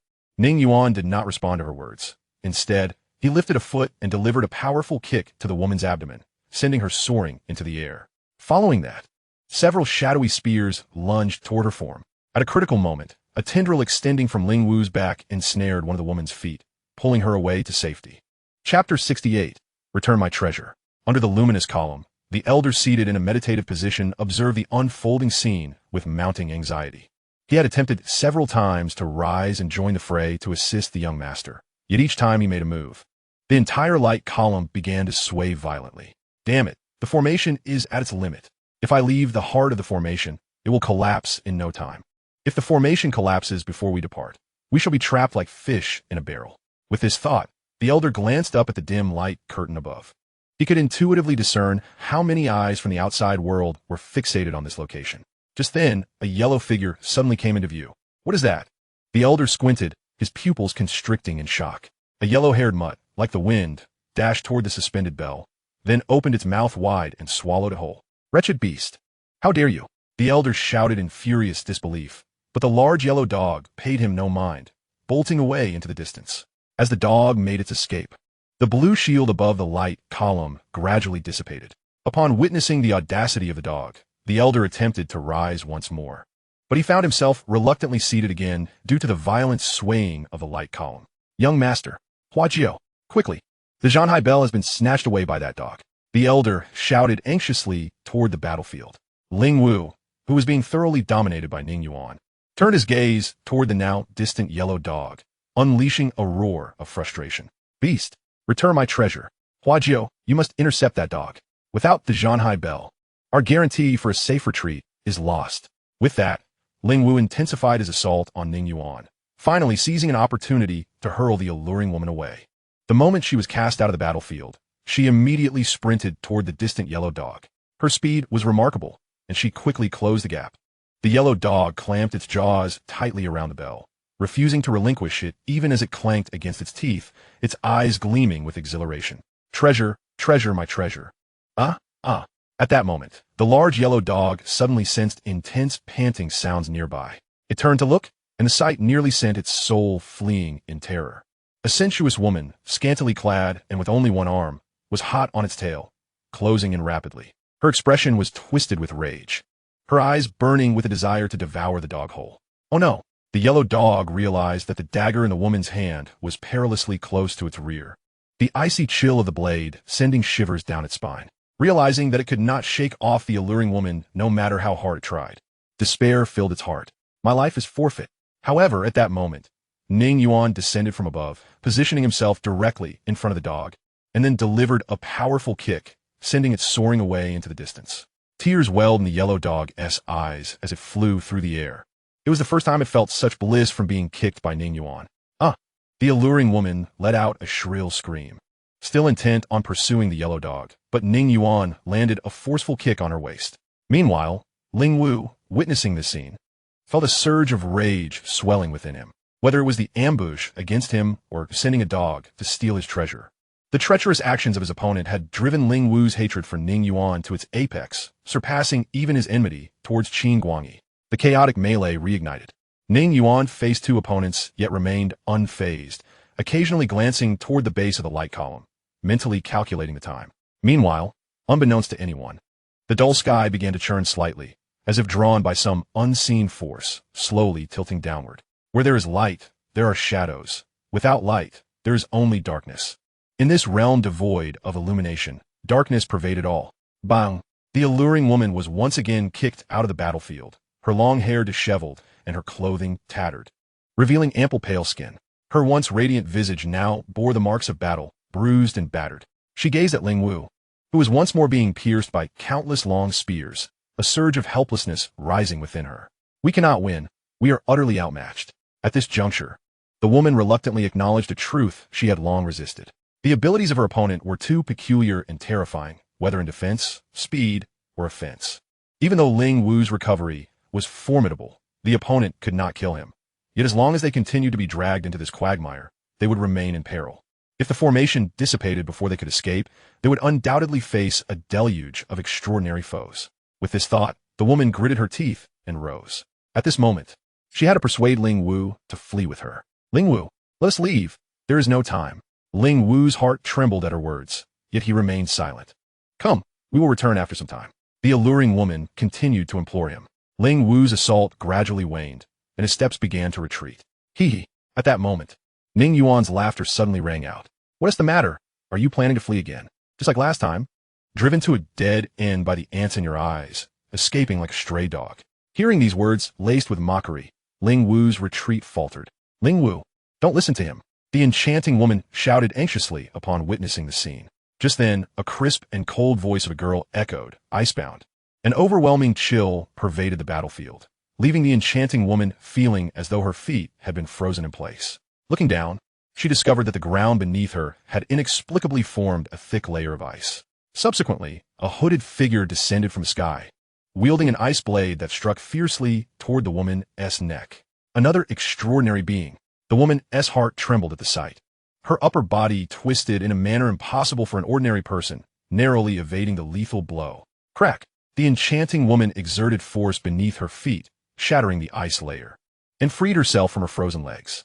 Zhuo Qingyue landed gracefully, surveying the enchanting woman who was left with only one arm, and then gazing at the fierce battle between Ning Yuan and Ling Wu. Her eyes settled on Ning Yuan. Zhuo Qingyue recognized him. She had seen him at a meeting held by the headquarters. Naturally, Ning Yuan noticed Zhuo Qingyue as well, observing the various wounds adorning her body, particularly the thin layer of ice covering her left thigh, beneath which lay a patch of blackened, decayed flesh. Noticing the absence of Tian Xiangfeng, Zhuo Qingyue's heart began to comprehend the grim reality. She sighed softly, sorrow flickering in her eyes. I'm sorry, Teacher Tian, I have arrived too late. Chapter 69, Darkness at My Command. The enchanting woman, with her remaining left hand clutching a dagger tightly, glared at Zhuo Qingyue with a grim expression. A yellow-haired girl, so severely injured, yet still daring to meddle and seek her own demise. Zhuo Qingyue met her gaze and slowly raised her ice blade. In the next instant, both women moved simultaneously. Clang! The sharp sound of blades clashing echoed as their battle began, fierce and relentless. On another battlefield, Ning Yuan, engaged in combat with Ling Wu, cast his gaze toward the two women fighting not far away, particularly focusing on Zhuo Qingyue's silhouette. A profound killing intent flickered in his eyes. In his past life, due to the unparalleled defensive capabilities of a light spirit, Ning Yuan's rank at headquarters swiftly escalated from A to S. Meanwhile, Zhuo Qingyue's ice spirit abilities were predominantly offensive, making her the first S-class extraordinary being at headquarters. Thus, the two S-class extraordinary beings of similar age, one offensive and one defensive, formed the most perfect partnership. Their collaboration accomplished numerous tasks that other extraordinary beings could not, saving countless lives. During that period, Ning Yuan, who utilized his abilities to protect countless ordinary people, was hailed as a guardian deity. Yet, it was also during that time that Ning Yuan, while on a mission, failed to rescue Ning Xiaoluo. Time inevitably alters all things. Ning Yuan's ability to advance was exceedingly arduous. He could not keep pace with Zhuo Qingyue's rapid breakthroughs. By the time she reached the 5th tier, he had only just broken through to the 4th. When she ascended to the 6th tier, he remained at the 4th. As the chasm of disparity widened, their originally equal relationship gradually became unequal, and the duo transformed into a solitary figure. As the alien races grew increasingly powerful, Ning Yuan's defenses faltered, no longer flawless. He gradually found himself incapable of completing significant tasks. Ultimately, the headquarters reassessed his rank from S back to A, until he aged and withdrew entirely from the core circle of headquarters, shifting to teaching and nurturing extraordinary beings. In his previous life, he dedicated himself to headquarters. Even after losing his only family member, he never harbored resentment toward them. However, in his twilight years, he was executed on trumped-up charges. Did he harbor hatred? Naturally, he did. Those who knew the extent of his contributions, who understood he had committed no wrongdoing. Among them, Zhuo Qingyue was acutely aware of his sacrifices. Yet, she chose the 100-year peace promised by the alien races over him. On the battlefield, Ning Yuan gazed at Zhuo Qingyue's figure, nearly unable to suppress his desire to strike against her. Ling Wu engaged in combat with him, sensed something amiss with Ning Yuan, but assumed his murderous intent was aimed at Huajiao. It seems this girl is quite important to you, Ling Wu remarked, a rare sense of satisfaction blooming within him at the sight of Huajiao gaining the upper hand in their clash. As long as he could discomfort Ning Yuan, he felt a sense of pleasure. Hearing Ling Wu's words, Ning Yuan actually smiled, albeit with a somewhat sinister expression. Important? Haha, indeed, you're absolutely correct. With that, Ning Yuan's assault abruptly intensified, shadows piercing through Ling Wu's form once more. Simultaneously, a shadow beneath his feet spread forth, targeting Zhuo Qingyue. However, at that moment, Ning Yuan's pupils constricted sharply, as Zhuo Qingyue's hood fell during the fierce battle, revealing her true visage and her cascade of white hair. A slender crystal necklace around her neck also came into view. What is this? Damn it. As expected of the only S-class extraordinary being in the early stages. The headquarters truly valued you, granting you this item so early. Ning Yuan felt a surge of unwillingness as he retracted the shadow, extending from beneath his feet. In his previous life, as Zhuo Qingyue's partner, how could Ning Yuan be unaware of the item she possessed? The space crystal necklace. One of the most elite, life-saving artifacts within the headquarters, contains spatial power and could be activated thrice. When this item sensed its wearer was in mortal danger, it would instantly transport her to safety. The fact that such a precious item was bestowed upon Zhuo Qingyue when she was merely at the second tier showcased the headquarters' immense regard for her. In other words, if Ning Yuan recklessly attacked Zhuo Qingyue, given her intelligence, she would undoubtedly become aware of the threat looming over her. Should that moment arise, Ning Yuan's only outcome would be to betray the headquarters, wandering the world with Ning Xiaoluo from then on. Yet that was not Ning Yuan's plan for this lifetime. In this life, he aspired to leverage the resources of the headquarters and the entire world to ascend to the pinnacle, to seize victory amidst the conflict between extraordinary beings and alien races. His grand design for rebirth had only just begun. How could he risk it all for a fleeting moment of gratification at the expense of a woman? With that thought, Ning Yuan's indignant heart swiftly calmed. He observed Zhuo Qingyue, who was faltering and on the verge of defeat, about to be forcibly transported away by the space crystal necklace. And a plan formed in his mind as he charged directly toward them. Meanwhile, due to her injuries, Zhuo Qingyue's body trembled slightly. Her current strength was less than half of her peak. After engaging in a fierce battle with the enchanting woman for hundreds of exchanges, she was beginning to feel overwhelmed. The crystal necklace around her neck began to emit a faint glow. In stark contrast, the enchanting woman felt an exhilarating thrill within her as the battle raged on. For in Left Qingyue, she had rediscovered a glimmer of her former confidence. However, just as she prepared to pounce on Left Qingyue and deliver the fatal blow, Ning Yuan appeared before her with swiftness surpassing her own. What use are you if you cannot even handle a mere cripple with one arm? Ning Yuan beratet angry, pivoting to deliver a powerful kick to Left Qingyue's abdomen, propelling her toward the radiant column of light. Drive that old fool away. Once he vacates his seat, the formation will dissipate. If you cannot accomplish even this trivial task, the lives of tens of thousands will be lost because of you. Listening to Ning Yuan's words and feeling the searing pain in her abdomen, Left Qingyue pressed her crimson lips tightly together as she observed Ning Yuan besieged by two adversaries. Caught in a 1-against-2 predicament, a flicker of guilt crossed her eyes.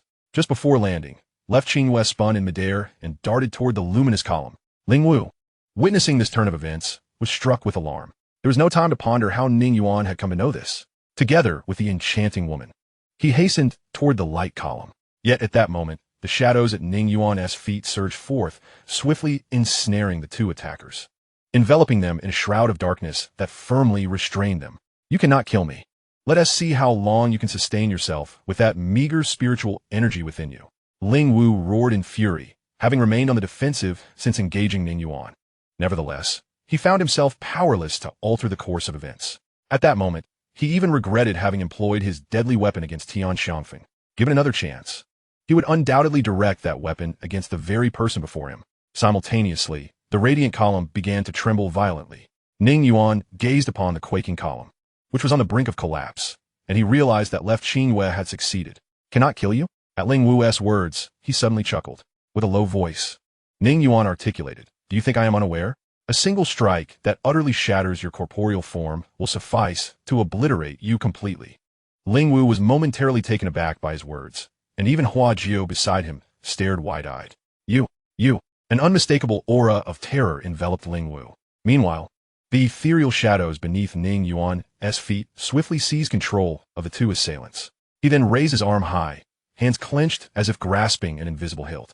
Darkness, bend to my will. As these words slipped from his lips, Ning Yuan's hand abruptly descended upon the two adversaries. Buzz, the long-anticipated rules of darkness, which had awaited their invocation, suddenly tilted downward, enveloping Ling Wu and his companion. Boom!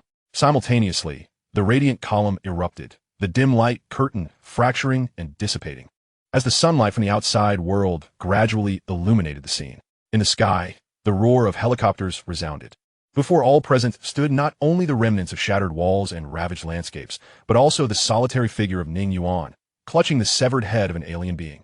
Chapter 70. Why is it puffed up? Gazing at Ning Yuan, who stood alone amidst the ruins, it felt as if the world had been paused in that moment. The crew responsible for filming from the helicopter was rendered speechless. Just then, Ning Yuan moved. He took a step forward, his figure transforming into a streak of black light, vanishing from sight. Only then did the helicopter crew snap back to reality, with trembling hands pressing against their earpieces as they hurriedly contacted headquarters. Meanwhile, within the frontline base, just a few hundred meters from the light barrier, an oppressive silence reigned. Yang Yuesian stared in disbelief at the screen, displaying Ning Yuan's disappearance, while Lu Yi stood beside him, equally stupefied. Instead of the anticipated figure of Tian Xiangfeng, they were confronted with a newly joined extraordinary individual. Moreover, the most crucial detail was that this newcomer appeared to be holding something in his hand. Just then, a figure descended from the sky, landing outside the base. The extraordinary individuals scattered around immediately turned their vigilant gazes toward him, with Zheng Guang stepping protectively in front of Lu Yi and Yang Yuesian. Ning Yuan approached the crowd slowly, the eerie, dark head in his grasp capturing the attention of all present. As he drew nearer, the armed soldiers instinctively parted ways, creating a path for him. When he penetrated deeper into the throng, the extraordinary individuals unconsciously retreated to make way. Finally, Ning Yuan reached Zheng Guang. Zheng Guang regarded Ning Yuan, his eyes widening at the sight of the head he held, his astonishment palpable. Ning Yuan placed a hand on Zheng Guang's shoulder, gently pushing him aside. He then moved before Lu Yi and Yang Yuesian.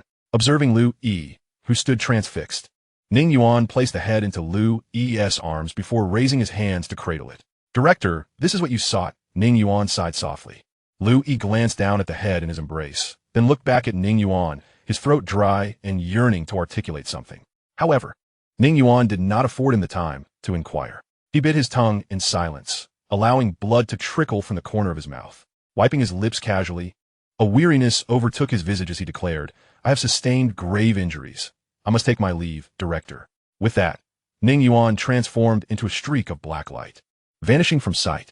On his journey, he sensed the location of the large yellow dog through the shadow he had left upon it, eventually locating it within an unfinished building and taking it along. Thus, Ning Yuan's tasks were concluded. Any ensuing troubles would be the headquarters' concern. All he needed to do now was await their completion of matters here before they would seek him out. At Xinghu Huaban, a streak of black light descended at the entrance of the villa. The moment Ning Yuan appeared, he instantly sensed a multitude of gazes fixated upon him. He turned to observe a not-yet-sold villa on the second floor. Within the window, a middle-aged man met Ning Yuan's cold gaze. In an instant, the man felt as though his heart had skipped a beat. After Ning Yuan averted his gaze, the man wiped the cold sweat from his brow and hastily retrieved a walkie-talkie, exclaiming, Attention, Supervisor Ning has returned. The mission to protect his family is temporarily cancelled. All personnel, retreat immediately. Received, received, received. Ning Yuan input the gate code and pushed the door open. Upon entering the yard, he spotted Ning Xiaoluo, clad in an apron, tiptoeing to hang out his bedding. Upon seeing Ning Yuan, Ning Xiaoluo was momentarily taken aback. Then a look of delight broke upon her face. Xiao Yuan, you're back. She hurriedly dashed to Ning Yuan's side, her large eyes scanning him up and down. Seeing that he appeared unscathed, she finally relaxed. Ning Yuan smiled and ruffled her hair. No need to worry. I told you there was no danger. After exchanging a few words, Ning Xiaoluo's gaze turned to the large yellow dog, which sat silently with a puffed-up expression. Xiao Yuan, where did you find such a mutt? It resembles the big yellow dog we had when we were kids. Ning Xiaoluo approached the large yellow dog, curiously inspecting it. For reasons unknown, the large yellow dog seemed somewhat bashful under her scrutiny, lowering its head. It was not a mere mutt. Ning Yuan cast a fleeting glance at the large yellow dog before recounting its extraordinary experience of consuming the spirit seed and transforming into a transcendent being. This revelation left Ning Xiaoluo wide-eyed, her face a portrait of disbelief. You mean it is as intelligent as a human and can speak? Ning Yuan noted affirmatively. This only intensified Ning Xiaoluo's curiosity about the yellow dog. She peered at it from various angles, eager to discern whether this talking canine bore any physical differences from ordinary dogs. Thus, the trio, 2 humans and 1 dog, entered the villa. The living room was pristine, almost devoid of dust, a testament to Ning Xiaoluo's fastidious nature and her appreciation for their home. On the sofa, she emerged from the kitchen with 3 glasses of juice, placing one before Ning Yuan, another in front of the yellow dog, and the last one before herself, to facilitate the yellow dog's drinking. She even added a straw to its glass. Ning Yuan lifted his glass, sipping leisurely as he retrieved the remote control to turn on the television. Meanwhile, Ning Xiaoluo took small sips of her juice, casting furtive glances at the yellow dog, which sat upright with an air of decorum. The dog's eyes occasionally darted towards the juice on the table, yet it remained still. Noticing this, Ning Xiaoluo quietly inquired of Ning Yuan, "Xiao Yuan, why does it keep puffing its cheeks?" Ning Yuan glanced at the yellow dog and chuckled lightly. "This fellow has a treasure in its mouth. It fears I might snatch it away, hence its reluctance to reveal it." Ning Xiaoluo was momentarily taken aback. She then moved to sit beside the yellow dog, softly asking, "Are you afraid Xiao Yuan will take your treasure, which is why you want to open your mouth?" The yellow dog tilted its head in her direction and gently nodded. Ning Xiaoluo smiled at this and extended her hand towards the yellow dog's mouth. "Fear not, I shall safeguard it for you until you finish your juice. Xiao Yuan 1T take it." As Ning Yuan idly watched the television, he kept the yellow dog in his peripheral vision. After a brief moment of contemplation, the yellow dog surprisingly opened its mouth and deposited a bell into Ning Xiaoluo's hand. Staring at the blue bell, Ning Xiaoluo seemed to have an epiphany and stood to head towards the bathroom, where the sound of running water soon followed. The yellow dog eagerly slurped several gulps of juice, then remarked with a hint of amazement, "I never expected someone like you to have such a gentle, kind, and perfect wife." Ning Yuan shot at a sidelong glance. "Wife? You must be seeing things. She is my sister." The yellow dog was momentarily taken aback. "What? Sister?" Chapter 71. I will protect her. After a moment of silence, the yellow dog finally voiced its thoughts. What kind of parents could possibly produce such extraordinarily different offspring? It's simply astonishing. Ning Yuan sighed at this. He set down the remote and began stretching his hands. The yellow dog felt a sudden jolt of anxiety. Just then, Ning Xiaoluo returned, holding the bell in one hand and several red strings in the other, seating herself between them. "Xiao Yuan and I are not biological siblings. I am his cousin." Ning Xiaoluo placed the bell on the table and deftly began to weave the red strings. As she recounted amusing stories from their childhood to the yellow dog, it listened quietly. Meanwhile, Ning Yuan pondered over the bell on the table. From his previous life's experiences, he knew that treasures in the hands of otherworldly beings could also be utilized by transcendent beings, provided that all traces of the otherworldly essence were thoroughly eradicated. Subsequently, one must nurture it with their own transcendent power. Clearly, the bell before him had lost its luster after Ling Wu's demise, signifying that it had become a thing without a master. Observing the yellow dog engaged in conversation with Ning Xiaoluo, Ning Yuan harbored no desire to claim the bell for himself. As long as this defensive artifact remained with the yellow dog, it offered an added layer of security for Ning Xiaoluo. He still possessed a serpentine jade pendant, acquired from vanquishing an otherworldly being. Contemplating this, Ning Yuan turned his gaze to Ning Xiaoluo, a gentle warmth flickering in his eyes. "Xiaoluo, just a little longer. Once I'm certain, I will ensure you become a transcendent being." For an ordinary person to become transcendent, they must endure the excruciating pain of merging with the spirit seed, as well as the rejection that may arise. This is why the probability of death during the fusion process can reach a staggering 50%. However, spirit seeds are diverse, and the efficacy of spiritual items varies widely. Thus, Ning Yuan was aware of methods that could guarantee 100% success in spirit fusion from his previous life. Yet these methods either had yet to manifest or were currently beyond his reach. Therefore, even if the success rate of fusion stood at 90%, with only a 10% chance of death, Ning Yuan remained resolute in not allowing Ning Xiaoluo to undergo the fusion, for he could not bear to gamble with her life. On the sofa, Ning Xiaoluo inspected her completed red strings, nodding in satisfaction. "During middle school, I earned quite a bit of pocket money with this skill. After all these years, I haven't lost my touch." She affixed the prepared red string to the bell and tied a secure knot, tugging on it firmly before examining her handiwork. Then, much to the astonishment of the yellow dog, she placed the bell around its neck. Adjusting it slightly, Ning Xiaoluo smiled and nodded. "It looks lovely." At that moment, the yellow dog finally grasped what had transpired, gazing at Ning Xiaoluo in disbelief. "You did this for me?" "Of course. Otherwise, you'd be unable to eat while it's in your mouth. Wearing it around your neck is much more convenient," Ning Xiaoluo replied, affectionately patting its head. The yellow dog lowered its gaze to inspect the bell on its neck, but could not see it. It then dashed towards the bathroom. "Moments later." Muffled cries from the yellow dog echoed from within. Ning Yuan, upon hearing this, involuntarily twitched his mouth, casting a peculiar glance at Ning Xiaoluo, who remained oblivious as she continued organizing items on the table. "By the way, Xiaoluo, has Su Wei come by recently?" Ning Yuan's question caught Ning Xiaoluo off guard. "How did you know?"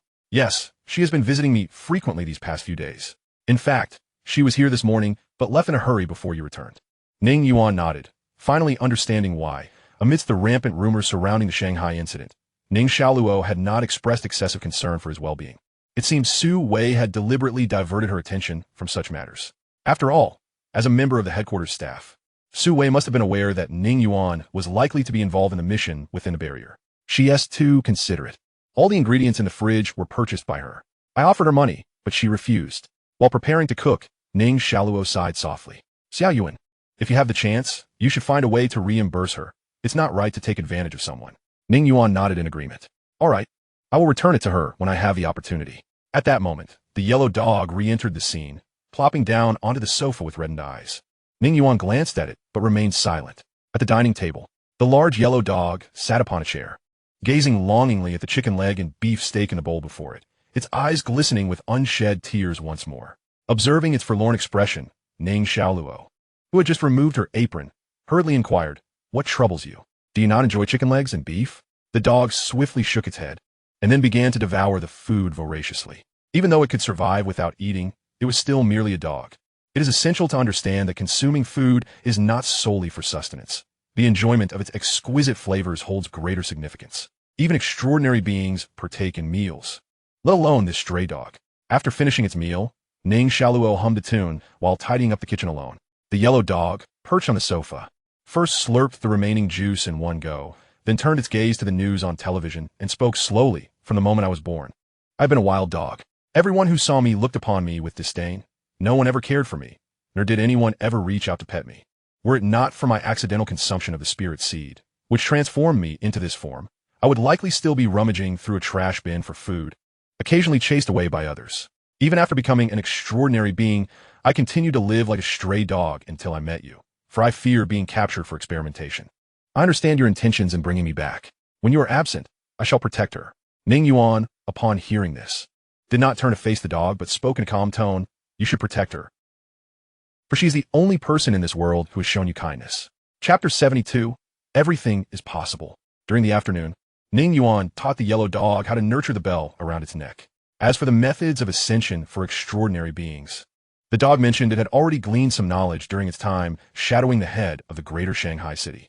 However, the current methods of ascension were tailored for humans, and whether they could be applied to a dog remained uncertain, as there had been no precedent. In the evening, Ning Xiaoluo prepared a room for the yellow dog, causing its eyes to well up with tears once again as it had intended to rest outside. Late at night, just as the yellow dog concluded its nurturing of the bell and was about to begin its training, it sensed something amiss. It felt as if nearly all the primordial energy of heaven and earth nearby had been drawn away by some unseen force. Instantly alert, the yellow dog followed its instincts. Gently pushing open the villa's front door, it beheld Ning Yuan sitting cross-legged alone in the yard. To an ordinary observer, Ning Yuan appeared unremarkable. Yet the yellow dog could distinctly sense his difference. He now resembled a vortex, voraciously absorbing the primordial energy of this realm. The yellow dog's eyes widened in astonishment as it covered its mouth with its paw. Compared to Ning Yuan's terrifying rate of absorption, its own seemed pathetically trivial, akin to a competitive eater versus an infant.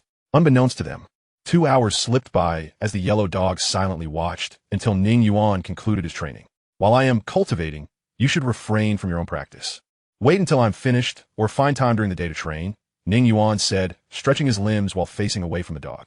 What level of spirit seed have you fused with to achieve such a terrifying absorption rate? The yellow dog marveled, for it perceived that in those 2 hours, Ning Yuan had absorbed more primordial energy than it had in over 2 months. Ning Yuan turned slightly to glance at the dog and replied, My spirit seed is rather unique.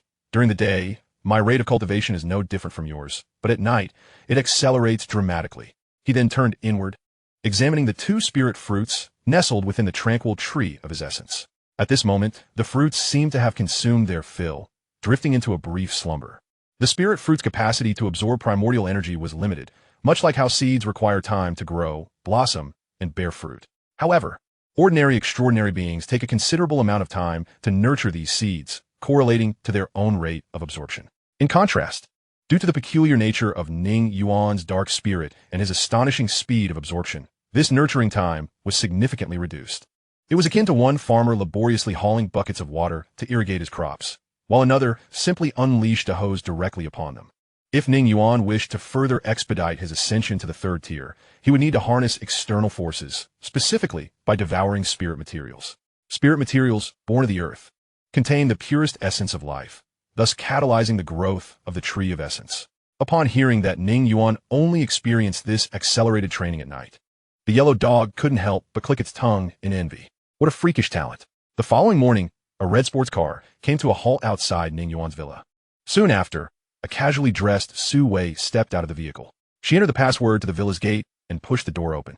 At the entrance, Su Wei took a deep breath, striving to calm her racing heart. Exhaling slowly, she gently pushed open the door, only to find a large yellow dog standing upright. Sweeping the floor, Su Wei quickly closed the door again, extending her hands to slap her face before reopening it. The sight remained unchanged. The yellow dog was still sweeping. Once more, she shut the door, staring at her hands, consumed by deep self-doubt. Could it be that I'm simply too exhausted from the past few days, leading to such bizarre hallucinations? At that very moment, the door swung open from the inside. Su Wei, you're here. Ning Shaluo smiled as she took Su Wei's hand and led her inside. At that moment, Su Wei no longer saw the sweeping dog. It was indeed an illusion. She sighed in relief, then cheerfully asked Ning Shaluo, Shaluo, has Ning Yuan returned? Ning Shaluo nodded, pointing towards the sofa.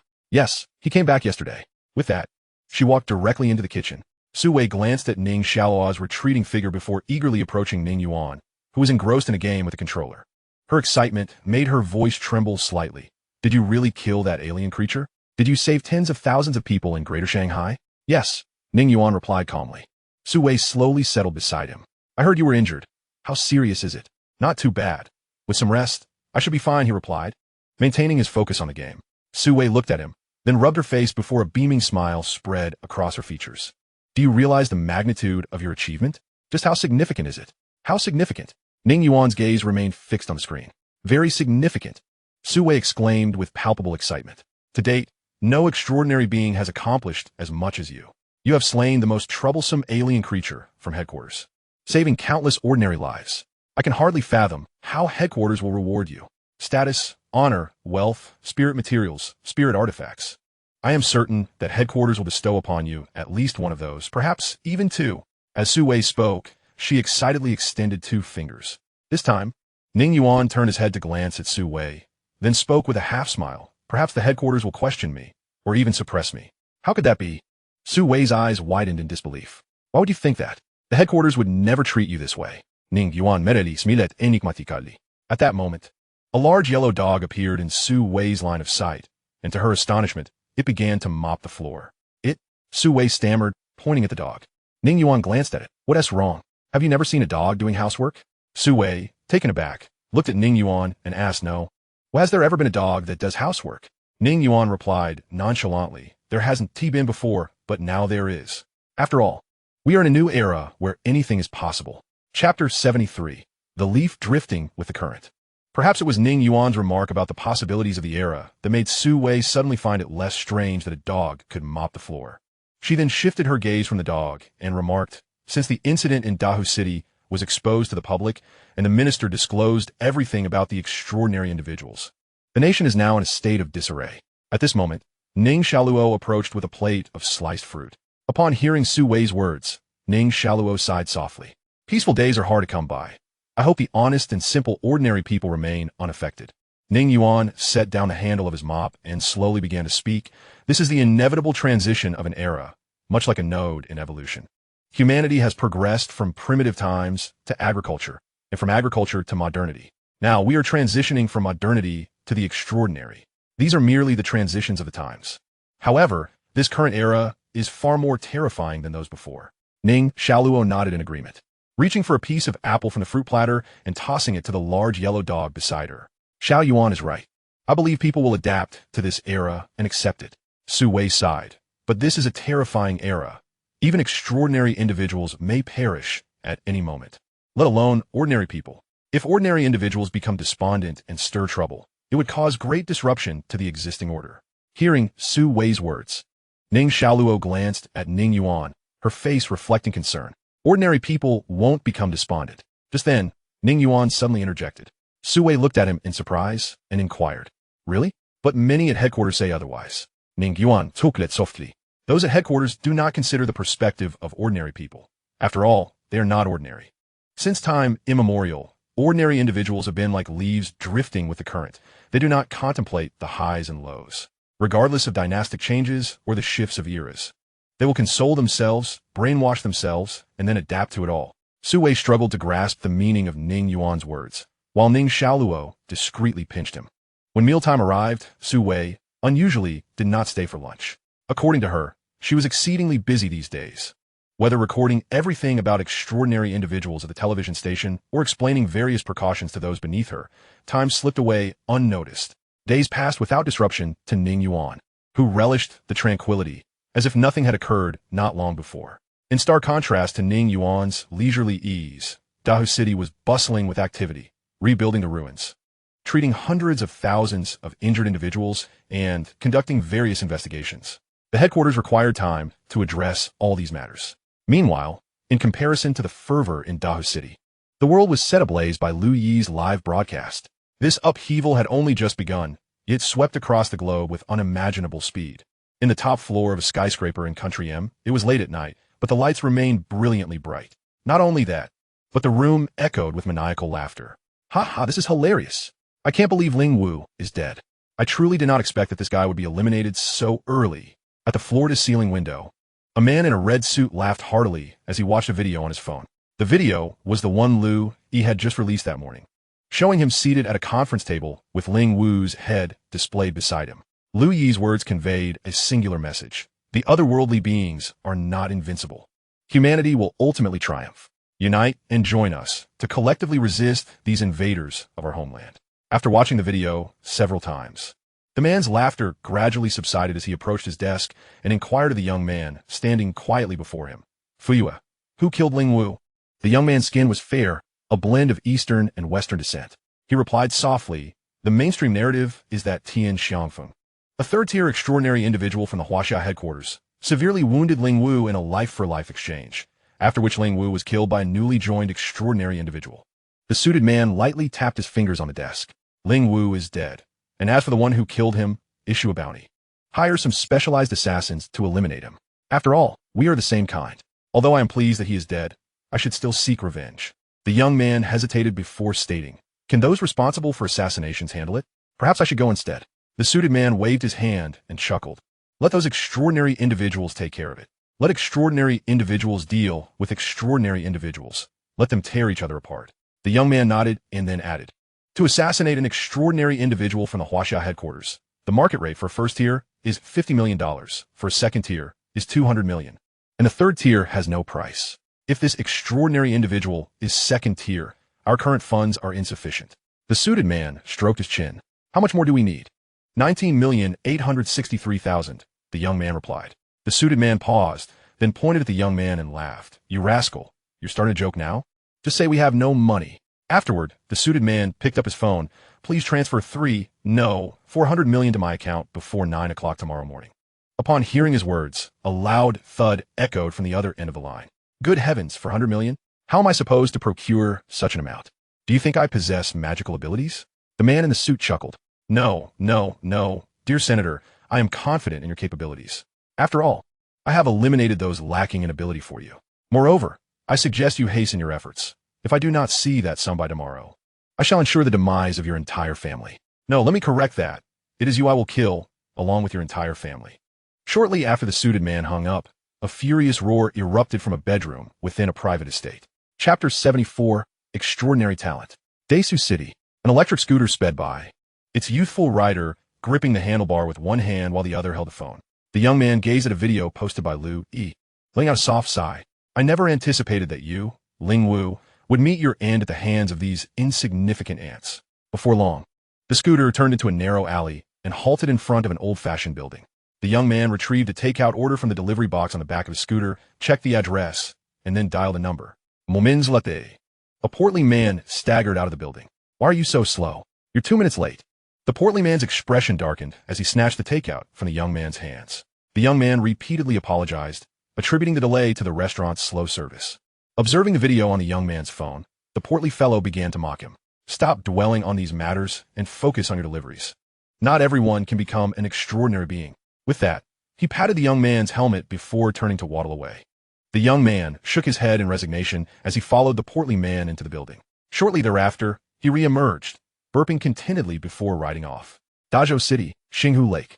The realm of extraordinary beings is not a lawless domain. Extraordinary individuals must also adhere to the law. If you discover a spiritual species, do not touch it, as it may pose a lethal threat. Please call immediately. If you are an extraordinary being, consider joining the headquarters to contribute to the protection of humanity. What is a spiritual species, and what constitutes an extraordinary being? 10 essential tasks to undertake after becoming an extraordinary individual. On the sofa, Ning Xiaoluo incessantly scrolled through videos on her phone. Since yesterday, the internet had been flooded with such content.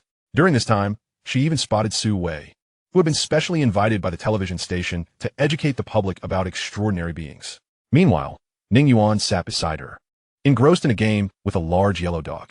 Just then, a knock echoed at the door, and Su Wei entered. Upon stepping inside, she was greeted by the sight of the boy and the dog engrossed in a fighting game. For a moment, Su Wei was taken aback, finding it quite normal that a dog capable of household chores could also play games. She approached Ning Yuan. Ning Yuan, I saw you on my phone.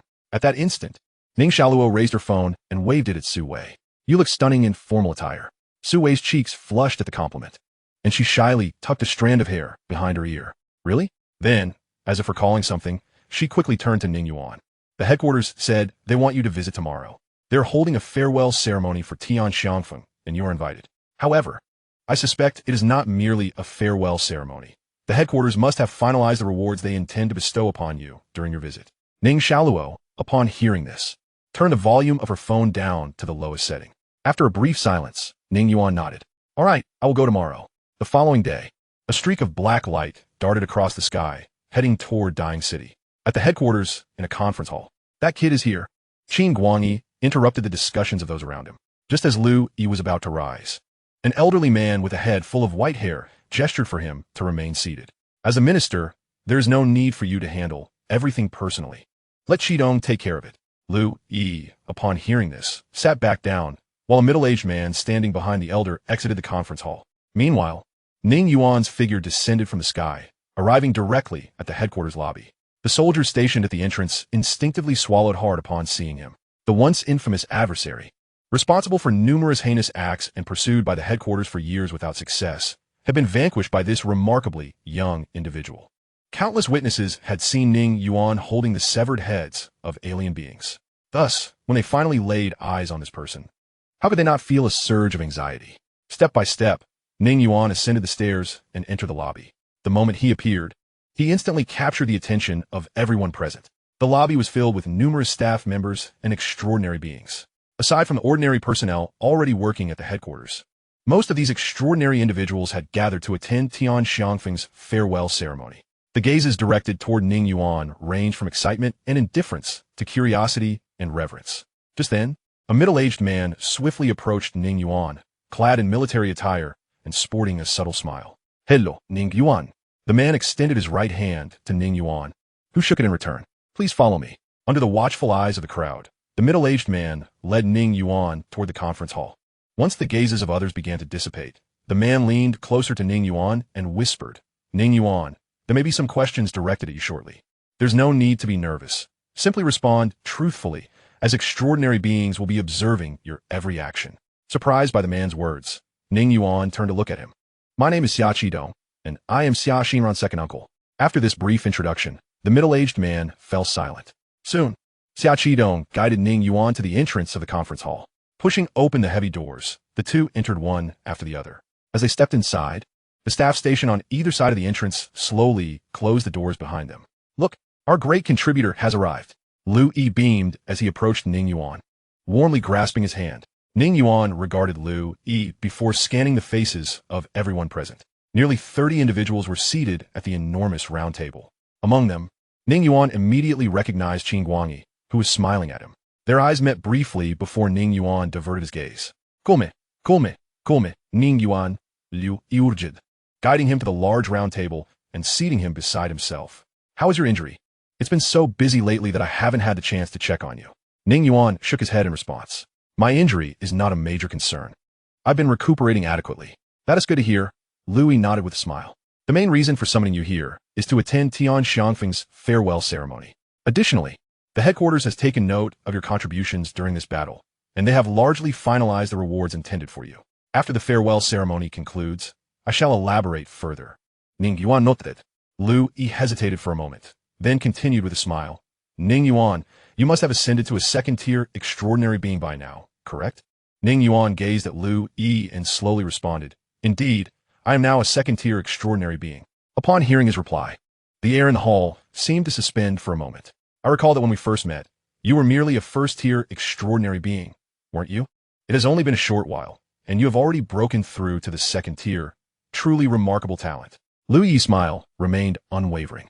Yes, it took me approximately half a year to ascend from the first to the second tier. As these words escaped Ning Yuan's lips, the extraordinary beings in the hall stared at him in astonishment. Even Qin Guangyi's pupils contracted sharply. Chapter 75. Heart enveloped in darkness, body standing in light. To reach the second tier from the first in just half a year? One extraordinary prodigy. Even the S-rank extraordinary being, Zhou Qingwei, took a full year to make that leap. It seemed Ning Yuan had anticipated the crowd's reaction, his expression as calm as still water. In this lifetime, he had never intended to completely conceal the terrifying speed of his cultivation. It is critical to understand that the death of Chu Feng in his previous life was not solely due to the dark spirit. There was another significant reason. Circumstances dictated it. During Chu Feng's time, the era was dominated by fifth-tier extraordinary beings. The combat power between extraordinary beings and the alien races had reached a sort of equilibrium, with victories and defeats on both sides. The emergence of Chu Feng, along with his alarming rate of ascension, hinted at a potential disruption of this balance. The alien races would undoubtedly seek to prevent the growth of such a formidable individual. Furthermore, certain high-ranking figures among humanity were unwilling to have their existing order shaken by such an outsider, and even less inclined to divert their limited resources to him. Despite his extraordinary talent, possessing immense power was not Chu Feng's fault. Rather, it was his misfortune to be born in an era where fifth-tier extraordinary beings looked down upon him. Ironically, those who regarded him with disdain were also exceedingly arrogant, believing they could triumph over the alien races even in his absence. Yet if Chu Feng were allowed to mature, they might find themselves next in line after the extinction of the alien races, concerned not about defeat, but rather about victory. Thus, Chu Feng's demise was both a tragedy and an inevitability of that era. The epoch in which Ning Yuan now resides is entirely different. Today, extraordinary beings are scarce. The fifth tier is a rarity, and even the third tier is few and far between. The current landscape demands sufficiently powerful extraordinary beings to stabilize the situation and confront the alien races. The headquarters cannot predict the future, hence they are neither arrogant nor presumptuous. Until a sufficiently powerful extraordinary being emerges to instill confidence, those at headquarters are acutely aware of their limitations. Without formidable extraordinary beings, they stand no chance against the alien races. And without the ability to triumph over the alien races, they perceive only a path to demise. Heroes are born of circumstances, and circumstances are shaped by heroes. The present age demands heroes. Even if such heroes may bring trouble upon themselves, the headquarters must nonetheless employ them to their fullest potential. This is precisely why Ning Yuan stands before them today, his heart enveloped in darkness, yet his body illuminated in light, elevated to the pinnacle by those at headquarters. As Ning Yuan had anticipated, upon learning that he had ascended from the first to the second tier in just half a year, the expressions of those in the conference room shifted from shock to delight. Even the wrinkled visage of Elder Qin seemed to blossom with a smile. Liu Yi nodded vigorously. Overjoyed. Excellent. Ning Yuan, your extraordinary talent is indeed a fortunate blessing for our Huaxia. Liu Yi refrained from inquiring about the reasons behind Ning Yuan's rapid cultivation speed. For him, the process was inconsequential as long as the outcome was favorable, namely, the ability to combat the alien races. After a brief silence, the smile on Liu Yi's face gradually faded, replaced by a touch of sorrow. Ning Yuan, the reason I came to see you today, aside from matters I just mentioned, is to discuss some pressing questions. This battle has cost the headquarters a third-tier extraordinary being. The death of Tian Xiangfeng during this mission is a considerable loss for the headquarters. However, the dead cannot be brought back to life. All we can do is allow the departed to rest in peace and ensure that the living continue to thrive. Tian Xiangfeng's remains are entirely unaccounted for, and his family and relatives remain unaware of how he perished. Aside from you, none of the other surviving extraordinary beings participated in the final battle. Ning Yuan, You resolved the outbreak in Dahu City, and you also eliminated alien beings. Do you have any knowledge of how Tian Xiangfeng met his end? As Lu Yi's words echoed through the hall, everyone turned their gaze toward Ning Yuan, hoping to discern some insight from his expression. Ning Yuan sikhet deeply, feigning a countenance of sorrow and regret, while internally he chuckled. Lu Yi, oh Lu Yi, have you truly come to this point? You appear to inquire about Tian Xiangfeng's demise, yet you are merely probing me. Why not simply ask why, possessing the power to slay alien beings?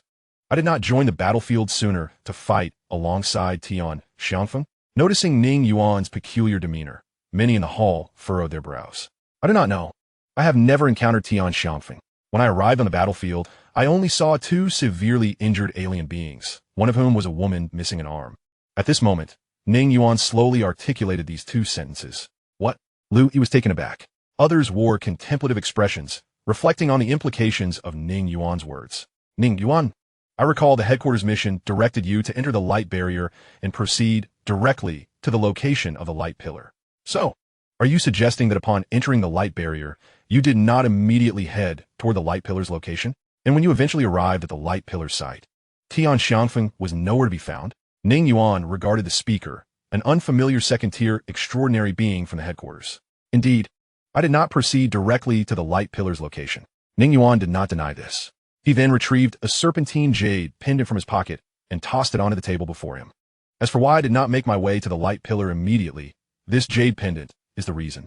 Qin Guangyi extended his right hand, drawing the serpentine jade pendant toward himself. After carefully examining the pendant in his hand, Qin Guangyi nodded. An item of the alien races. I see. It appears you were entangled in a struggle with the alien beings, thus delaying your arrival. At the opposite end of the conference table, a staff member diligently recorded everything that transpired today, including all conversations. The alien races were exceptionally well prepared this time, and both you and Qingyue are formidable. Had the two of you not been delayed by other alien beings, perhaps you could have reached Tian Xiangfeng's side in time. With both of you present, the situation would not have reached this point. In concluding his statement, Qin Guangyi let out a deep sigh. Though they emerged victorious this time, it was a Pyrrhic victory. As for Zhou Qingyue, her stealthy entry onto the battlefield is a matter for another time, had it not been for the life-saving artifact bestowed by the headquarters. This S-rank prodigy might have already perished, due to the depletion of the life-preserving ability of the empty crystal necklace. It is certain that Zhou Qingyue faced imminent peril at a critical moment. However, what troubled these individuals was not the ordeal Zhou Qingyue encountered, nor the shocking injury she sustained, but rather the silence surrounding the events that transpired within the headquarters since her return. The atmosphere in the hall was rather heavy. After all, for the nation at this juncture, the death of a third-tier extraordinary being was tantamount to a catastrophic defeat in war. Soon, Qin Guangyi pushed the jade pendant back in front of Ning Yuan. This is your trophy. Keep it for yourself. The treasures of other races should also prove beneficial to extraordinary beings. Nurturing it with your own power may yield extraordinary results over time. Ning Yuan gazed at the table, refraining from taking the jade pendant before him. Suddenly, he slammed his fist down upon the table, eliciting astonished looks from everyone present. With a heavy sigh, he lamented, "If only I were stronger, this would not have happened. It is my weakness that allowed that otherworldly creature to delay me for so long. It is all my fault." Witnessing his distress, many in the room felt a pang of empathy. The second-tier extraordinary being who had questioned why he did not rush to the light beam felt a twinge of regret for his earlier words. At that moment, Lu Yi, seated beside Ning Yuan, allowed a deep sigh and patted his shoulder. "You have done exceptionally well. If it weren't for your timely arrival on the battlefield to slay the severely injured otherworldly creature, countless lives in Dahushi would have been lost." Upon hearing this, Ning Yuan felt a jolt of realization and began to ponder. Did the headquarters not know that the light beam was destroyed by Zhou Qingyue? So that was it. It seems Zhou Qingyue chose not to disclose her achievements, perhaps feeling unworthy. How prideful, just as in my previous life. At that moment, Lu Yi looked towards a staff member at the headquarters. "Xian, please take Ning Yuan outside and prepare him for the farewell ceremony for Tian Xiangfeng this afternoon." "Yes, Minister," she replied. A girl dressed in formal attire with her hair styled in a bun approached Ning Yuan. "Ning Yuan, let us go." Xian observed the redness in Ning Yuan's eyes from his anger and felt a deep sense of discomfort. What a righteous and responsible man he is. Despite having done enough, he still feels he has not done enough. Ning Yuan picked up the jade pendant before following Xian out of the conference hall. "Ning Yuan, what size jacket do you wear? I need to prepare your attire for the farewell ceremony this afternoon," Xian asked, glancing back at him.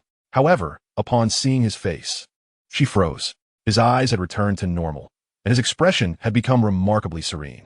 In the conference hall, Lu Yi inquired of a middle-aged man seated across the round table. So, did Ning Yuan tell any lies?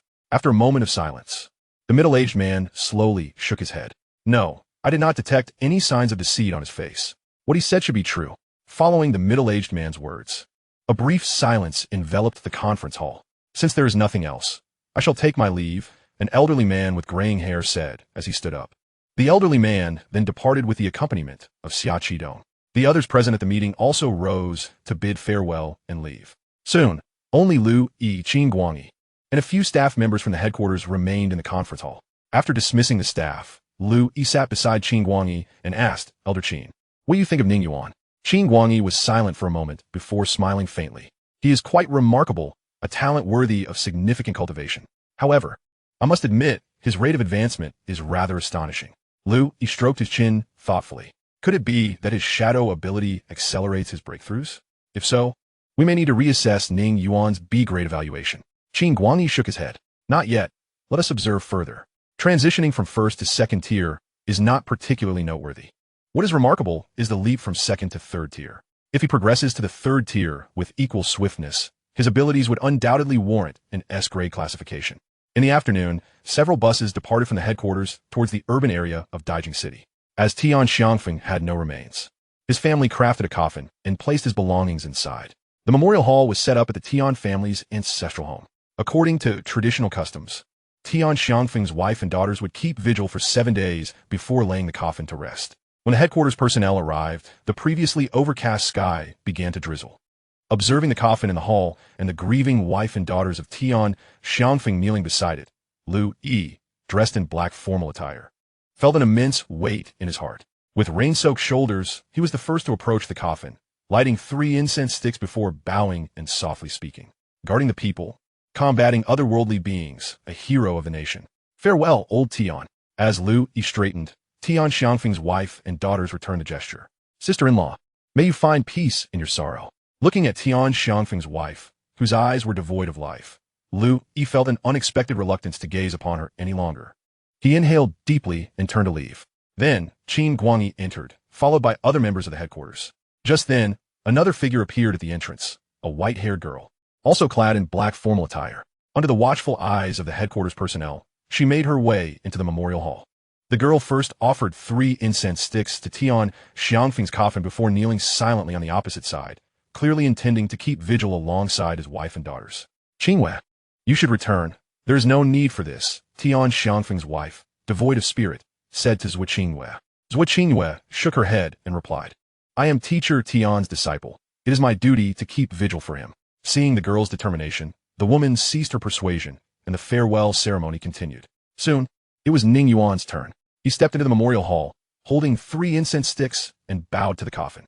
"Farewell, senior. Everything you protected will be upheld by us. Your successors." After saying this, Ning Yuan stood upright. At that moment, the woman seemed to recognize him, wiping her tears and speaking to Ning Yuan with a choked voice. "Thank you, Ning Yuan. Thank you for avenging old Tian." Ning Yuan sighed upon hearing her and slowly shook his head.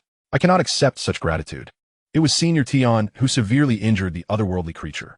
Without him, I would not have been able to defeat it." Meanwhile, the girl beside the woman also sobbed and spoke. "Ninggu, regardless of anything, thank you for avenging my father." Ning Yuan looked at her, a girl in her early 20s, with an ordinary appearance and eyes reddened from crying. With a sigh, he approached her and gently embraced her, offering comforting words. "Live well with your mother. This is the only way to honor your father's spirit." The girl, upon hearing the words, wept softly as she nodded vigorously. Observing this scene, those outside were deeply moved, with some even feeling a pang of sorrow in their hearts. Releasing the girl, Ning Yuan turned and caught sight of Zhuo Qingwei, who was kneeling on the other side. Gazing at him, the two exchanged glances for a moment, wordlessly regarding each other. Subsequently, Ning Yuan shook his head and turned to leave. Watching his retreating figure, a complex emotion flickered in Zhuo Qingwei's eyes. Chapter 77. Different responsibilities outside the courtyard. Ning Yuan had scarcely stepped out to catch his breath when someone approached him. With a smile, Xia Qidong retrieved a pack of cigarettes from his pocket, offering one to Ning Yuan, who declined. Noticing this, Xia Qidong refrained from smoking himself and returned the pack to his pocket. "Thank you, Ning Yuan began, slowly observing the scene in the courtyard. You saved Xian Ran, and you are friends with her. There is no need for gratitude over such trifles. Xia Qidong waved his hand dismissively. The times have changed, and we, as individuals, are destined to be replaced. The future relies on you to safeguard our nation and its people. Ning Yuan chuckled, shaking his head at these words. There is no such thing as being replaced. It is merely a matter of different responsibilities. Indeed, different responsibilities, all for the sake of the country and its people. Xia Qidong replied with a faint smile. As a few extraordinary individuals approached, Xia Qidong patted Ning Yuan on the shoulder. In a few days, it will be Meng Meng's coming-of-age ceremony. You must come, and we shall have a proper discussion. With that, Xia Qidong departed. Watching his figure fade, Ning Yuan's smile vanished. At that moment, several second-tier extraordinary beings arrived before him. After a brief round of introductions, they became acquainted. Not long after, with the farewell ceremony concluded. The other extraordinary beings returned to their respective areas of responsibility, while Ning Yuan followed Lu Yi back to headquarters. On a secluded path within the headquarters, Lu Yi walked alongside Ning Yuan, glancing ahead and jesting. Ning Yuan, the headquarters is known for its clear rewards and punishments. You have achieved such a remarkable feat, yet it has caused me quite a headache. Do you know why? Ning Yuan took it lichtly. Is it because the director is troubled over how to reward me? Liu Yi nodded. Precisely. I am perplexed about how to best reward you. Money? As an extraordinary being, you will never lack for it. Power? You have devoted your time to enhancing your abilities, rendering power a burden rather than a boon. What remains is resources, training resources. At this, Lu Yi sighed. The headquarters has only been established for 20 years, and our reserves are limited. However, rest assured, the headquarters will not shortchange you. Listening to Lu Yi's eloquent words, a smile graced Ning Yuan's lips. So, regarding your reward, allow me to enumerate it for you, Lu Yi continued as they walked together. First, a one-time bonus of 50 million. Second, the otherworldly beings are also categorized by tiers. The one you defeated belongs to the highest known tier. In simpler terms, its status and abilities far surpass those of ordinary otherworldly beings. Thus, the contribution value for slaying such a being differs significantly from that of standard ones. Furthermore, you saved 322,463 lives in Dahu City. Had you arrived half an hour later, they would have perished. Even though they may suffer from after-effects post-treatment, they are ultimately alive.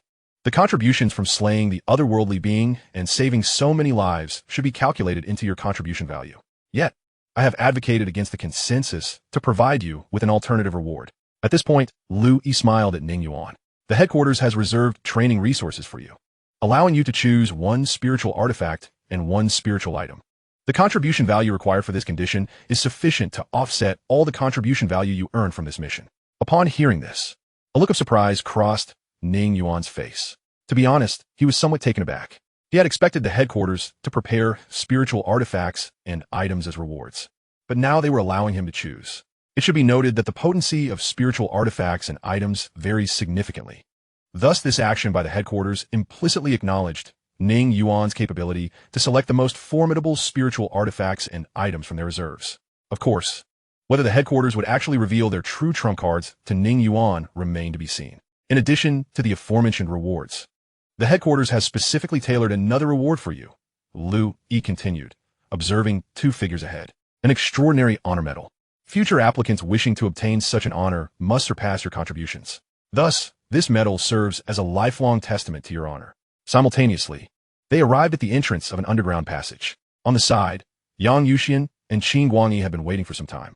Ning Yuan's gaze swept over Qin Guangyi before settling on Yang Yuxian. Clad in a white lab coat, his hair remained disheveled, and dark circles under his eyes seemed more pronounced. Sensing Ning Yuan's gaze, Yang Yuxian met his eyes and yawned before grinning. Ning Yuan, the head of that otherworldly being is quite remarkable. It possesses immense research value. Lu Yi looked at him helplessly. How many days have you gone without sleep? Scratching his head, Yang Yuxian chuckled. It must have been several days. I simply cannot sleep. The interior and exterior of that head are entirely different from ours, and I cannot quell my desire to study it. During this time, my foreign friends have nearly blown up my phone. I can feel their envy through the screen, haha. Seeing his somewhat manic demeanor, Ning Yuan inexplicably thought of the big yellow dog. Let us hurry. After you've made your selection, I still need to return. Yang Yuxian swayed slightly as he began to descend. You won't be able to leave immediately. There's a small meeting, and you are required to attend. As he spoke, Lu Yi and the others followed suit down the stairs. The underground passage was quite short, merely a dozen steps, leading them to an elevator that exuded a silver-white metallic sheen. Lu Yi placed his palm on the display panel next to the elevator door. After a dual authentication of facial recognition and fingerprint, the elevator doors began to slowly open. The group entered the elevator, which then began its rapid descent. After nearly 5 minutes, the elevator finally came to a gentle halt, followed by a lateral movement. After approximately 4 more minutes and 4 directional changes, the elevator came to a complete stop. The doors opened slowly, revealing a familiar scene before Ning Yuan once more. Chapter 78. Cursed Objects. As the elevator doors opened, a pristine white corridor lay ahead. Stepping out of the elevator and onto the immaculate floor, Ning Yuan surveyed the glass-constructed small rooms neatly aligned on either side. These entirely glass-enclosed chambers were quite small, accommodating no more than 4 or 5 individuals at a time. Within the glass rooms, half-height wooden racks stood solitary in the center.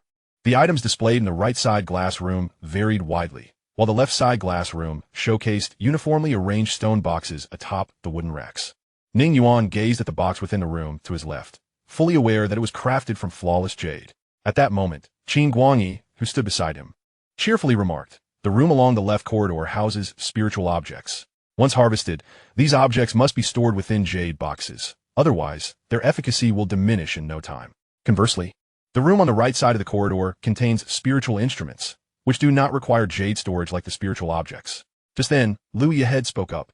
"Ning Yuan, will you choose a spiritual instrument or a spiritual object first?" After a moment's contemplation, Ning Yuan slowly replied, "Let us select a spiritual instrument first." Upon hearing his words, Qin Guangyi nodded in agreement. "Very well. Spiritual instruments differ from spiritual objects. They are often unearthed from deep within the earth, shaped by the passage of time and the transformation of nature.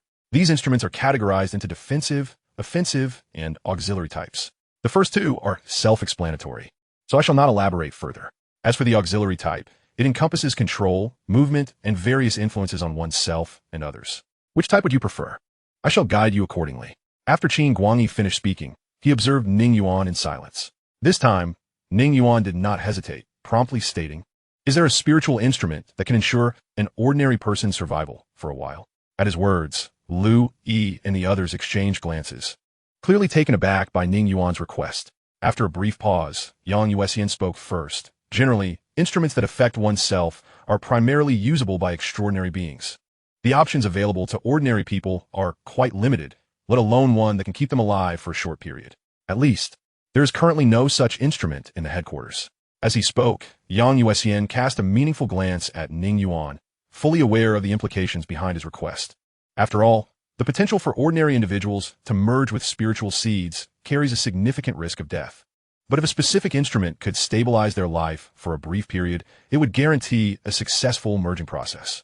At this moment, Lu Yi and Qin Guangyi also regarded Ning Yuan with understanding, having surmised his intentions. Yet, they did not mock him for his seemingly impractical desire. Rather, they empathized with him, recognizing that the ordinary person in question was his only relative. Indeed, there is no such instrument at this time, Ning Yuan thought, observing the sincerity in the expressions of the 3. With a sigh, he resigned himself to the reality. Even if such a miraculous instrument were to appear in his past life, it would have been consumed internally. This thought brought to mind Shen Linchuan, the terrifying prodigy who had merged with the Thunder Spirit and ascended to the 7th tier, ultimately becoming his nemesis. In his previous existence, the world lauded Shen Linchuan as the child of destiny, the man most likely to traverse the path of the extraordinary and end the invasion of alien races. However, few were aware that this so-called child of destiny had initially relied on an instrument capable of prolonging an ordinary person's life to successfully merge with the Thunder Spirit. After a moment of silence, Ning Yuan sighed and continued, "Since there is none, let us opt for an offensive type instrument." Upon hearing this, Qin Guangyi smiled. "Very well. We shall show you the offensive instruments." As the group walked forward for several dozen meters, they halted before a room. Yang Yuesian, gazing at a copper mirror displayed inside, spoke. "This mirror originates from a tomb over 2,000 years old. It harbors a considerable amount of death energy. When wielded by an extraordinary being, it can channel physical strength to unleash its attack upon enemies." Ning Yuan examined it briefly before shaking his head. The group proceeded onward, and Yang Yuesian continued to introduce various instruments. Ning Yuan continued to decline each one. Thus, after traversing several rooms, he still had not chosen a single spiritual instrument. Although Lu Yi and the others were puzzled, They refrained from pressuring Ning Yuan. After all, selecting a spiritual instrument was a matter of great significance for extraordinary beings and warranted careful consideration. Eventually, they arrived at a transparent room. Observing the items displayed on the shelves within, Yang Yuan sighed. This object is quite peculiar. It is a cursed item. The first person to acquire it perished on the same day after selling it at an antique market, and the buyer met a similar fate within a day. Over time, numerous individuals who came into contact with it succumbed, prompting us to take notice. Through our investigations, we discovered that its curse is activated through touch. Importantly, mere contact is not sufficient. Wearing gloves or using prosthetics is ineffective as well. If you touch the gloves, which in turn touch the item, it is equivalent to direct contact. The same principle applies to prosthetics. The only known safe method is to use an object that does not physically connect with your body to interact with it, such as a remote-controlled robot. As Yang Yuan spoke, a complex expression flickered in his eyes as he regarded the cursed instrument within. To study this item, several researchers at the headquarters had perished. However, the results of their studies proved to be exceedingly disappointing. Although the curse was immensely powerful, its indiscriminate fatality upon contact rendered it entirely unsuitable for use in combat. It was akin to an extraordinary being wielding it only to perish before even confronting an enemy. Ning Yuan gazed quietly at the cursed instrument in the room. It was a long knife, markedly different from ordinary blades. This knife was severely damaged, its edge riddled with notches, and its surface marred by cracks and verdigris. Upon seeing it, Ning Yuan made his decision. He would take it. He recalled this very knife, which had once boasted a glorious legacy in his past life. In the era when seventh-tier extraordinary beings were prevalent, the strength of alien races surpassed the comprehension of ordinary humans. Their capacity to move mountains and fill seas was not an exaggeration. Faced with such formidable adversaries, the spiritual instruments available on Blue Star were rendered ineffective. Aside from a few with exceptional abilities, defensive instruments could not withstand attacks from alien beings, while offensive instruments caused little damage. At that time, extraordinary beings relied solely on their own strength to confront these foes.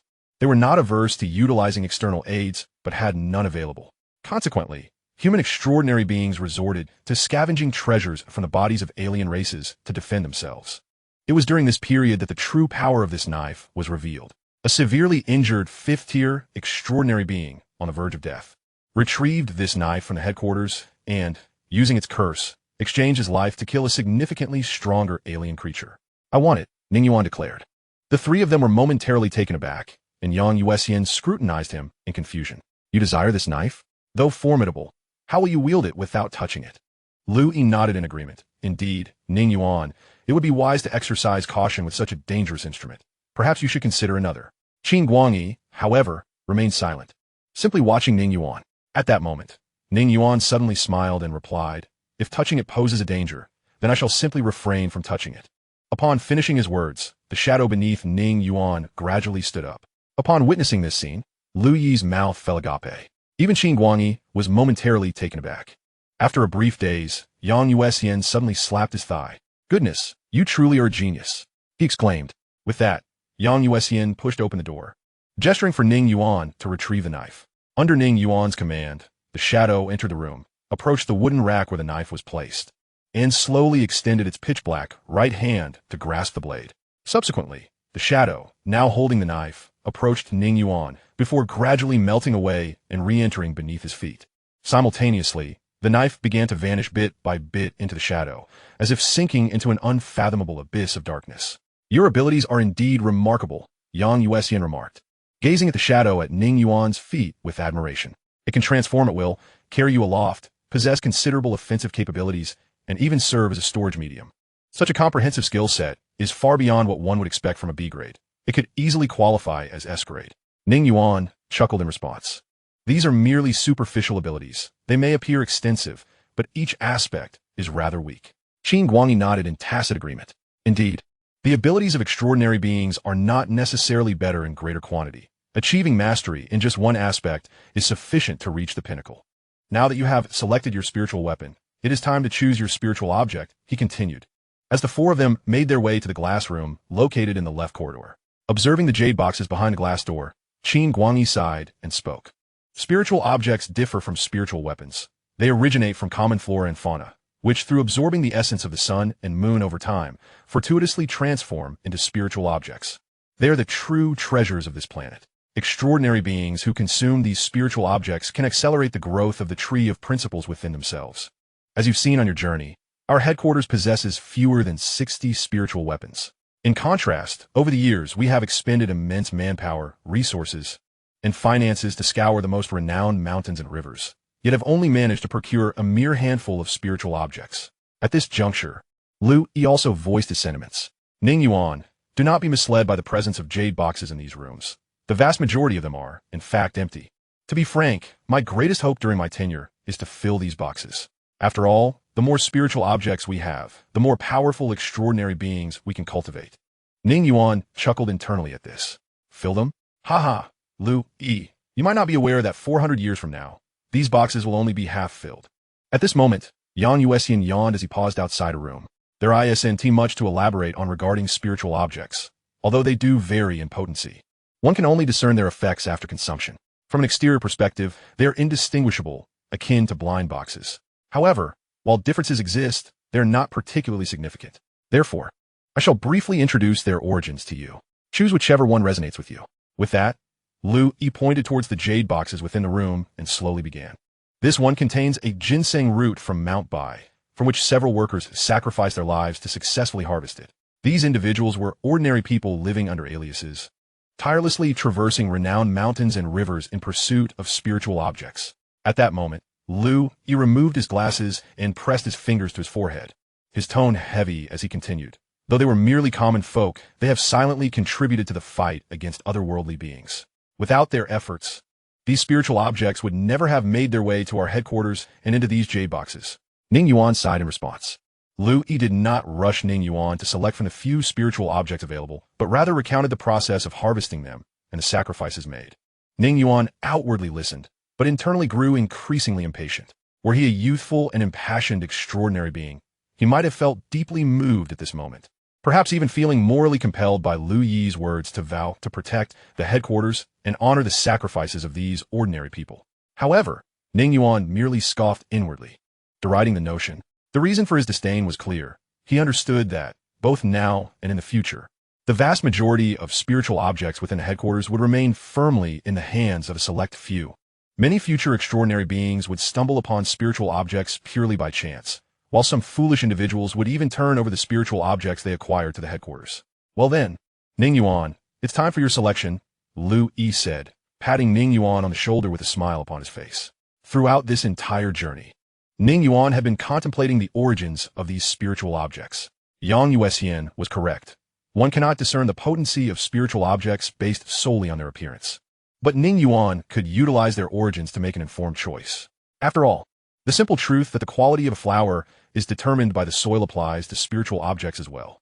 While Ning Yuan was uncertain which spiritual object would be the best, he was well aware of which renowned mountains and rivers would be the most sought after in the future, places that extraordinary beings would flock to in search of treasures. Before long, Ning Yuan pointed towards the room containing the ginseng from Mount Bai and declared, I'll choose that one. Lu Yi exchanged glances with the others. Enqin Guangyi stepped into the room, retrieved the jade box from the wooden rack, and handed it to Ning Yuan. Ning Yuan examined the jade box in his hands before tossing it into the shadow at his feet. All right, now that you've made your choice, let us depart. Lu Yi said with a smile directed at Ning Yuan. Wait a moment, Minister. Ning Yuan suddenly spoke up. Lu Yi halted his forward motion, looking back at Ning Yuan with curiosity. What is it, Ning Yuan? Ning Yuan hesitated, feeling somewhat embarrassed. May I borrow another spiritual object from the headquarters? Chapter 80, Betting with Ambition.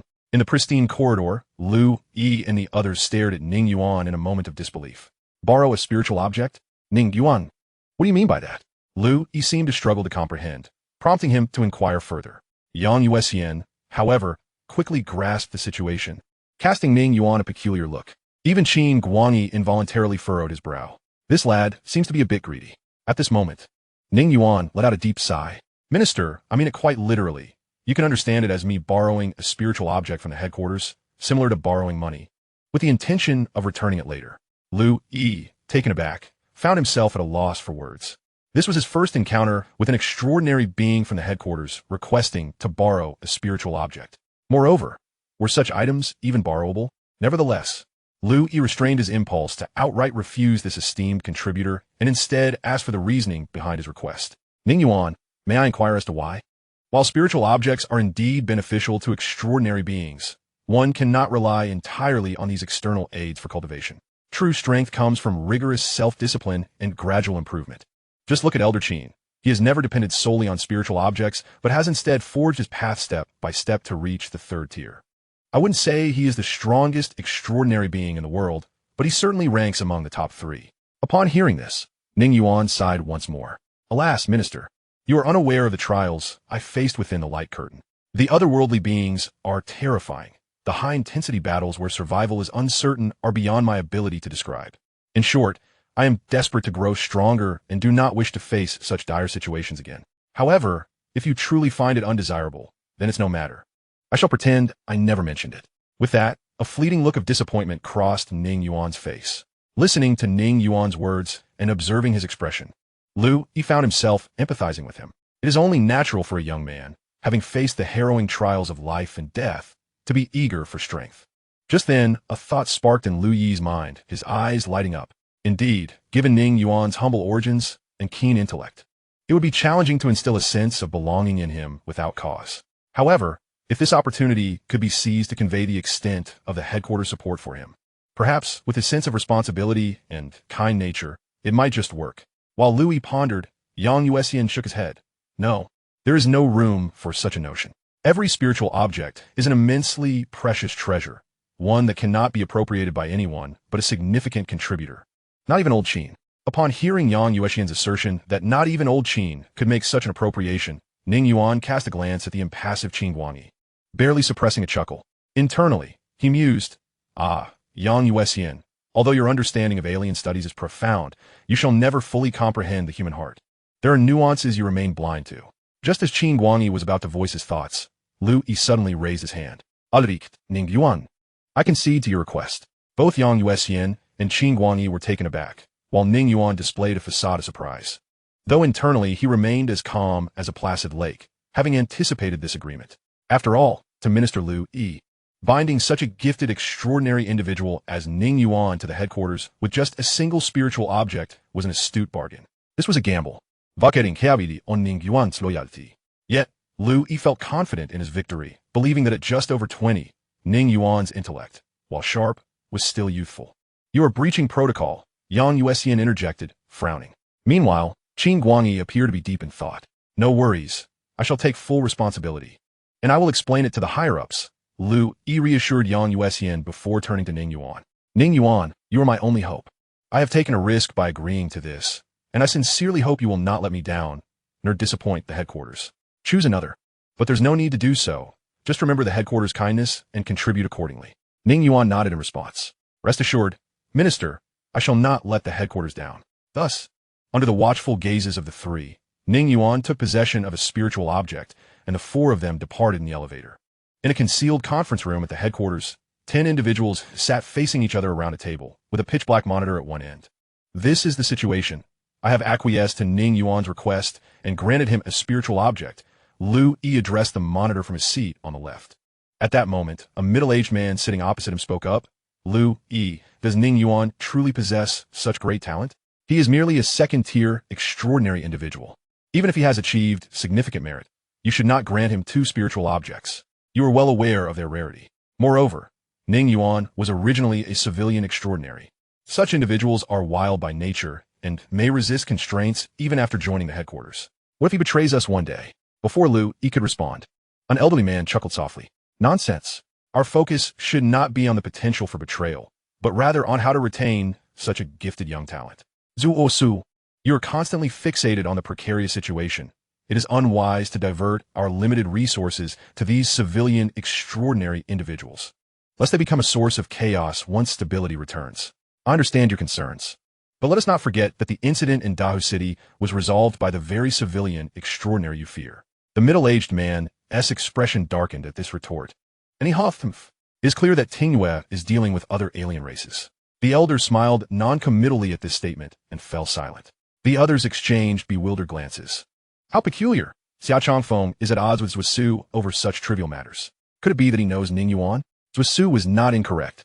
Indeed, Granting Ning Yuan 2 spiritual objects was excessive. Yet, the elder was also right. There is a pressing need to attract talent, especially extraordinary individuals. Sigh. If only there were a way to compel these civilian, extraordinary individuals to serve without providing them resources. If only Ning Yuan were an insider, one pondered. As the assembly contemplated, a light laughter emanated from the monitor. Ha!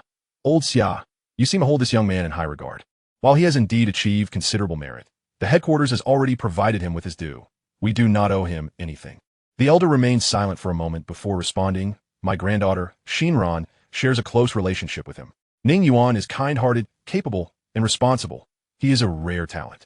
He had nothing to conceal. In the presence of such astute individuals, he could not hide it even if he tried. It was better to be candid. Upon hearing this, the others in the conference room were enlightened. So that's it.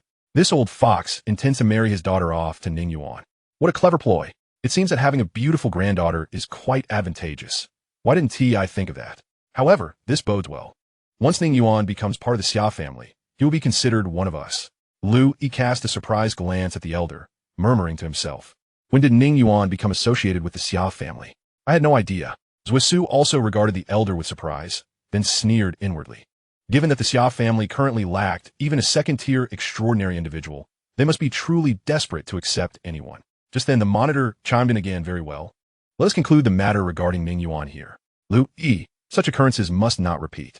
While it is essential to seize the opportunity to nurture promising talents, the fundamental rules must still be adhered to. Consider this a reward from the headquarters to Ning Yuan for the 2 spiritual objects. Liu Yi nodit inak nodit. The voice from a monitor continued. Now, let us proceed to the main agenda of today's meeting.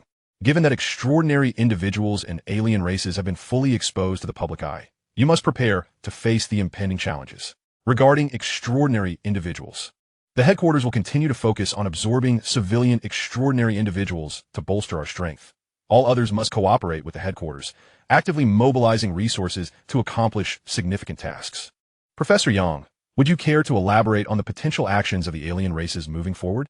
As the words from the monitor concluded, Lu Yi hastily nudged the drowsy Yang Yuan, who had fallen asleep with his head resting on the table. Awakening with a yawn, Yang Yuan, seeing everyone's gaze upon him, queried in confusion. What? Has the meeting concluded? Hearty laughter erupted from the monitor. The rest of the attendees joined in amusement. We are asking you, what do you think the alien races will do next? Liu Yi prompted softly. Upon hearing this, Yang Yuan slapped his own face lightly, and then spoke up. I believe it will not be long before the alien races initiate a widespread retaliation. The headquarters must prepare for this eventuality. The crowd fell silent, some individuals expressing their confusion. But, Professor Yang, the incident in Greater Shanghai was a victory for us. Moreover, the fallen alien beings were of the highest echelon. Logically, this should instill a sense of deterrence among the other alien entities for a time, one remarked. Yang Yuan gazed at him and slowly shook his head. Your reasoning remains entrenched in the paradigm of human warfare, where the premise of deterrence is founded upon equality. Throughout history, human conflicts have been between equals. Hence, deterrence has proven effective. However, the alien races do not regard humans as equals. They perceive us as mere insects. To illustrate, in the animal kingdom, wild dogs can intimidate weaker creatures, yet they will never be able to instill fear in a lion, even if they happen to kill one. A voice rose in rebuttal. What do dogs and lions have to do with this, Professor Yang? You underestimate our strength. If not for the cunning of these alien beings, who always conceal themselves among urban populations, we could easily eradicate them using our extensive arsenal of lethal weaponry. Yang Yuan nodet non chomitali. Indeed, should we disregard casualties entirely, we could currently rely on nuclear weapons to eliminate the alien entities. But who among us dares to bear such a cost? Furthermore, the alien races continue to grow stronger. None can ascertain their limits. And there may come a day when nuclear weapons hold no sway over them. I maintain my stance. Retaliation from the alien races is imminent, and it shall arrive sooner rather than later. With that, Yang Yuan turned his gaze toward Liu Yi. I have long advised against using the heads of alien beings for propaganda. Yet you have not only done so, but have also flaunted it to the world. I cannot say whether the alien entities are furious upon viewing the footage, but I am certain they experience profound humiliation. Consequently, they are bound to retaliate. Liu Yi fell silent in response. At that moment, a voice emanated from the darkened monitor. I am well aware of the situation regarding the heads. You need not blame Liu Yi. He acted correctly. We sacrificed a third-tier transcendent and numerous first and second-tier transcendent beings. So this considerable loss must be compensated by our achievements in this battle. Liu Yi's video had a significant impact. It not only greatly boosted morale worldwide and diminished the fear of the alien races, but also enhanced the headquarters' influence globally, thereby attracting numerous civilian transcendent beings to join our cause willingly. As for the retaliation you mention, since it is inevitable, we shall not shy away. I firmly believe that we will attain ultimate victory in this war. 4 days later, in a park near Xinghu Lake in Dazhou City, Ning Yuan reclined on a lounge chair, quietly observing Ning Xiaoluo as she tossed a frisbee and played with her dog. Just then his phone rang. Upon checking, he saw that it was a call from Xia Xinran. As soon as he answered, her melodious voice reached him. Brother Ning, I only just learned that you resolved the incident in Greater Shanghai. Truly impressive. By the way, I heard you were injured. How are you faring? It's nothing. The wounds have nearly healed, Ning Yuan replied calmly. That's good to hear. Also, Brother Ning, do you have time tomorrow? Xiaoming's coming-of-age ceremony is being held then. Ning Yuan responded with a non-committal. Then I shall send you the venue details. Do you need someone to pick you up? No need. I will be there tomorrow. All right, see you then. After ending the call, Ning Yuan resumed watching the large yellow dog chasing the frisbee, alongside Ning Xiaoluo cheering it on.